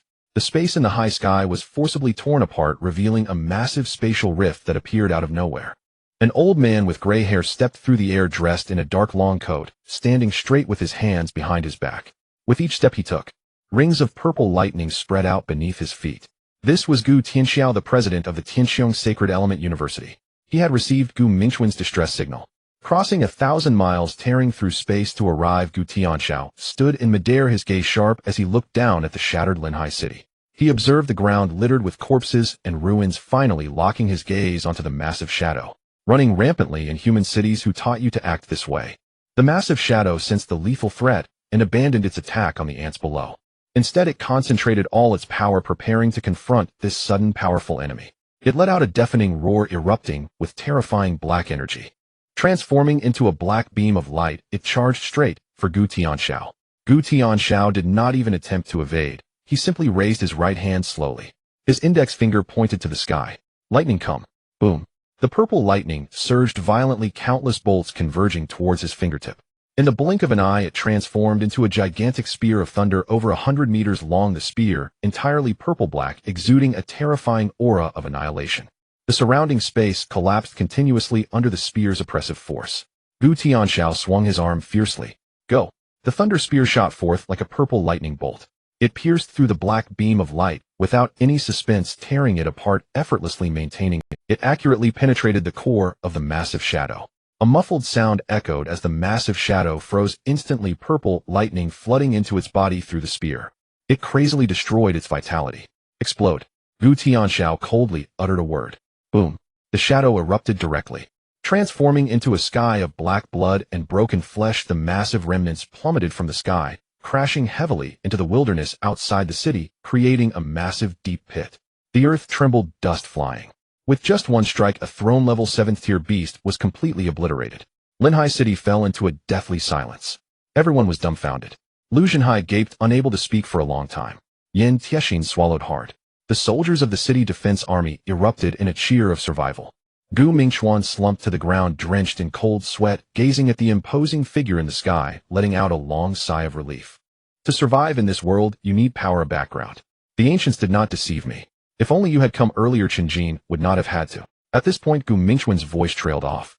He thought of Chen Jin, the madman who charged at the 7th-tier beast engulfed in purple fire. His eyes turned red in an instant. He slammed his fist against the ground.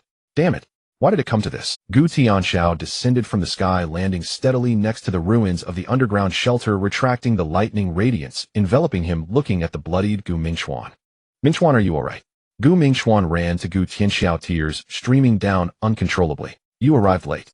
Gu Tianxiao frowned slightly, observing the devastation around him, noticing the trembling civilians. Finally, his gaze landed on Lin Wanqing sitting in a pool of blood. He recognized this girl, the one who awakened the SS-level Thunder Annihilation talent.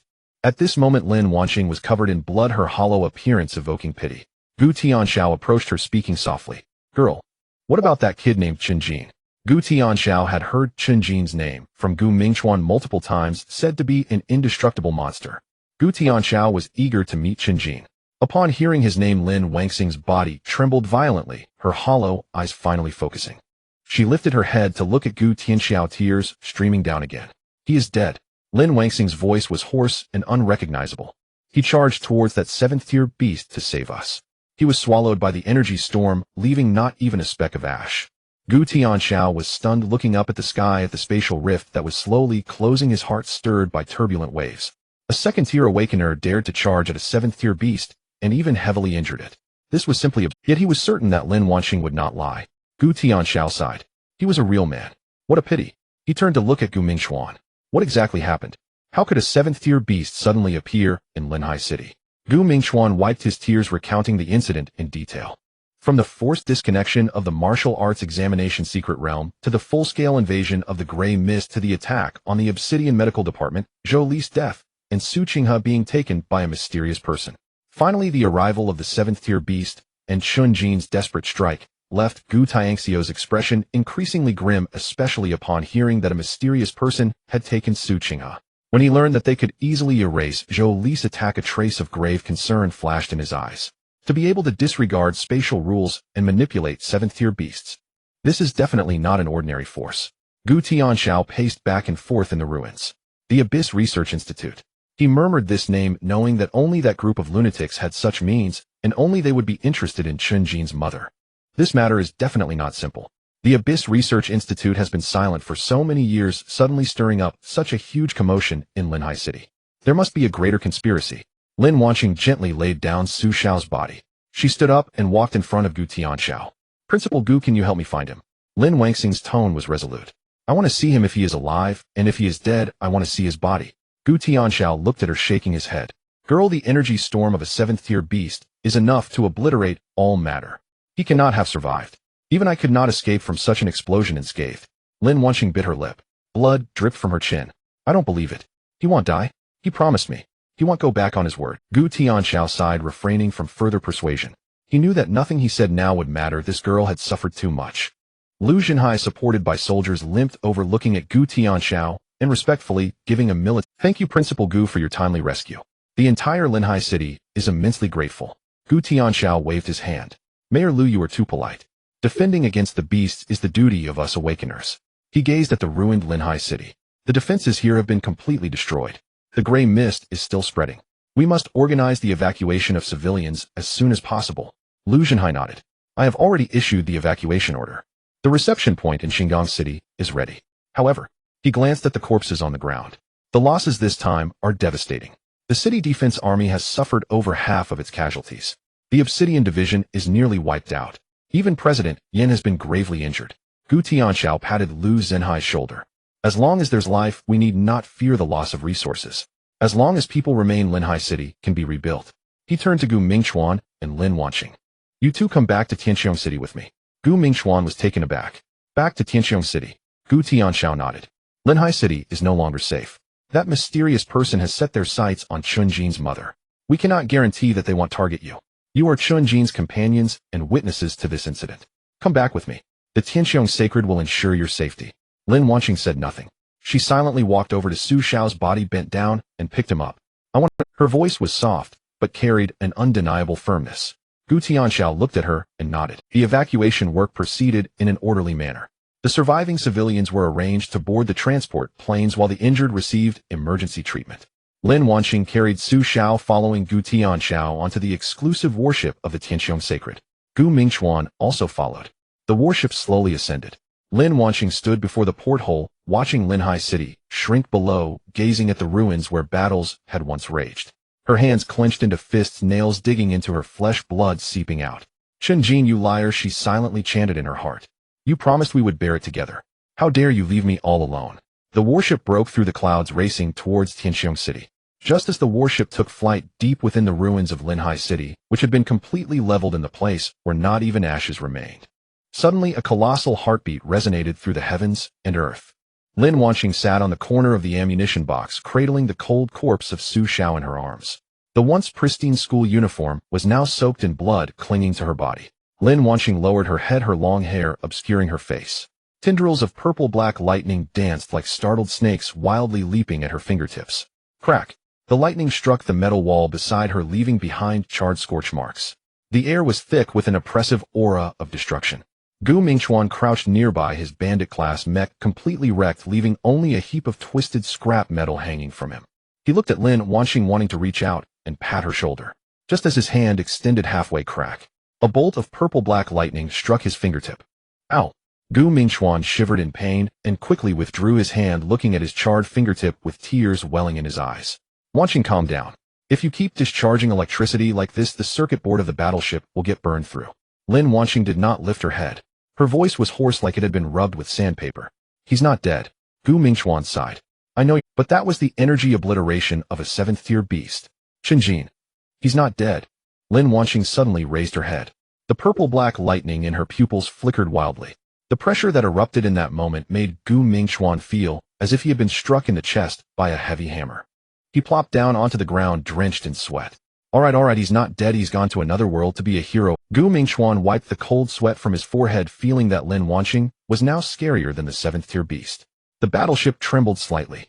The roar of the engines began to intensify.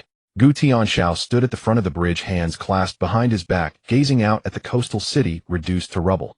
Gray mist was slowly closing in like a massive shroud, ready to bury the remnants of the city completely. Gu Tianxiao frowned tightly. He felt that something was off. The spear that had just struck truly killed the 7th-tier beast, but the place where Chen Jin had vanished was too clean. So clean that not a trace of soul fragments remained. This defied logic. Just as the battleship was about to take off, Gu Tianxiao's ears twitched. His talent was thunder destruction, granting him an acute sensitivity to life fluctuations and energy frequencies. Thud. A very faint sound. It was like an echo from the deepest part of hell. Gu Tianxiao's pupils contracted sharply. The heartbeat. That was the heartbeat of a human. Though it was so weak it was nearly negligible, the frequency, the rhythm, absolutely belonged to Chen Jin. In all his years he had seen many grand scenes. But for a 2nd-tier awakened one to survive a 7th-tier obliteration, that was too absurd. He turned around to look at his busy aide at the control panel. Stop the ascent. The aide was taken aback. Principal Gu, the gray mist is flowing back. If we don't leave now, it will be too late. Gu Tianxiao waved his hand. I dropped something down there. The aide looked bewildered. What could be more important than your life? Gu Tianxiao spoke nonsense with utmost seriousness. My limited edition Rolex. That was passed down to me by my grandfather. The aide's mouth twitched. He knew this old man had a strange temper, but he never expected it to be this peculiar. You all withdraw first. Gu Tianxiao issued the order without room for debate. Take the survivors to Sky City. I will hold the rear. Wait. Gu Mingchuan heard the commotion and scrambled over. Grandpa, what are you doing? Don't leave me. Gu Tianxiao shot him a glare. Shut up. Take Lin Wanqing with you. Keep an eye on her. With that, Gu Tianxiao did not give anyone a chance to react. He directly pushed open the hatch, leaped out, and transformed into a bolt of purple lightning plummeting downwards. Boom. The lightning struck the edge of the central pit in the coastal area. Gu Tianxiao landed steadily. The surroundings were filled with charred soil, and the pollution levels in the air were frighteningly high. A normal person standing here would turn into a monster in 3 seconds. Gu Tianxiao pulled out a poison-resisting pill from his pocket and stuffed it into his mouth. He stepped toward the center of the pit, and with each step the purple lightning beneath his feet forcibly purified the surrounding pollution.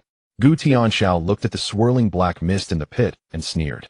If these 7th-tier pollution residues were not cleared, even if Chen Jin came back to life, he would be instantly corrupted.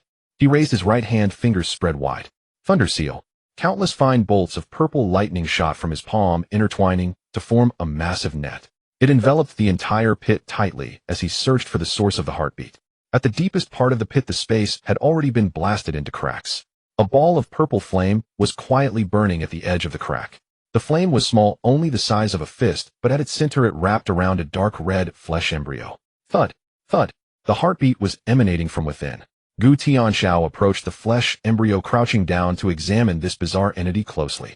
Gu Tianxiao couldn't help but marvel. This vitality is even tougher than a cockroach. He could feel that Chen Jin's consciousness was sleeping within the flesh embryo.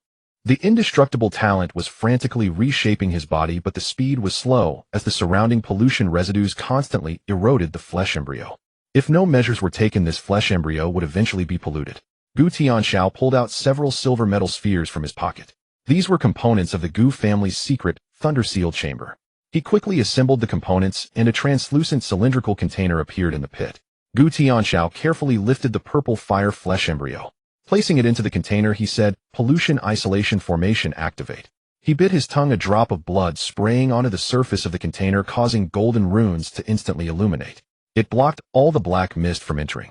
After doing all this, Gu Tianxiao's face paled slightly. He looked up at the sky. The battleship had already vanished into the clouds. "Damn brat," Gu Tianxiao scolded at the flesh embryo in the container, sounding irritable. "To save you, I really took a big loss this time." He sat beside the container, pulling out a crumpled cigarette from his pocket and lighting it up. "When you wake up, we'll have to settle this score properly." In the ruins, the gray mist swirled an old man and a flesh embryo. In this silent wasteland, it seemed particularly eerie. Gu Tianxiao took a puff of smoke, releasing a smoke ring as he watched several powerful auras approaching from the distance. His gaze gradually turned cold.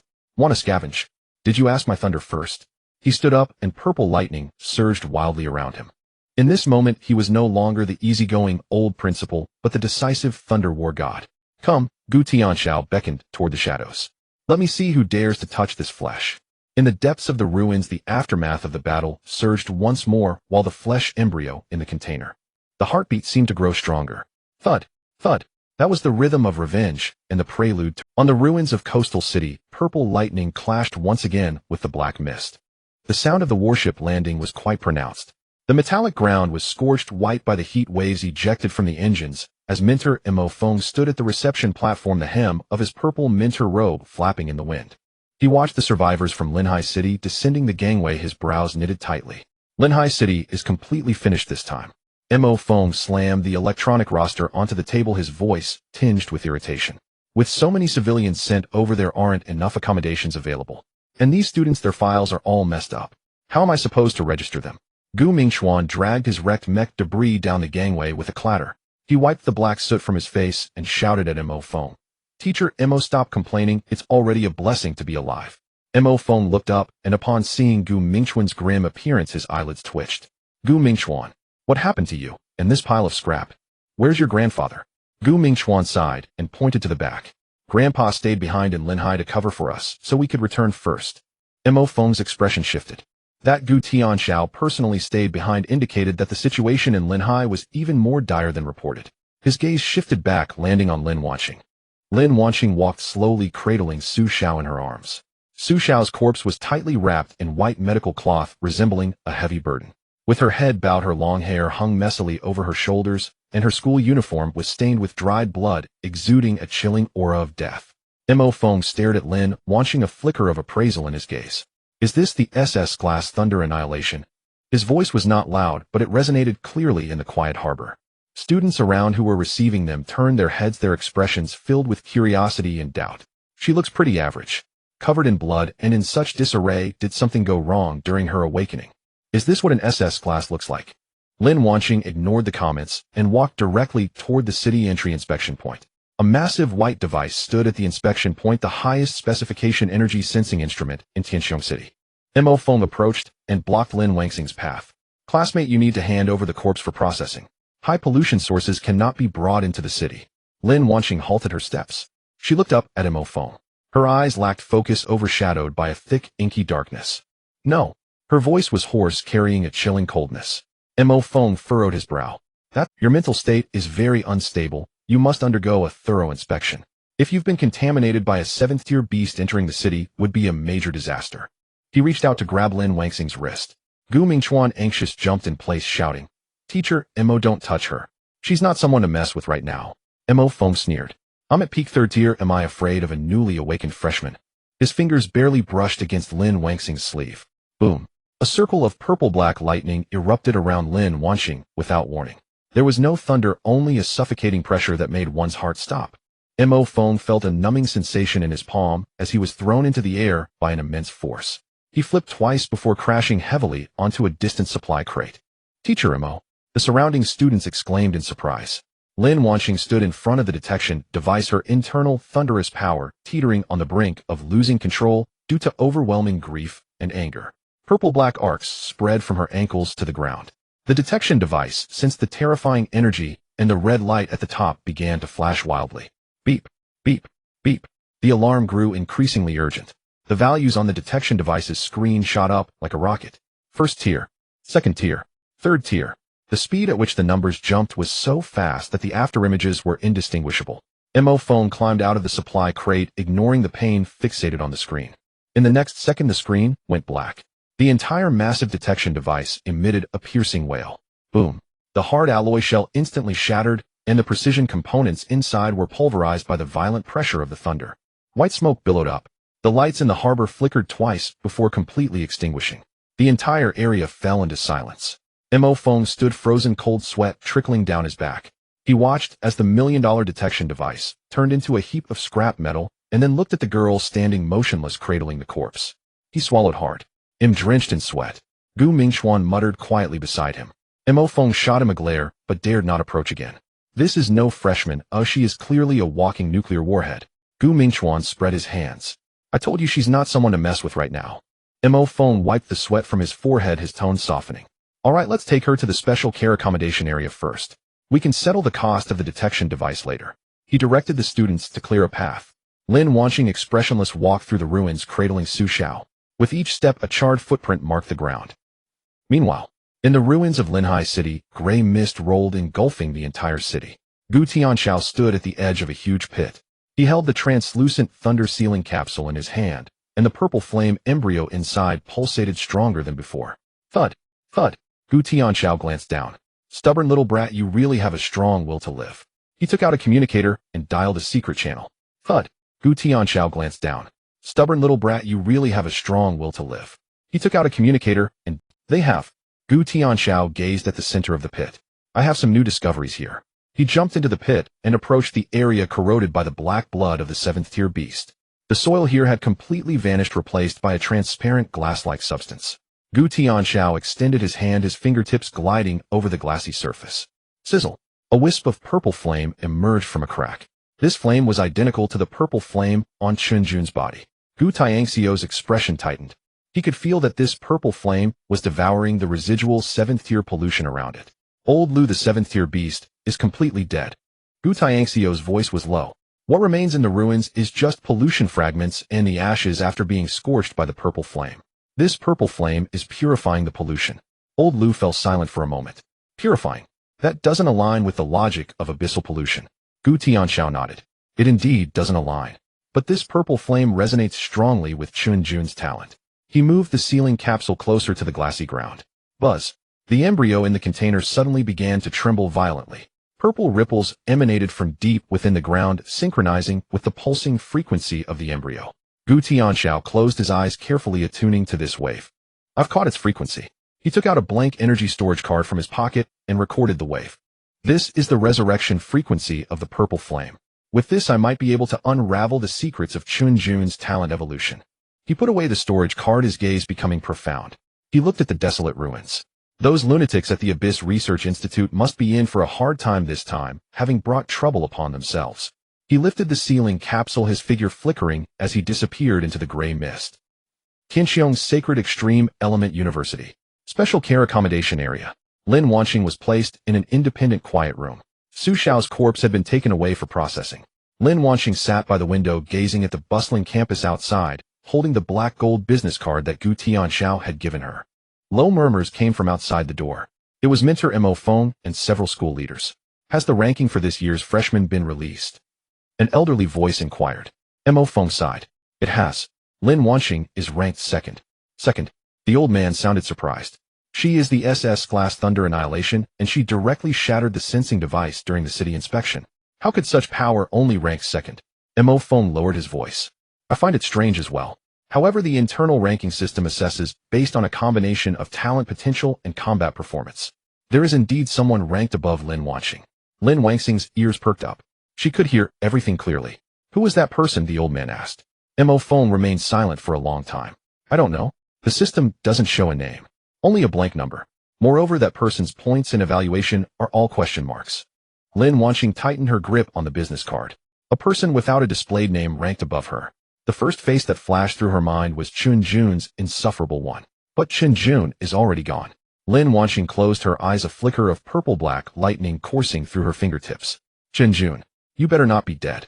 Otherwise I won't help you defend this top rank. The Celestial Sacred Element University. Morning.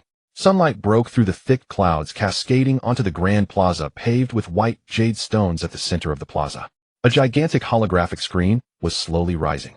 The surface of the screen pulsed with light blue energy waves maintained by the school's top-tier formation.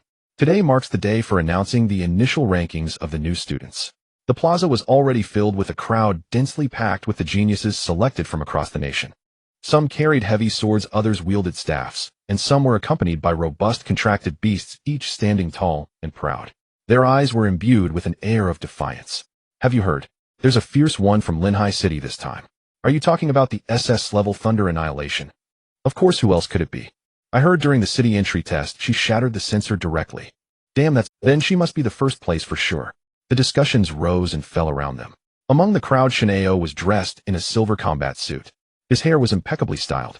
With his hands in his pockets, he stood in a conspicuous position surrounded by a few followers from Tianxiong City. Young Master Shin, don't listen to their nonsense. What does SS level matter? She hasn't grown yet. You are a mid-stage second tier with the explosive power of the polar daylight. Who could withstand that? Exactly, this first-place position belongs to young Master Shin, without a doubt. Shin Ao remained silent, simply gazing at the holographic screen. Suddenly the screen shook violently. A clear, crisp sound resonated. The previously blurred waves instantly solidified. Rows of golden text swiftly appeared from top to bottom. The entire venue fell silent with thousands of eyes fixated on the top of the screen. However, at the very top of the screen, the first position was a gray, empty slot devoid of any name. No place of origin. Even the talent level and score evaluation were just a series of flickering question marks. Only a cold system number remained 0001. In the second slot, it boldly reads second place, Lin Wanxing. Talent SS level Thunder Annihilation. Evaluation extremely dangerous catastrophic level explosion. Third place, Shineo. Talent S level Polar Daylight. Evaluation excellent high mobility explosion. The plaza was deathly silent. A full 3 seconds passed. Boom. The crowd erupted in chaos. What the hell? What's going on? The first place is a mosaic. Is the system bugged, eh? That monster Lin Wanxing can only rank second. What on earth is the one in first place? Shineo turned to look at his nearby follower, who wore an expression of indignation. He pointed at the screen, his voice low but powerful. This cannot be a bug. The system of the celestial sacred element would not make such a basic error. The only explanation. Is this 0001 strong enough to warrant the school hiding his information? Shineo clenched his fists. He recalled the person who vanished in the ruins of Linhai City. If Chen Jin were still alive, if he truly survived that annihilation, then he, Shineo, would be convinced of losing to the first place. Young Master Shin, are you not angry? His follower asked cautiously. Shineo scoffed. What good does being angry do? I, Shineo, am combative, but I have even more respect for the strong. Now with the gray mist invasion, the defenses are crumbling. What we need are madmen who can withstand 7th-tier beasts, not second-generation aristocrats who only know how to act tough in their comfort zones. He looked at the holographic screen. Quietly, he murmured a phrase. Chen Jin, you better not be dead. Otherwise, who will accompany me to fight this battle? In another corner of the crowd, Lin Wanxing stood quietly, wearing a simple black hoodie, her hood pulled low, staring at the gray first. Her body trembled slightly, her fingers tightly clutching the hem of her clothing, nails digging into her palm. She recalled the moment in the ruins of Linhai City. The last scene of Chen Jin transforming into purple fire and soaring into the sky. Wanxing. Gu Mingchuan squeezed through from behind, carrying a massive metal backpack. It clanked as he walked. He glanced at the screen, then looked at Lin Wanxing, lowering his voice. Do you think it's— Lin Wanxing remained silent. Gu Mingchuan scratched his head. This matter is too bizarre. I just asked my grandfather. He's just dodging the issue with me. He said this is a special arrangement by the school, and told me to stop prying. In an instant, the mysterious first place title spread throughout the campus. Various outrageous rumors began to proliferate. Some claimed the first place was the principal's illegitimate child. Others said the first place was an artificially awakened being. Some even alleged that the first place was actually a transformed beast. The wind swept through the plaza, bringing a chill. Lin Wanxing turned and left. She did not return to her dormitory, but headed straight to the back mountain of the school, where there was a thunderstorm zone, a recently discovered perfect cultivation ground. She needed to grow stronger, 10 times stronger than she was now, 100 times. In the plaza, the holographic screen continued to shine, displaying that gray first place. Like a heavy mountain, it pressed down on the hearts of all geniuses.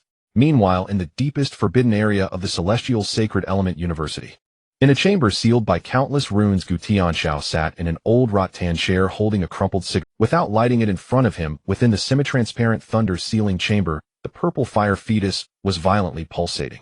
Thud, thud, thud. With each pulse, the space within the chamber trembled. Gu Tianxiao watched as the skin patterns gradually emerged on the surface of the fetus. A strange smile crept across his lips. He stood up, walked to the container, and gently tapped the glass. Hurry up and grow. If you don't wake up soon, that girl will tear the school apart. Inside the container, the fetus seemed to sense something. The purple fire flickered gently. The students in the square were still chattering away. Suddenly, the loudspeaker above the square blared. After a crackling sound, Mo Feng's rugged voice spread throughout the school. Shut up, all of you. The square fell silent in an instant. Mo Feng stood on the terrace of the administrative building, holding a megaphone, looking down at the crowd below. Do you have any grievances about the initial rankings? Do you think the system is unfair? Do you think the first place is undeserved? He sneered, his voice laced with disdain. The school does not nurture waste, nor does it support those who only know how to talk. In a month, the school will hold an indiscriminate ranking competition. Regardless of talent rating, regardless of initial ranking, only actual combat on the stage counts. Winners will have their resources doubled and dormitories upgraded. Losers will be sent to sweep the streets. Use your fists to determine the final allocation of resources. If you understand, then get to training. The broadcast was cut off. The square was first silent, then erupted into an even louder wave of voices. An indiscriminate ranking competition. What the hell, this is life-threatening. SS class and S-class competing together. Isn't that unfair? Fairness my ass, will the magical beasts ask you what level you are when they bite you? Lin Wanxing's eyes sharpened instantly after hearing this. Back mountain. Thunderstorm zone. The dark clouds hung low, with purple lightning weaving through the clouds. The air was thick with a pungent burnt smell. Lin Wanxing stepped on the scorched earth, walking deeper. Ahead was a massive rock. Gu Tianxiao sat cross-legged on top of it. In front of him was a small clay stove with a lively fire and boiling tea. He picked up a purple clay teapot and poured a cup of tea. His movements were slow and steady. Lin Wanxing stopped in her tracks. Principal Gu. Gu Tianxiao did not look up. He held the teacup, blew on the steam, and took a small sip. You've come. Just 2 words. No surprise, no unexpectedness. He had known she would come. From the moment the news of Chen Jin's disappearance returned from Lehigh City, he knew that this girl with SS-level talent would definitely not remain quietly in her dormitory. Hatred and resentment are the best catalysts. Gu Tianxiao put down his teacup and looked at her. His gaze was deep, like an unfathomable pool. Have you made up your mind? Lin Wanxing nodded. I have made up my mind. I want to become stronger. Gu Tianxiao gazed at her bloodshot eyes. Within them hid a flame capable of burning everything. He felt a hint of anticipation in his heart. Thunder that annihilates the world. This talent he had possessed for most of his life. He knew very well where the limits of this power lay. But he was even more curious to see how far this girl burdened by heavy shackles could push this power. Whether she could surpass him. Whether she could truly achieve once the thunder strikes, all things become silent. No one has told you the rules of the thunderstorm zone, right? Gu Tianxiao stood up, his hands clasped behind his back.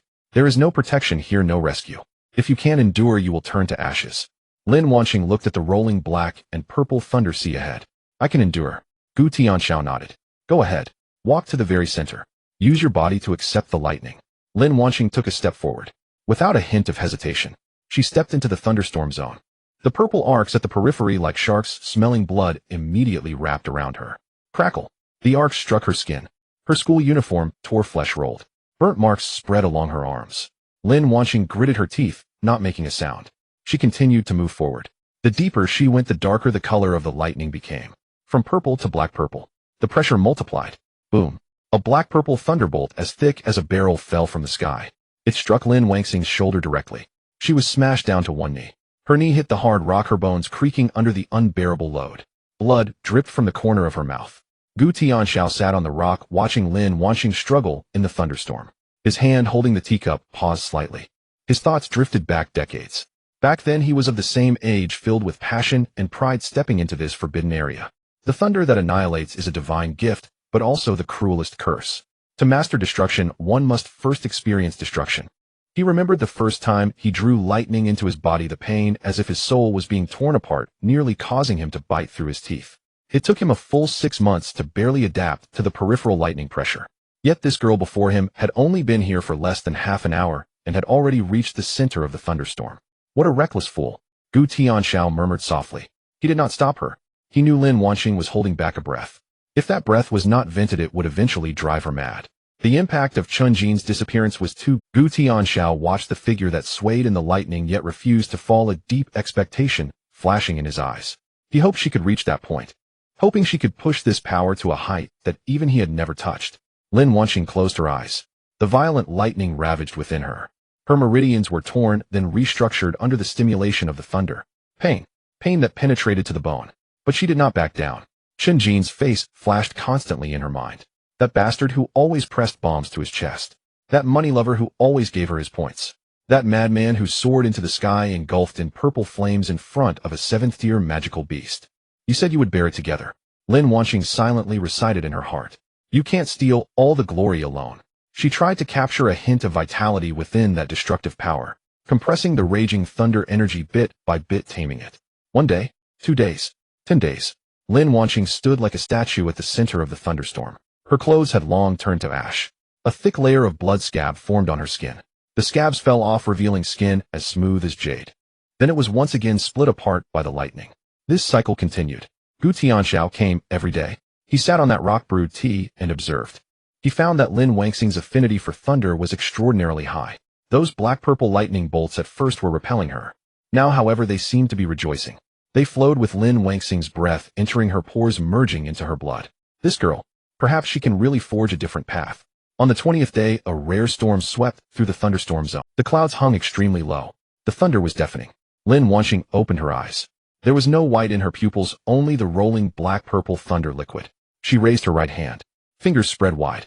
The sky, full of lightning, seemed to have received some kind of summons. It crazily gathered towards her palm. A thunder sphere the size of a fist formed. There was no blinding light, only an extreme depth of black. The surrounding space under the pressure of this thunder sphere showed tiny cracks. Gu Tianxiao stood up. Water from the teacup spilled onto the back of his hand, yet he was oblivious. Thunder compression. She actually did it. Gu Tianxiao took a deep breath. It took him 3 years to achieve this step back then. Yet Lin Wanxing took only 20 days. Lin Wanxing twisted her wrist. The thunder sphere followed her arm down. Finally, it merged into her legs. Boom. Lin Wanxing's figure vanished. Only a deep charred pit was left in her place. The next moment, she appeared before Gu Tianxiao, only half a meter away. The gust of wind created by her arrival made Gu Tianxiao's clothes flutter. The tears in Lin Wanxing's eyes gradually faded. She regained her clarity. She looked at Gu Tianxiao and slightly lowered her head. Thank you, Principal Gu, for your guidance. Gu Tianxiao looked at her. This girl's aura had completely changed. Previously, she was like a sharp sword radiating brilliance. Now, however, she resembled a peerless weapon hidden in its sheath. Stillness had its purpose. Once she moved, blood would surely be shed. Very good. Gu Tianxiao nodded. The ranking competition is about to begin. Go ahead. Let those self-righteous geniuses see what true destruction is. Lin Wanxing turned and walked down the. Her back was straight, exuding a chilling aura. At the same time, in the school's weapon forging laboratory, Gu Mingchuan was working frantically. He hadn't bathed for a full half-month. His hair was a mess like a bird's nest, and dark circles under his eyes could rival a panda's. Why does this energy circuit keep short-circuiting? Gu Mingchuan was going crazy over a pile of parts. In front of him was a brand new mech. Its design was far more exquisite than the previous Brute No. One entirely jet black with a streamlined shell that glimmered coldly. This was his upgraded Brute No. 2. But that was not the main focus. Gu Mingchuan held a metal core radiating a faint purple glow. This was the Thunder Energy Conversion Core he secretly developed based on Chen Jin's talent characteristics and Lin Wanxing's lightning frequency. As long as I install this thing. Gu Mingchuan's eyes were bloodshot, but there was a hint of madness in them. Chen Jin, you're not dead, right? That person is you, right? Once you wake up, you won't have to worry about energy shortages anymore. When Lin Wanxing strikes, this core can convert into the purest life energy. What do we call this? This is called being far ahead. He chuckled foolishly a couple of times and continued welding. Sparks flew in the laboratory. In the central square, the arena for the indiscriminate ranking competition had been completed. The arena was made of the hardest obsidian, surrounded by defensive formations, capable of withstanding the full force of a fifth-tier awakened. The square was packed with people. All the faculty and students were present. The atmosphere was at its peak. Have you heard? The top 10 in this ranking competition can enter the inner courtyard's marrow washing pool. What does the marrow washing pool matter? First place can obtain that legendary Earth-ranked spirit artifact. Don't even think about it. The first place must be that mysterious 001, or Lin Wanqing and Shenao. Lin Wanqing hasn't shown up for a month. Could it be that she's afraid? Discussions erupted. Mo Feng stood at the judging table. He wore a purple minter robe, his expression stern. I have already explained the rules. Mo Feng's voice resonated throughout the crowd through the loudspeaker. Regardless of life or death, only victory or defeat matters. Forfeit or fall off the stage, and you will be eliminated. Now the ranking competition officially begins. A cheer erupted from the crowd. Shin Ao stood at the forefront. He wore a silver combat suit, arms crossed. His gaze swept through the crowd. He was searching for Lin Wanqing, the woman who ranked above him. Shin Xiao, that woman isn't afraid and doesn't dare to come right. A follower beside him murmured. Shin Ao sneered. If she were afraid, she wouldn't deserve to be ranked second. Just as he finished speaking, the crowd at the edge of the square suddenly fell silent. It was as if some invisible pressure spread out. The crowd parted automatically, creating a pathway. Lin Wanqing walked over. She wore a black high-neck hoodie. The hood was pulled down low. Her hands were in her pockets. Her steps weren't fast, yet they carried a strange rhythm. With each step she took, the white jade stone slabs underfoot emitted a faint cracking sound. That was the destruction caused by the overflow of thunder power. Mo Feng stood on the high platform watching Lin Wanqing approach, his pupils slightly constricting. He could feel that the aura surrounding this girl was more restrained and terrifying than a month ago during the city inspection. It was like a volcano that could erupt at any moment. Shin Ao squinted his eyes. He could sense that Lin Wanqing had changed. She had become even more dangerous than a month ago.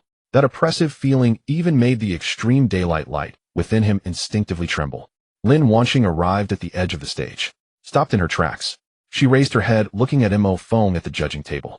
I'm in a hurry. Lin Wanqing's voice was cold without a trace of fluctuation. Who will come first? The crowd erupted in an uproar. This was too arrogant. It was as if she was disregarding everyone. A burly boy jumped onto the stage. He held a massive battle axe in his hand. Arrogant. The boy shouted angrily. I'll come to challenge you. Lin Wanqing did not waste words. She lightly tapped the ground with her toes, her whole being transformed into a black-purple flash of lightning.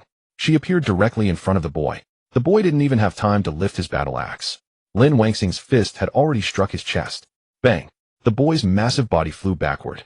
He slammed heavily against the defensive formation. The formation's light flickered violently. The boy slid down to the ground, directly fainting. One move. Instant kill. The square fell into silence once again. Everyone's eyes widened. They couldn't believe what they were seeing.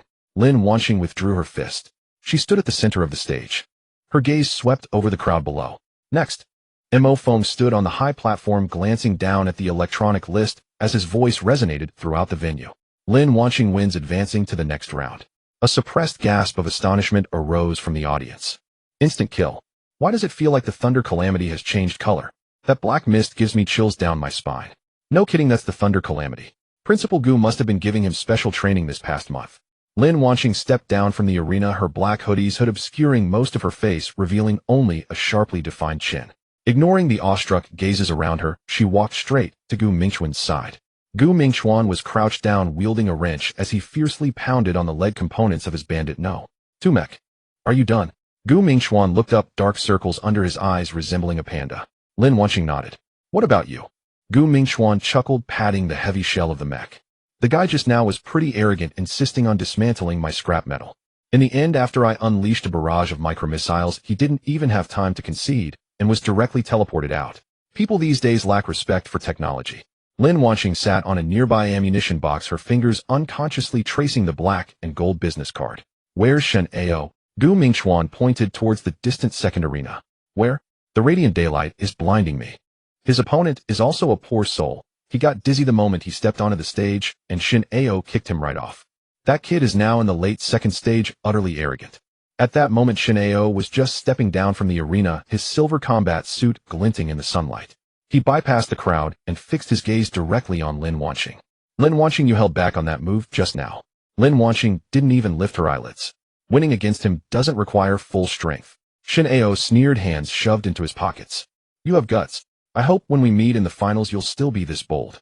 But before that I want to see if the No. 001 ranked above us is truly Chen Jin. At the mention of No. 001 the air around seemed to freeze momentarily. On the massive screen in the center of the square the position for first place remained a mosaic of gray. No name, no evaluation, only that cold number. Teacher Mo, the ranking matches have reached the last match of the first round and No. 001 still hasn't shown up. A student in the audience couldn't help but shout. Yet could it really be a system bug? Or is it someone with connections directly promoted to the finals? Mo Feng stood on the high platform, his expression somewhat peculiar. He glanced towards the top of the administrative building where Gu Tianxiao was sipping tea. Mo Feng cleared his throat, the loudspeaker sounding again. Silence. The last match of the first round elimination, the combatants list, is generated. The screen flickered violently as two names slowly appeared.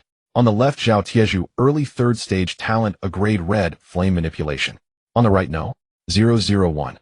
The venue fell silent. Immediately after, a thunderous uproar erupted. He's here. He's really here. Zhao Tieju. Isn't he the repeat senior from the second year? Early third stage fire type. If No. 001 doesn't have some real skills, he might end up turned to ash. Look at the entrance. Who is it? Thousands of eyes fixated on the contestant passage. Lin Wanxing suddenly stood up, her fingers gripping the edge of her closed nails, digging into her flesh without her noticing. Gu Mingchuan also tossed aside the wrench, his mechanical eye flashing with frenzied red light. Wanxing, do you think? Could it be him? Lin Wanxing remained silent, but her breath quickened. Shin Ao also put away his nonchalant demeanor, his expression turning gravely serious. At the entrance, a pitch-black void loomed. Tap, tap, tap. The sound of heavy footsteps resonated, each step seeming to synchronize with the heartbeat of the crowd. An indescribable sense of oppression spread through the passage. This was not the pressure of an awakened one, but rather a pure primal ferocity. Like a ferocious beast that had slumbered for millennia, slowly awakening. What a show-off. Zhao Tieju on the arena snorted coldly, two blazing red flames erupting from his palms. Whether you are No. 001 or No. 007, my fire will surely reveal your true form. Just as he finished speaking, a figure stepped out of the darkness. He wasn't wearing the school-issued combat suit, just a simple black tank top and a pair of faded jeans. His physique had grown considerably taller than a month ago with broad shoulders. The most striking feature was his slightly disheveled long hair, framing a pair of obsidian-like eyes. In those eyes there was no anger, no excitement, only a detached indifference that seemed to see through life and death. Chen Jin. Lin Wanxing's tears brimmed over, covering her mouth to stifle a sob. I knew it. You troublemaker, how could you possibly die in a place like that? Gu Mingchuan jumped up, frantically waving at the arena. Chen Jin. You bastard. I thought you were going to become a hero in another world. The audience fell into silence once again. Chen Jin. Who is Chen Jin? The grade healer who disappeared from Linhai City. Are you joking? Can a grade healer rank first? Shin Ao stared at Chen Jin, his pupils shrinking to pinpricks. That aura. Something's off. He's not in the second stage. The energy radiating from him is even startling to me. Chen Jin stood at the edge of the arena, glancing up at the mosaic on the screen. The corner of his mouth slightly lifted, revealing that familiar, infuriating grin. This ranking is quite low-key, I like it. He leaped, landing steadily in the center of the arena. Zhao Tieju looked at the boy before him, feeling inexplicably unsettled. However, as a third-stage senior, he couldn't lose face. Kid, you are No. 001. You don't look like much, delicate skin, and all can you even withstand my flames? Chen Jin rolled his neck, the joints cracking audibly. You can try, but fair warning, I hit hard, medical expenses are on you. Zhao Tieju roared, stamping down with force, his palms coming together as the fire elements surged wildly within him. Red flame impact. Boom. A massive fire pillar 2 meters in diameter erupted from his palms, sending scorching waves that engulfed Chen Jin entirely. The flames blazed a deep red, distorting the air around them. Students in the audience gasped in astonishment. Wow, Zhao Tieju is ruthless. Is he planning to roast him alive? The explosive power of a third-stage fire user. This newcomer probably won't even have bones left. However, amidst the flames, Chen Jin's figure was faintly visible. He didn't retreat. Instead, he pressed forward against the inferno, step by step towards Zhao Tieju. Is this all the fire you have? Chen Jin's voice emerged steadily from the sea of flames, sending chills down spines. This is even cooler than bathwater. Zhao Tieju's eyes nearly popped out. Impossible. You didn't even activate a shield. How can you withstand my red flame? He frantically channeled energy, the color of the fire pillar even beginning to shift towards purple. Chen Jin traversed through the flames, his black tank top charred, exposing his bronzed skin beneath. The red marks, burned by the flames, vanished the moment they appeared. He stood before Zhao Tieju, his eyes filled with disappointment. My mom rolling dough is stronger than you. Zhao Tieju's face flushed red, and just as he was about to step back, Chen Jin's hand already rested on his shoulder. His fingers tightened. Crack. The crisp sound of bones breaking echoed clearly in the silent square. Zhao Tieju let out a piercing scream, the flames engulfing him extinguished in an instant. Chen Jin followed up with a knee strike, forcefully colliding with Zhao Tieju's abdomen. Bang! Zhao Tieju flew like a kite with a severed string, crashing into the defensive array before sliding down limply. A flash of white light indicated the system's judgment of severe injury, enforcing a teleportation. One strike. Yet again, it was an instant kill. But this shock was 100 times stronger than Lin Wangxing's. That was a third-stage early elemental senior. Chen Jin brushed off the dust from his chest and turned to the judging panel. Teacher Mo, can I clock out now? I'm starving. Teacher Mo phone was stunned for a full 3 seconds before glancing at the recording device. No. 001 wins. The audience erupted. Damn. This is the real deal. Taking a third-stage fire attack Heiden, then instantly killing you. Can human flesh even achieve that level of strength? What kind of talent does he have? Grade self-healing. Can your self-healing turn fire into a sauna? Shin Ao stared at Chen Jin's retreating figure. Chen Jin, you really have become stronger. Lin Wanqing stood in the crowd, watching the boy approaching her. Sunlight fell upon him, outlining a faint golden edge. Chen Jin arrived before Lin Wanqing, halting his steps. He gazed at the girl's reddened eyes, the coldness in his heart dissipating significantly. He raised his hand, intending to ruffle her hair, only to realize his hand was still dusted with grime. He awkwardly wiped it on his jeans before gently placing his hand on Lin Wangxing's head. Why are you crying? Didn't I come back? Lin Wanqing gritted her teeth, punching his shoulder. You actually know to come back. Do you know that I thought you? Chen Jin seized her hand, laughing heartily. Thought I was dead. Rest assured, the king of hell sent me back because I eat too much. He leaned closer to Lin Wangxing's ear, lowering his voice, his tone turning somewhat serious. Wanqing, about my mom's situation and Uncle Zhou's debts. We need to settle all of it one by one. Lin Wanqing lifted her head, meeting his gaze filled with unquenchable purple fire, nodding heavily. Okay, let's settle it together. Gu Mingchuan joined them, excitedly patting Chen Jin's back. Chen Jin, that last move was simply spectacular. Come on, to celebrate your resurrection, we must go to the cafeteria and feast today. Chen Jin chuckled. Of course, I want 10 servings of braised pork. The three of them linked arms, heading towards the cafeteria, leaving a crowd of stupefied students behind. Shin Ao stood rooted to the spot, watching their retreating figures, a complex smile appearing at the corner of his mouth. Chen Jin, I'll be waiting for you in the finals. I hope by then your physical body can still withstand this much. He turned his silver combat suit, drawing a cold arc in the setting sun. Meanwhile, at the top of the administrative building, Gu Tianxiao set down his teacup, watching the three departing figures outside the window, a flicker of deep meaning flashing in his eyes. This kid's talent seems to have evolved again. Undying and unyielding. This world is likely to become lively. Chen Jin victory. The cheers from the audience had long faded, replaced by an eerie silence. It's the 12th one, all instant kills. Not a chance against fire, not a hold against ice, and the wind blades leave no mark. Is this even human? Don't ask, it's grade self-healing. The school system must be malfunctioning. Lin Wanqing sat in the audience, watching Chen Jin come down, unable to suppress a smile. Did you enjoy the fight? Chen Jin took the mineral water she handed him and gulped down half a bottle. Boring, they're all just fireworks, not a single one can fight. If you say that, you'll get beaten up by the whole school. Lin Wanqing rolled her eyes at him, though her gaze was full of laughter. Gu Mingchuan approached at that moment, patting his clanking bandit no. Tumek. Chen Jin, watch this, it's my turn in the next match. I want these natives to see what technology can do to change fate. Take it easy, don't let parts fall off the arena, I'll have to help you pick them up. Chen Jin glanced at his mismatched armor and clicked his tongue. Get lost, this is called violent aesthetics. The announcement quickly sounded. Next match, freshman Gu Mingchuan versus Lu Rian. Gu Mingchuan's eyes lit up as he grinned foolishly. Rian, I'm so sorry, what if my heavy firepower accidentally hits you? That would be heartbreaking. He controlled the mech, swaggering onto the arena, the metallic foot thundering against the ground. Lu Rian stood opposite, dressed in a light pink combat suit, her long hair tied in a ponytail, holding a slender staff. She stood there, her eyes a little red like a startled little rabbit. H1, are you really going to hit me? Lu Rian's voice was soft and trembling, making many boys in the audience feel weak in the knees. Gu Mingchuan was about to activate the missile bay when he heard her words. His hand trembled, nearly pressing the wrong button. Well, Rian, this is a ranked match, though I can't do anything about it. Lu Rian took a couple of steps forward, her staff resting on the ground, her tearful eyes fixed on the observation window of the mech. But I'm afraid of pain, or H1, you said you'd always protect me. Look at this mech, it's cold and unfeeling, not like you at all.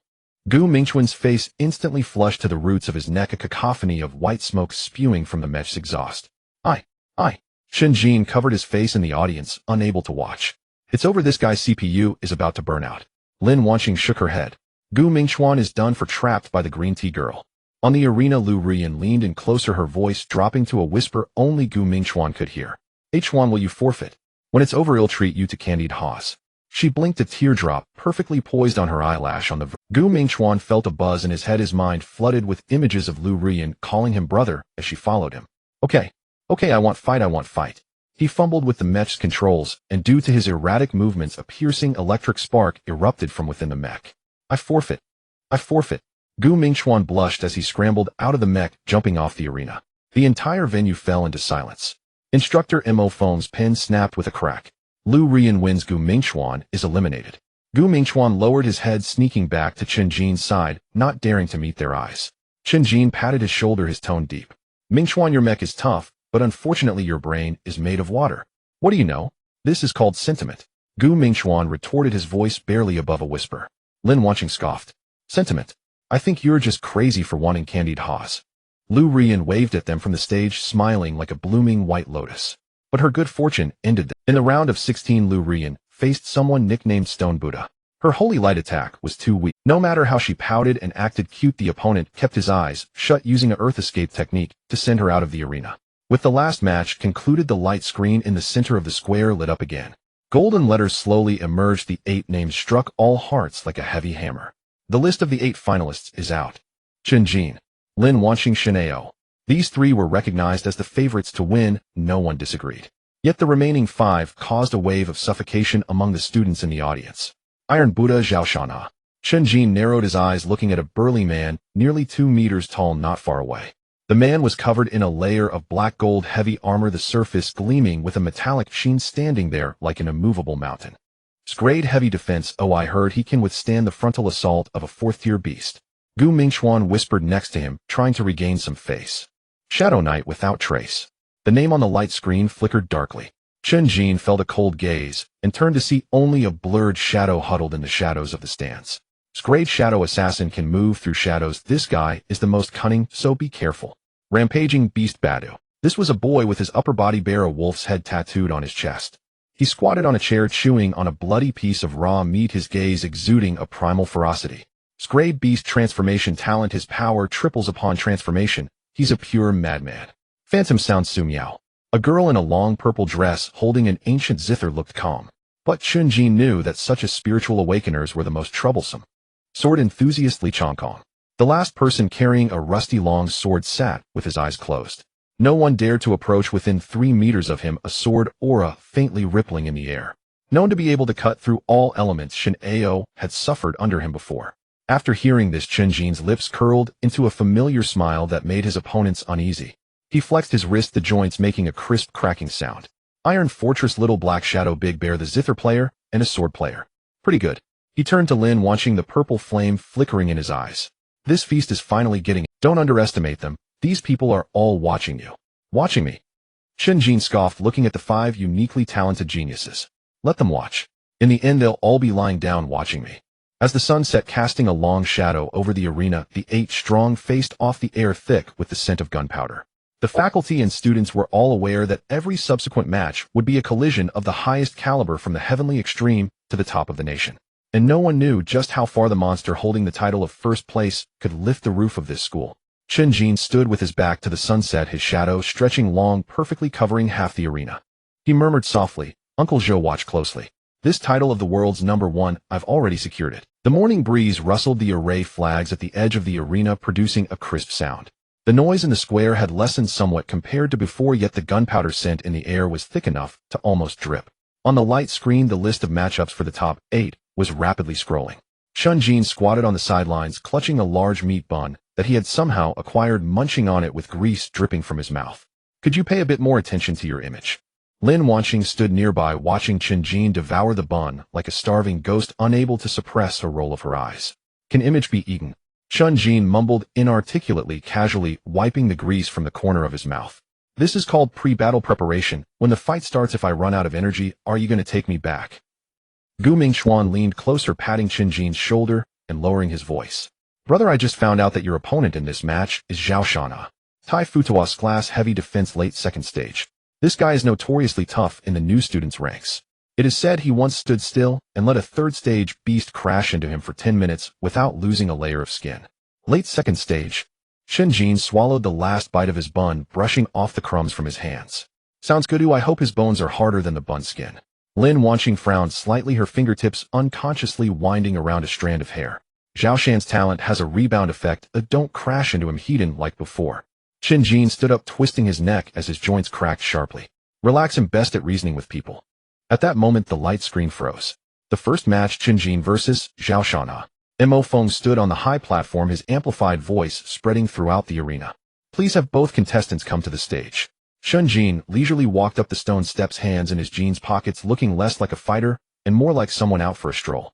Across from him, a muscular man, nearly 2 meters tall, had already taken his place. Zhao Shanha was clad in specially made black and gold heavy armor. The armor was so thick that with each step the obsidian arena emitted a deep vibration.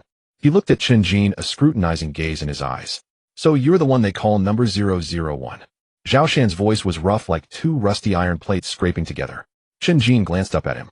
That's me. What's it to you? Zhao Shanha snorted coldly, abruptly thrusting his arms. Buzz. A thick, earthy yellow halo rose from beneath his feet, swiftly enveloping his entire body, ultimately transforming into a set of translucent energy armor. I don't care how you took out Zhao Taiju before. In front of me, any flashy attacks are meaningless. My Tai Futuo, within the same tier, no one can break my defense. Chen Jin chuckled, a mischievous smirk curling at the corner of his mouth. Coincidentally, I don't have any special skills either, just that my fists are quite sincere. Below, students began to whisper among themselves. Do you think Chen Jin can break Zhao Shan's defense? Doubtful. Zhao Shanha is late second stage. His defense is almost at the third stage level. While Chen Jin is physically strong, his attack power might not be enough, right? On the arena, Mo Feng waved his hand. Begin. As soon as the words fell, Zhao Shanha did not initiate an attack, but instead crouched slightly, taking a defensive stance. Come, let me see how sincere your fists really are. Chen Jin did not hold back either. He lightly tapped his toes on the ground, and his whole body shot forward like a bolt of black lightning, instantly crossing over 12 meters.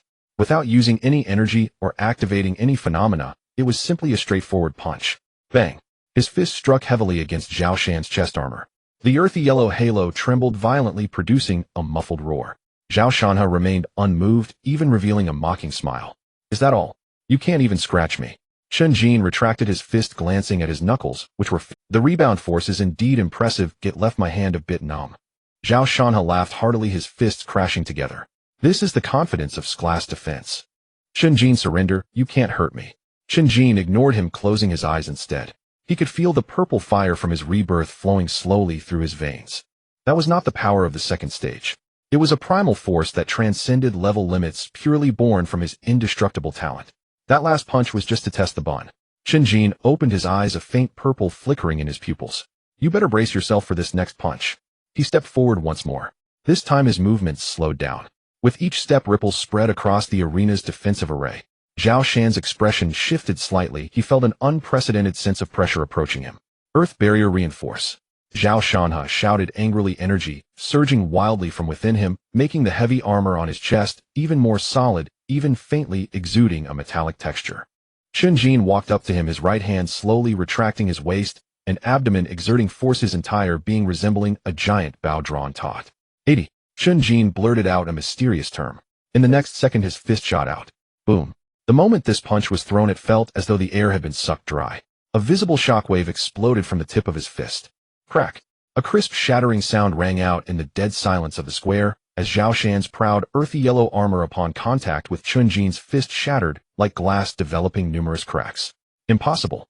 Zhao Shan's eyes nearly popped out. He felt an unreasonable, overwhelming power surging through his defense layer, directly flooding into his internal organs. Bang. The heavy armor was utterly crushed. Chen Jin's fist continued unabated, solidly imprinting itself on Zhao Shan's chest. The over 200-pound sturdy man, along with the heavy black and gold armor, flew horizontally, like a kite, with a broken string drawing an exaggerated arc in the air, before crashing heavily into the defensive array. The array's light screen flickered violently, emitting an ear-piercing alarm. Zhao Shanha slid to the ground, a clear imprint of a fist concaving the protective shield on his chest. He opened his mouth, wanting to say something, but only coughed up a mouthful of blood mixed with internal organ fragments. With a roll of his eyes he fainted. The entire arena fell silent. A deathly silence. Thousands of students, dozens of mentors were all like ducks caught by the throat, unable to utter a single word. One punch. Another punch. And this time it broke through the strongest glass defense of the same cohort. Mo Phone's recording device almost dropped to the ground. He stared fixedly at Chen Jin, his throat moving with difficulty. Chen Jin wins. Below, Gu Mingchuan's jaw dropped, nearly hitting the ground. Damn, did Chen Jin secretly swap for a hydraulic arm from some factory? Is this the kind of power a human can wield? Lin Wanqing was also stunned. She knew Chen Jin had grown stronger, but she didn't expect him to be this outrageous. That level of power had completely transcended the second stage. Chen Jin stood on the arena shaking his right hand as the purple hue on his face gradually faded. He rubbed his belly, frowning. "Tiskim hungry again." He turned to the referee's seat, speaking earnestly. "Teacher Mo, could you please have the cafeteria save me 2 pounds of braised pork? I'm afraid that by the time the finals are over the meat will be cold." Mo Feng twitched the corner of his mouth, waving his hand irritably. "Get out of here." Chen Jin chuckled and jumped down from the arena. He walked straight toward Lin Wanqing. Lin Wanqing looked at him, her expression complicated. "How was the consumption from that punch just now?" Chen Jin sighed, pointing to his waistline, which was nearly unnoticeably reduced. Lin Wanqing rolled her eyes at him, yet her hand unconsciously reached for the high-grade energy potion in her. Lin Wanqing rolled her eyes at him, yet her hand unconsciously reached for the high-grade energy potion in her pocket. "Got it, you glutton." The upcoming matches progressed swiftly. Lin Wanqing faced off against the shadow Yi Wuhan. Yi Wuhan's talent was indeed peculiar, transforming into a shadow that moved unpredictably on the arena. However, Lin Wanqing gave him no chance to close the distance. Standing her ground with her eyes slightly closed, she declared Thunder Domain Descend. Boom. The arena, spanning several dozen meters, instantly transformed into a purple-black lightning pool. Countless tiny arcs of electricity seemed alive, frantically burrowing into every shadowy corner. "Oh!" A scream echoed. Yi Wuhan was forcibly jolted out of the shadows, his body enveloped in black smoke, his hair standing on end. With a casual wave, Lin Wanqing sent him off the stage with a bolt of lightning. Shen Ao also showcased his prowess as the #1 genius of Tianxiong City. Facing the frenzied assault of the frenzied beast Bada, he transformed into a streak of white light, narrowly dodging every bite. Extreme Day Judgment. Flash. The blinding white light erupted instantly, and Bada let out a mournful cry as his massive beastly form was pierced directly by the light sword, sending him off the platform. Finally, the list of the top 4 was announced. Chen Jin, Lin Wanqing, Shen Ao, and that Li Changkong, who carried a rusty sword. Li Changkong's battle earlier had been the simplest. He had only drawn 1 sword. With that single strike, he severed all of illusionary sound, Su Miao's mental fluctuations. Su Miao didn't even pluck a string and voluntarily surrendered. That sword player is quite interesting. Chen Jin sat below the stage holding the energy potion Lin Wanqing had given him, his gaze sharpening. He could sense the coldness emanating from Li Changkong, a chill that penetrated to the very marrow. He is a madman born for the sword. "Be careful," Lin Wanqing reminded softly. Shen Ao said that Li Changkong's sword can sever elements. Your self-healing might not work against him. Sever elements. Chen Jin finished the potion and casually crumpled the bottle. "Can he sever causality?" Lin Wanqing was taken aback. "What do you mean?" Chen Jin stood up, watching Li Changkong approach. "What I mean is, as long as I don't die, he has to. I want to see whether he tires first or I get cut first." Li Changkong stopped 3 meters in front of Chen Jin, not glancing at Lin Wanqing or Shen Ao. In his calm, deep-set eyes there was only Chen Jin. "Your physical body is quite strong." Li Changkong spoke, his tone icy. "I want to see if I can cut through it with 1 sword. Chen Jin grinned, revealing his trademark sinister smile. "If you can't cut through it, let me borrow your broken sword for chopping wood." The air instantly thickened. The draw for the top 4 matches began. Chen Jin versus Li Changkong. Lin Wanqing versus Shen Ao. The crowd erupted. This was the true pinnacle showdown. The first semifinal match, Lin Wanqing against Li Changkong. Li Changkong, carrying his rusted long sword, stepped onto the stage, his gaze solely fixed on the sword. Lin Wanqing pulled back her hoodie, her fingertips entwined with a strand of purple-black lightning. Li Changkong halted, gripping the sword hilt. "Your lightning is strong." Lin Wanqing remained expressionless. "Draw your sword." Li Changkong wasted no time. The moment the rusted sword was unsheathed, a sharp ringing echoed in the air. Flash! A grayish sword energy crossed the sky as if to split the very space in 2. Lin Wanqing stood firm, showing no intention to evade. She raised her right hand, fingers splayed wide. Thunder Domain. Boom. Purple-black thunder cascaded down like a waterfall, instantly submerging the entire arena.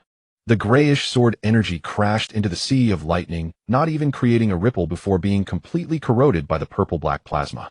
Li Changkong's pupils constricted to the size of needles. This is impossible. Lin Wangxing's figure flickered and transformed into an afterimage.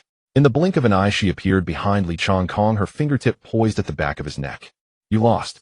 Li Changkong froze in place, feeling the destructive aura at his neck, and let out a bitter laugh. SSS rank truly lives up to its name. He sheathed his sword and slightly bowed to the judges. I concede. The crowd erupted in shock, no one expecting the sword fanatic known for severing elements to lose so quickly. Instructor Mo Feng nodded. Lin Wanqing wins, advancing to the finals. Lin Wanqing jumped off the stage and walked directly to Chen Jin's side. It's your turn now. Chen Jin dusted off his pants and stood up, sauntering up to the stage with his hands in his pockets.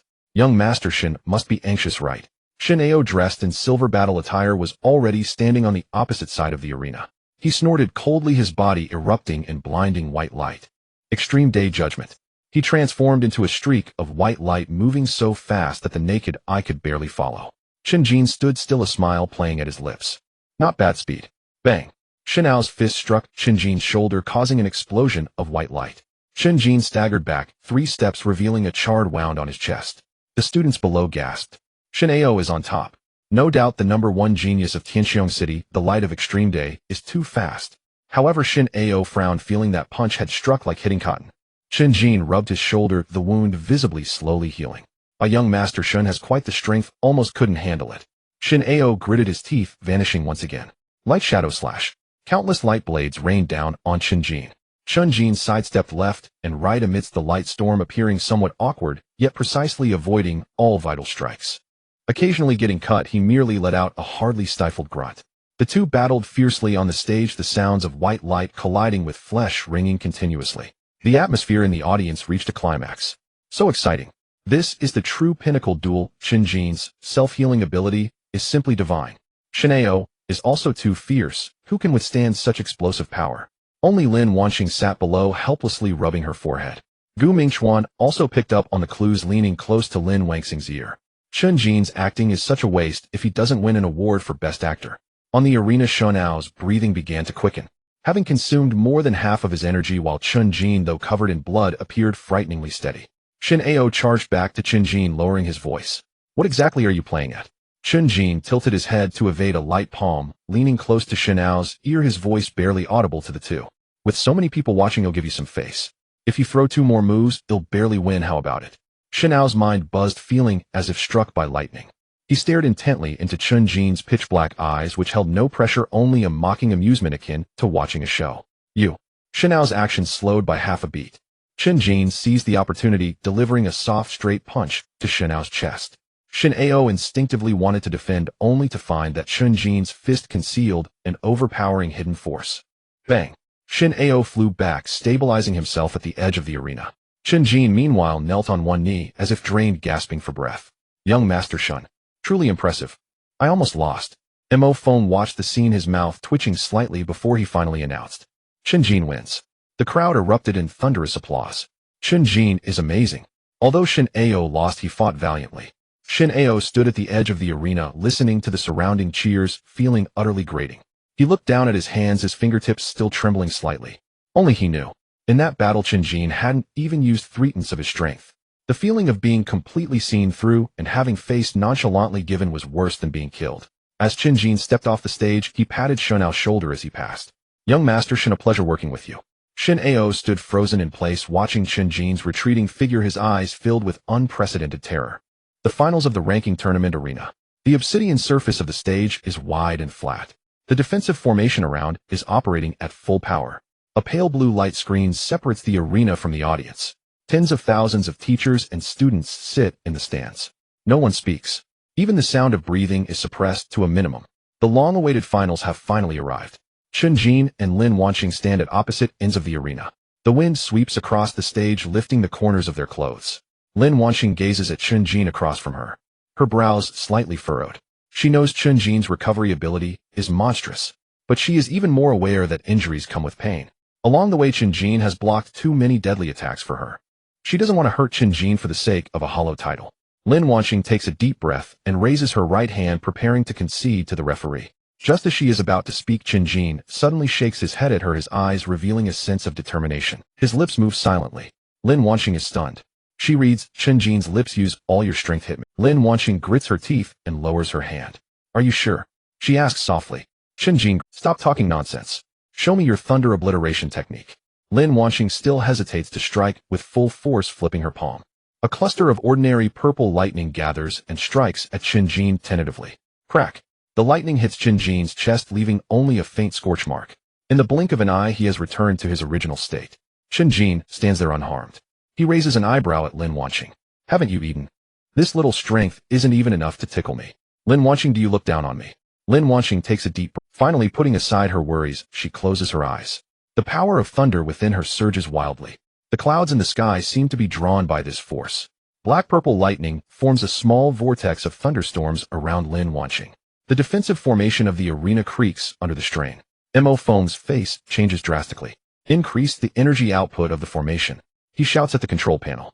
The students below quickly retreat, fearing being affected by the residual waves. Is this really the power a new student can unleash? It's terrifying. Is Chen Jin still not dodging? Has he gone crazy? When Lin Wanqing opens her eyes again, her pupils are already filled with black-purple lightning liquid. For the first time in the finals, Lin Wanqing showcases her new ability comprehended in the thunderstorm zone. The Annihilation Thunder Core. The sky full of black-purple lightning compresses into a black lightning ball the size of a fist in her palm. The lightning ball emits a destructive aura. The surrounding space shows fine cracks under the pressure of this lightning ball. The students below feel this aura. They all gasp in shock. What kind of technique is this? The space is cracking. Can Chen Jin withstand it? Lin Wanqing lifts her hand. She pushes the lightning ball towards Chen Jin. The black lightning instantly engulfs Chen Jin's figure.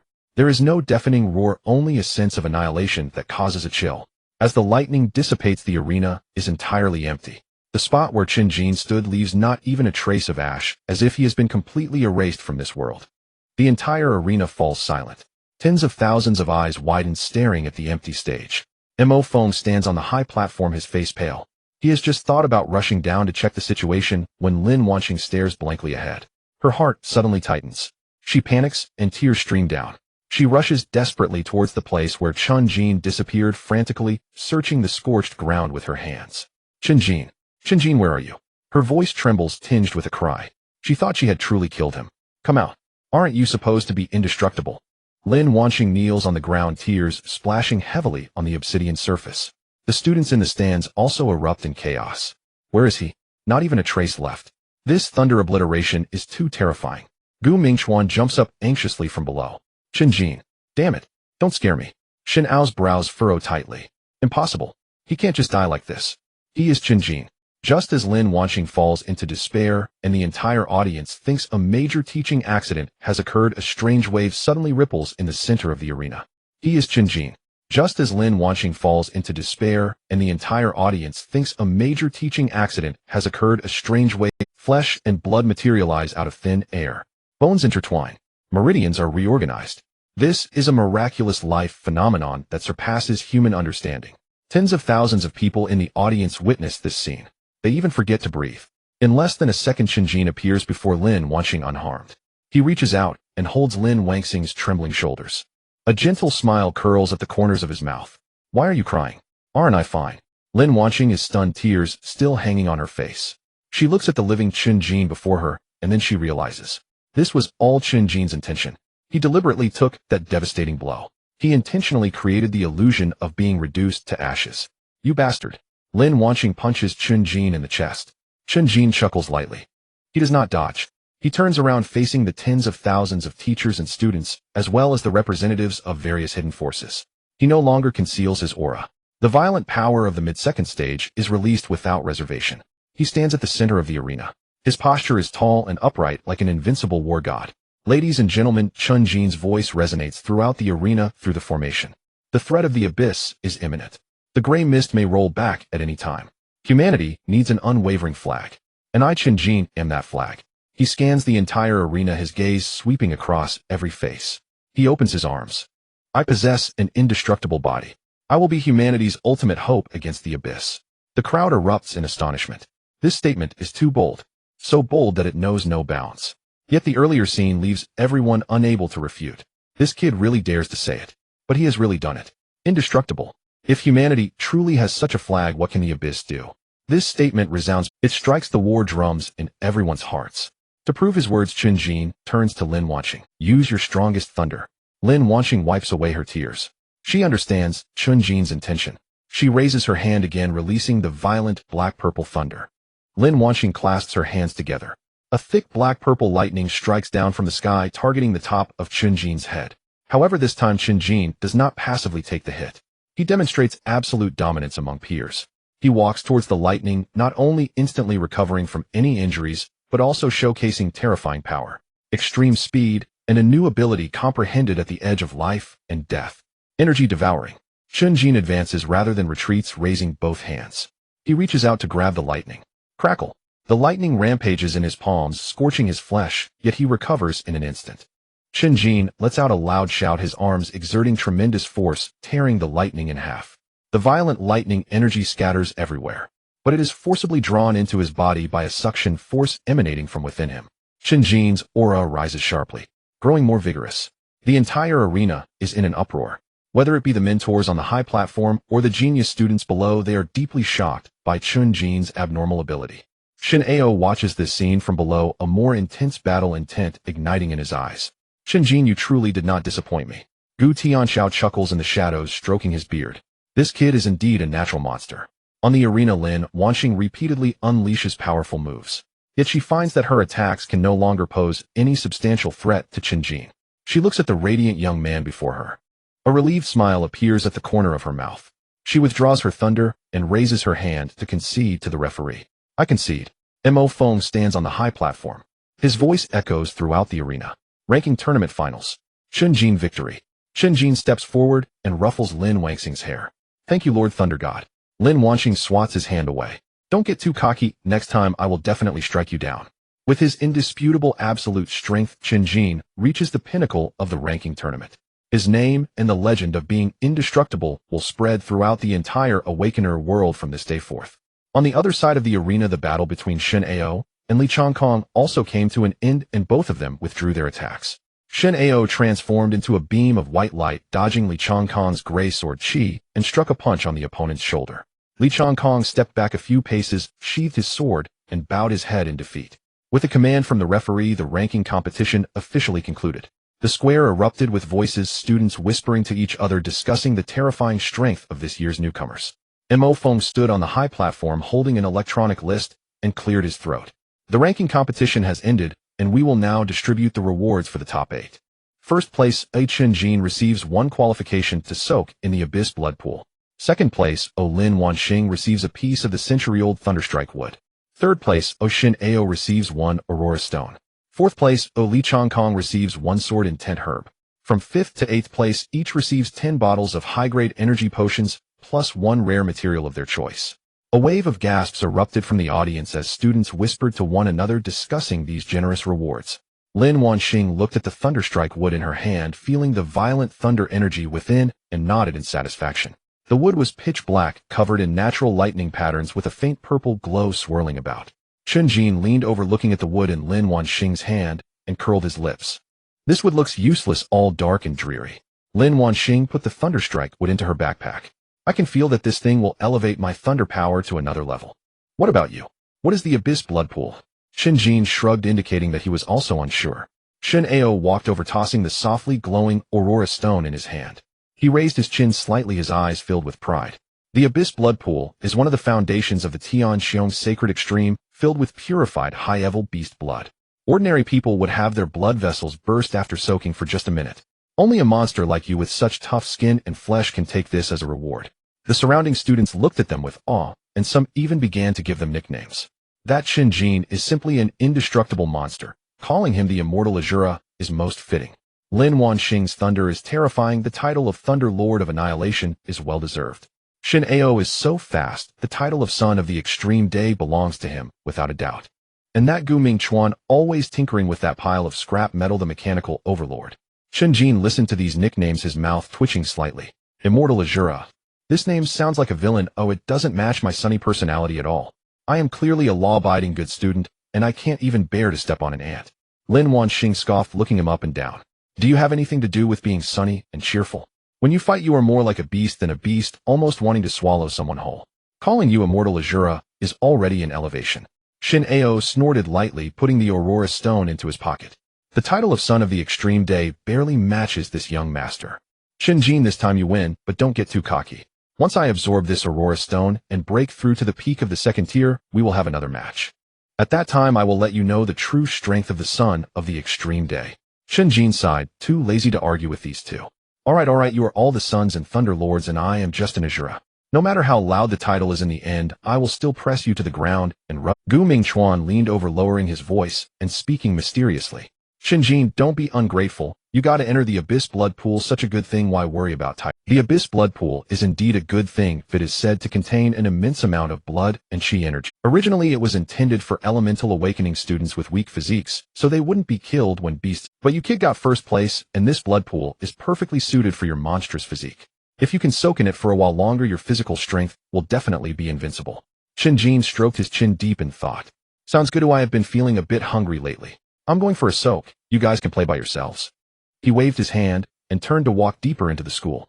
The Abyss Blood Pool is located in a hidden underground cave on the back mountain of the school. Chen Jin followed the winding stone steps downwards, the smell of blood in the air growing stronger. The walls of the passage were embedded with glowing crystal stones, casting a dim light ahead. Pushing open the heavy stone door, a wave of heat rushed towards him. In the center of the cave, a huge pool was steaming, the water appearing dark red like a pot of boiling fresh blood. Bubbles continuously boiled on the surface of the water, making gurgling sounds. Just as Chen Jin was about to take off his clothes, he noticed someone sitting by the pool. The person was wearing a purple mentor's outfit, eyes closed, seemingly feeling the energy within the blood pool. Chen Jin was taken aback. Upon closer inspection, it was actually Mo Feng. Teacher Mo, how come you're here? Isn't this blood pool a reward for newcomers? Mo Feng opened his eyes, looking at Chen Jin with a slight smile. Who told you I was a teacher? Chen Jin looked puzzled as he scanned Mo Feng's purple attire. Aren't you? Then why are you wearing that? And why are you shouting at us every day in the square? Mo Feng stood up, stretching his shoulders, the joints making a crisp sound. This outfit is the uniform of the student council. I am just responsible for welcoming new students and hosting the ranking competition. Let me reintroduce myself. I am Mo Feng, a second-year student, ranked 10th in the second year. Chen Jin processed this information, finally reacting. A second year? Then how can you soak in this Abyss Blood Pool? This is the reward I fought hard to earn for first place. Mo Feng smiled and pointed at the blood pool. This blood pool quota is a result of me hosting this ranking competition and accumulating some merit points over time. Do you think the school's resources come for free? Every drop of blood pool water is high-level beast blood earned by our soldiers on the front line at the cost of their lives. Chen Jin frowned, catching on to a new term. Merit points. What is that? Mo Feng walked to the edge of the pool, testing the water temperature, his tone becoming serious.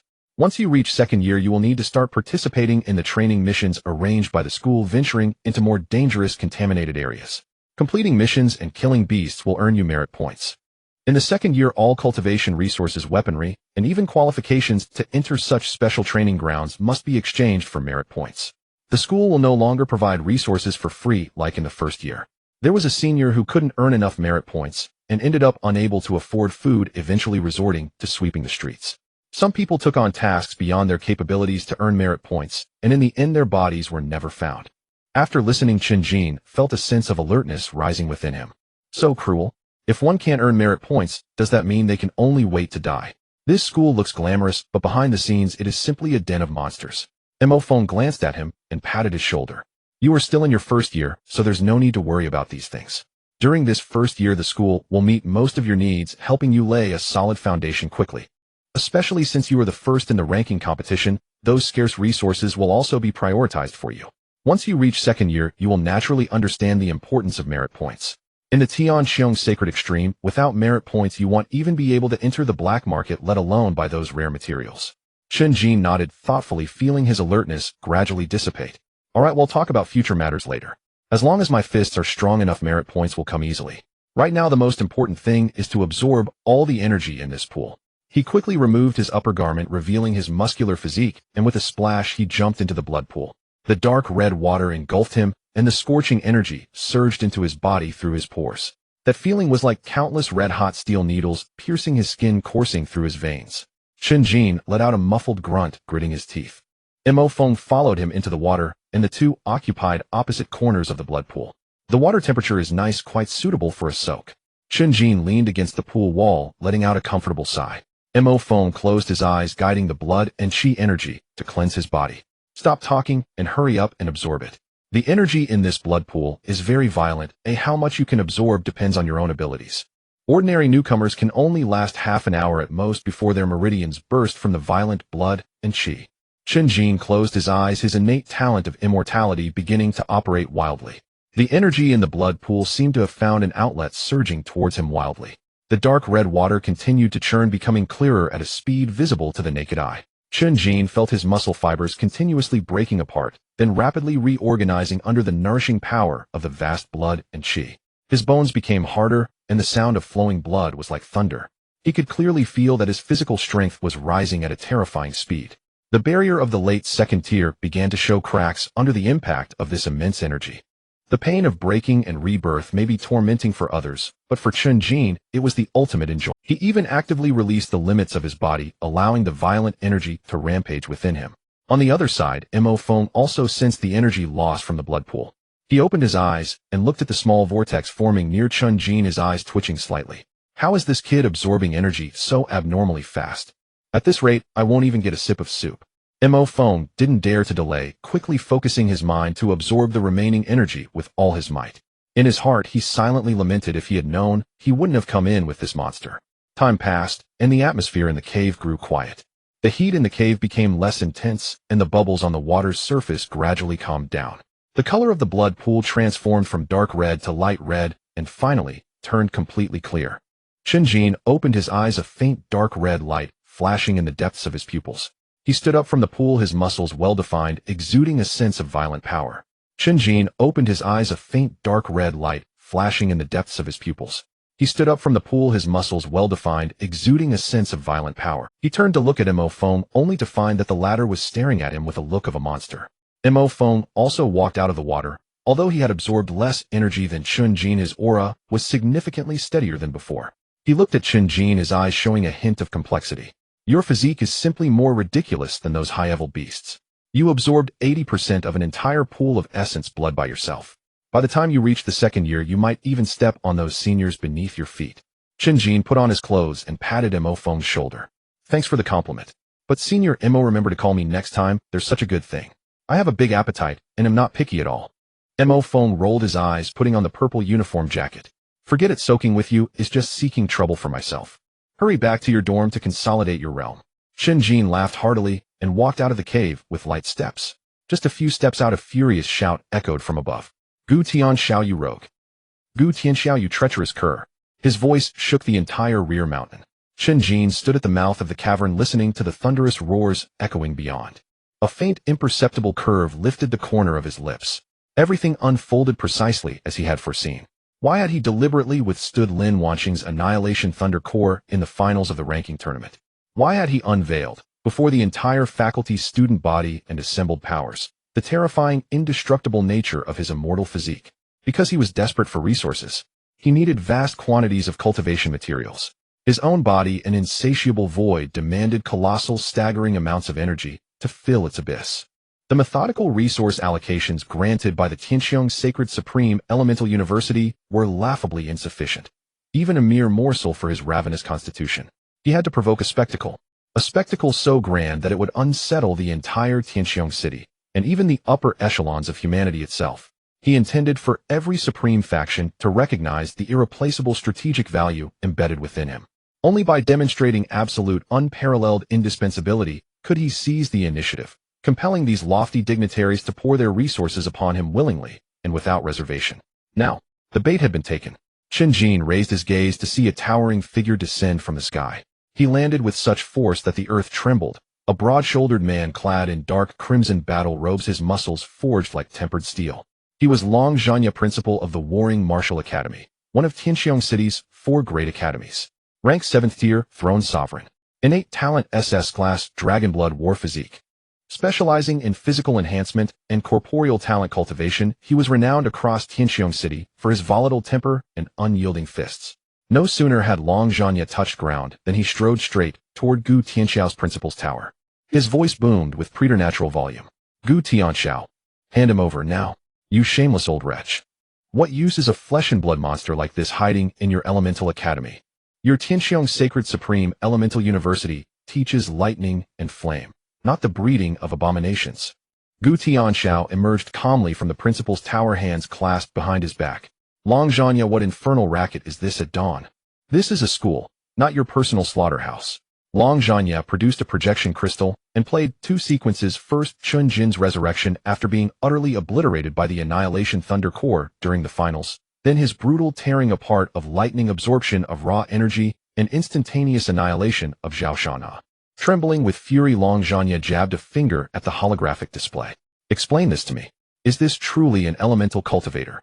This youth's talents, rapid somatic regeneration, energy assimilation, limitless endurance, and growing strength mid-battle, are born for our warring martial academy. To keep him among your firecracker makers is nothing short of Gu Tianxiao remained unruffled. He ranks first in the Tianxiong Sacred Supreme ranking. His dossier resides with me. His dormitory is under my jurisdiction. He even bathed in my blood pool. You claim he belongs to your warring martial academy. Your face is thicker than your dragon blood war physique. Long Zhanya nearly lunged forward in rage. Gu Tianxiao, stop playing coy. I only learned later about the incident in Linhai City. This boy survived even after battling a 7th-tier heteromorphic beast, and revived. Is that not a corporeal talent? Is that not a miracle of the flesh? Is that not a war body of unprecedented monstrous caliber, unrecorded in history? And yet you dare insist he suits the elemental university. Gu Tianxiao cleared his throat, though inwardly he wavered. Chen Jin was in truth no elemental cultivator. Yet his words betrayed no hesitation. Why does he not suit us? He consumes lightning. We possess the storm zone. He absorbs energy. We possess the elemental trial grounds. He endures blows. Our students are notoriously ill-tempered. Half of them want to punch him daily. See, perfect compatibility. Long Zhanya fell silent for 2 seconds, then roared. Compatibility? You're using him as a punching bag for your academy. From afar, standing at the cavern's mouth, Chen Jin's lips twitched. Mo Phone murmured softly. Congratulations, Chen Jin. You've just ascended, from top freshman to contested prize between principals. So, if they fight over me, will they pay? Mo Phone. 2 throned sovereigns descending in person to vie for 1 student. The resource reallocation behind this dwarfs any petty coin you might imagine. Chen Jin rubbed his chin thoughtfully. Can those resources be converted into currency? Mo Phone refused to respond further. He felt conversing with this young man was an affront to his own intellect. The distant quarrel raged on. Long Zhanya's voice thundered like a storm, sending pebbles cascading from the cavern ceiling. Gu Tianxiao, even if you speak until the heavens crack, I will take this boy today. The gravity spire and vital chi crucible of our warring martial academy. That is where he belongs. Leaving him here would ruin him. Gu Tianxiao stood motionless, hands behind his back, voice calm. Whether he is ruined or not is not for you to decide. His choice was Tianxiong Sacred Supreme. His dossier is already filed. Your attempt to seize him now violates protocol. Long Zhanya laughed, a sharp, bitter sound born of fury. Protocol? Today I'll show you what true protocol looks like. As he stepped forward, his peripheral vision caught sight of Chen Jin standing at the cavern mouth. Long Zhanya froze mid-stride. He turned, eyes blazing like twin suns, scanning Chen Jin from head to toe, his gaze that of a famished wolf spotting succulent tender meat. You are Chen Jin. Long Zhanya strode forward, each step reverberating through the earth with deep, resonant thuds. His dark, crimson battle robes flapped violently in the wind, radiating a savage, pulsing aura of vital blood energy. Chen Jin met his approach without retreating. He sensed the terrifying power coiled within the man, an overwhelming primordial force of pure physical might. Yes, Chen Jin affirmed, nodding with quiet, unwavering composure. Long Zhanya halted before him, looming tall and imposing. Fine lad, solid frame, abundant kiblet. How long did you soak in the blood pool? Chen Jin paused, then replied. Not long. Just drained the pool's energy entirely. Long Zhanya blinked, then erupted into booming laughter. Ha ha ha, excellent. Bold. Greedy. Exactly the kind I admire. He seized Chen Jin's shoulder, his grip fierce enough to crush granite. Boy, come with me. I shall take you as my closed-door disciple at the Warring Martial Academy. All our resources, you may use them freely. The gravity spire, the vital chi crucible, peerless body refining arts. I guarantee them all. Within 1 year, I'll elevate your physical fortitude beyond the 4th tier. Gu Tianxiao blurred into motion, stepping squarely between Chen Jin and Long Zhanya. With a flick of his wrist, he brushed aside Long Zhanya's arm, his expression darkening. Long Zhanya, do you presume I am invisible? Do you truly believe my temper is gentle, while attempting to poach my student before my very eyes. Long Zhanya did not yield. Instead, he advanced a single deliberate step. Gu Tianxiao, spare me your rhetoric. You know full well the nature of this boy's talent. Left in your care, he serves only as a living sandbag. What else? Only the Warring Martial Academy can unlock his full potential. Two 7th-tier throne sovereigns stood locked in confrontation. Energy churned violently in the air. Purple lightning wreathed Gu Tianxiao's form, tiny arcs dancing across his skin with sharp crackling reports. Long Zhanya, in contrast, exuded a dense dark crimson aura of vital blood, its oppressive weight spreading outward like a tangible tide. The two titanic auras collided in midair. Rocks surrounding the cavern fractured, deep fissures split the earth beneath their feet. Mo Feng's face paled. He yanked Chen Jin backward, retreating rapidly. Principals, please remain composed. This is a school, not a demolition site. But his plea went unheard. The two titans paid him no heed. Chen Jin stood behind Mo Feng, observing the principal's escalating tension, not with fear, but with a surging, exhilarating heat coursing through his veins. The pressure emanating from two 7th-tier throne sovereigns was indeed terrifying. Yet he had just absorbed immense energy from the abyssal blood pool, his physical resilience vastly enhanced. Such pressure could not break him. In fact, he sensed that prolonged exposure to their clashing auras would further refine and temper his body. He rubbed his chin, eyes glinting with swift calculation. Principals, please hold your strikes. Stepping boldly from behind Mo Feng, Chen Jin called out loudly. It would be a grave loss of harmony to quarrel so fiercely over a mere freshman. Both principals turned toward him simultaneously. Long Zhanya reined in his blood aura and bellowed. Boy, speak plainly. Do you wish to remain at Tianxiong Sacred Supreme, as a sandbag, or come with me to the Warring Martial Academy, feasting on abundance and glory? The two were arguing fiercely. Two terrifying auras appeared in the sky. The originally clear sky had one half turned dark and deep. The other half was intertwined with strange patterns of black and white. The two forces, equally formidable as Gu Tianxiao and Long Zhanya, pressed down upon the back mountain like two colossal mountains. Mo Feng's expression changed drastically as he retreated repeatedly. Chen Jin also put away his smile and looked up. Two figures stepped out from the void. The first person was the principal of the Rule Academy, Tianxiong Luling Institute. Xikongxian. Realm 7th rank, throne level. Talent SSS level, universal judgment. He specialized in rule-based talents, excelling in sealing judgment order and spatial restrictions. He wore a black and white long robe. His demeanor was cold, like a living tribunal. The second person was the principal of the Pollution Academy Deep Contamination Purification Institute. Shen Qingyan. Realm 7th rank, throne level. Talent SSS level, filth crown. She specialized in pollution resistance, pollution fusion, pollution purification, and anti-pollution combat. She appeared to be a woman in her 30s, dressed in a deep purple long dress. Her gaze was lazy, yet her aura made the surrounding space feel slightly chilly. After the two landed, Gu Tianxiao's expression darkened. What are you two here for? Xikongxian spoke in a flat tone. To pick up a student. Shen Qingyan added with a smile. To steal a student. Gu Tianxiao was speechless. Long Zhanya stared wide-eyed. Did you two see the recording as well? Shen Qingyan raised her fair palm. A scene appeared above her palm. It was the moment when Chen Jin was obliterated by the energy of a 7th rank exotic beast in Linhai City, leaving behind the rebirth of his purple fire flesh body. Shen Qingyan's voice was soft. In Chen Jin's resurrection process, there are clear signs of pollution purification and pollution absorption. The abyssal pollution left by the 7th rank exotic beast did not corrode him. Instead, it was burned into energy by his purple fire. This kind of person, if he doesn't come to our Deep Contamination Purification Institute to study pollution mechanisms, does he intend to continue soaking in your place? Gu Tianxiao's mouth twitched. Xikongxian looked at the resurrection scene of Chen Jin. His ability is not just recovery. It's a reconstruction of life on a rule level. Death, judgment, failure, matter, annihilation, followed by reorganization. This already involves the rules of life. Such a student should enter the Tianxiong Luling Institute. Only the rule-based system can help him understand the essence of his talent. Long Zhanya immediately disagreed. Nonsense. His fists are so hard you're asking him to learn rules. Do you want him to recite laws before fighting in the future? Xikongxian shot a glance at Long Zhanya. Rude. No matter how strong the physical body is, there are limits. Only by mastering the rules can one transcend all things. Long Zhanya clenched his fists. The joints creaked. Dark red blood energy surged from his body, transforming into a ferocious blood dragon that coiled in the air. I can shatter your rules with a single punch. Do you want to give it a try? Xikongxian remained unperturbed. The black and white robe moved of its own accord. translucent rule chains extended from the void, weaving into a net that ensnared the blood dragon tightly. Rude martial brute. Lacking in reverence. The two faced off against each other. Terrifying energy fluctuations thickened the surrounding air. Chen Jin covered her mouth and chuckled softly. The deep purple long dress danced in the wind.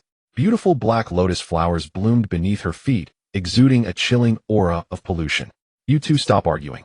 This little guy's body hides abyssal secrets. Only my Deep Contamination Purification Institute can provide him with the perfect nurturing environment. Your rough fighting is too crude. Gu Tianxiao stood in front of Chen Jin, his body radiating thunderous light. Purple arcs of electricity crackled through the air, shattering all the approaching black lotus flowers. That's enough from the three of you. He is now a student of my Tianxiong Xingji. The record has already been input. You are blatantly stealing. Chen Xingyan looked at Gu Tianxiao. Old Gu records can be changed. We must take the person today.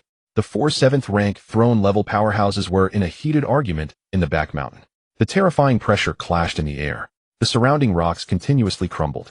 Mo Feng hid in a corner trembling. He watched Chen Jin surrounded by the 4 principals. His heart surged with waves of shock. These were the principals of the 4 academies of Tianxiong City. It was as difficult as ascending to the heavens to meet one of them on a regular basis. Now they were arguing like street thugs over a new student. Chen Jin stood in place. He stroked his chin, gazing at these high-ranking figures. His heart was filled with joy. He leaned closer to Mo Feng, lowering his voice, "Senior brother Mo. Among these 4, who is the wealthiest?" Mo Feng wiped the cold sweat from his forehead. They are all quite wealthy. The principals of the 4 academies in Tianxiong City command enough resources to buy half a country. Chen Jin's eyes lit up. What do you want to do? Seeing Chen Jin moving forward, Mo Feng had a foreboding feeling. Chen Jin patted his chest. People die for wealth, birds die for food. Since they all want me, they must show some sincerity. He looked at the overwhelming display before him. There was not a hint of fear in his heart. Instead, he felt that these 4 people were like 4 walking vaults. Chen Jin swallowed hard, his eyes becoming incredibly fervent. He cleared his throat, taking a step forward. For principals, you've been arguing for so long, shouldn't you ask for my own opinion? Long Zhanya turned his head, his eyes wide open like copper bells, staring at Chen Jin. Kid, you choose for yourself. As long as you nod, I can take you away right now. Oh, Gu Tianxiao can't stop me. Gu Tianxiao snorted coldly and glanced at Long Zhanya. He is my student at Tianxiong Xingji, a don't dream here. Xikong Xin spoke in a flat tone, carrying an air of superiority. Chen Jin rules are the source of all things. Come to my Luling Institute, and I will teach you to master life and death. Shen Xingyan threw a flirtatious glance, her voice sweet. Little guy, come to sister here. The secrets of the abyss are yours to explore. Chen Jin stroked his chin, rapidly calculating in his mind. The Tianxiong Xingji has an abyssal blood pool, and after soaking in it once, the effects were indeed remarkable. Moreover, there was a thunderstorm zone with various elemental training grounds, all available. What he lacked most in this body was opportunities to take a beating and immense energy. The hot-tempered students of the Elemental Academy were simply perfect free sparring partners. Furthermore, Gu Tianxiao had previously slain that 7th rank exotic beast outside Linhai City. Although the old man didn't say it, Chen Jin remembered this life-saving grace. He was greedy and shameless, but he was never indebted to others. Most importantly, Lin Wanqing was here. Chen Jin raised his head, meeting the gazes of the 4 principals, and grinned. I am grateful for the kindness of all the principals. However, I have decided to stay at Tianxiong Xingji. As soon as these words were spoken, Gu Tianxiao's tense shoulders relaxed, and he laughed heartily. Haha, good kid, you have good taste. I knew you were a loyal and righteous talent. Long Zhany's expression darkened, his thick brows furrowing together. Are you out of your mind? Why abandon a bright future to stay here as a punching bag? Chen Jin sighed and spread his hands. Principal Long, Gu Principal, saved my life. I have no other virtues, just a sense of gratitude. One must not forget their roots. Long Zhanya looked at Chen Jin's righteous appearance and sneered. Stop talking nonsense with me. Do you think the abyssal blood pool of Tianxiong Xingji is just a good thing? It's nothing but the mixed blood of low-level exotic beasts, a subpar product refined 100 or 80 times. Long Zhanya stepped forward, lowering his voice, and threw out the bait. At our Battle Martial Academy, we have real high-quality dragon blood. Pure draconic heart's blood from a sub-dragon species, one soak, is worth 100 of your pitiful blood pool. We also have top-notch martial arts specially designed for physical awakeners, which can amplify your strength several times. Are you sure you don't want to come? Upon hearing the words high-quality dragon blood, Chen Jin's throat involuntarily swallowed. He gulped down a large mouthful of saliva, his eyes glowing green. Pure draconic heart's blood. This sounded like a great supplement. If he could soak in it once, his physical strength would undoubtedly undergo a qualitative leap. He felt as if hundreds of cat paws were scratching inside his heart, making it itch uncomfortably. But since the words had already been spoken, changing his mind would be too embarrassing. Chen Jin gritted his teeth and forcibly shifted his gaze away from Long Zhanya. Principal Long, please don't use these to test my resolve. I, Chen Jin, am a man of my word. Long Zhanya was furious, blowing his beard and pointing at Chen Jin's nose to scold him. Ungrateful fool. You'll regret it sooner or later. Chen Jin watched Long Zhany's furious demeanor and rolled his eyes. He cleared his throat and put on a face of ingratiation. Principal Long, please don't be angry. Although I can't be a student of the Battle Martial Academy, we can still have friendly exchanges. Long Zhanya was momentarily taken aback, unable to comprehend. What friendly exchange?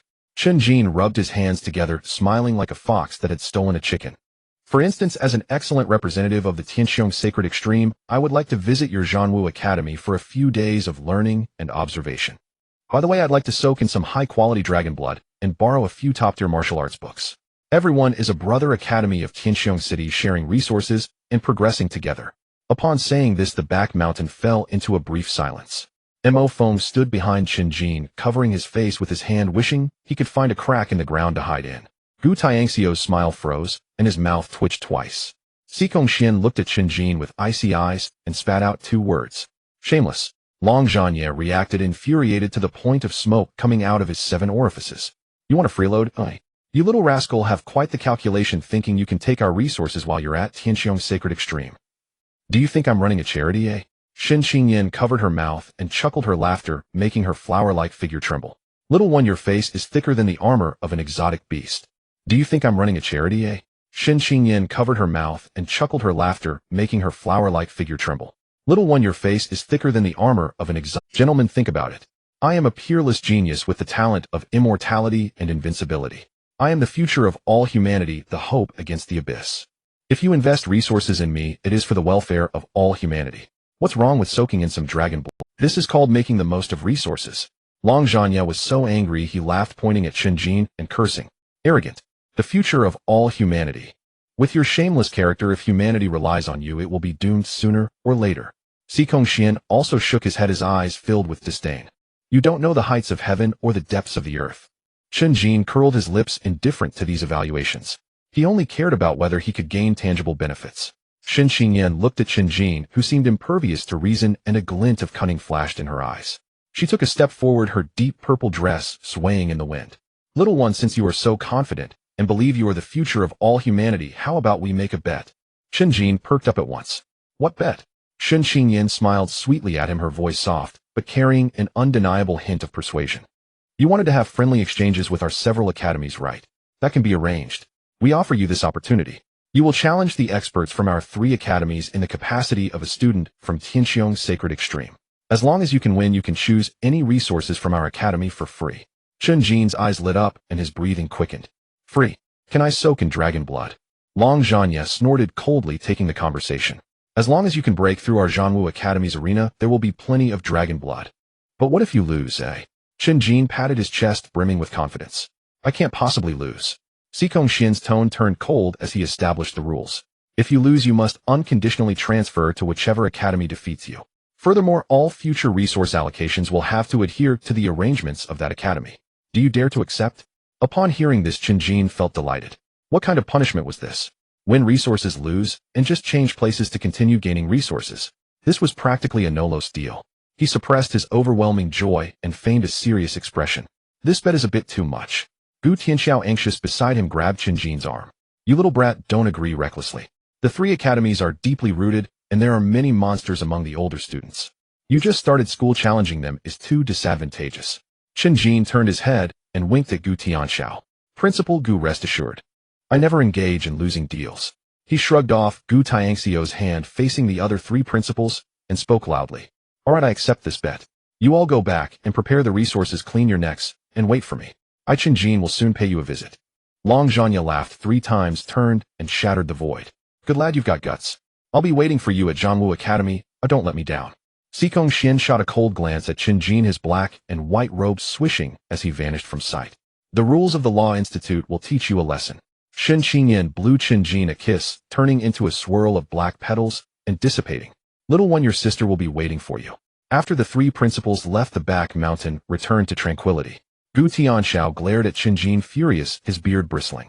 You little rascal, do you know how much trouble the body cultivators of Zhanwu Academy, the mages of Law Institute, and the poison masters of Cleanse the World Institute? Which one is easy to deal with?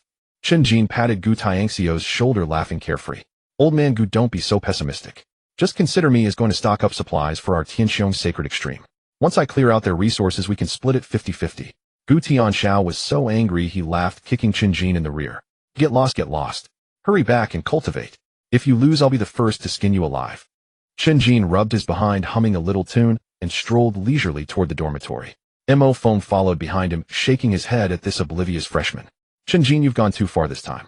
The Dragon Blood Pool of Zhanwu Academy isn't that easy to enter. Their sophomore chief is said to have already touched the threshold of the 4th stage with a physical strength comparable to high-level exotic beasts. What are you going to use to fight? Chen Jin placed his hands behind his head, walking briskly. Senior, you're being naive. Fighting relies not only on strength, but also on wit. Since they dare to set this bet, it shows their absolute confidence in their students. And I love to shatter others' Mo Feng sighed, no longer trying to persuade him. He knew that this guy named Chen Jin exuded a craziness from his very bones. Returning to the dormitory area, Lin Wanqing and Gu Mingchuan were sitting at a stone table in the courtyard. Gu Mingchuan held several blueprints, gesturing about something. Lin Wanqing had her eyes closed, her fingertips dancing with tiny arcs of purple-black lightning. Upon seeing Chen Jin return, Gu Mingchuan immediately approached him. Brother, I heard you were joking around with the 4 principals on the back mountain just now. And you even set a bet to sweep Tianxiong City. Chen Jin pulled out a chair and sat down, pouring himself a glass of water. The news travels fast. That's right, I plan to stock up on supplies from the other 3 academies. Lin Wanqing opened her eyes, her gaze landing on Chen Jin. You're being too impulsive. Shen Ao just sent word that Zhanwu Academy has already begun selecting experts to challenge you. They plan to completely incapacitate you in the first match. Chen Jin took a sip of water, smiling nonchalantly. Incapacitate me? That depends on whether they have the ability to do so. Chen Jin leaned back in his chair, watching the stars gradually brighten in the sky. His gaze grew profound. Challenging the 3 major academies wasn't just for resources. He needed more battles and stronger pressure to force himself to grow rapidly. The mysterious man who took his mother felt like a mountain pressing down on his heart. He must grow stronger. Strong enough to tear apart all rules, strong enough to trample those lofty divine beings underfoot. Zhanwu Academy. Chen Jin murmured softly, a bloodthirsty arc curling at the corner of his mouth. Clean your neck and wait for me. In the principal's office of Tianxiong Sacred Element University, Chen Jin pushed open the heavy redwood door. He walked straight to the desk, pulled out the large black leather chair, leaned back, and sat down. Gu Tianxiao sat behind the desk, holding an ancient piece of parchment, his brow furrowed. Chen Jin extended his right hand, alternating his index and middle fingers to tap on the desk. Dong dong dong. The slow rhythm echoed in the quiet office. Old Gu, let's talk about the sponsorship. Chen Jin looked into Gu Tianxiao's eyes, a familiar smile that made the principal's eyelids twitch, curling at his lips. Gu Tianxiao put down the parchment and slammed his right hand on the desk. Bang! The teacup on the desk jumped, slightly spilling tea. Sponsorship. You just took first place in the ranking competition, received your reward, and soaked in the blood pool, and now you come to talk to me about sponsorship. Chen Jin sighed, pointing at the black combat suit on his chest. I represent Tianxiong's Sacred Element in battle, challenging the Martial Arts Academy, which is a face-saving act for you. If I go dressed in rags, what if Long Zhanya mocks us for being unable to make ends meet at Element University? Where would that leave your face? Gu Tianxiao stared at Chen Jin for 3 seconds, bursting into laughter out of anger. Long Zhanya just sent me a message warning you to be careful and not to get convinced to stay at the Martial Arts Academy. Chen Jin spread his hands. I think he's feeling guilty, afraid that I might leave a psychological shadow from beating his so-called geniuses. So to ensure I can communicate cordially, I need some starting funds, right? Gu Tianxiao opened the bottom drawer of the desk, took out a black storage ring, and casually tossed it onto the desk. The ring slid across the surface, stopping in front of Chen Jin. Get lost, this is out of my own pocket, use it sparingly. Chen Jin picked up the ring and infused a thread of energy into it. Inside the storage space, 10 bottles of high-grade beast blood were neatly arranged, the corks sealed, glowing dark red. 3 jars of abyss bone marrow liquid appeared, showing a viscous, silver-gray color. Chen Jin nodded and tucked the storage ring into his pocket. He extended his left hand and picked up the purple clay teacup, filled with hot water from the desk. Tilting his head back, he poured the scalding tea down his throat. Thanks, old Gu, wait for me to bring back the plaque from the Martial Arts Academy for you. Chen Jin put down the empty cup and turned to walk towards the door. Click. The wooden door closed, leaving the sound of his footsteps echoing in the corridor. In the thunderstorm region of the back mountain, the stone training room, the air was thick with the smell of ozone, and small arcs of electricity danced across the stone walls. Chen Jin lined up the beast bloodwood marrow and bone marrow liquid from the storage ring in a row on the cold bluestone slab. The heavy stone door was pushed open, and Lin Wanqing stepped inside. She held a lightning-struck wooden core in her hand, the surface flashing with purple light, illuminating half of her face. Oh, did the young master Chen rob the principal again? Lin Wanqing sat down across from Chen Jin, a teasing smile playing at her lips. Chen Jin patted the empty seat next to him. This is called strategic investment, you understand. Come on, Wanqing, help me out. Lin Wanqing raised an eyebrow and leaned in a bit closer. How can I help? Just so you know, practice sessions come with a fee. Chen Jin suddenly reached out, lightly scratching Lin Wanqing's nose with his fingertip. What fee? How about I offer myself instead? Lin Wanqing's cheeks flushed a deep red as she swatted Chen Jin's hand away, her beautiful eyes wide in surprise. Chen Jin, you are getting bolder by the day. Chen Jin chuckled, pointing at the resources on the ground. When I absorb these things later, you can strike me with lightning. Make sure to control the force, keep the frequency high, and help me smash the medicinal effects into my bones. Lin Wanqing's smile faded, her expression turning serious. Are you sure? Combining abyss bone marrow liquid with my thunder the pain is no joke. Chen Jin sat cross-legged and popped open a jar of bone marrow liquid. If I was afraid of pain, I wouldn't be called Chen Jin. Come on, Lord of Thunder, feel free to ravage me. Lin Wanqing shot him a glare, but her fingertips were already wrapped in dark purple lightning. This is what you asked for, don't come crying for mercy later. Half a month flew by in thunder and roars. The corner of the training room was piled with dozens of empty glass bottles. Chen Jin stood in the center of the stone room, bare-chested, his skin exhibiting a warm bronze hue. His muscles were no longer exaggeratedly bulging, but were sleek and filled with explosive potential like a cheetah. He closed his eyes, feeling the changes within his body. Half a month ago, his power was like a rushing river. Now his power felt like an unfathomable abyss. Shall we test it out? Lin Wanqing stood by, her eyes full of anticipation. Chen Jin nodded and walked to the testing steel plate at the edge of the wall. Chen Jin did not gather strength, simply throwing a punch casually. Boom. There was no piercing sound of metal colliding, only a dull explosion. A clear fist imprint appeared in the center of the steel plate, and then astonishingly the metal around the imprint crumbled like paper, with shards screaming as they embedded deep into the stone wall. The destructive power of this punch had completely surpassed the limits of the second tier. What about recovery? Lin Wanqing asked. Chen Jin picked up a third-tier alloy knife from the ground, a test item left by Gu Mingchuan. He gripped the handle tightly and drew it across his left arm with force. Creak. The sound of metal scraping was grating. Lin Wanqing was astonished to see that the blade curled and broke upon touching Chen Jin's skin. Chen Jin's arm was left with only a faint white mark, which vanished completely in less than a second. He discarded the broken knife, and his leg muscles suddenly tightened. Swish. A blurred afterimage was left in place. Lin Wanqing felt a gust of wind sweep past, and Chen Jin appeared at the stone door 10 meters away. Such speed even created a brief vacuum in the air. Destructive power, defensive power, speed, an all-around qualitative change. Lin Wanqing approached him, reaching out to pinch his shoulder, which felt as hard as iron. Chen Jin, just how strong have you become? Chen Jin turned around, casually wrapping an arm around Lin Wanqing's shoulder, pulling her closer. Strong enough for you to run wild without worry. Lin Wanqing struggled a bit, but couldn't break free, so she let him hold her, though her words were defiant. Stop it. Once I absorb this lightning-struck wooden core, you'll be the one looking for your teeth on the ground. Chen Jin looked down at her, a playful glint in his eyes. Is that so? Then I look forward to it. Lin Wanqing looked up, her gaze colliding with Chen Jin's deep eyes, her heart skipping a beat. She quickly turned away, feigning indifference.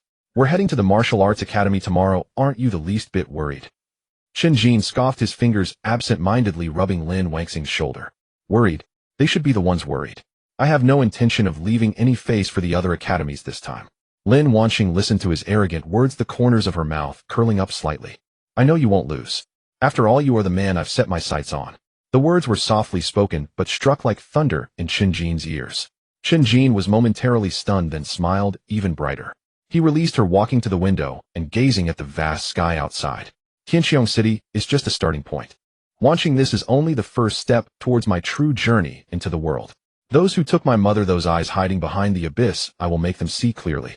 I, Chen Jin, have returned. Lin Wanqing stood beside him, side by side. No matter where you go, I will look. Chen Jin turned his head, looking at the girl's determined profile. A warmth surged within him. He suddenly reached out and scratched her waist. Ouch! Lin Wanqing yelped, jumping up. Chen Jin, you're asking for it. Her fingertips instantly glowed with purple arcs of electricity, ready to strike. Chen Jin laughed heartily, his figure flashing as he dashed out of the training room. Lord of Thunder, spare me. Lin Wanxing watched him retreating, stamping her foot, but her eyes sparkled with uncontainable laughter. That scoundrel, she muttered softly. Chen Jin walked along the campus path, feeling the surging power. He knew that starting tomorrow his name would no longer be limited to Tianxiong's sacred element. He would make the entire world remember the title of Immortal Azura. First stop, Martial Arts Academy. Long blood pool, here I come. The entrance of the Battle Martial Academy is incredibly grand, with two massive basalt columns reaching up to the clouds. Inscribed on the columns are the four characters Martial Dao Supreme, exuding a wild and untamed aura. Chen Jin had his hands in his pockets, a blade of dogtail grass clenched between his teeth as he staggered towards the stone tablet in front of him. This is the Battle Martial Academy. The entrance is quite large, but I wonder if the people inside have tough bones. He spat out the grass root, glancing sideways at the several students standing guard at the entrance. They wore tight dark red vests, their muscles bulging like stacked red bricks. The leading boy with a buzz cut sneered, sizing up Chen Jin from head to toe. You are the Chen Jin from Tianxiong Xingji, right? I heard you got first place at that fireworks academy. Do you really think you can come here and act wild with such little ability? The buzz-cut boy stepped forward, releasing an unreserved aura of latest-stage second rank. This is the Battle Martial Academy, where we teach the art of killing, not child's play. Chen Jin rummaged in his ear, a nonchalant expression on his face. You talk too much.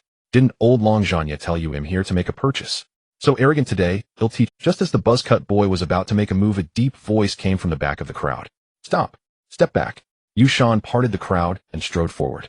He looked at Chen Jin, his eyes filled with a complex expression. He had witnessed how Chen Jin had dodged a 7th-rank beast in the battle at Linhai City. Chen Jin, you really dared to come alone.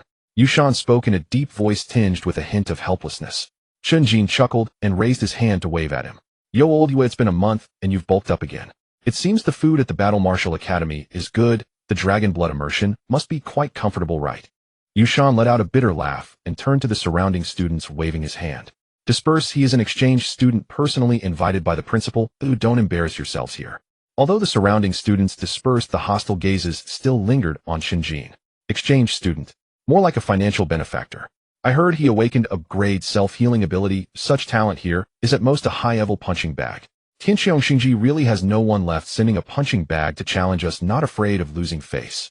Yushan ignored the gossip and led Chen Jin towards the training arena. When they reached a secluded corner, Yushan stopped and grabbed Chen Jin's arm. Chen Jin, let me give you a piece of advice. It's not too late to turn back now. Chen Jin raised an eyebrow, looking at Yushan's serious face. What? Afraid I'll take your academy's plaque down? Yushan shook his head, his brows knitted together. Don't joke about it. This time you are challenging Xiang Kuang. He is the top student of the 2nd year with S-grade talent in the overturning armor technique. Principal Long personally trained him for a month. He has now firmly stepped into the 4th rank. His strength is unfathomable. Chen Jin responded with a casual, maintaining a relaxed tone. 4th rank sounds impressive. So what? Yushan took a deep breath, lowering his voice. Between 4th rank and 2nd rank lies an insurmountable chasm. He wears a 4th rank mystic gold reflective armor and wields the top martial art Jinyu force. I didn't sleep last night replaying this battle in my mind 100 times. I've calculated all the moves you can use, but I genuinely cannot envision a scenario where you achieve victory. You can't break his defense, yet he can wear you down with his reflective damage. Just go back. Principal Gu can protect you, no need to suffer here. After listening to this, Chen Jin couldn't help but laugh. Old way, you think too much or it's making you lose hair. I came all this way, and I haven't even had a sip of hot tea. There's no way I'm going back empty-handed. His defense is high, and his blood is thick, just perfect to be a qualified punching bag for me. I have no other hobbies, or I just like breaking tough bones. Yushan looked at Chen Jin's unyielding demeanor and sighed deeply. You really won't turn back until you hit a wall. Since you're determined to fight, just be careful. They passed through the corridor and arrived at the central training arena of the Battle Martial Academy. The training arena was packed with students, thousands of them squeezing into the stands. In the center of the arena stood a young man about 6 feet tall, quietly waiting. He wore a full suit of dark golden armor, the surface of the armor shimmering with intricate runes. Xiang Kuang opened his eyes, 2 beams of sharp light piercing through the air. Chen Jin, come up and meet your death. Xiang Kuang's voice was not loud, but it reverberated in the arena like thunder. Chen Jin walked slowly onto the stage, standing opposite Xiang Kuang. The two had a notable size difference, with Chen Jin looking like a little lamb that had strayed into a wolf pack. Senior Xiang, that shell of yours is quite expensive, looks heavy too. Chen Jin pointed at the dark golden armor with his hand. Xiang Kuang snorted coldly, the pressure of the 4th rank erupting fiercely. The first of Tianxiong Xingji, and this is your level. Truly disappointing. I thought Gu Tianxiao could produce some monster, but it turns out to be just a low-level waste. Chen Jin felt the pressure, but didn't even flinch. This realm thing, I haven't felt it since I was revived. To me, realm is the most useless thing because it cannot bind. Laughter erupted from the audience as students whispered to each other. Listen to this kid talking nonsense, it's downright hilarious. Not feeling the realm.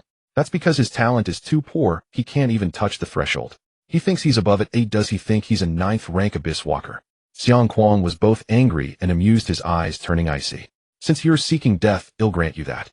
Jinyu Force, first level break for me. Xiang Kuang stepped forward, causing several cracks to appear in the obsidian arena. He transformed into a dark golden streak of light, instantaneously appearing in front of Chen Jin. With a heavy punch, the air emitted a piercing explosion. Chen Jin did not dodge or block, bracing his chest to meet the blow. A dull thud resonated throughout the arena as Chen Jin flew away like a kite with its string cut. He crashed heavily into the defensive array, a clear fist imprint left on his chest. The sound of cracking bones was crisp, with blood flowing down from the corner of his mouth. With such little ability, you can't even withstand one punch from me, but what do you plan to use to challenge me? Xiang Kuang retracted his fist, his face filled with disdain. However, Chen Jin got up from the ground, rubbing his chest. The dented area quickly inflated like a balloon, returning to its original shape in no time. Not bad strength, but a bit too light, it felt like a massage. Chen Jin grinned, revealing a set of pearly white. Xiang Kuang frowned, a hint of seriousness in his eyes. The recovery ability is indeed astonishing, but how many times can you recover? Come again. For the next 10 minutes, the training arena became a one-sided massacre. Xiang Kuang transformed into a dark golden war god, every punch and kick carrying the might to split mountains and shatter rocks. Chen Jin was continuously sent flying, his body fracturing repeatedly, only to heal in an instant. His arm would break, then snap back together in the blink of an eye. His stomach would be pierced, only to restore instantly. The students below began with excitement, gradually turning numb. Is this kid some kind of cockroach? No matter how hard he's hit, he doesn't die. He must have died dozens of times by now, yet still stands up. This is too bizarre. Yushan watched from below, his eyelids twitching, sweat forming in his palms. He noticed that although Chen Jin was taking hits, his eyes were growing brighter. Xiang Kuang also sensed something was off. His internal energy consumption had already exceeded 30%. Yet Chen Jin's aura showed no signs of weakening. Instead, it became increasingly violent. You think you can wear me down? You're dreaming. Xiang Kuang scoffed, activating the special effect of his armor. Mystic Gold Reflection activate. The runes on the armor glowed red, exuding a strange aura. Chen Jin, if you hit me once, you'll take double the damage. Let's see how long you can last today. I will exhaust you completely. Upon hearing this, Chen Jin's eyes lit up. Reflection damage. Now that's interesting. Let's compare then. Chen Jin charged towards Xiang Kuang, beginning a frenzied assault. He didn't bother with any techniques, just the most primitive flailing punches. Each punch Chen Jin struck against the armor caused him to be rebounded by the impact. His arm broke, blood splattering, but he paid no mind. The wounds appeared and vanished almost instantly, as if he were an inexhaustible machine. Xiang Kuang stood firm like a mountain, relying on his 4th rank defense and armor enhancement to withstand all attacks. Fool, you're committing suicide. Oh, let's see how long you can go on like this. Xiang Kuang shouted derisively, attempting to psychologically crush his opponent. Half an hour passed, and Xiang Kuang's breathing became heavy. He discovered that this monster Chen Jin was genuinely engaging him in a war of attrition. Moreover, Chen Jin grew more spirited with each blow, even humming a little tune as he fought. Why haven't you fallen yet? This is impossible. A hint of fear seeped into Xiang Kuang's voice as his internal energy was almost depleted. To maintain the armor's defense and reflection, he was consuming vast amounts of vitality every second. In contrast, although Chen Jin was covered in blood, his vitality was exuberant, leaving others in despair. Fall down. Why would I fall? I'm just getting warmed up. Chen Jin paused, looking at the panting Xiang Kuang, unable to restrain his laughter. Senior Xiang, are you tired? Do you want me to wait for you a bit? Why don't you eat something to replenish your energy, lest others accuse me of bullying you? Xiang Kuang gritted his teeth, pulling out a bottle of high-grade energy replenishing pills and stuffing them all into his mouth. I haven't lost yet. Ooh, I will never lose to a 2nd rank waste like you. Chen Jin sighed, his gaze gradually turning cold. Enough playing, Senior Xiang. You just said that 4th rank signifies a qualitative change, right? Chen Jin took a step forward, and the air in the entire training arena seemed to solidify. An indescribable aura of horror erupted from Chen Jin's thin body. It was not the pressure of realm, but the absolute dominion over life and death. Actually, I haven't told you that my talent of immortality has another use. Chen Jin slowly raised his right hand, a wisp of gray flame flickering at his fingertips. The flame emitted no heat, yet caused the surrounding space to subtly collapse. This is called the grip of embers, a little trick I comprehended after dying once in Linhai City. Chen Jin's figure flickered, moving at an unprecedented speed. Even Xiang Kuang, a fourth-rank powerhouse, could only catch a glimpse of a blurred afterimage. Not could retreat quickly. Xiang Kuang instinctively wanted to back away, but found his body completely immobilized. The surrounding space was locked down by that wisp of gray flame. Chen Jin's palm gently pressed against Xiang Kuang's proud mystic gold reflective armor. Shatter, don't hold on any longer. Chen Jin whispered, a surge of violent energy pouring forth from his palm. It was neither thunder nor fire, but pure annihilative life force. That fourth-rank armor, claimed to withstand attacks of the same rank, began to crumble inch by inch upon contact with the gray flame. The reflective effect was forcibly erased in the face of absolute annihilation. On my armor. Xiang Kuang let out a shrill scream, feeling the vitality within him being devoured frantically. With a loud crash, Xiang Kuang was sent flying. He directly broke through the walls of the training arena, landing on the grassy area outside. His armor had turned to dust, and he was left in a limp state, his aura reduced to a mere whisper. The arena fell silent, thousands of students wide-eyed. With a single move, just one move, he had incapacitated the top student of the second year, shattering the fourth-rank armor. Chen Jin stood in the center of the arena, brushing the dust off his hands and looking up at the judge's platform. Long Zhanya sat on the high platform, his gaze sweeping over the shattered armor, his expression shifting unpredictably. He took a deep breath, his voice echoing throughout the training arena. In this match, Chen Jin wins. The arena remained eerily quiet, no one daring to refute a word, all struck dumb by this terrifying combat prowess. Long Zhanya looked at the young man on the stage, feeling as if hundreds of claws were scratching at his heart. This kid was a thorough monster, his physical strength astonishing beyond reason. Old Gu Tianxiao is utterly unworthy of teaching such a student. It's simply a waste of talent. Even if he had to go to Tianxiong Xingji to snatch him away, even if it meant emptying his pockets, he must get Chen Jin. The Dragon Blood Pool at the Battle Martial Academy is meant for such monsters. Only here is where he truly belongs. The imperial capital of the vast sky. The highest conference room of the base headquarters. A massive holographic projection hovered in the center of the long table, repeatedly displaying the scene of Chen Jin shattering the Xianjin defensive armor with a single palm. That gray flame, under a slow motion lens 10 times slower, still exuded a sense of annihilation that made one's heart race. In the conference room sat more than a dozen high-ranking officials from the military and government. No one spoke. The atmosphere was stifling, like a volcano on the verge of eruption. Everyone stared at the screen, an uncontrollable alertness rising within them. This kind of power that defied logic made them uneasy. The elder seated at the head of the table tapped the surface, his voice low. Did everyone see clearly?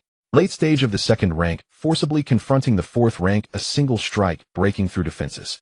This is no longer a battle across ranks. This is trampling on reason.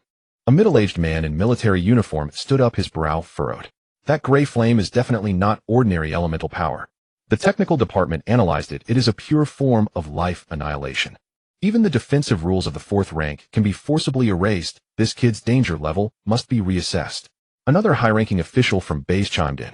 In the battle at Linhai City, he survived the energy storm of a 7th-rank exotic beast, which itself was a miracle. Now he has demonstrated such an attacking method. If he cannot be utilized by us, he will undoubtedly become a major problem in the future. Has his background been investigated? Yes, he hails from the slums of Linhai City. His father went missing years ago, suspected to be related to the abyssal contamination. His mother was taken away by people from the Abyss Research Institute during the beast tide in Linhai City, which is also the reason for his madness. Abyss Research Institute. How could those lunatics target an ordinary woman? Unclear, but Chen Jin's current state is like a bomb that could explode at any moment. If he really confronts the Abyss Research Institute, it might not necessarily be a bad thing for us. The elder at the head waved his hand, interrupting the debate. Unbeknownst to them, Chen Jin was standing on the martial arts field of the Battle Martial Academy, brushing the dust off his hands. The students below looked at him, their eyes filled with reverence. Chen Jin ignored their gazes and walked straight to the podium, looking up at Long Zhanya. Principal Long, it's done. Your top student of the second year seems to have a poor ability to take hits. We agreed on the Dragon Blood Pool earlier. That can be fulfilled now, right? Chen Jin rubbed his hands, excitement glimmering in his eyes. The previous battle was too easy, and he was in high spirits, feeling relaxed and at ease. This feeling was akin to having just eaten and drunk enough, waiting for the shopkeeper to settle the bill.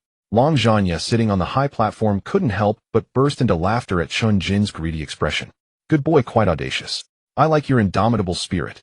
Long Zhanya leaped down from the high platform and landed steadily in front of Chen Jin. His robust body resembled an iron tower, emanating a strong sense of oppression. However, the dragon blood pool cannot be given to you just yet. Chen Jin's smile faded, his brow arching. Principal Long, are you planning to go back on your word? As the dignified 7th rank throne and the principal of the Battle Martial Academy, are you not honoring your words, eh? Long Zhanya glared with eyes as big as copper bells, slapping Chen Jin's shoulder. Nonsense. I never go back on my word. According to our agreement, you need to defeat all 3 academies. You've only defeated one of us. If I were to give you the reward now, it would be unfair to Xikong Xian and Xin Qingyan, those 2 old fellows. Long Zhanya spoke with righteous indignation, but inside, he was quickly calculating. The more he looked at Chen Jin, the more he felt this kid was pleasing to the eye. This was no ordinary student of Gu Tianxiao. This was clearly a treasure tailor-made for the Battle Martial Academy by the heavens. That previous palm strike shattered even the 4th rank Xianjin armor. If he entered the dragon blood pool and learned the secret techniques of the Battle Martial Academy, how formidable would he become? Long Zhanya thought to himself that with Chen Jin's performance today, defeating the other 2 academies wouldn't be difficult. Delaying the reward a little, he could have Chen Jin return again later. By then he could discuss it more thoroughly, and who knows, Chen Jin might want to stay at the Battle Martial Academy and not leave. Directly allowing Chen Jin to become a student of the Battle Martial Academy would be the long-term plan. Gu Tianxiao, that old ghost, is guarding such a treasure, yet only teaching him to launch fireworks. It's simply a waste. Chen Jin rubbed his shoulder, which was sore from the slap, and pouted. You're quite particular about fair competition. But I've just fought a match and my energy consumption is quite large, so I should at least get some appearance fee right. Otherwise, how can I muster the energy to challenge the other 2 academies? Long Zhanya looked at Chen Jin's relentless demeanor, infuriated and blowing his beard. Fine. The dragon blood pool cannot be given to you yet, but I can teach you something else first. Chen Jin perked up, instantly energized. What is it? Can it be converted to cash? Long Zhanya raised his leg, pretending to kick. Convert to cash, my foot. What I'm going to teach you is the secret of the Battle Martial Academy that is not passed down. Although your physical body is strong and your recovery ability is monstrous, your striking technique is simply terrible. You rely solely on brute force in fights, and when you encounter a true expert, it's easy to suffer losses. Chen Jin stroked his chin deep in thought. He indeed felt that while he had great strength, he often could not concentrate his power completely on one point. What do you intend to teach me? Long Zhanya clasped his hands behind his back, his gaze becoming profound. The top-level body secret technique of the Battle Martial Academy, Eightfold Strength. This secret technique allows you to compress all the strength in your body to the extreme and release it in an instant. When perfected, you can unleash 8 layers of hidden strength with a single punch, stacking them layer upon layer. Combined with your monstrous physique, its power will absolutely multiply. Chen Jin's eyes lit up at this. It sounded perfectly suited for him. Sounds good. When do we start? Long Zhanya snorted coldly. We start now.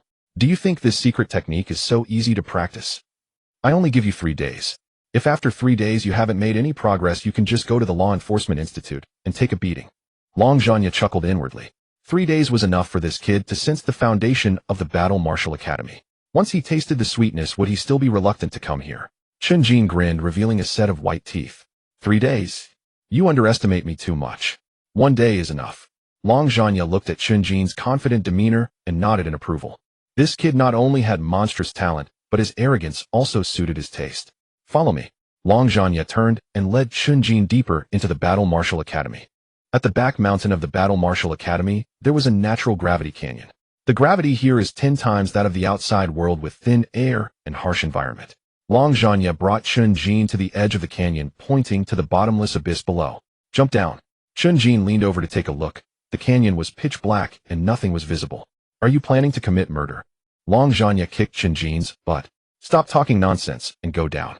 Chen Jin lost his balance and fell straight into the canyon. The tenfold gravity pressed down in an instant, making Chen Jin feel as if his organs were about to be crushed. He adjusted his posture, landing heavily on the rocky bottom of the canyon. The rocks shattered, and Chen Jin's legs broke as well. But he didn't even grunt as his immortal talent activated, and the broken bones quickly reassembled. Long Zhanya jumped down from above, landing steadily beside Chen Jin. The core of the Eightfold Strength lies in absolute control over muscles and bones. Under this tenfold gravity, even walking is a challenge, let alone exerting force. I want you to throw 1,000 punches here. Each punch must concentrate your power on one point. Chen Jin moved his newly healed legs, feeling the terrifying gravity around him. He neither complained nor hesitated. He knew this was the necessary path to becoming stronger. Chen Jin took a deep breath and got into stance. His right fist clenched tightly, power flowing from his waist and abdomen, and he threw a punch. Under tenfold gravity, his fist became incredibly heavy, moving as slowly as a snail. Long Zhanya watched from the side, mercilessly pointing out flaws. Too slow. Power is dispersed. No force from the waist. Chen Jin gritted his teeth and threw punch after punch. Sweat soaked his clothes, and his muscles tore under the immense pressure, only to heal repeatedly. With each punch, the muscle fibers in his arms would break from the tenfold gravity. Blood oozed from his pores, staining him completely red. But the next second, those broken fibers would reconnect with even greater resilience. His bones creaked under the pressure, and bone density skyrocketed with each cycle of destruction and repair. Excruciating pain stimulated his nerves, fueling the fire of anger within him. He replayed the scene of Zhou Li turning to ashes in his mind, recalling the moment his mother was taken away. Those images were like sharp knives, constantly provoking his emotions. He needed strength. He needed absolute power capable of crushing all rules. Long Zhanya watched this scene, his eyelids twitching. This was not practicing martial arts, it was clearly refining a weapon, using his body as a piece of rough iron tempered in the gravity furnace. Looking at Chen Jin's desperate stance, he became increasingly convinced. This kid must be one of the Battle Martial Academy's own. Gu Tianxiao, that old man, simply did not understand what true passion meant. A day and a night passed. Chen Jin threw 1,000 punches in the gravity canyon. His movements transformed from sluggishness at the beginning to increasingly swift and fluid. With each punch thrown, a sonic boom echoed in the air. Long Zhanya stood to the side, watching Chen Jin's progress, his heart stirred like a tempest. This kid's comprehension ability was simply monstrous. What would take an ordinary person months to master in striking techniques, he managed to grasp in just one day. Chen Jin stopped breathing heavily. He looked at his fists, feeling a violent power surging within. That sense of control over power made him want to howl at the sky. All the pain transformed into ultimate exhilaration at this moment. Principal Long, I think I've grasped something. Long Zhanya suppressed his shock, adopting a stern expression. Barely counts as an introduction. Next, you need to compress this power to form hidden strength. Chen Jin grinned, a hint of madness gleaming. No problem. Once I master it, I'll go dismantle that old man Sikong Xian's Law Enforcement Institute. Long Zhanya watched Chen Jin's retreating figure, a sly smile creeping onto his lips. Dismantle it, the more ruthlessly the better. Once you offend those two families entirely, aside from me, where else? He walked leisurely towards the upper part of the canyon, already plotting what excuse to use to keep Chen Jin for another 10 days, or half a month, when he next came for the Dragon Blood Pool reward. As long as this kid stays long enough at the Battle Martial Academy, he, Long Zhanya, is certain to dig a corner of Gu Tianxiao's wall. The Celestial Law Institute. The architectural style here is starkly different from that of the Martial Arts Academy, lacking the rugged black basalt columns, replaced instead by interwoven geometric lines of black and white. Every inch of the floor tiles is laid with precision, exuding a suffocating sense of order. Chen Jin strolled through the grand entrance of the institute with his hands in his pockets, his tattered bundle, made of old clothes, still conspicuous on his back. Inside it contains the ashes of Zhou Li, like a silent monument pressing down on his spine. Look, isn't that Chen Jin? Should keep it down. He's the one who shattered a 4th-tier Xianjin armor with a single punch at the Martial Arts Academy. I heard Xiang Kuang is still lying in the infirmary. His ribs haven't healed after 3 days. Groups of students gathered together, their eyes reflecting scrutiny, but more so reverence. Students of the Law Institute are known for their composure. They study rules and emphasize logic, seldom shouting in public like the brash fellows from the Martial Arts Academy. Listening to the discussions around him, Chen Jin's lips curved upwards slightly, revealing a hint of satisfaction. It seems that fame has its benefits. At least he didn't have to deal with pests as soon as he entered. He secretly mocked, casually scanning the crowd in search of a few familiar figures. He was looking for those clients who had doubted their lives after he had taken advantage of them in the martial exam secret realm.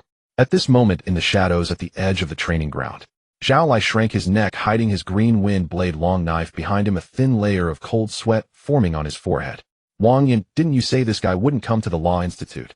Zhao Lai's voice was low, laced with a barely perceptible tremor. Wang Yin was crouched on the ground, gripping a heavy hammer, his face more unsightly than if he had swallowed a fly. How would I know? Logically speaking, a reckless fighter like him should either stay in the Celestial Sanctuary with Lin Wanqing or become a punching bag at the Martial Arts Academy. At worst, he should be at the Deep Pollution Purification Institute, since his recovery ability is extraordinary. Who would have thought he would challenge us here? This is a place that values rules. Suhan stood aside, radiating a chill, though that chill seemed a bit chaotic at the moment. Stop talking, he's coming. Suhan's voice trembled with cold, his feet unconsciously shifting back half an inch. Lei Jun stood at the back, the purple extreme thunder flashing at his fingertips before he quickly suppressed it. Back off, shrink away, he has sharp eyes, don't let him see us. The 4 of them scrambled like they were playing hide and seek, desperately trying to blend into the crowd, wishing they could sink into the ground. They chose the Law Institute to avoid Chen Jin. In their eyes, a monster like Chen Jin who disregarded rules would despise the structured environment of the Law Institute. Yet what they feared came to pass. Chen Jin halted his steps, his gaze precisely locking onto the writhing mass of people. He grinned widely, revealing a set of white teeth, smiling like a neighborhood boy. "Yo, isn't that Brother Zhao?" Chen Jin shouted, his voice ringing clear in the quiet training ground. Zhao Lai's body stiffened, as if he had been struck by a paralyzing spell. His neck rigid, he turned his head, forcing a smile that looked worse than crying. "Young Master Chen, what a coincidence." Chen Jin strode over. The crowd parted automatically, no one daring to obstruct him. He approached the four, sizing them up before letting out an exaggerated gasp. "Wang Yin, why does your heavy hammer look a size smaller? Has your diet been lacking lately, or has it shrunk?" Wang Yin scratched his head, awkwardly avoiding eye contact. "No, I switched to a lighter one, easier for studying the rules." Chen Jin then turned to Su Han, his eyes filled with concern. "Su, the ice here in the Law Institute isn't harder than outside, is it? You look quite pale." Su Han bit his lip, unable to utter a word, feeling his cheeks burn. Lei Jin attempted to sneak away, but Chen Jin caught him by the shoulder. "Brother Lei, where are you running off to? That friendly bout we had in the secret realm is still fresh in my memory." Lei Jin chuckled, awkwardly, cold sweat trickling down his temples, his back damp. "Young Master Chen, you're joking. It was all a misunderstanding, a misunderstanding." Chen Jin released his hold, looking at the four with innocent eyes. "I'm just curious, with your talents, Brother Zhao's wind, Brother Lei's thunder, and Miss Su's ice, shouldn't you be in the celestial sanctuary? That's the paradise for elementalists. And Wang Yin, with your build, Principal Long Zhan would surely favor you. Why are you all here, studying legal statutes?" The four exchanged glances, none daring to reply. "Should we say we chose a place you wouldn't come to because we feared you would give us psychological trauma?" Seeing their silence, Chen Jin continued to play dumb. "You don't want to be around me, do you?" As this sentence fell, the air suddenly froze. Zhao Lai's heart raced. The fear of being dominated by Chen Jin washed over him again. "Not at all. We believe the Law Institute has profound heritage and wish to cultivate ourselves here." Zhao Lai gritted his teeth, fabricating a lie he didn't even believe. Chen Jin sighed, his tone tinged with a hint of melancholy. "Alas, I thought we had a bond of life and death. Since we're all here, you must cheer for me when I challenge your chief later. After all, I'm a clumsy person. If I accidentally turn your chief into another Xiang Kuang, you must help me care. Where's your chief? Quickly introduce me. Ooh, I'm all set with my big move." Just as Zhao Lai was about to speak, a commotion suddenly erupted at the entrance of the training ground. The originally gathered students stood up straight, their expressions turning solemn. An oppressive aura spread across the floor tiles. Chen Jin felt as if the surrounding space had become significantly heavier. The trajectory of each speck of dust seemed forcibly fixed. "He's here." Su Han whispered, her eyes radiating fervor. Chen Jin turned his head, his gaze cutting. A young man dressed in a black and white robe approached slowly. He was quite handsome, holding a jade-crafted legal codex. With each step, ripples of translucent waves emanated from beneath his feet. He did not look at Chen Jin or anyone else, simply walking calmly to the center of the platform. "Second-year Chief, Situ Lu." Zhao Lai leaned close to Chen Jin's ear, his voice low, fearing to disturb the person on the stage. "This one is different from Xiang Kuang. He practices absolute confinement. In his domain, even the flow of cells can be locked down. Your recovery ability may not be effective against him." Chen Jin narrowed his eyes, watching the youth on the stage. He could sense the power of rules emanating from the other, attempting to analyze his physical structure. Absolute confinement. Chen Jin stroked his chin, a flicker of dark purple fire flashing in his eyes. "Sounds quite advanced." Situ Lu looked up, his gaze flat as it landed on Chen Jin. "You are Chen Jin." Chen Jin leaped gracefully onto the stage, landing with a dull thud. "Yes, I'm here to learn the rules of the Law Institute." Situ Lu opened the codex in his hand, his voice devoid of inflection, like a machine without emotion. "Here, my word is the rule." Chen Jin grinned, revealing a smile that made Zhao Lai and the others' scalps tingle. "How coincidental. My favorite pastime is breaking rules." He looked up and down at Situ Lu, his gaze lingering on that handsome face, the corners of his mouth curling into a mocking smile. "Situ Lu of the Situ family in Celestial City, what is your connection to that waste named Situ Feng?" Situ Lu's fingers paused while flipping through the codex, a layer of frost covering his handsome face. "He's my younger brother. However, I don't wish to mention that useless thing. He's a disgrace to the Situ family." Chen Jin let out an exaggerated gasp, lifting his hand to pat his thigh. "So you're the brother of that worm who got struck black by lightning? No wonder you look like you enjoy putting on airs. Your brother was crying and begging for mercy when we beat him down. Ew, I wonder if your bones are as brittle as his eh?" Situ Lu's face darkened, his knuckles turning white as he gripped the codex, the killing intent in his eyes nearly spilling over. "Shut up, a lunatic who can only assert himself with words dares to slander the Situ family."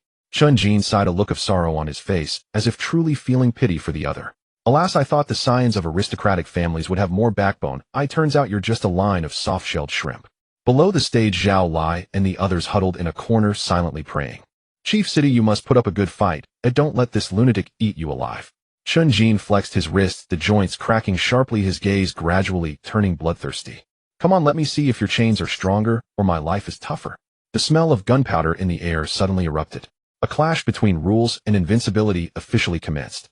Chen Jin took a deep breath, his blood boiling within, that long-forgotten thirst for battle once more occupying his mind. He could feel that the air in the Law Institute was sweeter than that of the Martial Arts Academy. That was the taste of resources. Chief, do I need to cover my own medical expenses? Chen Jin asked one last question, his tone full of provocation. Situ Lu did not answer, merely pointed at Chen Jin, with the codex cold words spilling from his lips. Law double gravity. Boom. The stone slab beneath Chen Jin shattered instantly, spiderweb-like cracks spreading outward. An invisible force pressed down on his shoulders, as if a mountain had dropped from the sky. Yet Chen Jin's back stood straight, not a hint of curvature, the purple fire in his eyes blazing brighter. The battle had begun. Chen Jin stood in the center of the arena. The obsidian slab beneath his feet was already covered in cracks. Double the gravity bore down on his shoulders. Chen Jin twisted his neck. The vertebrae emitted a crisp sound. He raised his arm and waved it casually in the air. The air was torn apart by the wind of his punches, creating a dull howling sound. Chief Situ, your gravity doubling sounds quite intimidating. But when it lands on you, it feels like carrying a sack. Do the students in your Law Institute usually train at such a child's play intensity? Chen Jin grinned, revealing a set of white teeth. Situ Lu stood opposite him, his delicate face showing no excessive expression. He watched Chen Jin's relaxed movements, his brows slightly furrowing. Under double the gravity, an ordinary second-tier awaken would find it difficult to even stand. Yet Chen Jin seemed unfazed, even finding the leisure to mock. Brute strength can indeed counteract gravity, but you cannot resist the laws of this world. Situ Lu opened the Jade Law tome in his hand. His fingers lightly traced across the pages. Law prohibition of movement.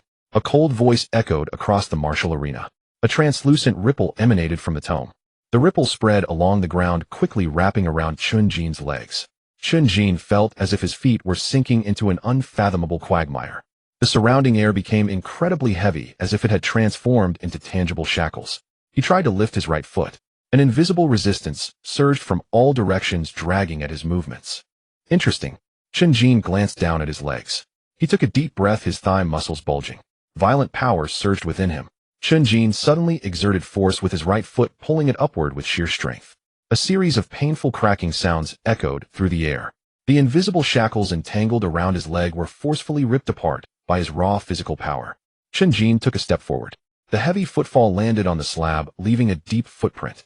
Chief Situ, this quagmire is a bit deep, but to use it as a roadblock, it still lacks a bit of heat. Chen Jin brushed the dust off his pants, his tone filled with mockery. A wave of astonishment erupted from the audience below. The students of the Law Institute exchanged glances, their eyes filled with disbelief. He actually broke free from the prohibition of movement using pure physical strength. How is that possible? The law acts directly on the level of rules. How strong is this kid? He's practically a monster in human skin. In the corner, Zhao Lai wiped the cold sweat from his forehead. He turned to Wang Yin beside him. Wang Yin, do you think you could break free from the chief's prohibition? Don't joke around, the chief's prohibition can even immobilize third-tier exotic beasts. I'd be a living target, unable to move a single finger. Suhan interjected coldly. Chen Jin's physical strength has long exceeded the second-tier range. If Situ Lu only uses this basic prohibition, he won't be able to suppress him at all. On the high platform, several principals were also observing this duel. Long Zhanya patted his thigh and let out a hearty laugh. Good lad, this brute strength is truly to my taste. Old Sikong, your chief's rules seem rather ineffective. Don't be in a hurry, Principal Long. The way of the laws lies in layers of accumulation. Although Chen Jin is immensely strong, he is ultimately a reckless man. Once caught in the rhythm of the laws, his defeat is inevitable. On the arena, Situ Lu's expression finally darkened. He looked at the increasingly pressing Chen Jin, a flash of anger flickering in his eyes. As the second-year chief of the Law Institute, he was used to being in control.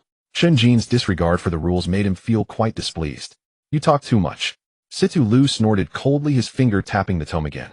Law silence. A strange wave of energy crossed the space, directly descending upon Chen Jin. Chen Jin felt a slight chill at his throat. It felt as if something had sealed his vocal cords. He opened his mouth trying to say something, but no sound. Chen Jin raised an eyebrow, a hint of surprise flashing in his eyes. He could sense that this sealing power was not very strong.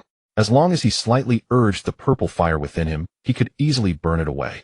But then he thought, and a mischievous smile crept across his lips. Chen Jin simply closed his mouth, no longer attempting to speak. He raised his hand, pointed at his throat, and then gave Situ Lu a thumbs up. That expression seemed to say, "This move of yours is quite amusing."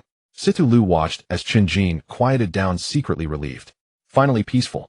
A reckless man who can only boast with his mouth once deprived of his voice is left with nothing but impotent rage. Situ Lu closed the tome, his gaze once again becoming lofty. The students of the Law Institute below erupted in cheers. The chief is mighty, finally silencing this brat's mouth. Let's see how he continues to be arrogant. When he can't even speak, he's practically a clown. Once the law is issued, words become law. This is the display of our Law Institute. Zhao Lai looked at the quiet Chen Jin on the stage, but felt a hint of unease in his heart. Don't you think Chen Jin is being a bit too quiet? Wang Yin scratched his head, looking puzzled. Of course he's quiet after being silenced. Can he speak with his stomach? Su Han frowned, his gaze fixed tightly on Chen Jin's face. Something's off. There's no panic in his eyes, rather he seems to be watching a show. On the high platform, Sikong Xian nodded with satisfaction. Not bad. Situ Lu's control of the situation is very precise. First he consumes stamina with gravity and prohibition, then uses silence to suppress psychologically. Chen Jin's rhythm has been completely disrupted. Gu Tianxiao sat beside, sipping his tea. He looked at the youth on the arena with a mischievous grin and couldn't help but roll his eyes. Old Sikong, you're celebrating too early. This kid has a lot of tricks up his sleeve. If he's not speaking, he's definitely holding back some big move. Sikong Xian laughed dismissively. Principal Gu, in the face of absolute rules, any schemes are few. On the arena, Situ Lu decided to end this boring farce. He looked at Chen Jin, his tone cold and certain. Everyone knows your greatest reliance is that perverse recovery ability. As long as your recovery ability is stripped away, this body of yours is merely a slightly tougher shell. This farce should come to an end. Situ Lu bit his finger, smearing a drop of blood on the Jade Law Tome. The tome emitted a blinding red light. A wave of rules far surpassing the previous ones began to coalesce above the martial arena. Situ Lu's face paled slightly, clearly indicating that this move drained a significant amount of his energy. He fixed his gaze on Chen Jin, his mouth uttering a cold judgment. Law prohibition of recovery. Blood-red chains of rules shot out from the tome. The chains intertwined in the air, forming a large net that descended upon Chen Jin. Chen Jin stood still, not dodging or avoiding.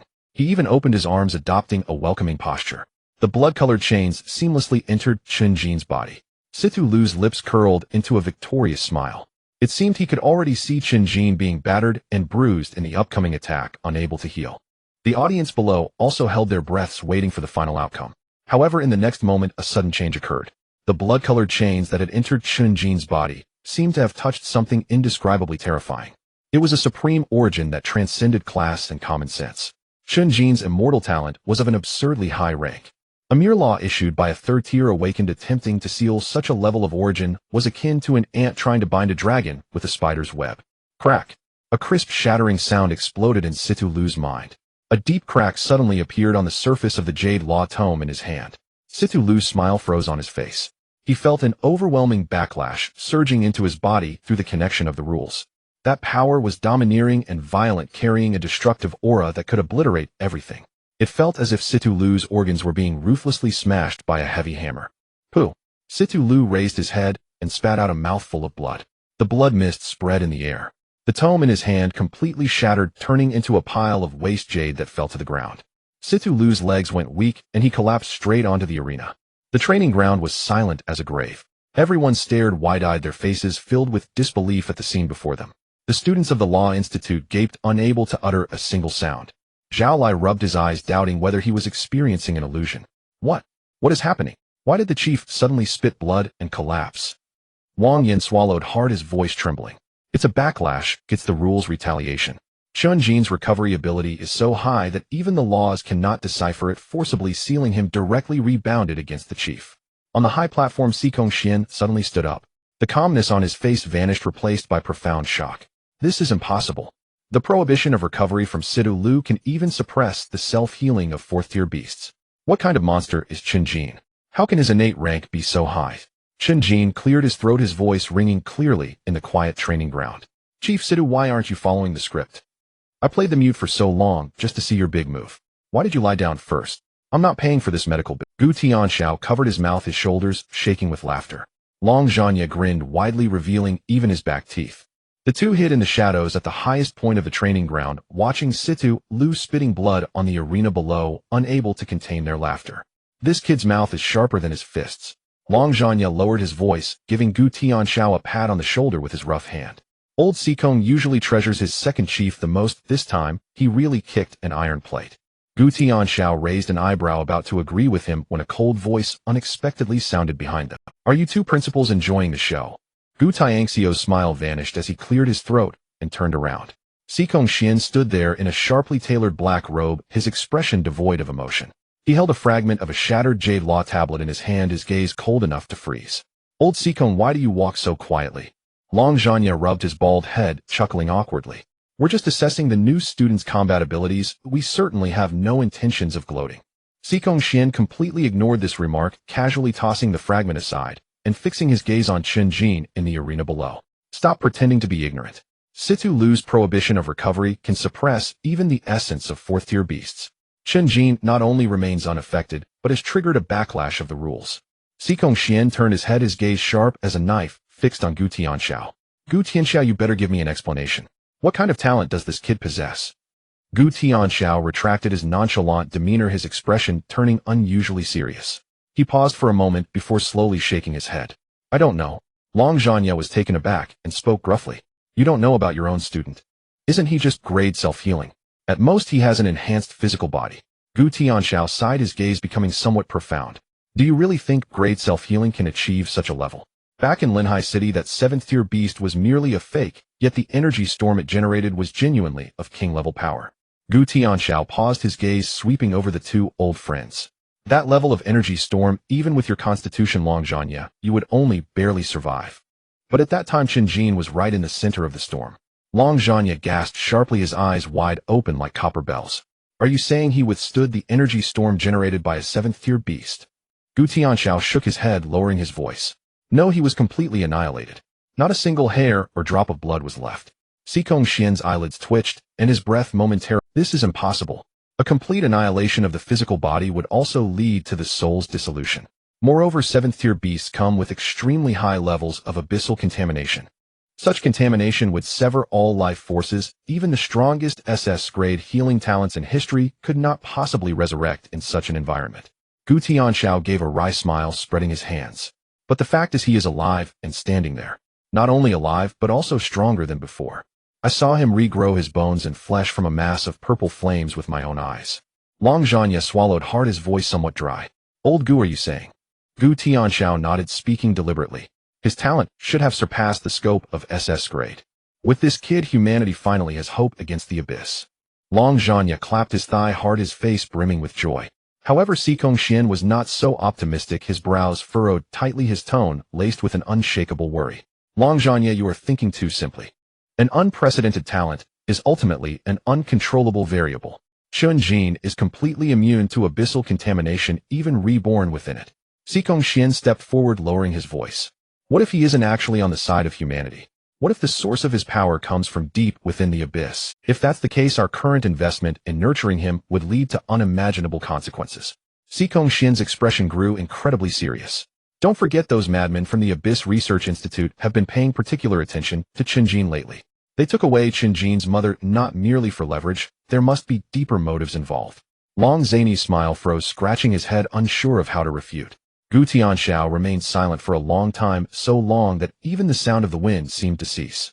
He turned his head, looking at the boy below the arena, who was smiling at Lin Wanqing. "Sikong, I've considered everything, but do we have any other options?"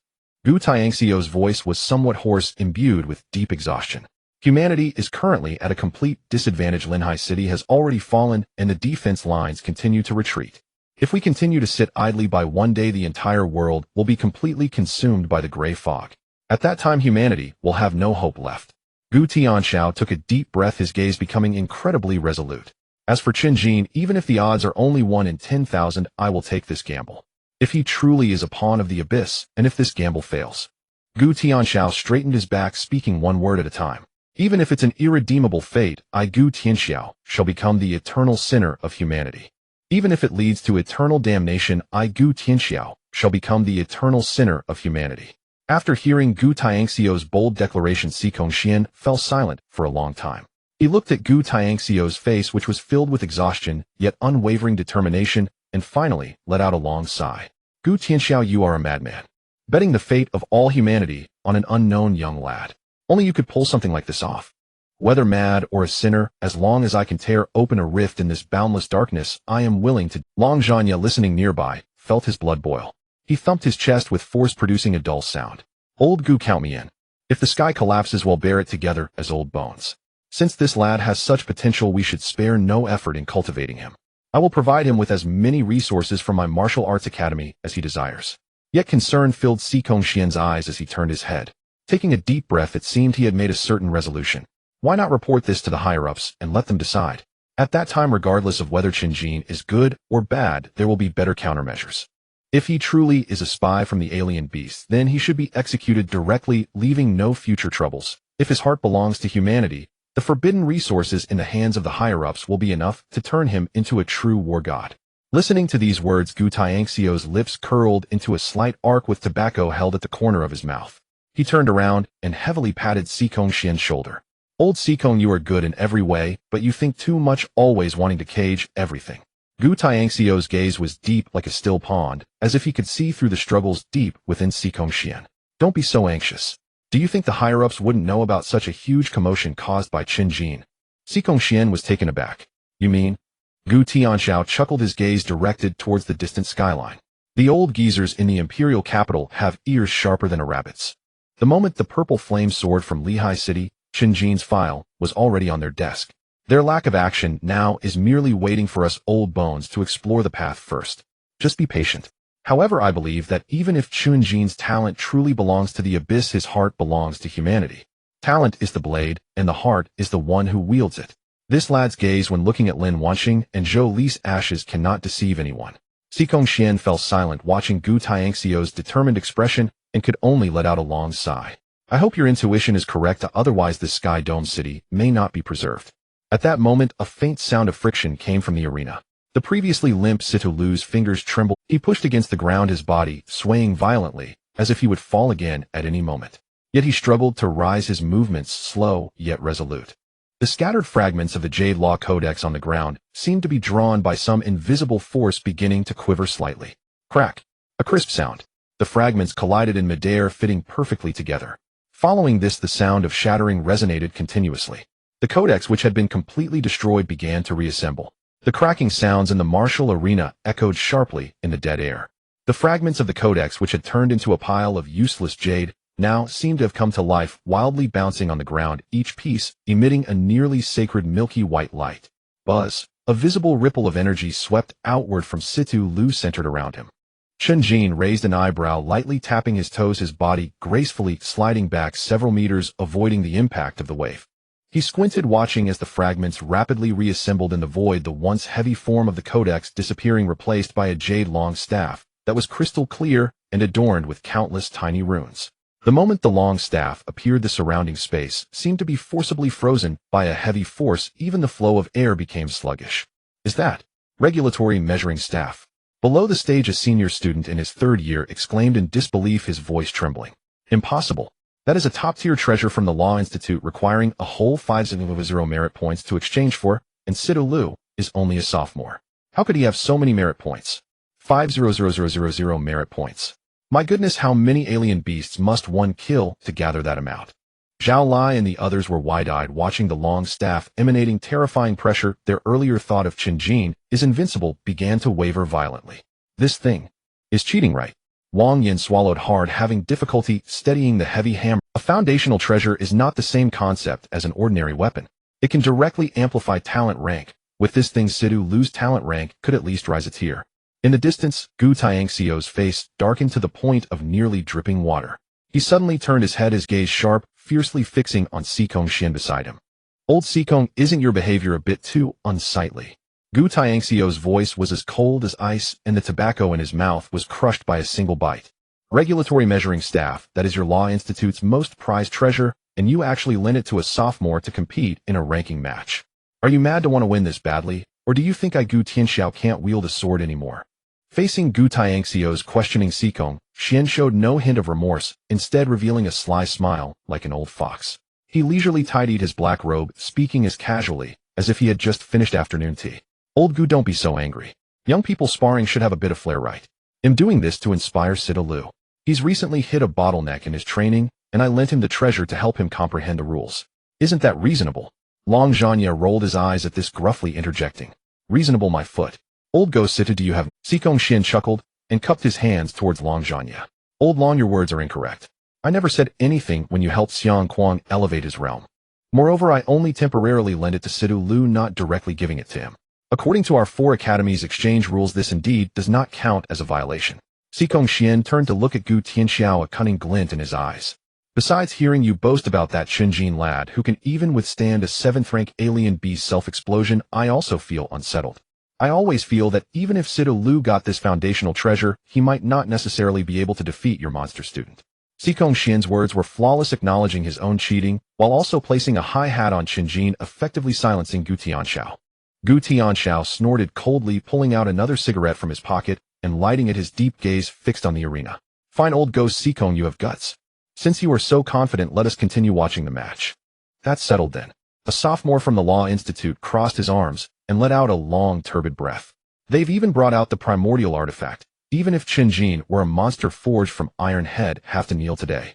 Naturally, interjected a bespectacled youth beside him, pushing up his glasses with a hint of smugness in his tone. The Precept's measuring ruler is the Institute's most treasured artifact. With Chief Siliu wielding it, the authority of his decrees has at least doubled. Chen Jin's brute force is nothing in the face of absolute law. Amidst the crowd, a girl with short hair pursed her lips, her eyes betraying a trace of concern. What's the point of winning, she said. Don't forget our principal made a bet with Chen Jin. If Chen Jin loses, he'll have to transfer to our institute. If that madman joins our school, will we ever have a peaceful day again? He can cripple a war academy's top sophomore with a single punch. For ordinary students like us, would be nothing more than a snack to him. That's still better than letting him take our resources for nothing, retorted another tall youth with a cold snort. Didn't you hear him? He's after our institute's top-tier resources. One should not let fertile water irrigate another's field. Even if he's a disaster, keeping him in our institute is better than letting those element wielders from Celestial Saint Extreme have him. Zhao Lai, shrinking in a corner of the crowd, listened to the surrounding chatter and shook his head with a bitter smile. Wang Yin, do you think the chief can win? Wang Yin gripped his massive hammer, his palms slick with sweat. Hard to say. The measuring ruler is formidable, but I always feel there's something uncanny about that kid Chen Jin. Didn't you see him tied up like that without even a frown? On the arena stage, milky white light coalesced into solid chains coiling around Chen Jin, layer upon layer. Intricate runes flowed along the chains, exuding a suffocating pressure. Chen Jin stood there wrapped up as tightly as a zongzi. He tried to struggle, and the chains clinked crisply, but showed no sign of loosening. Holding the Precept's measuring ruler, Cilia's face was pale, yet a fervent light burned in his eyes. Chen Jin, give up. Under the absolute confinement of the measuring ruler, you can't even move a finger. Your brute strength is useless here. Chen Jin looked at Siliu, the corners of his mouth twitching upwards into a grin. Chief Siliu, this ruler of yours looks pretty expensive. Borrowed it, did you? Using someone else's property to put on a show.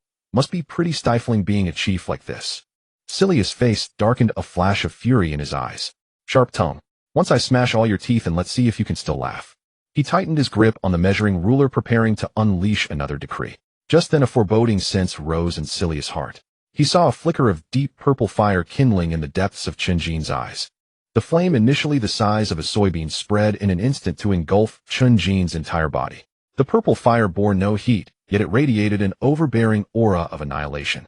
The flame touched the milky white chains, emitting a faint sizzling sound. Those so-called indestructible chains of law began to dissolve under the purple fire's scorch like snow under a blazing sun. Cilia's eyes widened in utter disbelief. How is this possible? How can the measuring ruler's chains of law be burned away by fire? Before he could react, the purple fire had already followed the chain's path, racing towards him. Purple tongues of flame danced in the air like agile vines, spreading a net to ensnare their prey. Panicked Siliu stumbled backward. He raised the measuring ruler, chanting rapidly. Decree, prohibit. An invisible wave of law rippled from the measuring ruler, surging towards the encroaching purple flame. Yet what happened next left everyone utterly stunned. The purple fire passed through that wave of law without the slightest pause, continuing its advance. The decree, potent enough to extinguish a sky full of flames, was nothing more than a negligible breeze before the purple fire. What kind of fire is this? A tremor crept into Cilia's voice. He could sense the authority contained within the purple flame. A presence so lofty, it was despairing.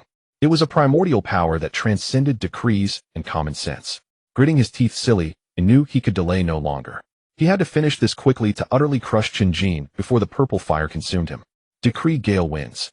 Silyu roared, pouring his energy without reserve into the measuring ruler. A fierce wind howled across the training ground.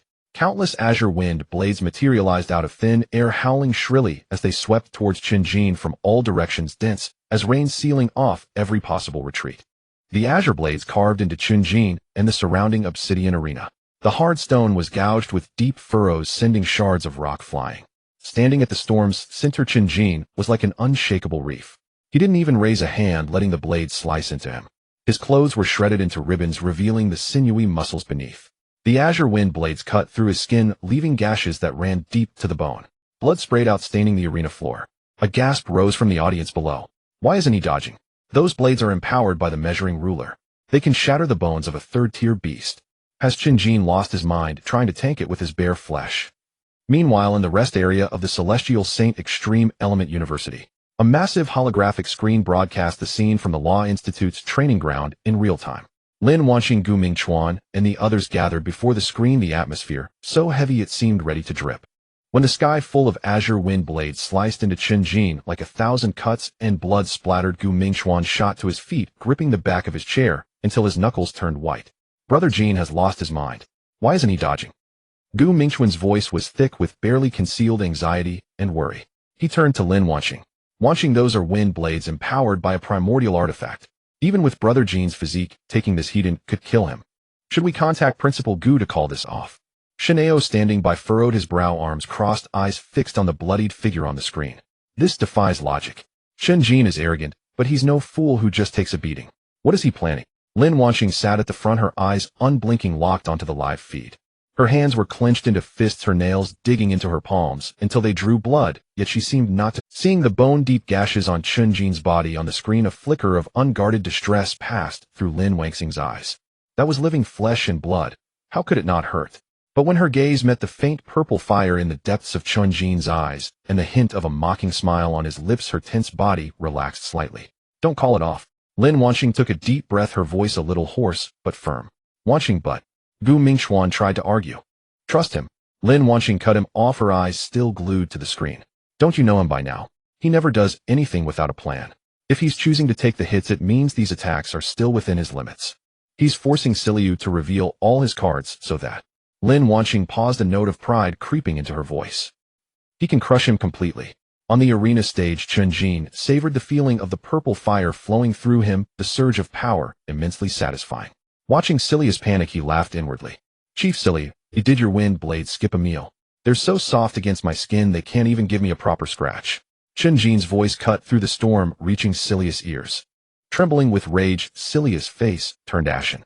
He, the top sophomore of the Law Institute, wielding the Institute's primordial treasure, was being mocked by a freshman like this. If word of this got out, how could he ever hold his head up in Celestial Dome City again? Chen Jin, don't get too cocky. Let's see how long you can hold out. Silyu bit his tongue, spitting a mouthful of blood essence onto the measuring ruler. The ruler absorbed it, its light surging again, now tinged with a sanguine hue. Raising the measuring ruler, Silyu squeezed out the last vestiges of his mental energy.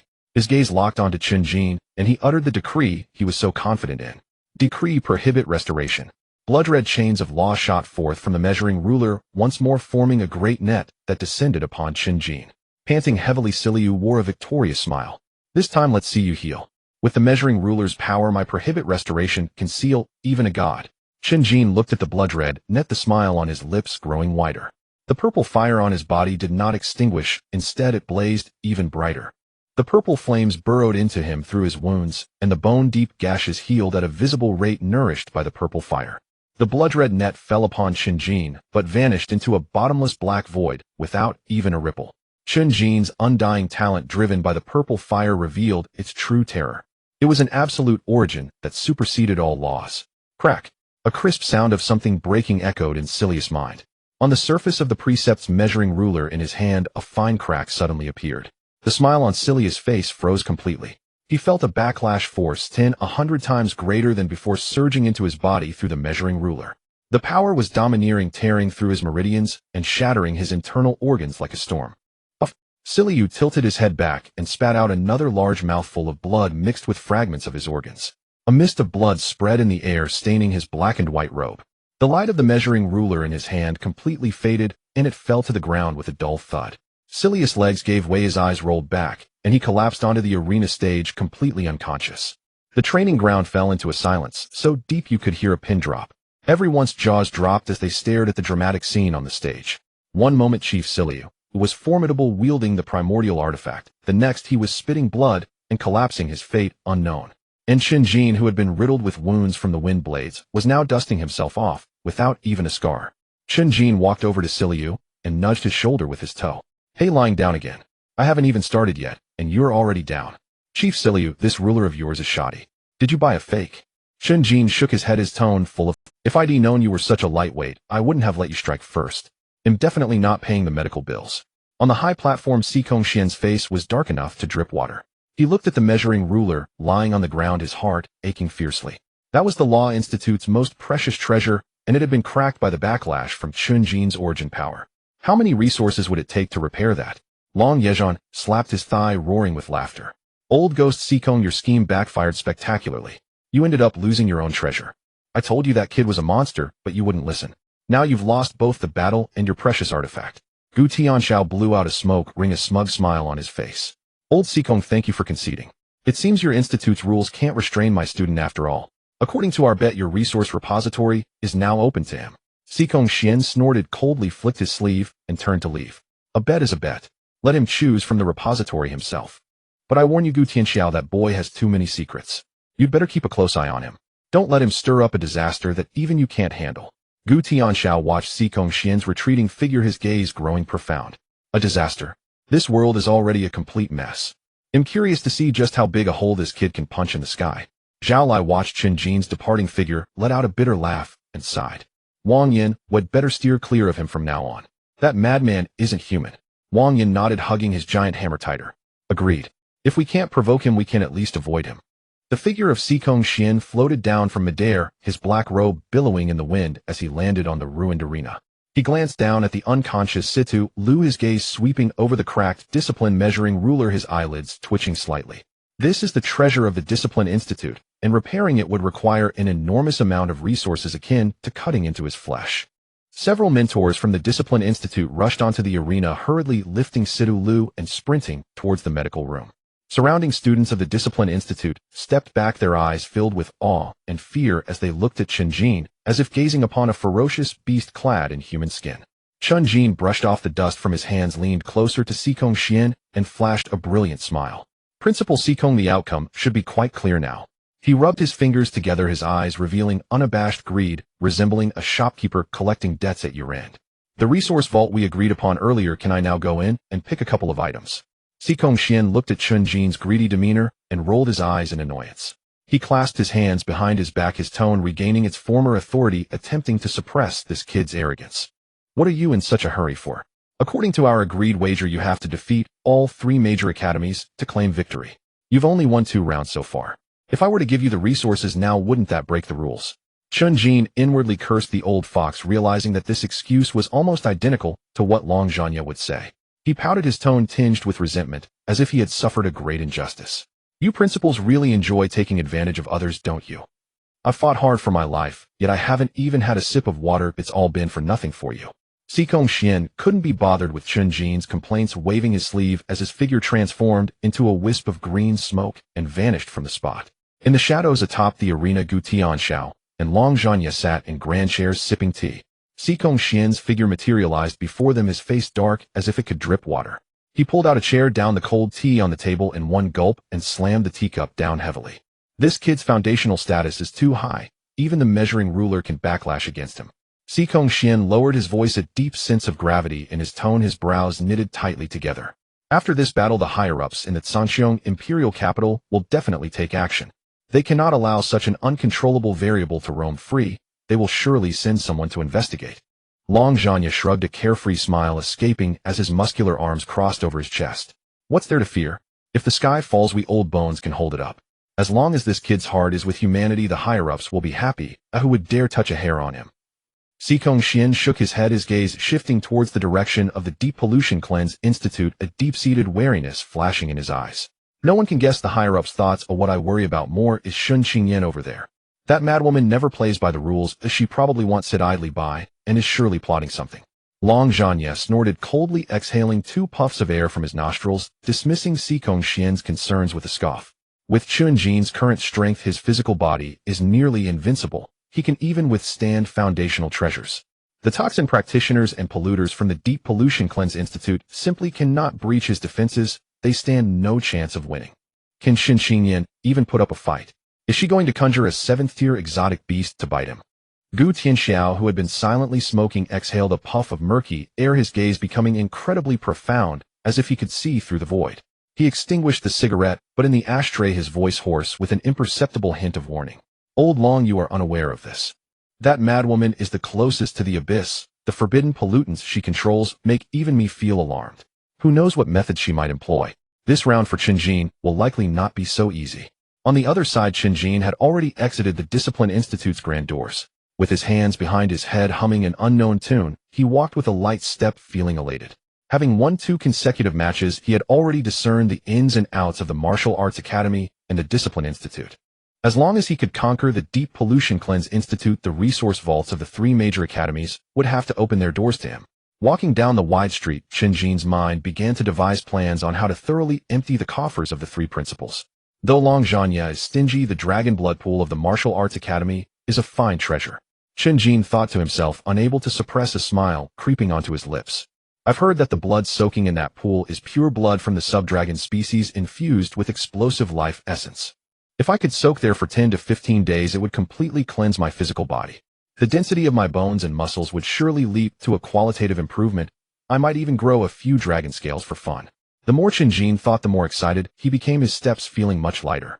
And then there's Sikong Xian's ancient treasure of rules. Although it seems mysterious, its practicality is undeniable. If I could acquire a few defensive treasures, I wouldn't even need to dodge when facing those flashy elemental attacks. I could simply rebound them with the power of rules, making them taste the experience of being struck by lightning and burned by fire. This deal, no matter how you calculate it, is a win. Chen Jin licked his lips, a glimmer of greedy fire igniting in his eyes. As for Shen Qingyan's top-tier pollution source, that's a poison that others avoid. But in my eyes, it is the purest energy elixir. The purple fire can devour even the pollution from 7th-tier exotic beasts cleanly, let alone these artificially extracted substances. As long as I have enough energy, my immortal and indestructible can infinitely raise its limits. If I can devour all these pollution sources, the power of the purple fire will surely rise to another level. Chen Jin did not linger on the road, setting his sights on the direction as he headed straight to the most secluded corner of Tianqiong City. The Deep Pollution Cleanse Institute is located in the northwest corner of Tianqiong City. This area is perpetually shrouded in a layer of gray-green poison mist even sunlight cannot penetrate through. The architectural style around is exceedingly bizarre, with the outer walls covered in black mutated vines resembling twisted tentacles.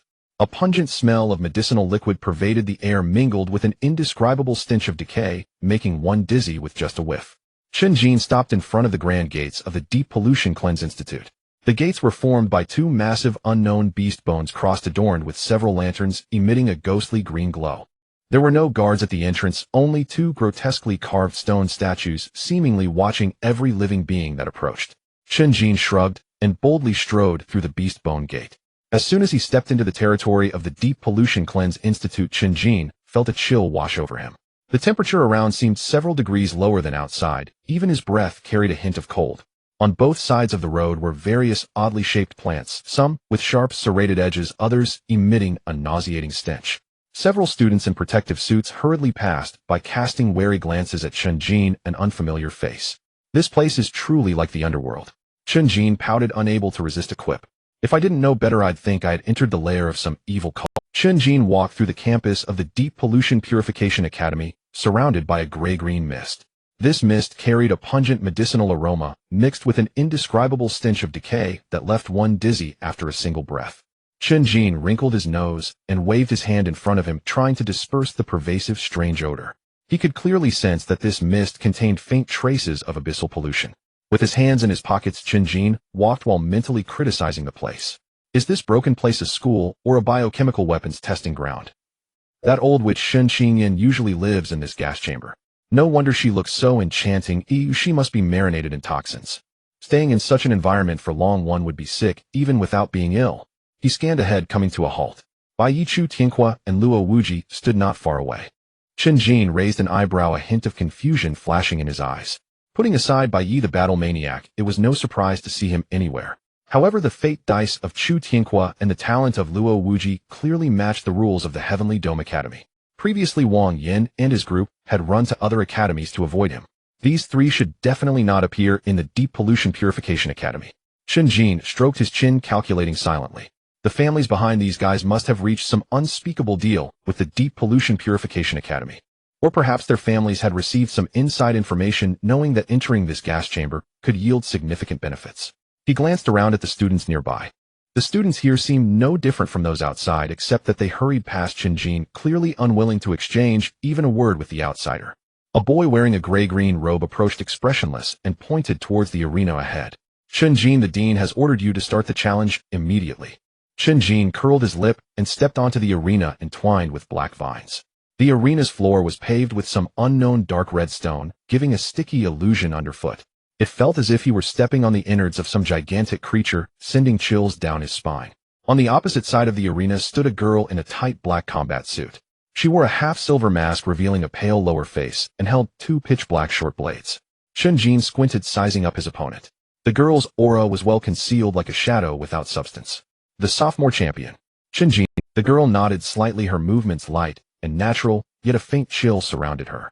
The students below remained silent, not even a whisper of discussion. This eerie silence pressed the atmosphere of the arena to an extreme. Chen Jin turned to Chu Tianhua and silently mouthed a question. Who is this? Chu Tianhua chuckled bitterly and shook his head. I don't know, this is our first time seeing her too. Chen Jin raised an eyebrow, and the feeling of unease within him grew stronger. The sophomore champion, whom even most students from this academy did not recognize. What exactly was going on in the Deep Pollution Purification Academy? Yilan, please guide me. The girl finally spoke, her voice cold, carrying a hint of the crispness typical of a normal girl, yet tinged with an almost imperceptible chill from prolonged exposure to abyssal energy. As her words fell, her form transformed into a cloud of black mist, vanishing from sight. Chen Jin narrowed his eyes and turned his body to the left.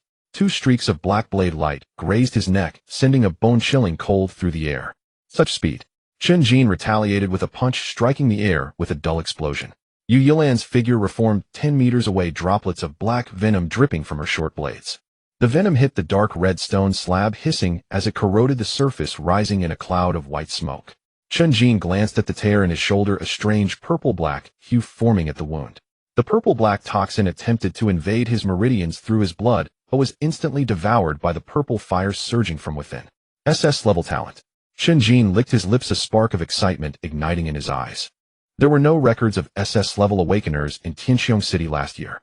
That old witch Shen Qingyan actually has such a powerful trump card hidden away.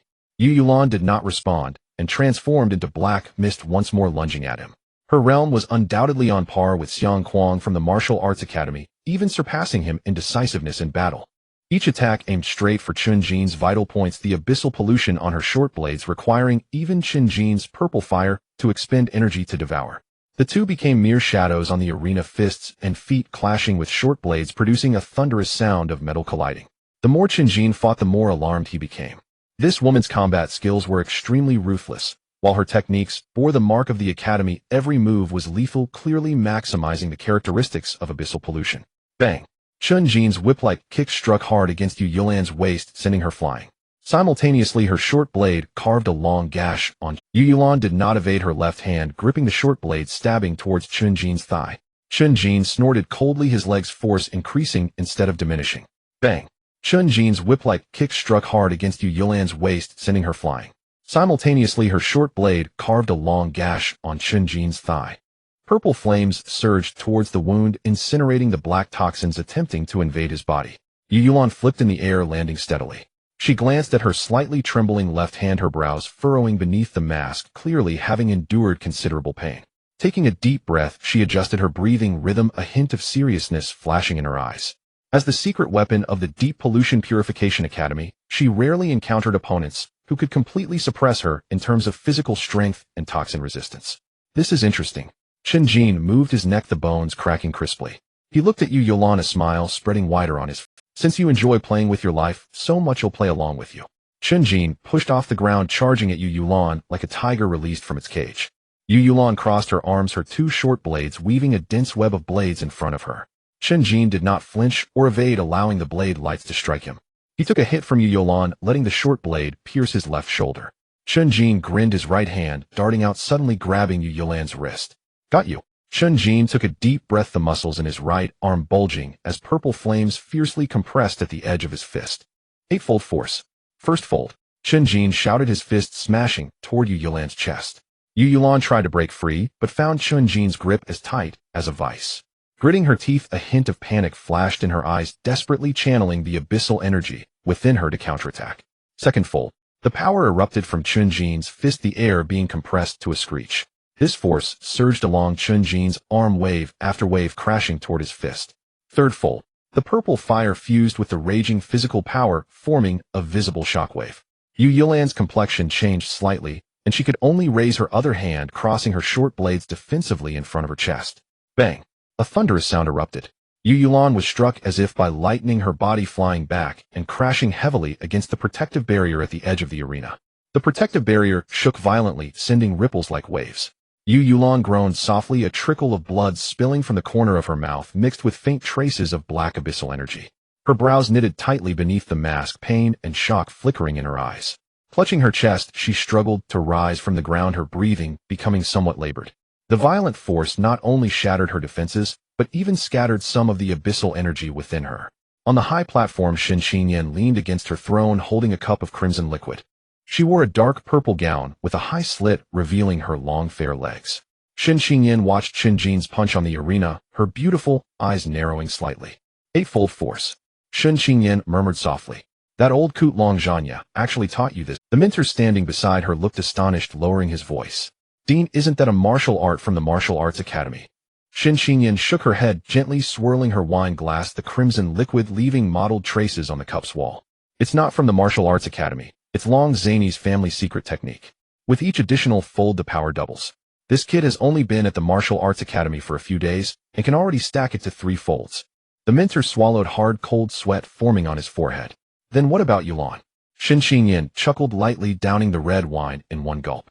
Her enchanting face remained calm, as if she were not worried about the situation on the arena at all. What's the hurry? Long Zhany's secret technique is indeed powerful, but the foundation of our Deep Pollution Purification Academy is not to be underestimated. That child Yulan was personally trained by me. The real show has just begun. Yulan clutched her chest. She slid off the protective barrier at the edge of the arena, half kneeling on the dark red stone slab. Her breath quickened beneath the mask. She raised her head, her gaze piercing through the gray-green mist, landing on Chen Jin. The ferocious physical strength indeed exceeded her expectations. Yulan took a deep breath, her hands swiftly forming seals in front of her chest. A dense pitch-black mist surged from her palms. The mist churned violently in midair, exuding a nauseating stench of decay. Accompanied by a chilling shriek, a massive creature crawled out from the black fog. It was a giant spider the size of a heavy armored vehicle. Its entire body was covered with a hard shell of purple-black, and its 8 long legs resembled sharp spears. On the back of the spider was a twisted human face pattern, and its 8 crimson compound eyes flickered with a cruel light. Inming corrupted bone demon spider. A few gasps came from below the stage. The students of the Deep Purification Academy retreated one after another, their eyes filled with awe. This was a notorious beast from the abyss, known for its venom and cruelty. Chen Jin squinted, surveying the terrifying creature before him that radiated an oppressive aura. The breath of this demon spider was several times stronger than Yulan. This was a genuine peak 4th-tier exotic beast. Chen Jin calculated in his heart. He recalled the iron-boned venom lizard he had slain during the martial arts examination in the secret realm. Although that lizard was claimed to be 4th-tier, it was merely a simulated counterfeit. It had only the strength of a 4th-tier beginner and lacked the fierce instincts forged in the abyss.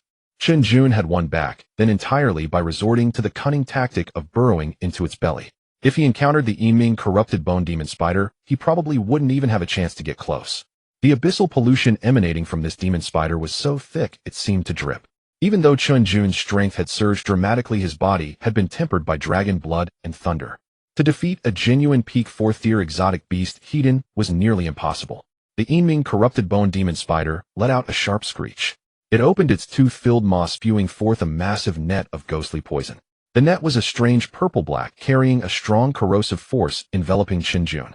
Chen Jin's toes touched the ground, his figure retreating rapidly. The poison net landed on the dark red arena, producing a piercing corrosive sound. The hard stone slab melted, creating deep pits and releasing pungent white smoke. Before Chen Jin could steady himself, Yi Yulan's figure had already dashed in from the side. The short blade in her hand transformed into two streaks of black lightning aimed directly at Chen Jin's throat. Chen Jin sidestepped to avoid her, swinging his fist toward Yi Yulan's wrist. However, Yi Yulan did not engage him directly, as she immediately retreated after missing her strike. Meanwhile, the 8 long legs of the demon spider struck like phantoms. This was its signature move, the corrupted bone poison stinger. Each spider leg contained terrifying power capable of piercing through metal with deadly venom at their tips. Chen Jin could only retreat again, dodging the dense barrage of attacks. Yi Yulan and the demon spider worked seamlessly together, one lurking in the shadows, the other attacking boldly in the light.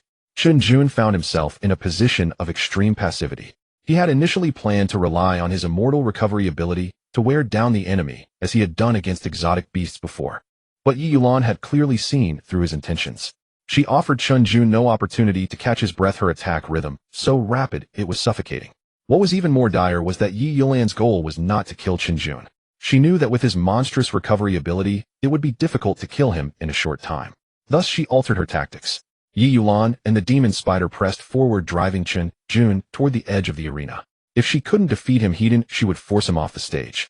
According to the exchange rules of the 4 major academies, falling off the stage counted as a loss. Chen Jin's heel stepped on the white line at the edge of the arena. With no retreat left, the massive body of the demon spider loomed over him, its 8 compound eyes fixed intently on Chen Jin. It opened its mouth once more, preparing to unleash the ghostly poison net. Yi Yulan also appeared on Chen Jin's other side, sealing off all his escape routes. Chen Jin looked at the approaching formidable enemy, a hint of madness curling at the corners of his mouth. If you want to push me down, you're not worthy yet. Chen Jin took a deep breath, the purple fire within him raging wildly. He abandoned all defense, channeling all his strength into his right arm. The violent physical power surged through his veins, producing a thunderous rumble. 8-fold strength. 1, 2, 3. The accumulation of power made Chen Jin's right arm swell, his skin oozing tiny beads of blood. This was already the limit he could currently control. However, he knew that merely achieving 3-fold strength would not be enough to repel a peak 4th-tier exotic beast. A fierce glint flashed in Chen Jin's eyes. He gritted his teeth, forcing the power within him to surge toward a higher level.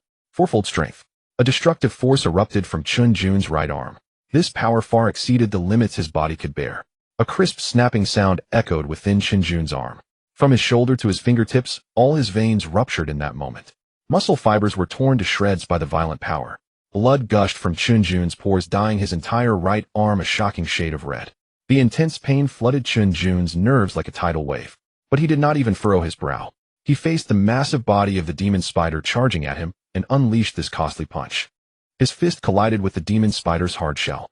A deafening boom erupted in the air above the arena. A violent shockwave radiated outward from the two of them.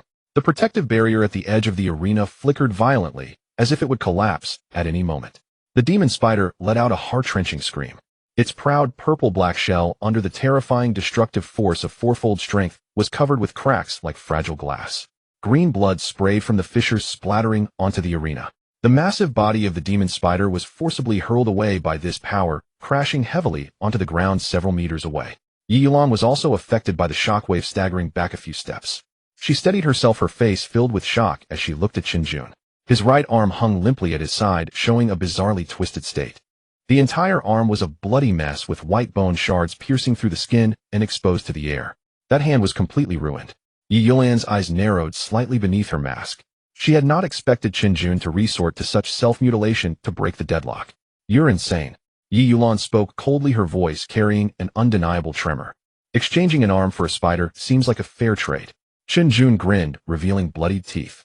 He looked at his mangled right arm, his eyes showing no hint of panic. Ghostly purple flames rose from Chen Jin's wound. The flames enveloped the bloody mess of his arm, emitting a mysterious and ancient aura. In the incredulous gaze of Yi Yulan and the onlookers below, a miracle occurred. The severed veins nourished by the purple fire quickly reconnected, as if they had come to life. The shattered muscle fibers regrew, intertwining into a more resilient form. The bone shards that protruded from the skin retracted into his body, and the broken bones healed instantly. In just a few breaths, Chen Jin's right arm, which had been completely written off, actually returned to its original state. The skin surface left no scars, and the muscle lines were even more fluid and powerful than before. Chen Jin looked at his fully restored right arm, a glimmer of realization flickering in his eyes. So this is how it works. He clenched his fist, feeling the power surging within his muscles.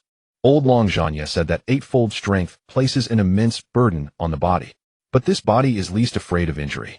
If the veins can't bear it, then let them break, and regrow, and break again.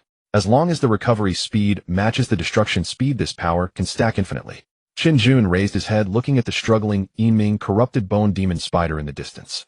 Big spider, consider yourself lucky, I'll practice on you today. Chen Jin took a deep breath, his right arm swelling again.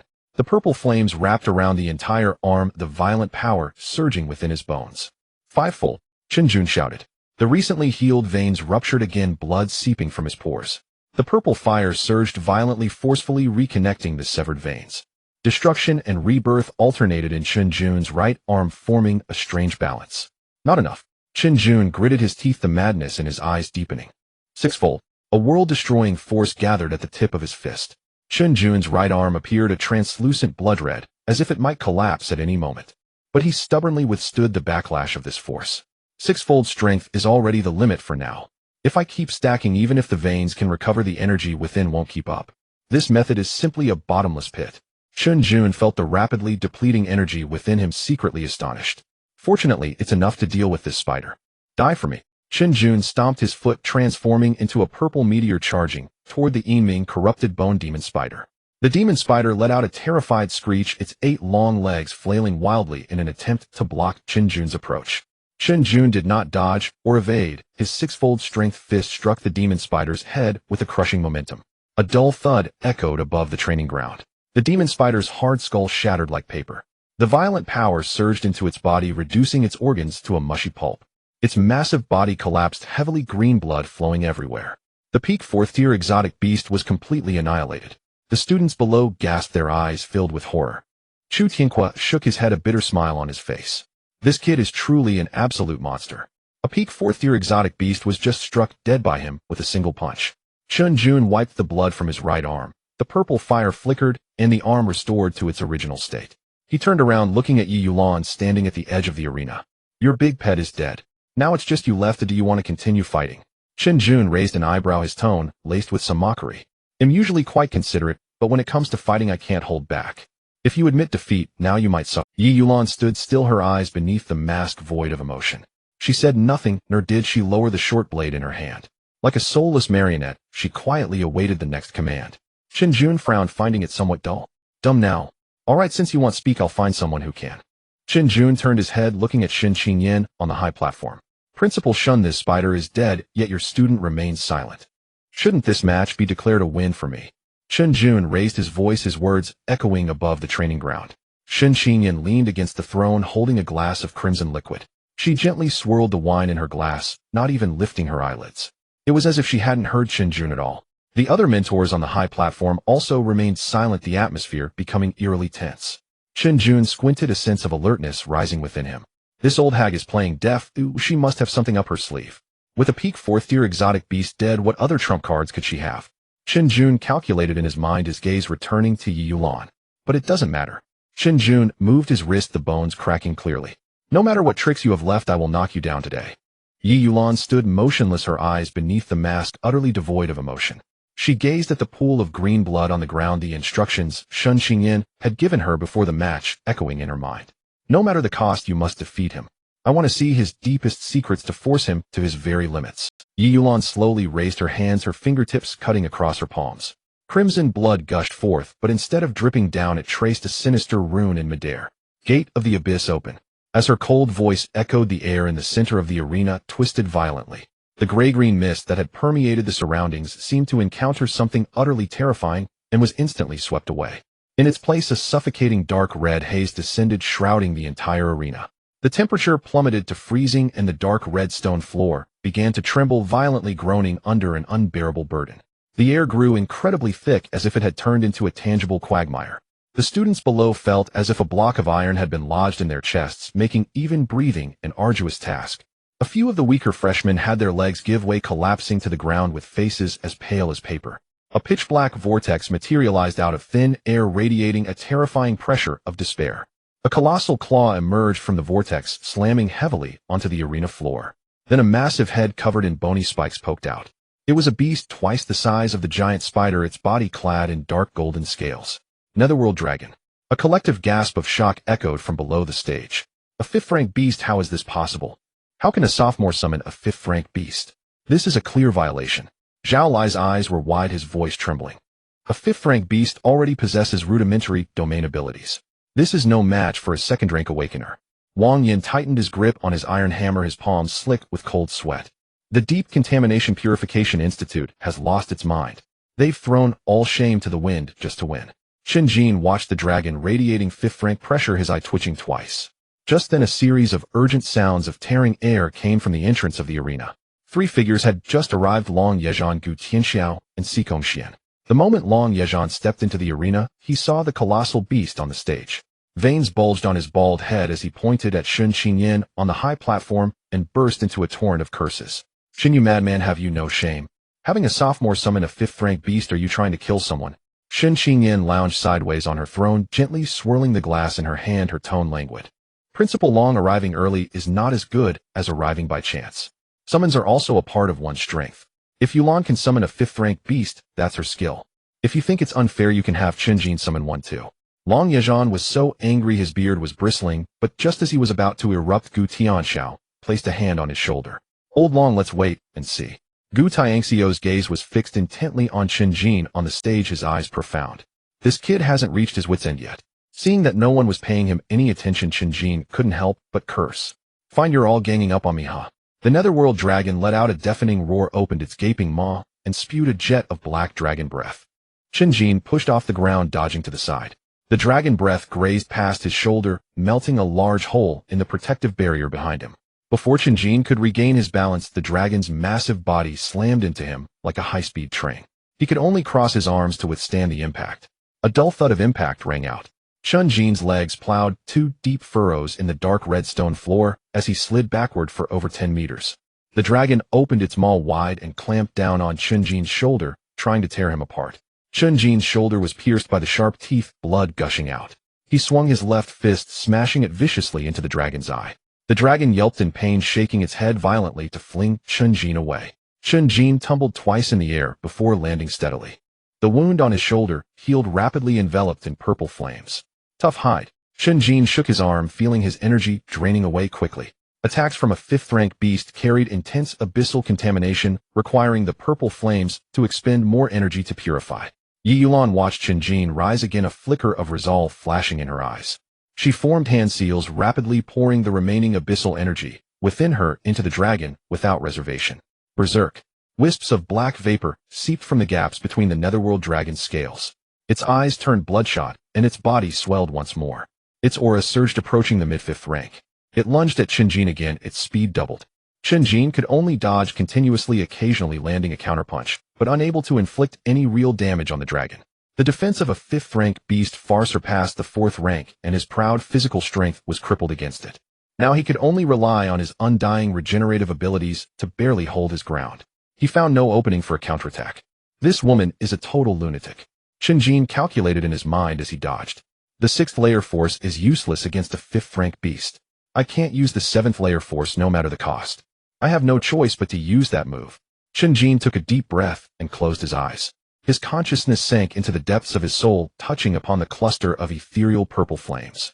Back in Linhai City, he had been reborn from the annihilating breath of a 7th rank, throne-level beast. That life-and-death crisis had not only granted him the purple flames, but also imprinted a sliver of the terrifying pressure of a superior being deep within his soul. Chen Jin had never used this power before. He didn't know if he could control it. But now he had no other choice. Chen Jin slowly opened his eyes. His once clear black and white irises had turned a pure purple black.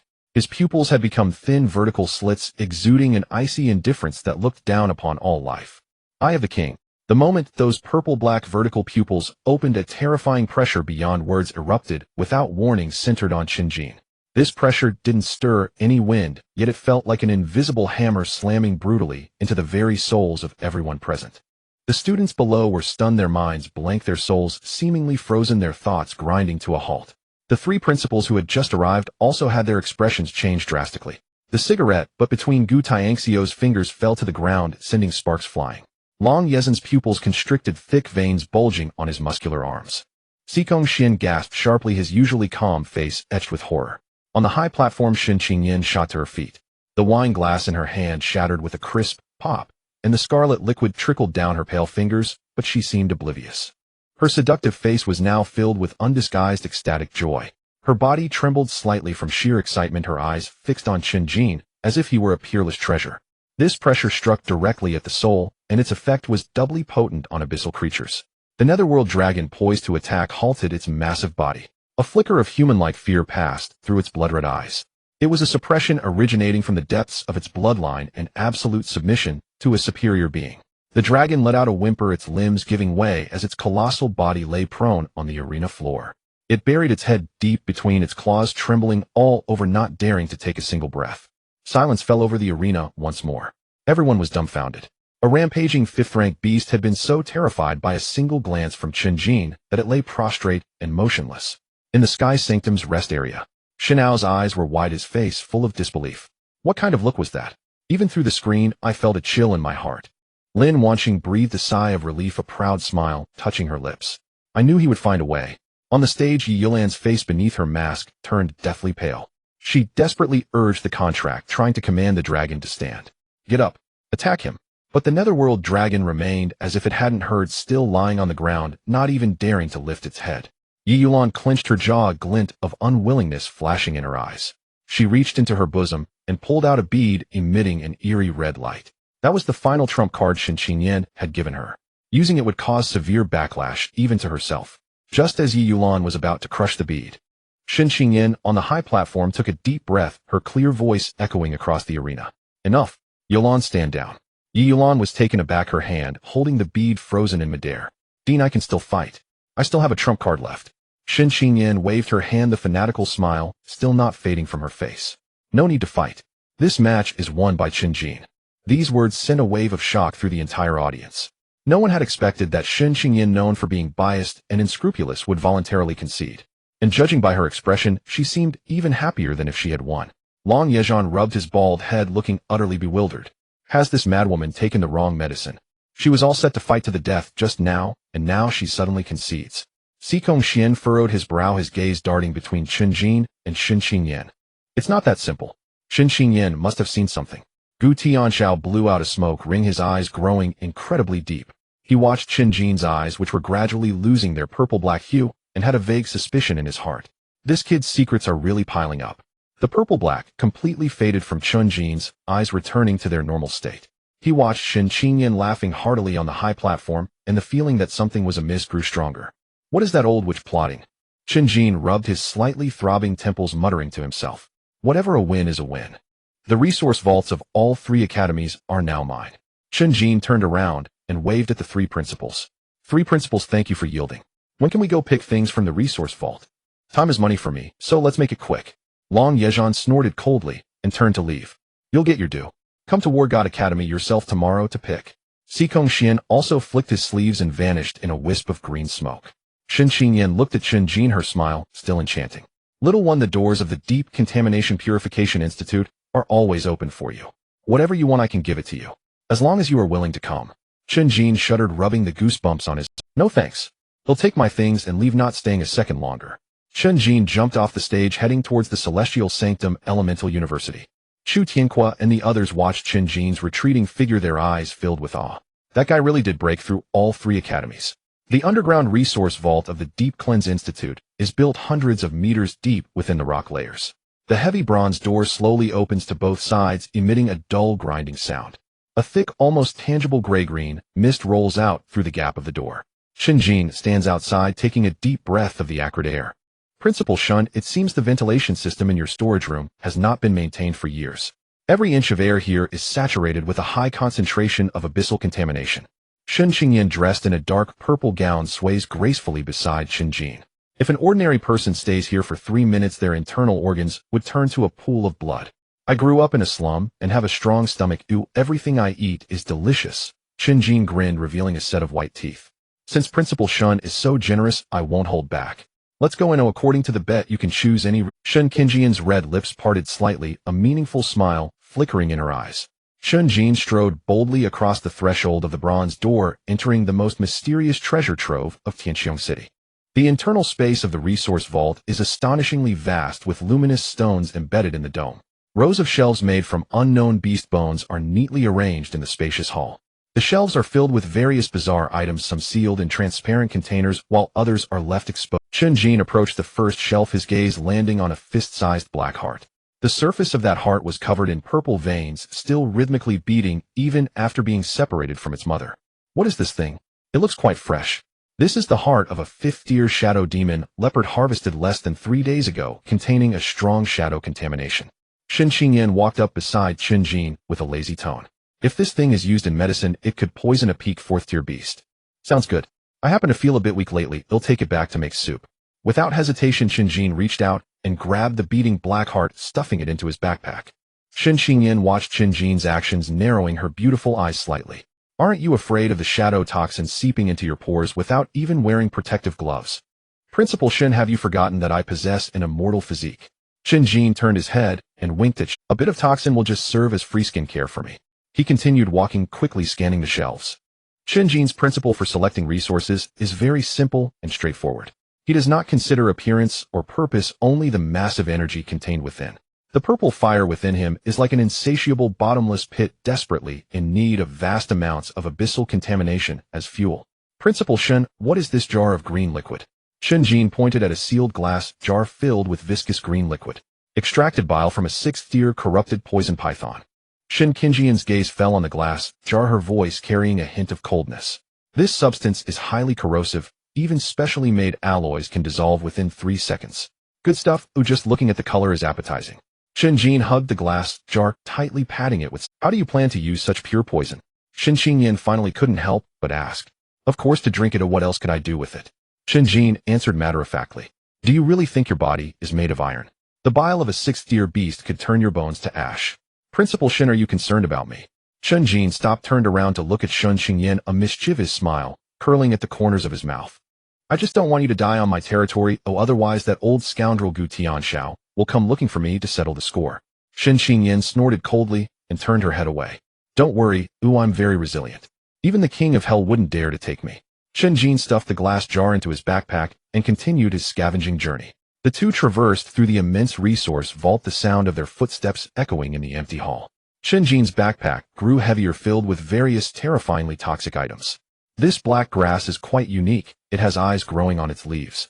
That is the ghost-eyed devil grass growing in the corpse pits of heavily polluted areas, capable of inducing lethal hallucinations. I'll take that back for Gu Mingchuan to brew tea. It will cure his insomnia. Why is this piece of bone still? A 5th-tier blood berserk bear's spine. The marrow inside contains violent blood berserk energy. Not bad, just what I need to grind my teeth. As he walked, Chen Jin grabbed items, as if he were in a free buffet. Shen Xingyan followed behind, watching Chen Jin's greedy demeanor, her confusion deepening. Chen Jin, all the things you're taking are the most extreme sources of pollution from the Deep Cleanse Institute. No matter how strong your recovery ability is, you can't possibly digest so many different properties of abyssal toxins at once. Principal Shen, you're being naive. Chen Jin stopped in front of a shelf filled with ores, casually picking up a stone radiating with purple light. Toxins are like seasonings. Eating too much of a single seasoning can be bland. Mixing them together creates a chaotic stew that packs a flavorful punch. You're playing with fire. Shen Qingjian's voice turned cold. I am the ancestor of playing with fire. Chen Jin turned his head, a glimmer of purple fire flashing in his eyes. Principal Shen, it seems you have quite a lot to say today. Are you feeling sorry for these treasures? If you're reluctant, I can put them back right now. The Deep Cleanse Institute is not lacking in these things. I'm just curious about your body structure. Shen Xingyan stepped closer, within half a meter of Chen Jin. The scent of medicine, mixed with a faint fragrance, penetrated Chen Jin's nose. What secrets are hidden in those eyes of yours? Shen Xingyan stared into Chen Jin's eyes, trying to discern something within. Principal Shen, getting so close can easily lead to misunderstandings. Chen Jin did not back down, but met Shen Qingjian's gaze. I have no secrets, I'm just a bit handsome, and don't be so glib with me. Shen Xingyan gently tapped her fair finger on Chen Jin's chest. On the arena, when you looked at that 5th-tier Hell Earth dragon, it immediately cowered. That kind of pressure originating from the depths of the soul is certainly not something a 2nd-tier awakened could possess. Principal Shen, you're being unreasonable. Chen Jin spread his hands, feigning innocence. I merely glared at it. Who knew that big lizard would be so timid and lie down on its own? Perhaps my aura of dominance frightened it. You're just spouting nonsense, not a single truthful word. Shen Qingyan withdrew her finger and turned to walk deeper into the resource vault. You continue to choose. There are even higher tier resources ahead. Just see if you dare to take them. Chen Jin watched Shen Qingyan's retreating figure, the smile at the corner of his mouth gradually fading. He could sense that Shen Qingyan was constantly testing his limits. This woman definitely knows something. With a heavy backpack on his back, Chen Jin followed closely behind Shen Qingyan, continuing deeper into the resource vault. The deeper they went, the thicker the surrounding gray-green mist became. The items on the shelves became increasingly sparse, but each emitted a breath that made one's heart race. Principal Shen, why is this pearl still glowing? Chen Jin pointed at a pearl entwined with lightning inside a jade box. That's the inner core of a 6th-tier thunder giant beast containing a violent source of thunder. This thing is useless to you. Your body can't withstand that kind of thunder's tearing.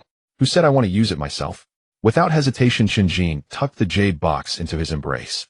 Wanqing happens to have a thunder affinity. This pearl will make a great gift for her, and she will definitely like it. You really know how to give flowers to the Buddha? Shen Qingyan let out a cold laugh. Of course, since Principal Shen is footing the bill, I have to be a bit generous. Chen Jin continued forward, his gaze sweeping across the shelves. He took a mechanical core corroded by abyssal energy to give to Gu Mingchuan for research. He also grabbed several bottles of high-grade mental stabilizers to keep as a backup. Unknowingly, the two had reached the deepest part of the resource vault. The space here had become narrower, with intricate array patterns carved into the surrounding walls. Chen Jin stopped, his brow slightly furrowing. The purple fire within him suddenly stirred slightly. This sensation only occurs when encountering vast and pure abyssal energy. Chen Jin calmly surveyed his surroundings. The shelves here were completely empty, devoid of anything. Principal Shen, why is there nothing here? Principal Shen, why is there nothing here? Chen Jin turned to look at Shen Qingyan behind him, a faint, enigmatic smile curling at the corner of his lips. Shen Qingyan halted a few steps away, her hands clasped gracefully before her, her posture elegant and composed. Her captivating peach blossom eyes curved slightly, a barely perceptible glint of deep light flickering within them as her face bloomed with a radiant smile. The items that were originally here were all precious consumables. They were completely used up recently to deal with some unexpected situations. Shen Qingyan's voice was soft and melodious, carrying a hint of languid nonchalance. You came at an unlucky time. The treasures in the deepest part have all been emptied. Chen Jin raised an eyebrow, reached up to stroke his chin, his eyes filled with undisguised skepticism. He took a deep breath, sensing the abyssal aura in the air, so dense it almost seemed to condense into droplets. Principal Shen, that story might fool a 3-year-old, but trying to pull it on me is pointless. Chen Jin pointed to the faintly glowing array patterns on the surrounding walls, his tone carrying a note of certainty. The concentration of abyssal energy here is at least 10 times higher than outside. If it were just residual energy left after the items were taken, it couldn't possibly sustain such a high-intensity energy field. The arrays on these walls are clearly suppressing some terrifying source of contamination. Chen Jin took a step forward, his gaze fixed intently on Shen Qingyan's enchanting face. There must be something good hidden behind this empty shelf. He had expected Shen Qingyan to continue making excuses, even prepared to wheedle and cajole. After all, treasures of this level were not something anyone would casually reveal. To Chen Jin's surprise, Shen Qingyan did not refute him. She looked at Chen Jin's earnest expression and suddenly let out a soft laugh. The laughter was crisp and pleasant, echoing through the empty underground space, carrying an indescribable nuance. You little rascal, your nose is keener than those mutated hounds. Shen Qingyan shook her head, strode over on her long legs to the row of empty shelves. She extended her fair finger and pressed gently on an inconspicuous protrusion at the edge of the shelf. With a low hum of machinery, the wall covered in array patterns slowly split open from the middle. A hidden door appeared before Chen Jin's eyes. As it opened, a wave of abyssal energy, dense enough to be suffocating, rushed out. This aura was mixed with an ancient decaying presence and a certain oppressive weight that stirred the heart. The violet flame within Chen Jin's body leaped violently, as if encountering a peerless delicacy, emitting a silent cheer. He squinted, his gaze piercing through the door into the space within. The room behind the door was not large, only about a dozen square meters, with 3 display stands made of an unknown black crystal placed in the center. On each stand rested a single item. Since you're so curious, come in and take a look. Shen Qingyan stepped aside, making a gesture of invitation, her smile deepening. Chen Jin did not hesitate, striding through the hidden door. He approached the first display stand, his gaze falling upon the item, a white orb the size of a fist, its surface flowing with a soft halo. In this underground space, teeming with abyssal contamination, this orb was like a lighthouse in the darkness, radiating a pure and sacred aura. As soon as the surrounding abyssal energy drew near the orb, it would silently dissolve against the white light. Chen Jin reached out, feeling the warm power through the display stand's protective barrier. Though the violet flame within him was overbearing, it was ultimately a power of destruction. The aura emanating from this orb, however, carried a sense of endless healing vitality. This is the world-purifying spirit orb. Chen Jin walked over to stand beside Chen Jin, speaking softly. It can autonomously absorb and purify high-concentration abyssal energy. It is the heirloom treasure passed down through generations of principles of the Deep Abyss Purification Institute. With it, one can carve out an absolutely safe sanctuary in heavily polluted areas. Chen Jin nodded silently, calculating in his mind. If he could take this back and place it beside Lin Wanqing, it would undoubtedly greatly enhance her survivability in polluted zones. It might even have an unexpected suppressive effect on his mother Su Qing's condition. He reluctantly withdrew his gaze and turned to the second display stand. On it lay a jet-black bone blade, its body curved in a sinister arc, its surface covered with dark red blood grooves.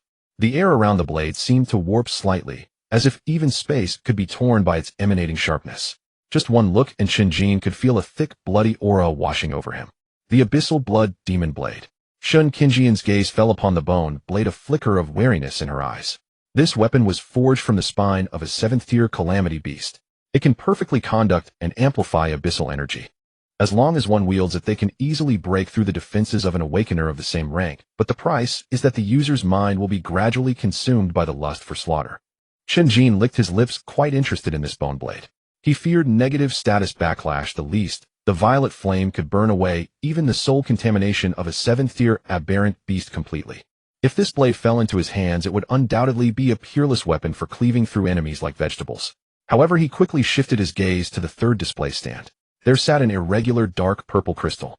Inside it, a liquid-like substance seemed to flow slowly. This crystal was like a miniature black hole, greedily devouring the surrounding abyssal aura. Chen Jin stared at the dark purple crystal, his brow furrowing slightly. He could sense that this crystal's method of absorbing abyssal energy bore a striking resemblance to the violet flame within him. Both were a kind of unrestrained, almost predatory devouring. But the violet flame within him was more domineering. It not only devoured energy, but also incinerated pollution and impurities, transforming them into the purest life force. This abyss-devouring crystal, however, clearly could not achieve that. It was merely a crude filter, forcibly compressing violent energy, leaving behind immense hidden dangers. In Chen Jin's mind, the image of Yi Yulan's battle on the arena stage suddenly flashed. That girl in the silver mask could drive a 4th-tier peak nether bone corrupting spider without restraint. She could even summon a 5th-tier dark prison earth dragon. The abyssal aura within her was pure and immense, completely unlike the state a normal awakener should have. Chen Jin's thoughts raced. The cultivation system of the Deep Abyss Purification Institute was fundamentally about coexisting with pollution. But Yi Yulan's performance went beyond coexistence. It was more like commanding the abyss. Such an ability was definitely not something ordinary talent could achieve. Unless she herself was a perfect vessel for abyssal energy, or perhaps she had been cultivated from a young age using something like this abyss-devouring crystal, a monster bred for this purpose. Chen Jin turned his gaze, locking onto Chen Jin. Principal Shen, this crystal is used to absorb abyssal energy, isn't it? Chen Jin's voice was low, his tone probing. Chen Jin nodded slightly, her smile still bright, offering, "That's right. It's called the abyss-devouring crystal. It can convert violent abyssal contamination into relatively gentle energy for human absorption. But the conversion isn't perfect. The absorber still has to endure immense pain and the risk of mutation." Chen Jin took a deep breath, the clues in his mind gradually connecting. The abyss-devouring crystal, Yi Yulan's monstrous resistance, the foundation of the Deep Abyss Purification Institute. All of this pointed to an extremely bold conjecture. He looked at Chen Jin's smiling face and suddenly voiced a question that had been hidden in his heart. "Principal Shen, as far as I know, during last year's awakening ceremony for new students in Sky Dome City, there was no record of an SS grade talent awakener." Chen Jin's gaze sharpened, as if trying to see through Chen Jin. "That girl Yi Yulan has absurdly high talent, and her resistance to abyssal contamination is freakish. Where did you find her?" As Chen Jin's words fell, the air within the hidden chamber seemed to freeze.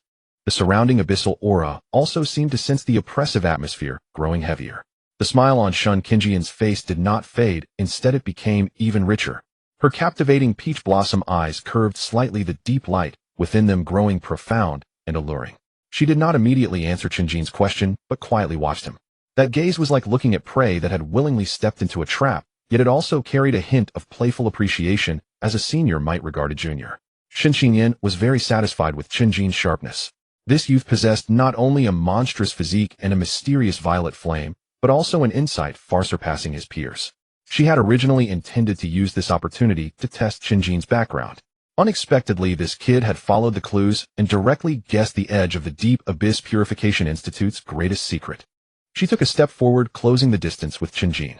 The mixed scent of medicinal herbs and delicate fragrance once again lingered around. Chen Jin spoke slowly, her voice as soft as a lover's whisper, carrying a lazy smile. Some things, knowing too much about them is not good for you. She took a step forward, closing the distance with Chen Jin. The mixed scent of medicinal herbs and delicate fragrance once again lingered around Chen Jin's nose. Do you really want to know? Chen Jin tilted her head slightly, her red lips parting to utter this tempting question, a smile playing at the corners of her mouth. Chen Jin looked at Chen Jin, who was now very close, and alarm bells rang loudly in his heart. He keenly sensed that he had touched upon some absolute taboo he should never have approached. He immediately stepped back, creating distance. No, Chen Jin answered curtly, a nonchalant grin returning to his face. I hate trouble the most. I'm not interested in other people's secrets at all. Principal Shin, let's talk about how to divide these 3 treasures instead. Chen Jin rubbed his hands together, trying to steer the conversation back to resource allocation. He turned to walk out of the hidden door, ready to end this dangerous probe. However, Chen Jin did not give him the chance. With a dull thud, the heavy hidden door slammed shut behind. The entire underground space instantly became a sealed prison. Chen Jin stopped, turning to look at Chen Jin. He felt no fear, for he could clearly sense not a trace of killing intent from Chen Jin. On the contrary, as she watched his backing down act, her smile grew even wider. Those peach blossom eyes curved into beautiful crescent moons, the smile reaching her eyes, yet carrying a hint of an unrefusable implication. Chen Jin strode forward on her long legs, step by step approaching Chen Jin. The sound of her high heels clicking against the dark red stone floor was crisp. Too late. Chen Jin chuckled, her tone full of teasing. Since you've already guessed half, you'll have to listen to the other half, whether you want to or not. Chen Jin looked at the tightly sealed bronze dark door side helplessly and rubbed his slightly swollen. Chen Jin ignored his complaints, turning around with the dark purple hem of her dress gracefully tracing an arc in the air, her alluring peach blossom eyes quietly gazing at Chen Jin. 13 years ago, I visited the heavily polluted northern region where corrosive black rain fell year-round. That place was a true dead zone. Even the most resilient low-tier mutated beasts were unwilling to link. Chen Jin's voice was soft, echoing in the vast underground chamber, carrying an ethereal sense, as if it could penetrate through time. Chen Jin leaned against the display stand behind him, arms crossed over his chest, feigning an attentive posture, yet a wary glimmer flashed in his eyes. In an abandoned underground air raid shelter, I discovered a pile of gnawed bones, and a little girl huddled in a... Chen Jin slightly tilted her head, seemingly recalling the scene, her fair neck appearing particularly striking under the dim light. Chen Jin raised an eyebrow, a teasing curve appearing at the corner of his mouth. Principal Shin, you have such a compassionate heart, going to the heavily polluted area to pick up a little beggar. Chen Jin raised an eyebrow, a teasing curve appearing at the corner of his mouth. Principal Shin, you have such a compassionate heart, going to the heavily polluted area to pick up a little beggar. This doesn't quite match your usual lofty demeanor. Chen Jin chuckled lightly, not angered by Chen Jin's interruption, as she gracefully stepped forward. I have no surplus sympathy. The reason I noticed her was that the pollution concentration in that air raid shelter was extremely high. An ordinary person would suffer genetic collapse after just 10 minutes. She paused, fixing her gaze tightly on Chen Jin's face. But that little girl survived there for at least half a year. Not only did her body not collapse, but it also formed a bizarre symbiotic state with the polluted air. Chen Jin's smile slightly faded. He lowered his arms from his chest and stood up straight. So you took her back to the Deep Pollution Cleanse Academy and made her your precious disciple. Chen Jin's tone became somewhat fervent, a certain unsettling light flickering in her eyes. I cleared the toxins accumulated in her body and used the top resources to condition her physique. Then I personally presided over her awakening ceremony. Chen Jin narrowed his eyes, memories of Yi Yulan's performance in the arena flashing rapidly in his mind. The girl wearing a silver mask fought with ruthless decisiveness, and her control over the abyssal aura reached an astonishing level. With Principal Shen personally intervening, the spectacle must have been grand. Chen Jin continued along her line of thought, trying to capture more information from her tone. You didn't use a conventional awakening stone, right? After all, the style of your Deep Pollution Cleanse Academy has always been unconventional. Of course not. Chen Jin cast an admiring glance at Chen Jin, her red lips slightly parted. I used an entire high-level abyss crystal as the focal point, guiding the purest abyssal energy into her body. That kind of pain was 100 times more intense than being cut into 1,000 pieces. She reached out her fair finger, gently brushing the protective shield on the display stand beside her. But she endured it without a single scream. Her willpower far exceeded my expectations, and her awakened talent was indeed quite impressive. Hearing this, Chen Jin exhaled a long breath, his tense nerves relaxing slightly. I said it, how could a freak that survived in a heavily polluted area be merely mediocre? He spread his hands, his tone carrying a hint of mockery. So it turns out Principal Shun has such luck. Just taking a casual stroll could yield a wild SS-level genius. This deal is simply incredibly profitable. Chen Jin secretly pondered. If Yi Yulan indeed possessed an SS-level talent, then it would explain her ability to summon 5th-tier mutated beasts across ranks, and her astonishing resistance. After all, an SS-level talent is an existence that breaks conventions, just like Lin Wangxing's thunder-destroying world, equally unreasonable in its power. However, as Chen Jin observed Chen Jin's relieved expression, the smile at the corner of her mouth became increasingly enigmatic. She shook her head, a few strands of hair gently swaying with her motion. Chen Jin, you underestimate the cruelty of this world too much and overestimate the so-called luck. She stepped forward, the sound of her high heels echoing clearly in the chamber, her peach blossom eyes fixed intently on Chen Jin's. What she awakened was merely S-level talent, shadow stealth. Chen Jin's smile froze completely, his pupils slightly dilating as a brief moment of blankness overtook his mind. S-level? How is this possible? How could S-level talent awakener display such overwhelming control over the abyss in the arena, crossing 3 major realms to forcefully command a 5th-tier dark prison earth dragon? S-level? Chen Jin's voice became somewhat hoarse, unconsciously taking a step back, his back pressed against the cold bronze wall. Then what about those techniques she used in the arena and the extremely dense abyssal aura around her? Chen Jin's words trailed off as a mad thought flashed through his mind, sending a shiver down his spine. He looked at Chen Jin's enchanting face, his throat bobbing. So, Chen Jin moved closer again, the distance between them now less than half a meter. She slightly raised her toes and leaned in close to Chen Jin's ear, her warm breath brushing against his neck, her words crashing into his ears like thunder. So the SS-level talent she possesses now is something I created with my own hands. Chen Jin's breath stopped for half a second, his heart racing violently in his chest, as if it were about to burst through his ribs. Artificial SS-level talent. These few words struck Chen Jin's established perception of the world's power structure like a hammer. In this era of catastrophe, talent is a gift from the heavens, a product of human gene mutation after the abyss descended. From the moment of awakening, a person's upper limit is firmly nailed to the pillar of shame or the monument of glory. A level is a level, SS level is SS level. This is an iron law and an insurmountable cap. Chen Jin himself is an exception. His immortality is a unique mutation, but he never imagined that this kind of power that breaks class could actually be manufactured through human means. Principal Shin, this joke is not funny at all. Chen Jin took a deep breath, forcibly suppressing the shock in his heart, trying to make his voice sound calmer. Changing talent ratings is equivalent to altering the world's rules. Even a 7th-tier, sovereign-level powerhouse could not accomplish such a thing. Chen Jin stepped back half a step, watching Chen Jin's facade of forced calm with increasing admiration in her eyes. Who says I want to change the world rules? I simply found a shortcut at the edge of the rules. She turned around and walked to the display stand, holding the abyss crystal, her long fingers gently tracing the outline of the crystal through the protective shield. S-level shadow stealth is indeed insufficient to support her controlling those terrifying abyssal creatures, but what if I transform her body into a vessel that can infinitely accommodate abyssal energy? Chen Jin's brows knitted tightly as he followed Chen Jin's finger to the dark purple crystal.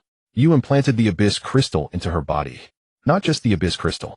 Chen Jin turned her head, her smile radiating a chilling madness. I spent a full decade gradually merging various high-level mutated beast pollution cores into her bones and blood. Chen Jin felt his scalp tingle. Although he was ruthless in action and never showed mercy to his enemies, this almost perverse body modification still made him feel a wave of physiological discomfort. Aren't you afraid she won't be able to endure it and turn into a mindless monster? She certainly couldn't endure it. Chen Jin replied nonchalantly, as if stating an objective fact. In the first 3 years, she had countless nearly off-control moments, her body sprouting scales, her reason devoured by the desire for slaughter, transforming into a beast that only knew how to tear and bite. She walked in front of Chen Jin, extending her finger to gently poke Chen Jin's chest. But she had a good teacher. I used the top-tier potions from the Deep Pollution Cleanse Academy to keep her alive, forcibly suppressing her mutations repeatedly, pulling her back from the brink of the abyss. A fervent light flickered in Chen Jin's eyes akin to a scientist's gaze upon a perfect specimen. By the 5th year her body finally adapted to the high-intensity pollution, and the quantitative change caused a qualitative transformation. Her shadow stealth talent underwent an irreversible mutation under the catalysis of massive abyssal energy, transformed into the SS-level purgatory domination. Chen Jin followed her line of thought, his voice carrying a hint of undeniable dryness. Exactly. Chen Jin snapped her fingers, her smile blooming like a flower. A completely artificially intervened SS-level talent, created through the continuous accumulation of pollution sources. She spread her arms as if showcasing a perfect work of art. She now possesses not only SS-level destructive power, but also absolute dominance over abyssal creatures. As long as the energy is sufficient, she can even form her own army of mutated beasts. Chen Jin fell silent. He looked at the enchanting woman before him, feeling a sense of dread for the first time. Long Zhanya is a pure warrior. Xikong Xian is a stickler for rules, and Gu Tianxiao, although cunning, has his bottom line. But Shen Qingyan, the principal of the Deep Pollution Cleanse Academy, is a complete madwoman. For the pursuit of ultimate power, she can trample on the bottom line of humanity, without hesitation, transforming a living person into a weapon. You tell me all this, and you're not afraid I'll go out and blab. Chen Jin took a deep breath, his eyes becoming raised. Artificial SS-level talent. If this technology is exposed, the higher-ups in the Zhangqiang imperial capital will definitely not sit still. They'll come at you like sharks smelling blood, uprooting your Deep Pollution Cleanse Academy. They've known for a long time. In this cataclysmic era where the pollution of the abyss is intensifying and the living space for humanity is continuously shrinking, what do you think those at the top need the most? Shen Qingyan turned her head. Her alluring peach blossom eyes narrowed slightly, gazing intently at Chen Jin. The dark purple dress shimmered with a cold light in the dim ambience, and she exuded a suffocating sense of oppression. Is it ethics and morals, or that pitiful bottom line? Chen Jin remained silent. Leaning against the cold bronze wall, his hands stuffed in his pockets, he coldly observed the woman before him, who seemed to be engulfed in some fervent state. What they need is power, the ultimate weapon capable of combating high-tier disaster beasts, and even confronting the very source of the abyss. Shen Qingyan's voice gradually rose in pitch. Her tone was infused with an almost frenzied obsession reverberating through the spacious underground chamber. The situation on the front lines is 100 times more brutal than what is reported in the news, with thousands of awakeners dying daily in the depths of the rift. The speed of the abyss erosion is accelerating, and those high-ranking individuals know better than anyone that if no breakthrough power emerges, humanity will eventually be completely wiped out. As long as they can mass-produce SS-level combat power, sacrificing a portion of people's lives and sanity is in their eyes merely an acceptable necessary cost. Shen Qingyan took a step forward. The sound of her high heels clicked against the dark red stone slabs. Do you think the top-tier resources I've used to transform Yulan just fell from the sky? She let out a cold laugh, a flicker of undisguised sarcasm flashing in her eyes. The higher-ups of the Zhangqiang Empire have long been aware of this inhumane human modification research. They have even tacitly approved it, providing me with a certain degree of resource tilt and policy protection. In the face of the survival of the race, human lives are merely a string of numbers on a ledger. After hearing these words, Chen Jin felt an overwhelming shock within. He had originally thought that he was only facing a school principal driven mad by the pursuit of power.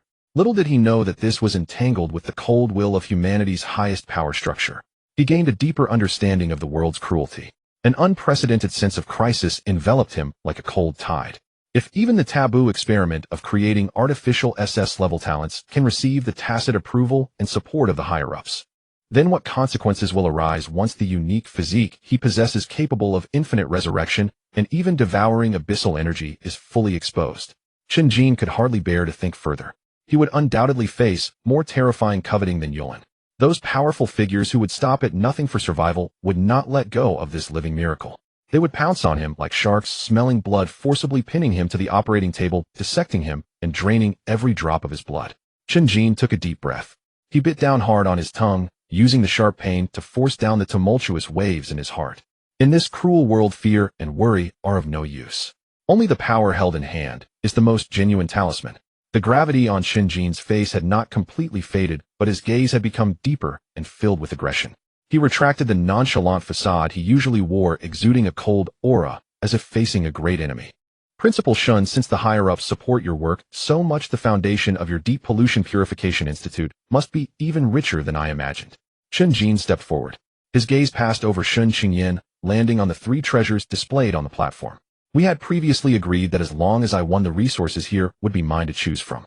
Chen Jin looked at Chen Jin, who appeared calm to the point of being cold, a flicker of surprise passing through her eyes. She had thought that upon learning this subversive truth, he would feel fear or anger. Yet the youth before her quickly digested it all in a very short time. Not only did he not collapse, but he also swiftly shifted his focus to how to increase his own leverage. Aren't you afraid that by taking my things you will be targeted by the people of the Zhangxiong Empire in the future? Chen Jin softly inquired, her tone laced with a hint of playful curiosity. Since I've already been drawn, and holding a few more trump cards will greatly increase my chances of survival. Chen Jin's voice was steady, exuding a sense of absolute rationality. In the eyes of those powerful figures, individuals without value do not even qualify to be used. I must become strong enough to make them wary, to protect my own life and the lives of those around me. Chen Jin strode to the first display stand. He reached out and grasped the Purification Spirit Pearl, which can cleanse pollution. A white halo swirled in his palm, radiating a sense of healing and vitality. The abyssal aura attempting to approach him quietly melted away under the illumination of this white light, like snow encountering the blazing sun. This Purification Spirit Pearl can establish an absolutely safe sanctuary. Chen Jin gazed at the pearl in his hand, his tone serious. Though the thunder of the evening star is domineering, it consumes greatly in heavily polluted areas.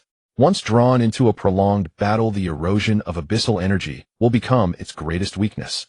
With it, the survival capability of the evening star can be elevated to a new level, and the operational radius of our team in the depths of the rift can also be significantly increased.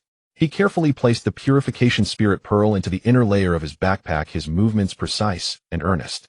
Then he walked to the second display stand. The Abyss Blood Demon Blade, filled with a murderous aura, lay quietly on the black crystal. The blade exhibited a strange curve, and dark red blood grooves seemed to pulse with liquid. Chen Jin reached out and grasped the bone blade. The intense bloody scent emanating from the blade surged up through his palm. That aura attempted to invade Chen Jin's psyche, awakening the brutality and desire for slaughter deep within him. Chen Jin snorted coldly.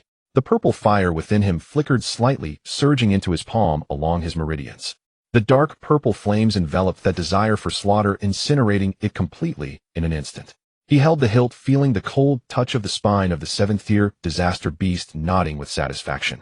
Though my physical body is formidable now, and my recovery abilities are also abnormally strong, I lack a means to deliver a decisive blow against high-tier disaster beasts with extremely high defenses. His gaze swept over the dark red blood grooves, his expression stern. This Abyss Blood Demon Blade can perfectly transmit abyssal energy, ignoring defenses of the same tier. It can compensate for my shortcomings in attack power and become my weapon for breaking through strong enemies' defenses. I will take this blade. Chen Jin retrieved a piece of specially made beast hide and carefully wrapped the Abyss Blood Demon Blade, securely stowing it in his backpack. Finally, he stopped at the display stand, holding the Abyss Devouring Crystal.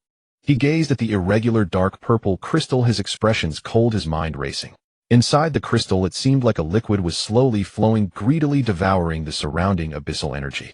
This abyss-devouring crystal, though its conversion process is crude and carries mutation risks, possesses the characteristic of forcibly compressing abyssal energy, making it of extremely high research value. Chen Jin grasped the abyss-devouring crystal and felt the violent energy slowly flowing within the crystal. Gu Mingxuan has been tirelessly researching the thunder energy conversion core in the laboratory, but has hit a technical bottleneck. If this thing were handed to him, allowing him to analyze the principles of energy compression, it might solve our team's endurance issues in extreme environments.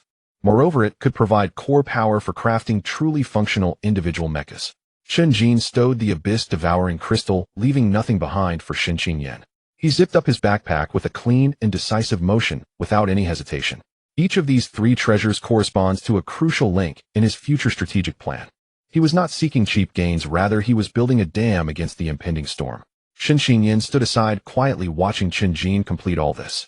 The surprise in her eyes gradually transformed into a deep admiration.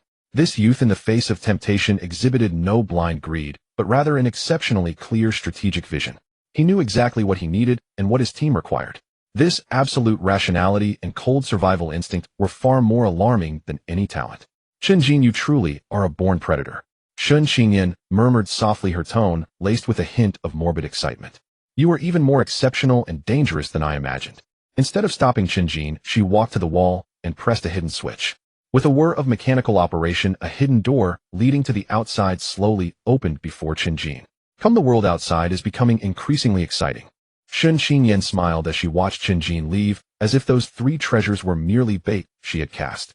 Chen Jin turned back to glance at Chen Jin, his expression calm as water. Thank you for your hospitality, Principal Shen. I look forward to our next meeting. He did not linger, striding into the hidden door following the passage outward. His steps were steady and powerful, every step taken with utmost solidity. Though the backpack on his back was heavy, it provided him with an unprecedented sense of confidence. Outside the gates of the Deep Pollution Purification Institute, the gray-green poisonous miasma surged through the air, emitting a pungent medicinal odor. The surrounding buildings were entwined with black, mutated vines exuding a sinister and eerie aura. Chen Jin, carrying the backpack filled with top-tier resources, stepped out of the gates of the Deep Pollution Purification Institute. As soon as he exited, his footsteps halted. In the open space outside the gate stood 2 familiar figures. The headmaster of the Martial Arts Academy, Long Zhanya, stood with his arms crossed over his chest. His bald head appeared particularly conspicuous amidst the miasma, and his thick arms bulged with veins. The principal of the Tianqiong Law Command Institute, Sikong Xian, wore a black robe. He stood with his hands behind his back, his expression indifferent, surrounded by a faint aura of regulatory power that repelled the approaching poisonous miasma. These 2 top-tier 7th-level sovereigns were unexpectedly standing side by side at the gate. On the street outside the Deep Purification Academy, a gray-green poisonous mist swirled incessantly, preventing even the sunlight from penetrating through the thick haze. Chen Jin stopped in his tracks, his gaze flickering between Long Zhanya and Sikong Xian, a playful smile curling at the corners of his mouth. Gentlemen, instead of enjoying tea in the office all day, what brings you out to this gas chamber for some fresh air? Chen Jin shook the heavy backpack on his back, producing a few crisp, clinking sounds, his tone laced with sarcasm. Long Zhanya scratched his smooth, bald head and strode forward, swinging his robust arms in the air. You brat, don't act all innocent after taking advantage here. I bet you've already rummaged through all the good stuff at Shen Feng's place, haven't you? As Long Zhanya spoke, he pulled out a specially crafted metal bottle from his pocket and handed it to Chen Jin. The surface of the metal bottle was covered with intricate sealing patterns, its dark golden sheen glimmering faintly in the poisonous mist, exuding a terrifying vitality. Take this, it's the true treasure of the Martial Arts Academy, concentrated pure blood essence of a sub-dragon. Long Zany's eyes twitched as he looked at the metal bottle, his tone tinged with a hint of pain. To refine this small bottle, our Martial Arts Academy expended the essence of 3 6th-tier sub-dragons along with countless precious herbs boiled over 14 days. This thing doesn't need to be used like regular dragon blood for soaking, you just down it in one go. Its effects are more overpowering than soaking in the dragon blood pool at the Martial Arts Academy for a month. The violent energy will wash through every inch of your bones. As long as you can withstand the excruciating pain, it will lead to a qualitative leap in your physical strength.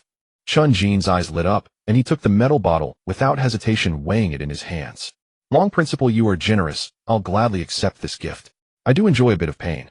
Long Zhanya snorted coldly and pulled out an ancient book bound with thread from his storage ring, slapping it onto Chen Jin's chest. Don't rush to thank me. There's also this. Although your physique is formidable and your strength is terrifying, your techniques and power application are still quite rough. You're practically just a brute relying on raw strength. Long Zhanya pointed at the book, his expression turning serious. This is a top-tier sword technique manual named the 8 Desolations Destruction Blade, specifically designed to complement a powerful physique and a fierce combat style. This sword technique is domineering. If an ordinary person were to forcibly cultivate it, they would perish within 3 days due to severed meridians. Only a monster like you with abundant vitality and freakish recovery can endure such a violent power application. Take it back and practice diligently, but don't waste your abnormal strength, and make up for your shortcomings in martial arts. Chen Jin opened the manual and glanced at it, his smile growing wider as he stuffed both the manual and the metal bottle into his backpack. Principal Long, I appreciate your efforts. If the Martial Arts Academy needs help in the future, don't hesitate to ask. Turning his head, Chen Jin's gaze fell on the silent Sikong Xian, raising an eyebrow. Principal Sikong, with Principal Long being so sincere, you can't just come empty-handed, can you? Sikong Xian's face darkened, and with a cold snort, he reluctantly retrieved a blue jade pendant. The surface of the pendant shimmered with mysterious ripples, emanating a cool and pure power of rules, forcing the surrounding poison mist back by half a foot. This is our Academy's treasure, known as the Calm Heart and Stable Realm Pendant, which greatly enhances rule-type powers and effectively resists psychic and rule-related attacks. Sikong Xian handed the pendant to Chen Jin, his voice gritting through clenched teeth. You brat, take this for self-defense, but don't let your guard down and end up disgracing our Tianqiong city with a psychic trick one day. Chen Jin took the pendant playing with it in his hands before deliberately curling his lip in disdain. Principal Sikong, this is rather stingy of you. Principal Long gave me transformative dragon blood and top-tier martial arts, and you're just trying to pass off a broken jade pendant on me. This thing looks drab and dull, almost like a cheap imitation jade that you can get 3 for $10 at a street stall. What good is it? Sikong Xian was so angered by Chen Jin's remarks that his beard bristled, pointing a finger at Chen Jin, unable to utter a word for a long while. Long Zhanya, who usually clashed with Sikong Xian, surprisingly spoke up for him this time. Long Zany's expression turned grave, pointing at the blue jade pendant, his tone imbued with a touch of emotion. Chen Jin, you truly don't know how to appreciate good things. This pendant was obtained by Sikong Xian after a near-death experience in an ancient ruin years ago. He has nurtured it closely for 30 years. The power of rules and practicality it contains far exceeds the law measurement ruler you broke on the arena. It is definitely a priceless treasure. For him to part with this item is already a significant loss. You should be grateful. Chen Jin listened to Long Zany's explanation, his expression of disdain transforming into a brilliant smile. He carefully tucked the pendant away, looking at the two prominent figures from Tianqiong City, before cutting straight to the point, unveiling their intentions. Gentlemen, you personally brought these treasured items to my doorstep. Are you afraid I might actually raid the resource vaults of the Martial Arts Academy and the Law Court? Chen Jin crossed his arms and grinned at the two. I was even planning to bring a few large bags to the Martial Arts Academy's armory to pick out some suitable weapons and then head to the Law Court to grab a few rule manuals to prop up my table. You're just spending money to avoid disaster. Worried I might empty your coffers. Long Zhanya, struck at the heart of the matter, began to laugh awkwardly, his laughter echoing down the empty street. He patted his chest, his robust arms causing the air to hum, making promises to Chen Jin. As long as you understand, there's no need to say it out loud. We've already brought out our hidden treasures. If you ever need more resources in the future, just ask. Although Sikong Xian didn't speak, he nodded silently, clearly agreeing with Long Zany's statement. Chen Jin patted his backpack with satisfaction, waving at the two principals. Deal? Safe travels. As Chen Jin walked away, Long Zhanya and Sikong Xian exchanged glances, both seeing a trace of helplessness and wariness in each other's eyes.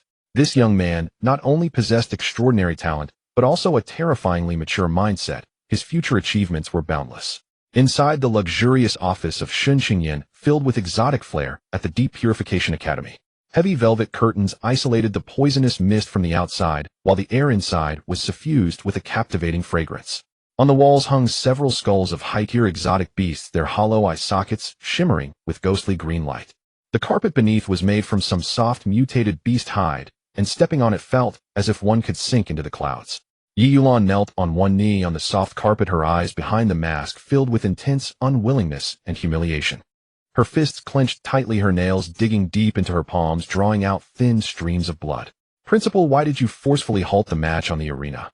Yi Yulan raised her head, her voice trembling slightly, as she questioned Shun Qingyan, who sat behind the desk. I prepared for this battle for so long. There is still a deeper level of contaminated power within me that hasn't been unleashed.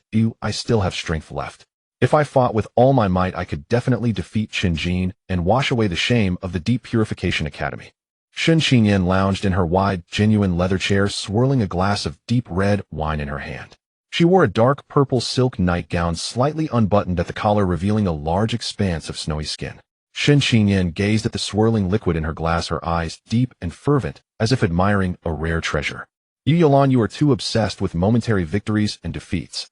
Shun Qingyan's red lips parted slightly, her voice gentle and melodious, echoing in the quiet office. The wins and losses on the arena are completely unimportant to me. The reason I arranged this battle was to force Chen Jin to reveal his trump cards, to see what secrets he has hidden. Shun Qingyan set down her wine glass, standing up to walk to the massive floor-to-ceiling window. She gazed at the rolling gray-green poisonous mist outside, her eyes glimmering with a heart-stopping light. Through this battle, I have seen what I wanted to see. The terrifying pressure in Chen Jin's eyes that could make a fifth-tier abyssal dragon submit is definitely not an ordinary mutated talent. It comes from the aura of a higher being deep within the soul, a power that even abyssal creatures would fear. This power likely touches upon the fundamental secrets of the abyss. As long as we can uncover the secrets he possesses, our Deep Purification Academy will gain the ultimate power to counter the abyss. Yi Yulan listened to Shun Qingyan's words, the unwillingness in her eyes gradually fading, replaced by a hint of confusion. She lowered her head, looking at her bloodstained hands, her voice deep.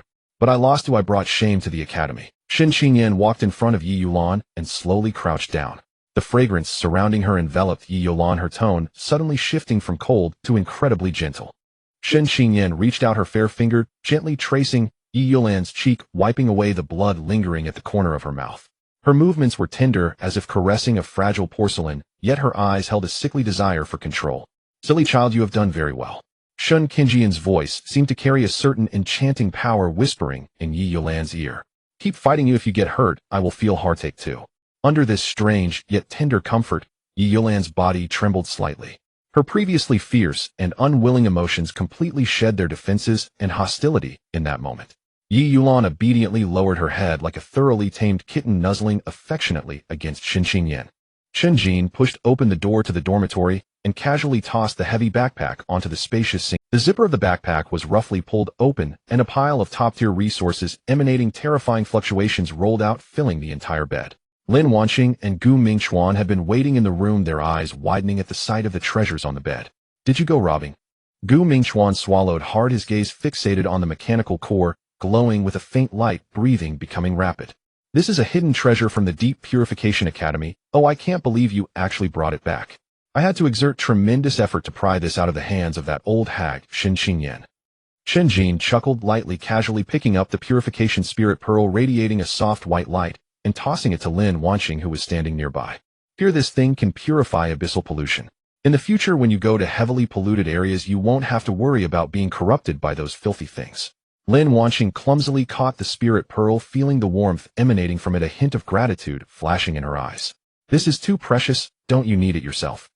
My constitution is immune to all poisons. Giving this pearl to me would be a waste. It's best for you to carry it for your safety." Chen Jin took a step closer, looking at Lin Wanqing's exquisite face, his tone laced with teasing. "Besides, you are the core output of our team. If you go down, who will protect me, this fragile meat shield?" Lin Wanqing rolled her eyes at him, her cheeks slightly flushed as she carefully tucked the purification spirit pearl into her bosom. "You have a conscience. In the future, if danger arises, I will protect you, my lady." Chen Jin waved his hand and grabbed the mechanical core, which was tainted by abyssal energy, tossing it into Gu Mingchuan's arms. "This is for you. Study the energy compression principle inside carefully and strive to get your personal mech out as soon as possible." Gu Mingchuan hugged the mechanical core, excited and speechless, nodding repeatedly. "Don't worry, Jin Gu, with this my research will definitely break through the bottleneck. When the time comes, I will get you a top-tier set of equipment, ensuring you can walk through the polluted zones with ease." After distributing the spoils, Chen Jin gathered the remaining concentrated dragon blood, abyss blood demon blade, and abyss crystal in front of him. "All right, you two go do your own things. I need to enter closed-door cultivation now. This dragon blood looks domineering. Be careful not to overdo it and burst yourself." Lin Wanqing warned with concern before pulling Gu Mingchuan out of the room. After sending the two away, Chen Jin sat cross-legged on the bed, picking up the metal bottle filled with concentrated dragon blood. He uncapped it, and a violent stench of blood rushed towards him. Without hesitation, Chen Jin tilted his head back and gulped down the dark golden dragon blood. The raging life energy surged through his meridians like a wild stallion, seemingly wanting to burst his blood vessels. Intense pain overwhelmed his nerves like a tidal wave. Chen Jin groaned softly, beads of cold sweat forming on his forehead. This pain far exceeded any injury he had ever suffered. The violent will contained within the dragon blood attempted to shatter his reason. The purple fire within him surged wildly, forming an invisible net that wrapped around, devoured, and refined the raging energy. A tug-of-war unfolded within his body between the purple fire and the dragon blood, causing his body to tremble slightly with each collision. Under the refinement of the purple fire, the impurities in the dragon blood were burned away, transforming into the purest essence of life that flowed into his entire meridian system.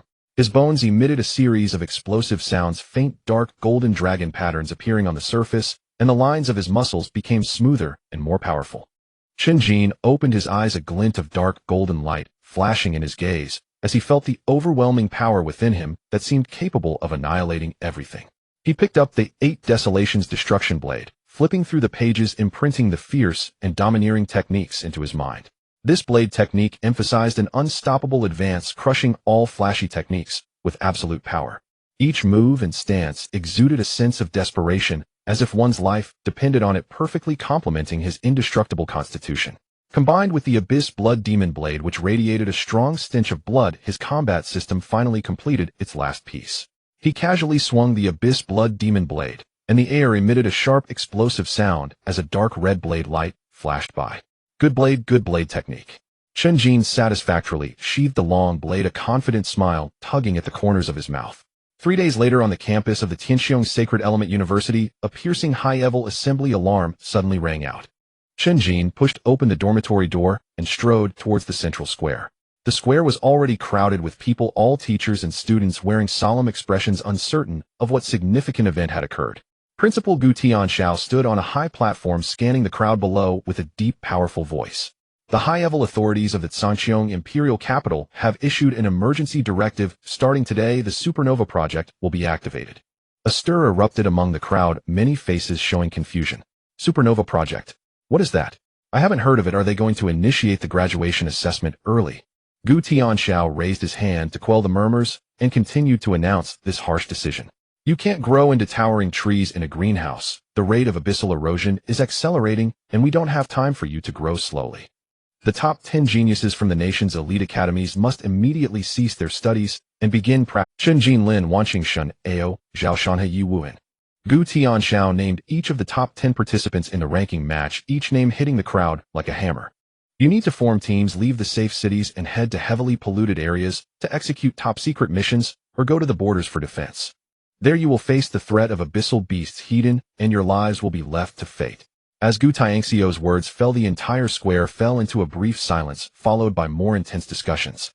This is too sudden. We just started our first year, and we haven't even fully learned basic tactical cooperation. Going to heavily polluted areas? Isn't that going to our deaths? The beasts there are not like the fake ones in the simulation chamber. Gu Tianxiao looked at the young faces below, a flicker of compassion in his eyes, but his tone remained resolute. This is an order with no room for negotiation. The abyss won't wait for you to be ready before invading. The future of humanity requires you to fight with your flesh and blood. These words struck like a bombshell, stirring up an uproar in the square. Some radical mentors and students were visibly excited, cheering loudly. It should have been this way. What's the use of sparring in school every day? Only through life and death battles can we hone real skills. Exactly, this is the path we awakeners should take. Wipe out those abyssal monsters. However, more conservative mentors wore worried expressions, their brows furrowed. Mo Feng stood at the edge of the crowd, his face dark as if water could drip from it. This is too reckless. They are still just a bunch of kids with no experience surviving in heavily polluted areas. This method of pulling seedlings to help them grow will only lead to unnecessary deaths. I suspect this is a conspiracy to expose these top geniuses, making them easy targets for dark hands lurking in the shadows. Those madmen from the Abyss Research Institute will definitely take this opportunity to strike at them. Among the crowd, Lin Wanqing and Shin Ao approached Chen Jin, both looking serious. Chen Jin, what do you think? Shin Ao clenched his fists, his eyes burning with fighting spirit, yet mixed with a hint of caution. The timing of this directive is too coincidental, right after our ranking match concluded.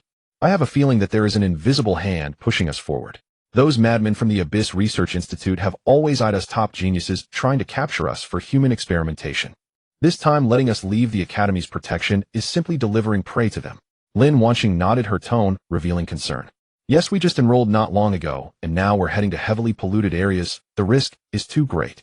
Besides, you were so high profile in the arena before, surely you have attracted the attention of certain forces. If they want to harm you, attacking in the wilderness is the best choice. A cold smile crept onto Chen Jin's lips as he gently stroked the abyss blood demon blade at his waist. Coincidence or conspiracy, it doesn't matter to us.